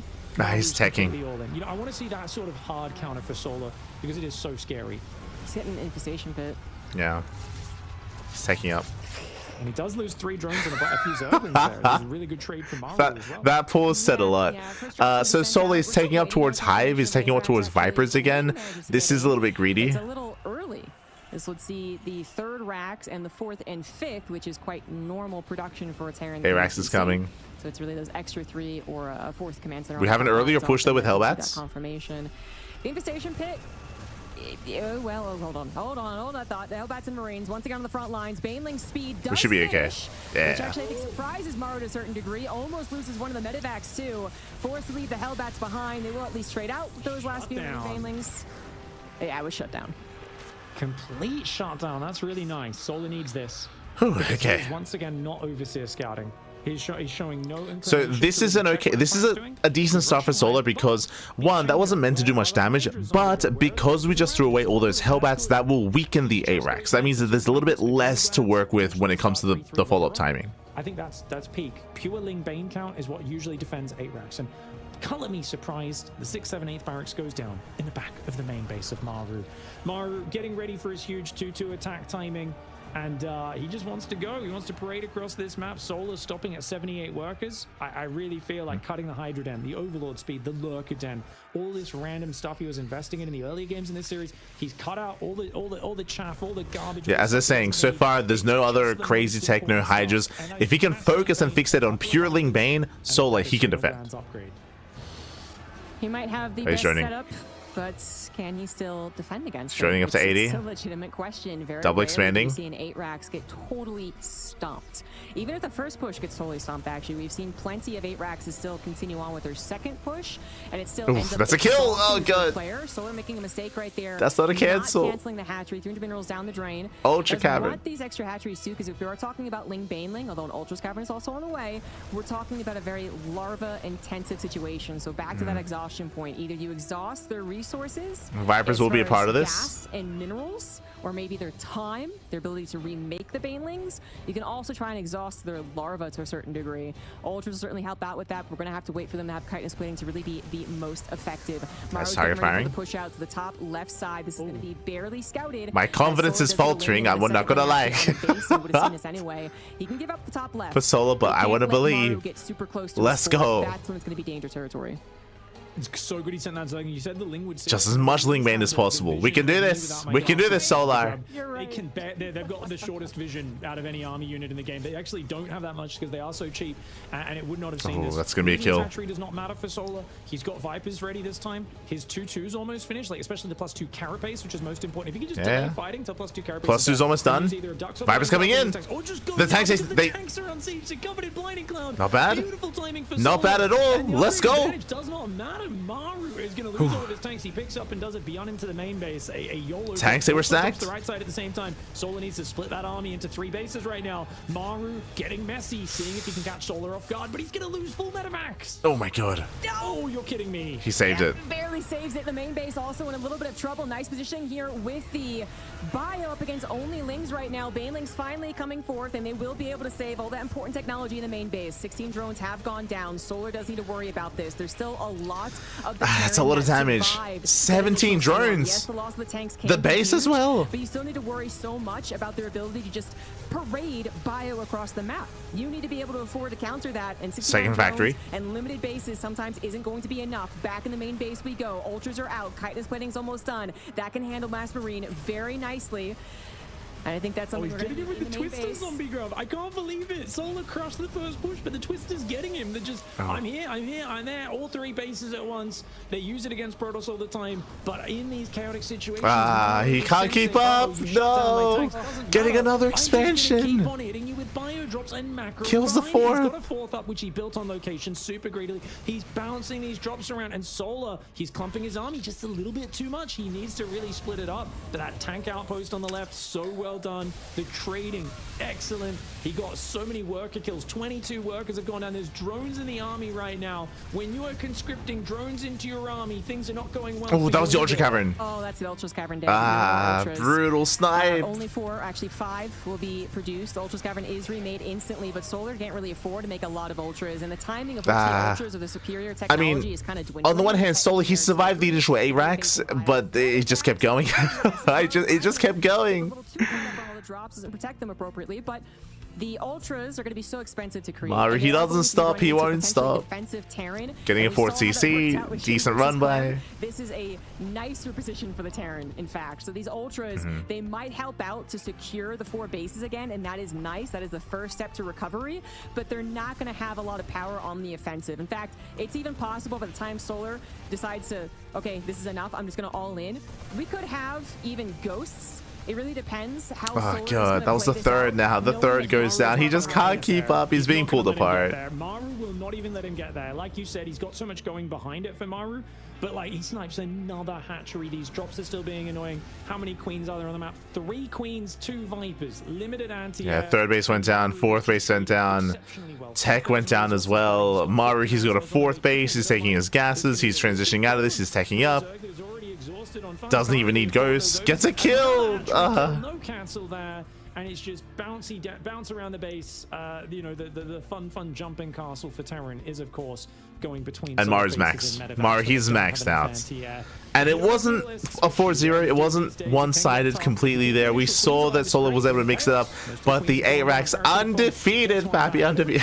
I mean, it's really strong. It's a really strong playstyle. There's a reason why Maru's relying on it. There's a reason why Maru did nothing but 8 ranks as well during GSL. It's pretty good. It's pretty good. Maru looks to attack into the 4th base. There are a decent amount of ultras. Pairs through bomb on top of the Medivacs as well. This is going to force Maru to flee. He's going for the natural. Leave him alone. No. Oh my god. So much. The transfer save is amazing. He's gonna drop and focus it. No. Leave Solar. No. No Vipers. The Vipers. No. Don't kill it. No. He kills the natural. No. Solar. And the main. There's no bases. There's 0 bases left. GG. Congratulations. And that is a brutally dominant finish for the man that many people were counting out at the start of this tournament. But he said, "You fools! Huh? I am in the form of my life right now. I'm not only qualified for the Esports World Cup, I am the DreamHack Dallas champion." Maru came out with flying colors in that series. Congratulations here to Maru. Again, he came in as the favorite player, as we did mention. Once key players went down, like herO, like Serral, like Clem as well, then Maru, he was poised to make a deep run. Was able to bring down Classic and also Solo as well. We did see a little bit of diversity from Maru, a little bit, when seeing his mech, at least in one game, but only for one game. Outside of that, pure 8 Raxes, we saw that Solo, he was adapting a little bit better. Game 1 and Game 2, Solo was caught with his pants down. Solo, he was caught completely off guard in the first 2 games, which was really hard to see, but he was able to recover somewhat in game number 3. Here in game 4, sorry, here in the final game as well, we saw that Solar, he was able to have a better start, but despite initially catching out Maru, he just still snowballed out of control. The draw play was insane. The anti-air was limited for Solar. This is why we do sometimes see some Hydra-based defense to mix in, or at least just having some anti-air, but the drops were insane, and Solar couldn't keep up. Could not keep up. What a cool series. And this final game, I thought, like, you know, that's great. Get the tanks. That's the push kind of done. Yeah. And Maru just picks up, dives in the main, shoves this drop on the right side, and the twister begins. His reinforcement drops in the 3rd at the same time. And Solar needs to split his army on the move into 3 locations. But it's not just send a few units here and there, because this, look at this. Guns down like 50 lings in the main, and then just picks up, leaves, comes back. It's this level of bio-focus fire, Maru in the driver's seat, that puts Solar just in such an impossible position. There is no room for error when you're playing as Maru. Today, the only map he dropped in the finals there was playing mech, getting caught out with a bit of a counter-attack timing, but the rest of the series, it was like really beautiful builds. And I think what a great example of the difference between this year's Maru and then last year's Maru. Last year's Maru played a bit generic, played some kind of very standard builds you'd see on the ladder. This year's Maru in the finals, he said, I will not repeat that 0-4 defeat. I will come out with beautifully tailored builds. My upgrades will be faster than you've ever seen. My ARAXs will hit vicious. Beautifully tailored builds, but sure. It was. And Solar, you know, he even had ideas to try and trip that up, but it just it could never actually come to fruition. That Baneling bust never got even started in the final game. Maru 4-1 Solar. We just saw the 4 players. That was potential for the Baneling bus as well. True. Well, that is SHIN, Solar, Maru, and Classic. We thought there was going to be a. But with that, we're wrapping up. We have our champion, of course. Congratulations to Maru. Again, unfortunately, just because of the setup that we have, I don't think we're going to get like an interview or like a ceremony or anything like that. But regardless, really well done. A bit of a shorter finals, which is unfortunate, but we did kind of expect it, to be honest. Like we said it at the time that like Maru versus Solar was going to be more in favor of Maru, just because of how the matches did turn out. Solar did really well for himself though. I hope he can again, he can, you know, hold his head high, qualifying for EWC, and of course did really well making it to the finals as well. Just to reiterate, Solar, he did have to rely on his ZVZ to make it to the finals, but Solar has some of the best ZVZ in the world. Like, that is the matchup where he thrives in. Even against Serral, he went to the ace match in this tournament as well. So Solar, like, his ZVZ is world class. It is, again, some of, if not the best ZVZ in the world. Unfortunately though, when it comes to you know, Maru, ZVT is where Solar's lacking a little bit more. I think I might even say that ZVT is his weakest matchup for Solar. We've seen him struggle a lot against players like Maru, against Cure, against Beyond. Has been a little bit more shaky. To see the Mount Rushmore of Europe as well, Clem, Rainer, and Serral all fall in the quarterfinals is crazy. That is crazy. Not just those four, and herO. I really feel like you've got Clem, Serral, and herO have been on a pedestal above everybody else. The gap between them and fourth place in the world has been rather large over the last 6 months. I would agree. Both during the off season and then since then in the last month or two. That's now shifted. GSL's back on top. Korea in general is back on top. Not just herO raising the flag. Solar, Maru, SHIN, and Classic. I mean, what a cool top four. And it's good to see that the Korean players are passionate, they're driven, and they still know how to absolutely dominate when you're at these big live tournaments. Really cool performance. Yeah, very cool performance from a lot. Yeah, I will want to echo that as well. Again, just to echo that, the best players in the world, who are they? Serral, Clem, herO, right? Like they are the best players of their respective races of Protoss, Terran, and Zerg. So to see all of them fall in the quarterfinals was crazy. Like I would even say if you missed out on the quarterfinals, to me that was the highlight of the tournament. Honestly, like again, the finals were a little bit more one-sided, more of a wash. If you missed the quarterfinals, those were the matches to tune into. Those were crazy matches featuring those top players and seeing those upsets as well. Like that was I want to say like the best part of DreamHack Dallas when it comes to the playoffs at least. So I do recommend checking out the quarterfinals if you missed them. Like they were amazing, they were beautiful. The semis and the finals maybe a little bit one-sided. I mean, I say that, I mean, Solar versus SHIN was a lot of fun, true, as well. Was very intense as well. Oh, do we have a... Oh, we have like a photo session. Let's go. The EWC players, the top four. Let's go, let's go. There's a GSL Season 2 that has to actually conclude, where some of these other Koreans who didn't quite make it to the top four are going to have another chance. There's still a lot more StarCraft 2 on the way is what I'm trying to say. But thank you so much for joining us here for DreamHack Dallas. I hope you enjoyed the commentary. Give a shout out to the players. And if you're there, thank you so much for cheering. We heard you. It was awesome. And hopefully we get more StarCraft 2 offline in the near future. For sure. Stars Agora. Have a wonderful rest of your weekend, and we'll see you later for more StarCraft 2. GG. Oh, hold on. Where am I going? GG. But yeah, when it came to, there we go. When it came to the quarterfinals, again, I do recommend them. They were again the highlight of the tournament. Even when it comes to the open stage as well, the open brackets was a lot of fun.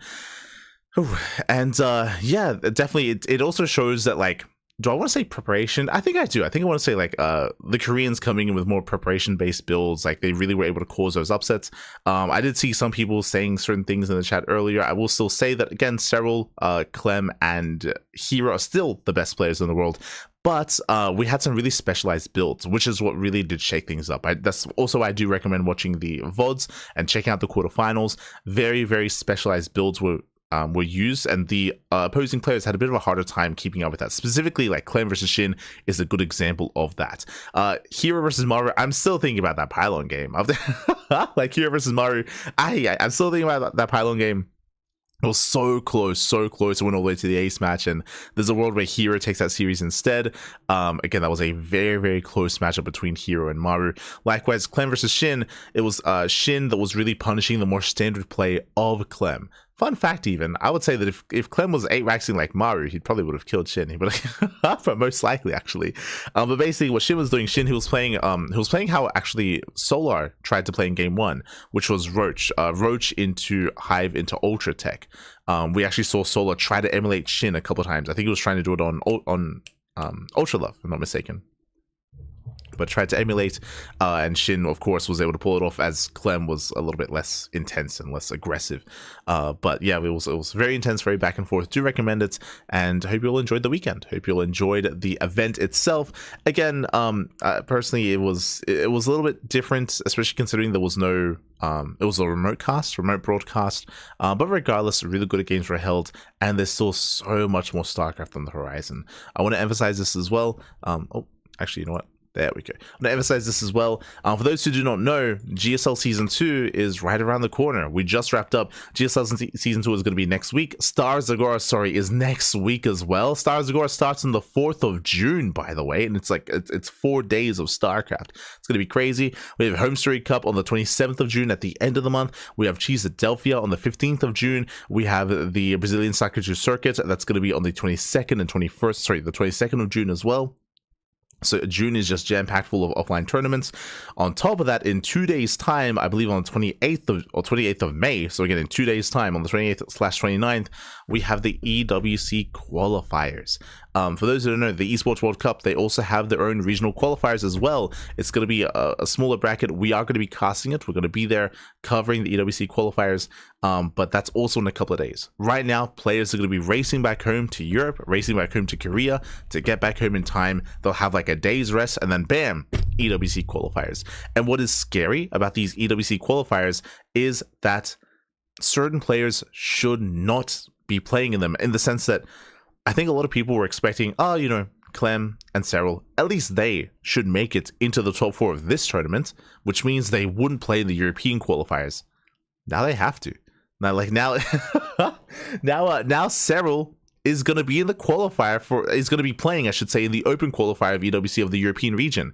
Not just Serral, Reynor as well. Like, there are a lot of these top Europeans that otherwise most people expected would have gotten EWC spots already because of this tournament that didn't, and that makes it that much more difficult for the rest of the Europeans, for players like Showtime, players like Gabe, players like Spirit, players like Skillus, these players that are just below the top of the top. You know, you're not your Serral, your Reynor, your Max Packs, these other guys. Now it's going to be even harder for them. Like, I think a lot of them assume, like, okay, so we're going to be okay. Like, Serral's not going to be here. Maybe Reynor's not going to be here. So we can work through these European qualifiers. That's not the case. Not anymore. Not anymore. So those qualifiers are going to be more brutal. I would say that the Korean qualifiers are going to be a little bit easier because bam, SHIN, Solar, Classic, and Maru, and herO as well, because herO is a GSL champion, they won't be a part of those qualifiers. So it's going to be a little bit easier for some of the other Koreans to try to get that EWC spot and try to make it through the qualifiers. EWC qualifiers is going to be a goal, and yeah, exactly. Specifically the European EWC qualifiers, they're going to be brutal for players that wanted to try to make it through that aren't, you know, your Serral, your Clem, your Reynor.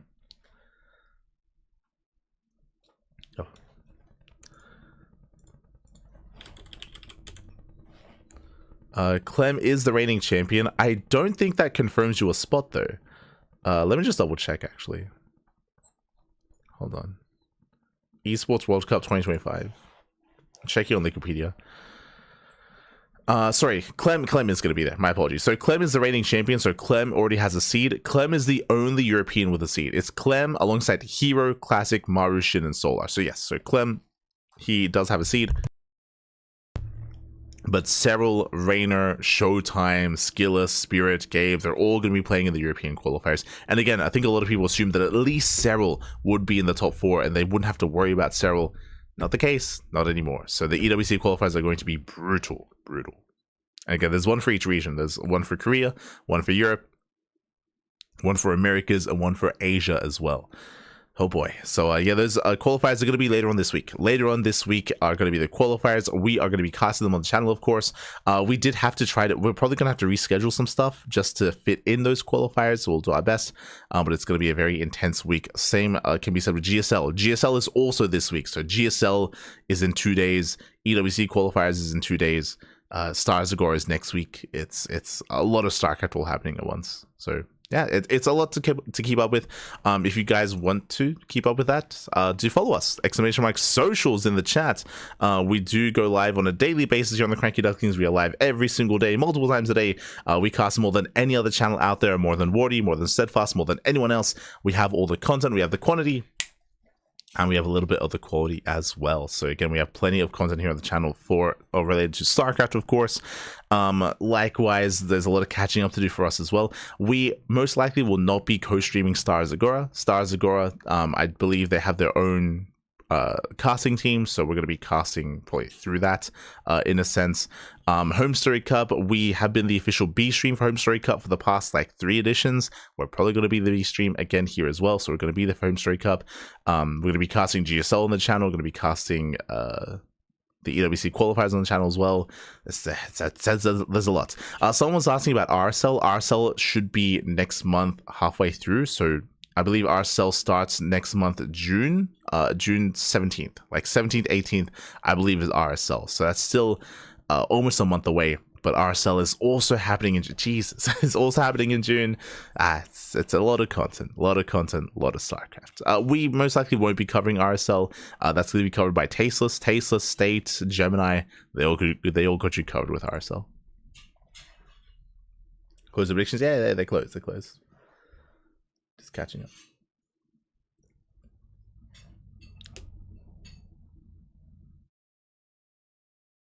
So in the open qualifiers is bombshell for everyone else competing in that. 100%. It's going to be brutal. But best of luck to everyone. Best of luck.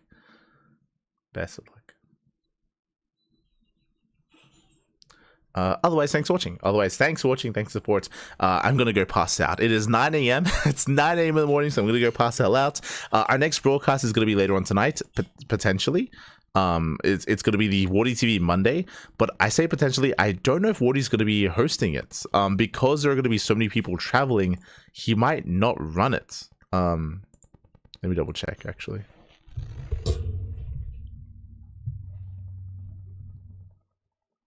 Let me double check. No, okay, he's running it. Never mind. So all the players that are already back home are going to be competing. I see Björn signed up. I know that some of the Koreans that got knocked out early, they fly home early and they might fly home in time to play. Infamously, I think it was Solar. I think Solar got knocked out of the open bracket of the last DreamHack. I think it was at Dallas, maybe even. Or was it Atlanta? But the last DreamHack in the Americas, Solo got knocked out day 1, so he flew back home, and he got home just in time for the ESL Open Cups. So I think Björn might have done the same thing.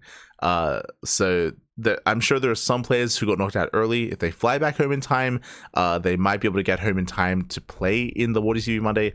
Otherwise, there might be some players that play from Dallas and from the Americas. We'll see, but it's probably going to be a shorter bracket, sorry, a smaller bracket. Probably going to be a smaller bracket because there are just so many players at Dallas. Regardless, that'll be on later on tonight. That'll be in around 12 hours.